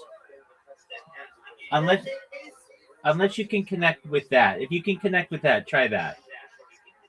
There you go. There are the games. You got them. So see that one that says live and it's got 4 games at once? Yeah, go to multi-game. That's cool. That's really cool. Oh, you got the hookup.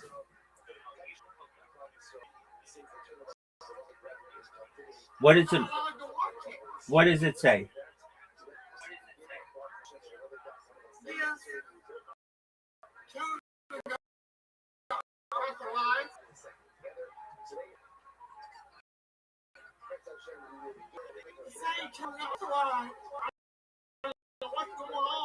Okay, that's okay. Well, so you haven't been able to watch any of the games today yet, right? I understand. I just want to make sure like it wasn't previously working, now it's or it wasn't previously working and now it's not working. Um, so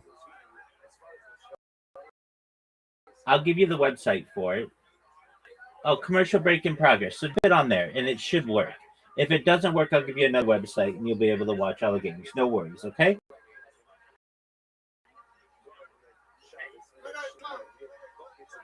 How do you turn it up?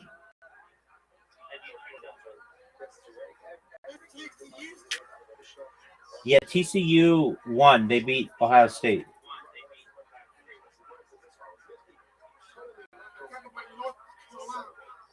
Oh, okay. It's right there, isn't it?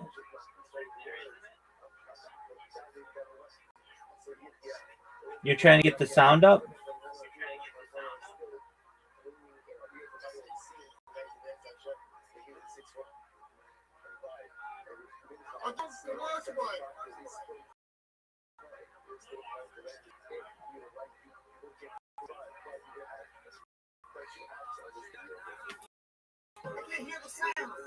Okay, well, let's try to fix that. Double click on the game. Do you have your sound up on your computer?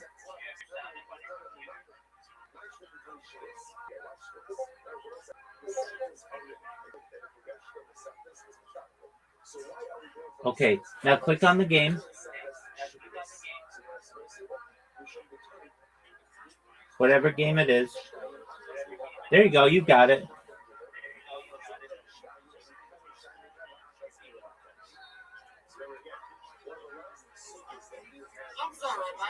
No need to apologize.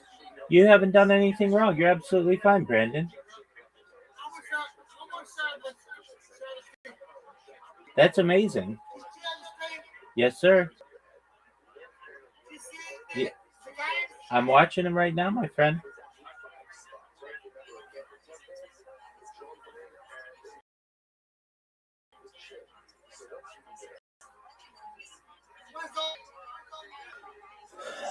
When are they playing?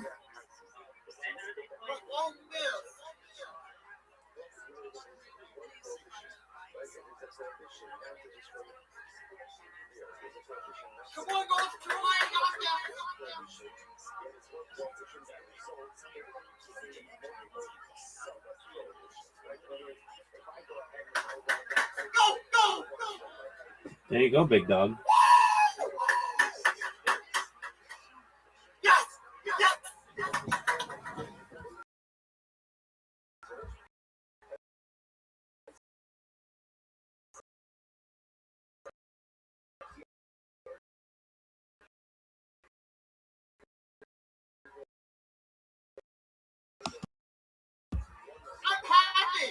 That's wonderful. I think so.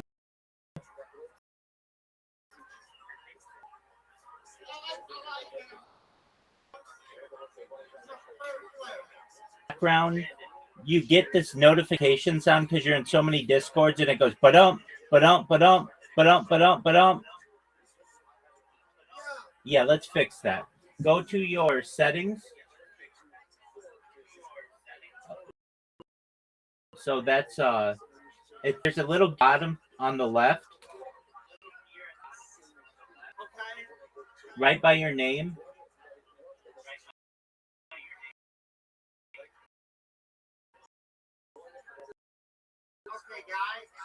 Click it.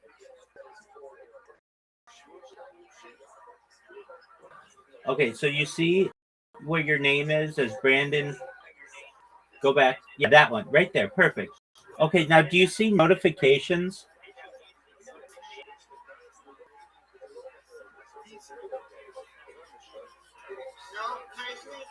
Yeah, notifications. Oh, okay. And So I would just shut them all off, at least for sounds. I mean, you're on here all the time anyway, so you don't pay attention to those. There's no way you could pay attention to them all. So yeah, shut the ones for sound off.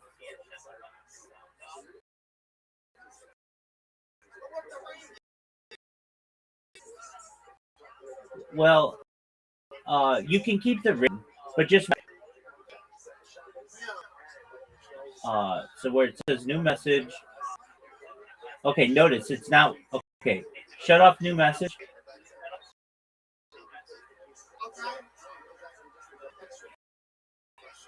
Uh, um, okay, and you may have. I know you may have to hit save.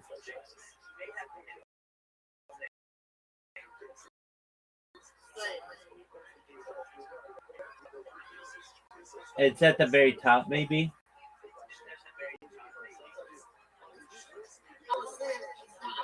I don't either. Okay, so um okay, so you logged in on one account on this computer.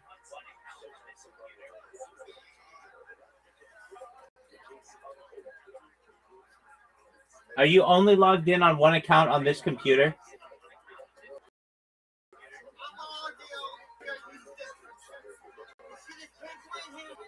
Yeah. Okay. So this pink one's okay, that's cool. Go to the pink one.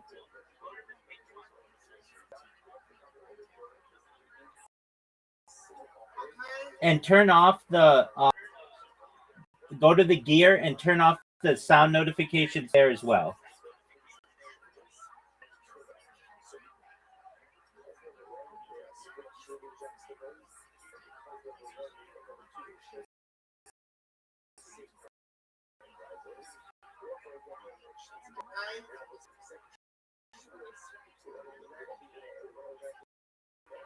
Go to the pink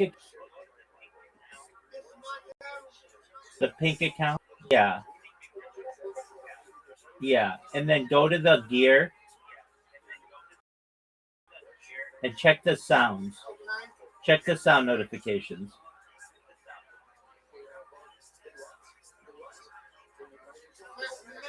Okay, so that's good. That's good. Hold on.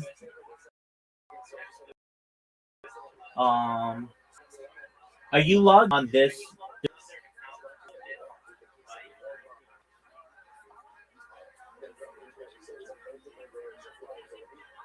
Like, are you in a Discord browser? Okay, go to that account and turn off the settings in your Discord browser account.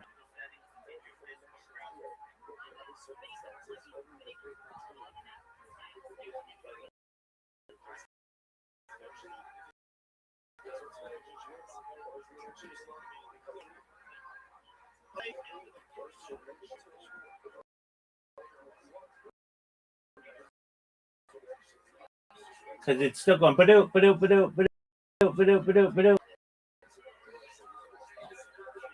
Okay. Go to your American flag one.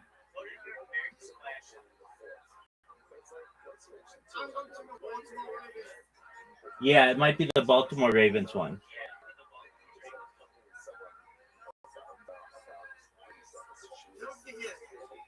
Okay, go to all of them and just shut the sound notifications off.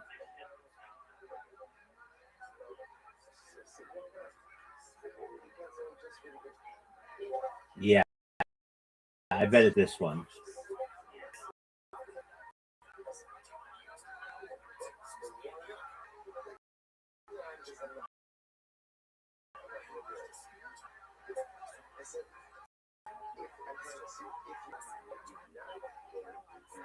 Turn off incoming message for all the accounts that you have.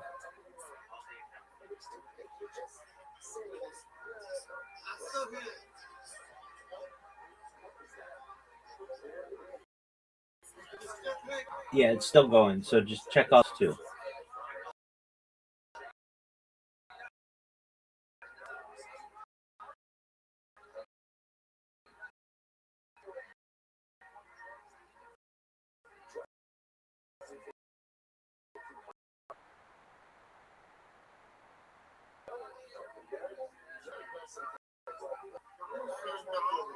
Go to your next one.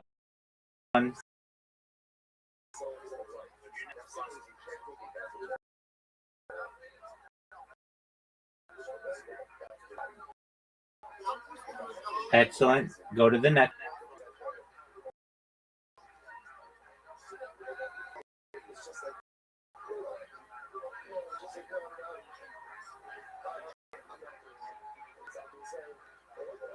That's great. Go to the next one.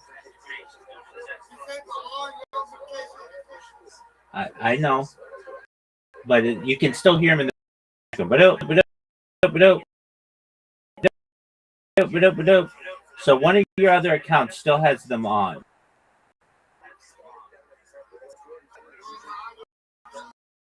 Sir.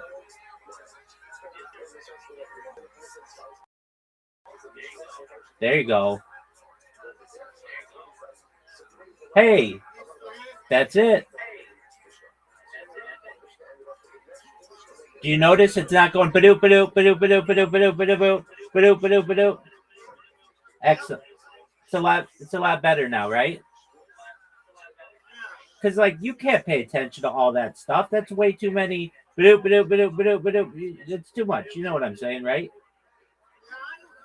Excellent. Excellent. Okay.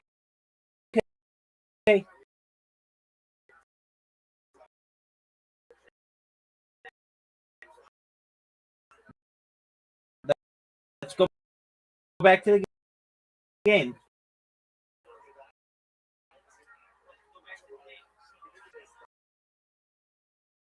Save the women's too. Yeah, the women's will start.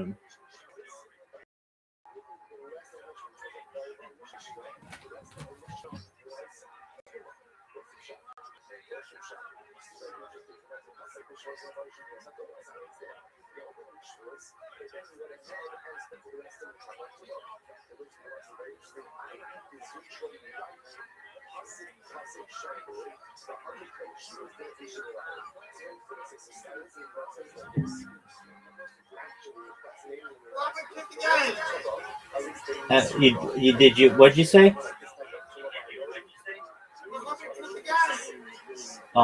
You were just showing them a second ago. There you go. There it is.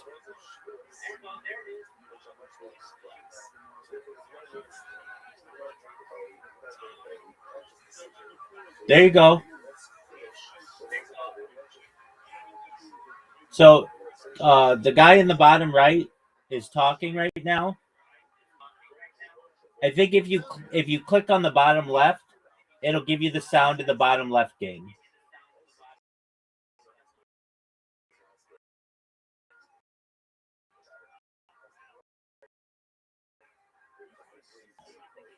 There you go.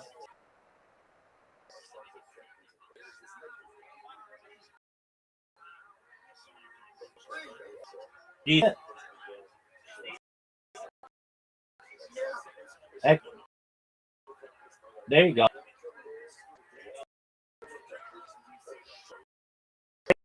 Do you have any other questions, Brandon? Okay, well, if you do, just let me know, okay? If you have any other questions, let me know. I want you to know that I'm here, but I'm gonna just mute your. I'm not muting you. I'm just muting your voice. Not your voice. I don't mean to say that. I love talking with you, but I can't have the basketball game sound on, or I'll get a copyright strike. So I'm watching, but I just want you to know that I'm just. I've got the sound turned down. Okay.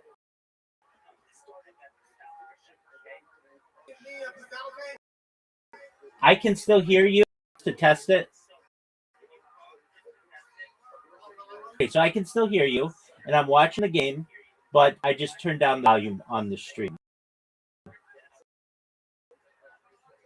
Excellent. There it is. Okay, cool. So I'm watching with you, and if you need anything, okay? Find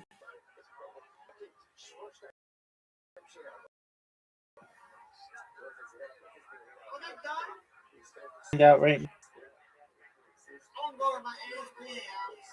There you go. You can do that. That's what I'm doing.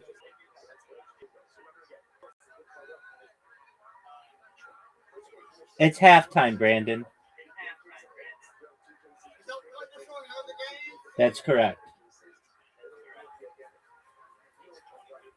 But it's really cool. There's a lot going on, right? There are a lot of games going on simultaneously. It is really cool. You got 4 games going on. That's amazing.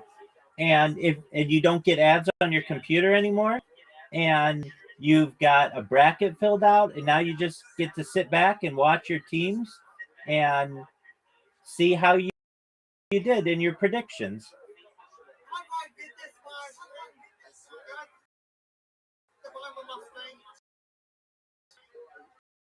What'd you say about your stream?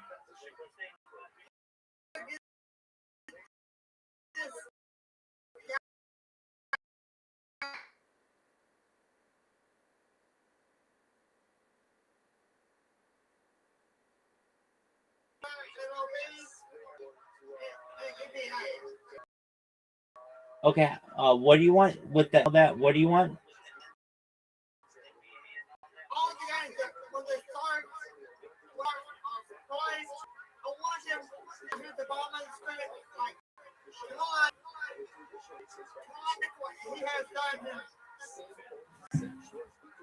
I just see it says.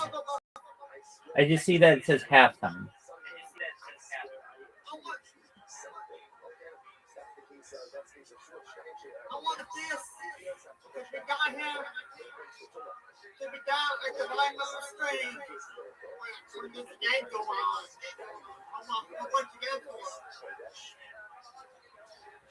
What are you saying you want on your screen when there's a whole bunch of games going on?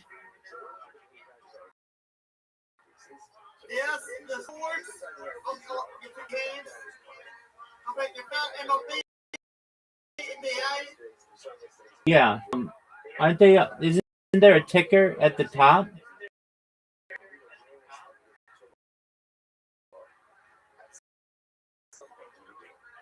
The games? Yeah, there's a ticker at the top. It has all the games. What's going on?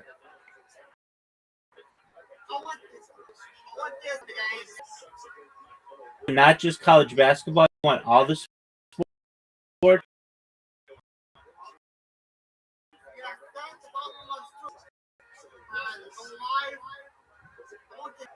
Okay. So you want it for all the sports, right? Okay. Yeah. Let's how we could do that.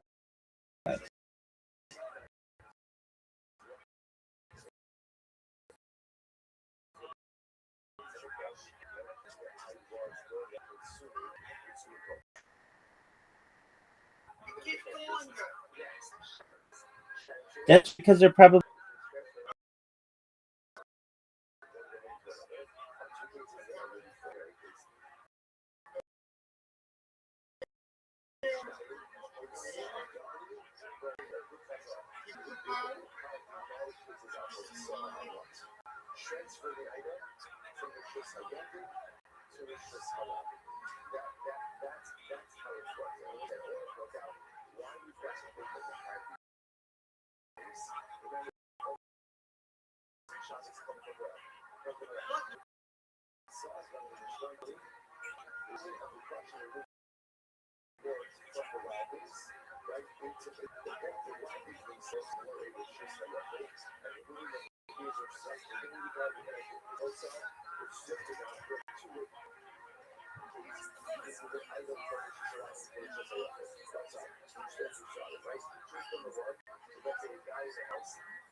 I found something.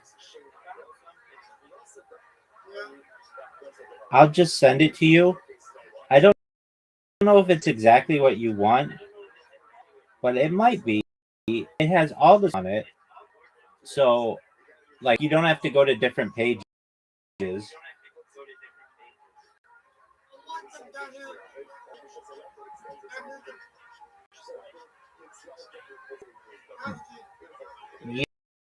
Yeah, I don't know if that's possible without doing a bunch of modifications. Okay, I'm gonna send it to your Brandon the Meerkat. So go to the Meerkat messages.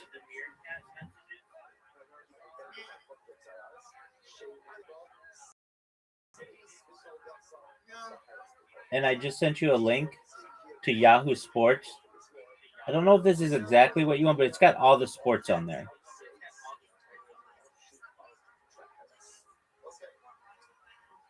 So it's got baseball and basketball and college basketball that's going on in one page.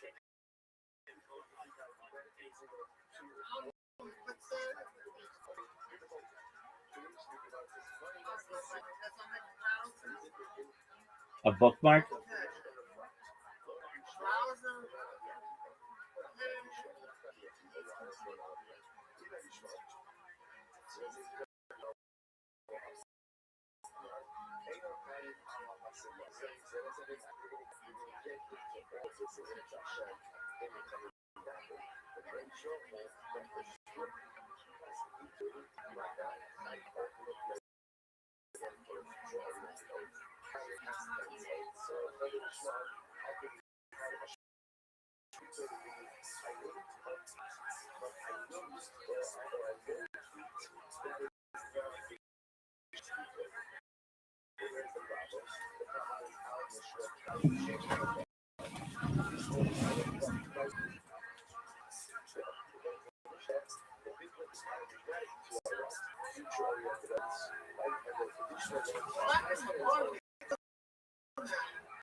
What did you say?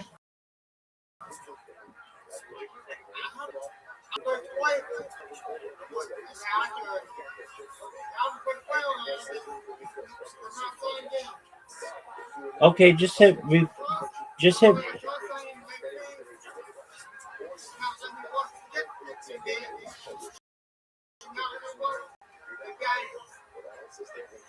Okay, just hit refresh, the refresh button, and it should work.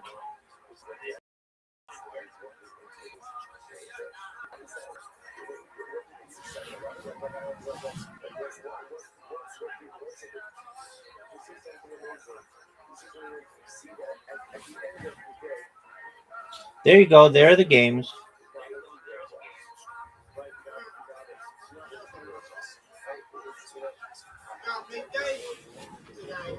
Yes, sir.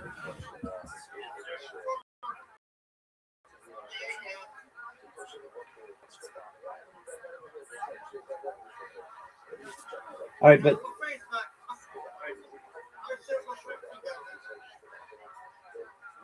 okay.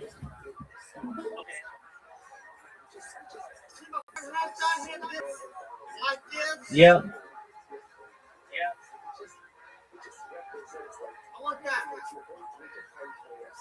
Wait, what? Show me his screen again.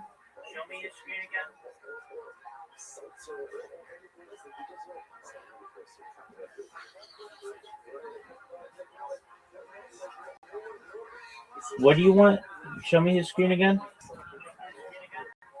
So you want your video to be small and the scores like that? Do I understand?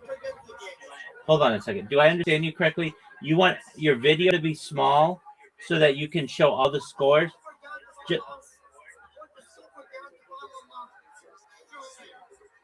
Okay, like when you're streaming on Twitch?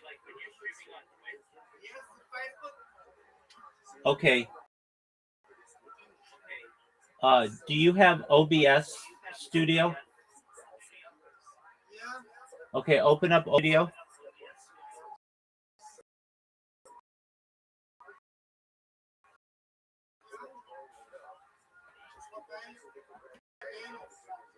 You have OBS Studio open?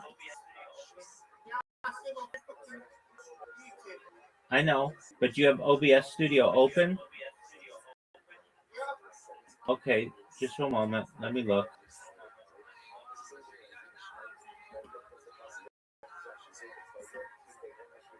Where's OBS Studio? Show me the main page of OBS Studio.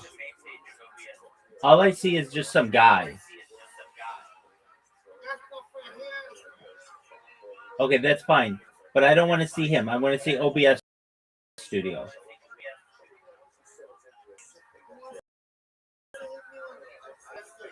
Yes.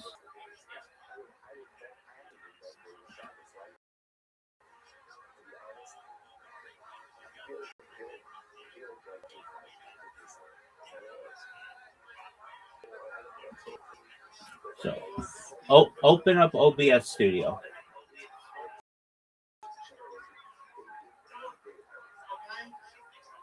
Click it. You're showing me Twitch. I need to see OBS Studio.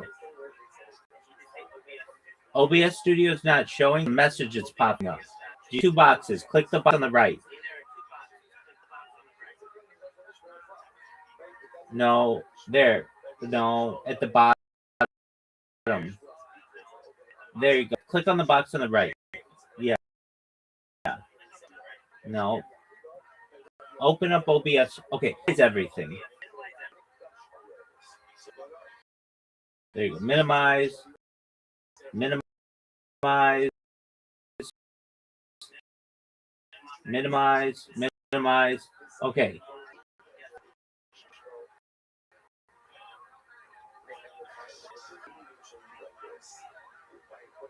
Where's OBS Studio? I see a moose. Okay.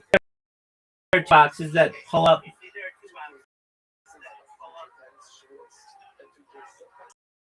Click OBS Studio or hover over the OBS Studio icon. Click the OBS Studio icon. Please.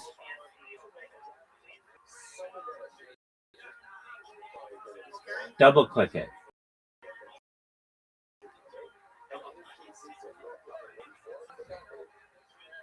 Are you sure you have OBS Studio? There you go. Okay, what's it say?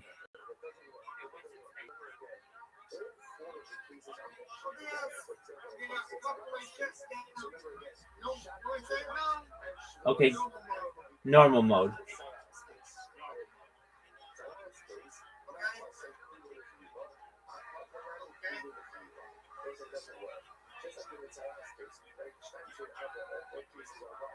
Okay, where is OBS Studio? It should open up like a box.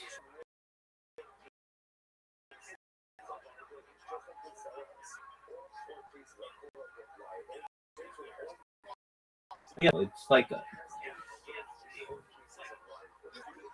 right now I'm just seeing your desktop.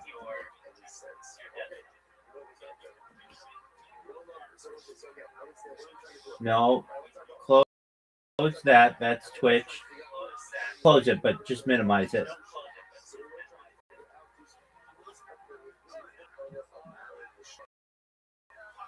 Okay.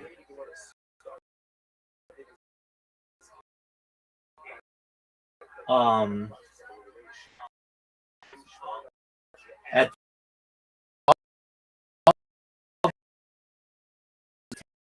but press the Alt first and then the Tab button.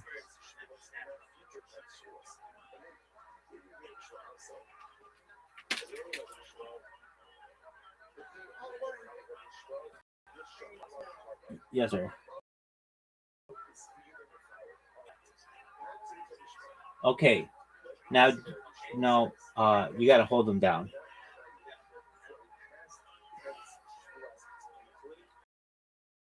Okay. No, you got to hold them down at the same time. Do you see OBS anywhere? Okay. Um,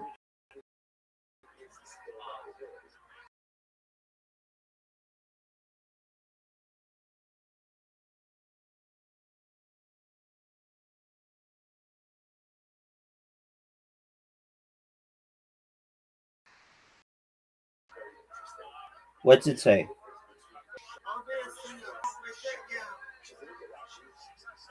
Okay, have it run in normal mode. Look at the bottom right by the clock and see if you see the OBS icon.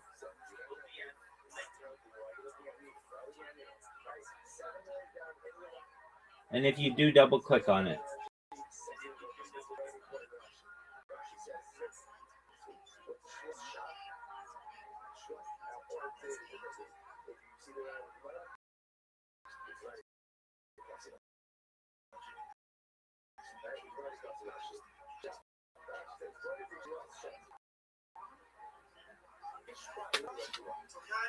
Okay, the icon for OBS Studio.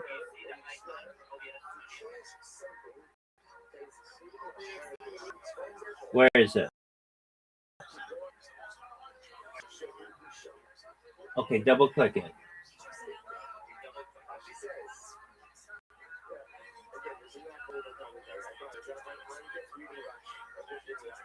Okay, wait, what does it say? Hold on. What did it say before then? What does that say? Okay, it's already running. Hey, cancel. Or close, or whatever. Cancel. Hit Control Alt Delete. Wait, do you see OBS running there in the corner? Okay, just press either one. Just it doesn't matter. Yeah, that's fine. Control Alt Delete. Go to OBS and End Task.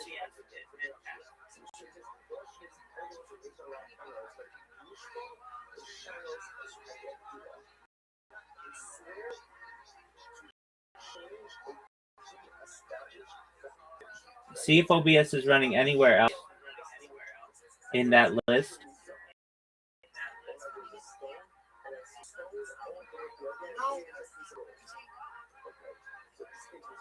Okay, double click on OBS again. Yeah, it's still running somewhere. So Control Alt Delete.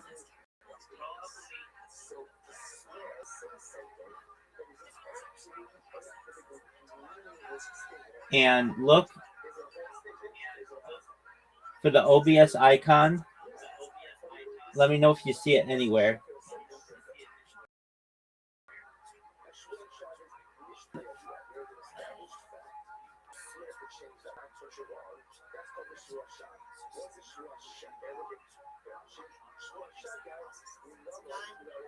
You found it?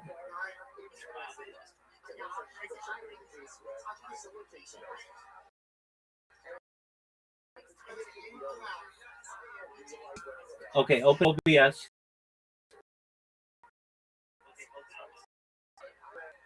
Okay, it's still running somewhere.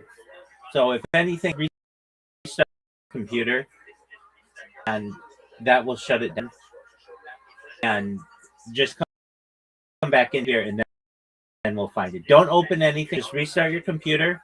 Be here, and come back into the call, and then we'll work on it. Okay?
Okay.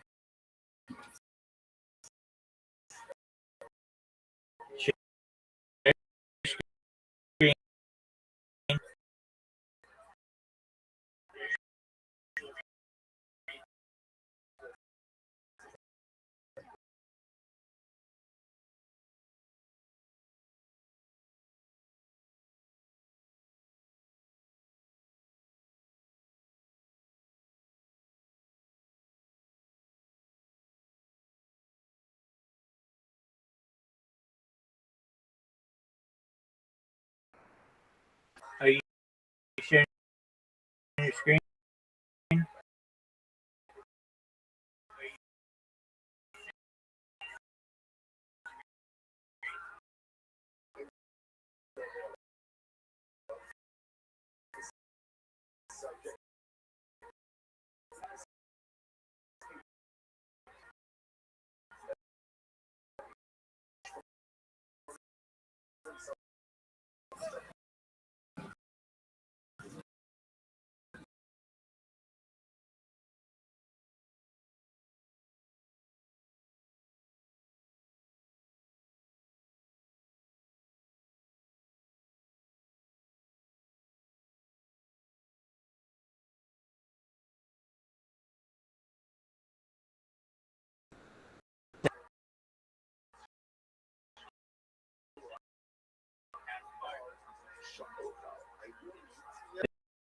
It's the one on the far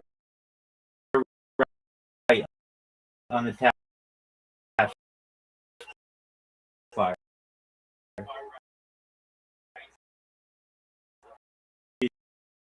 You see it?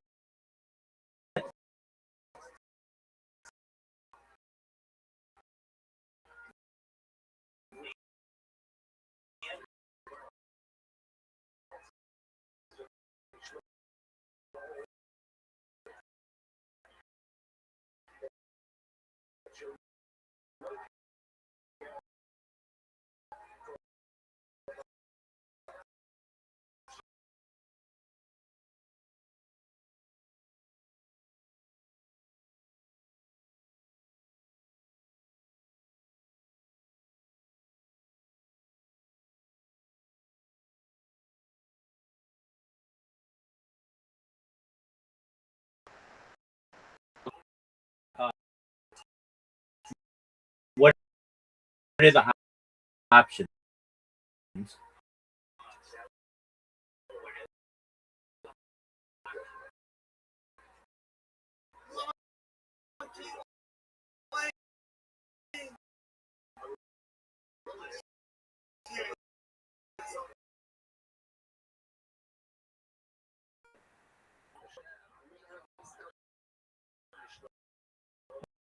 Okay, click it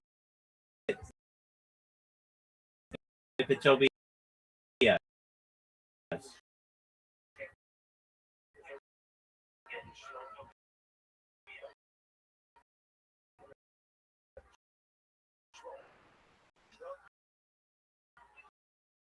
Do you have another monitor or something?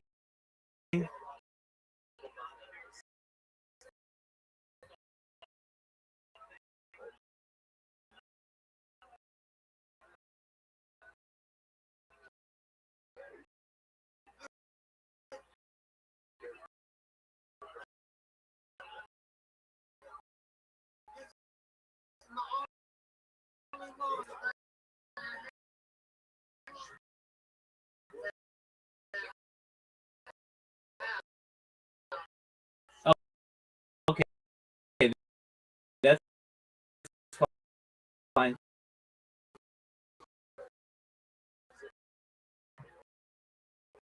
Okay, press down Alt Tab again.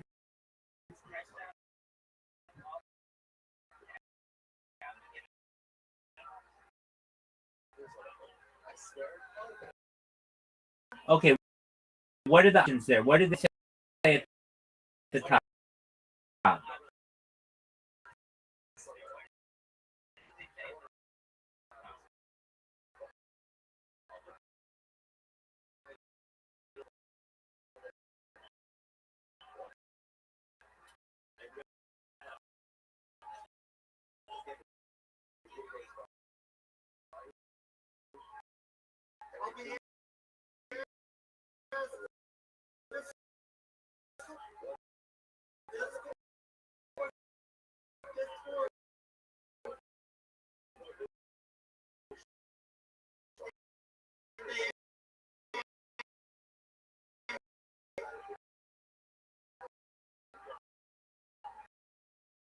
Okay.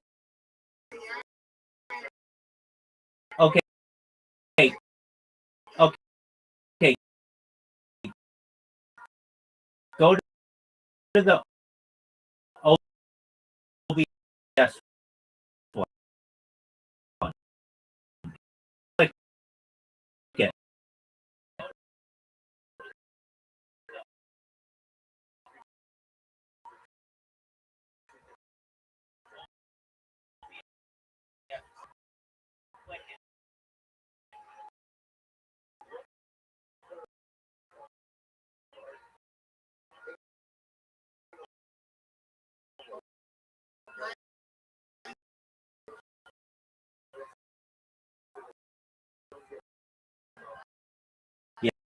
Yeah, it's not shown for some reason. Um.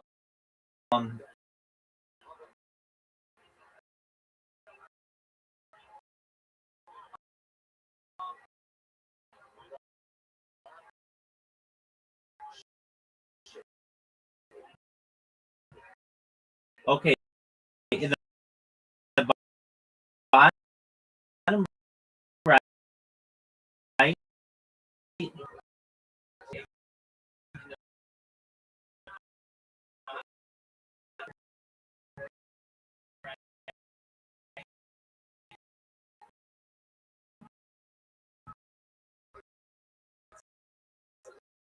where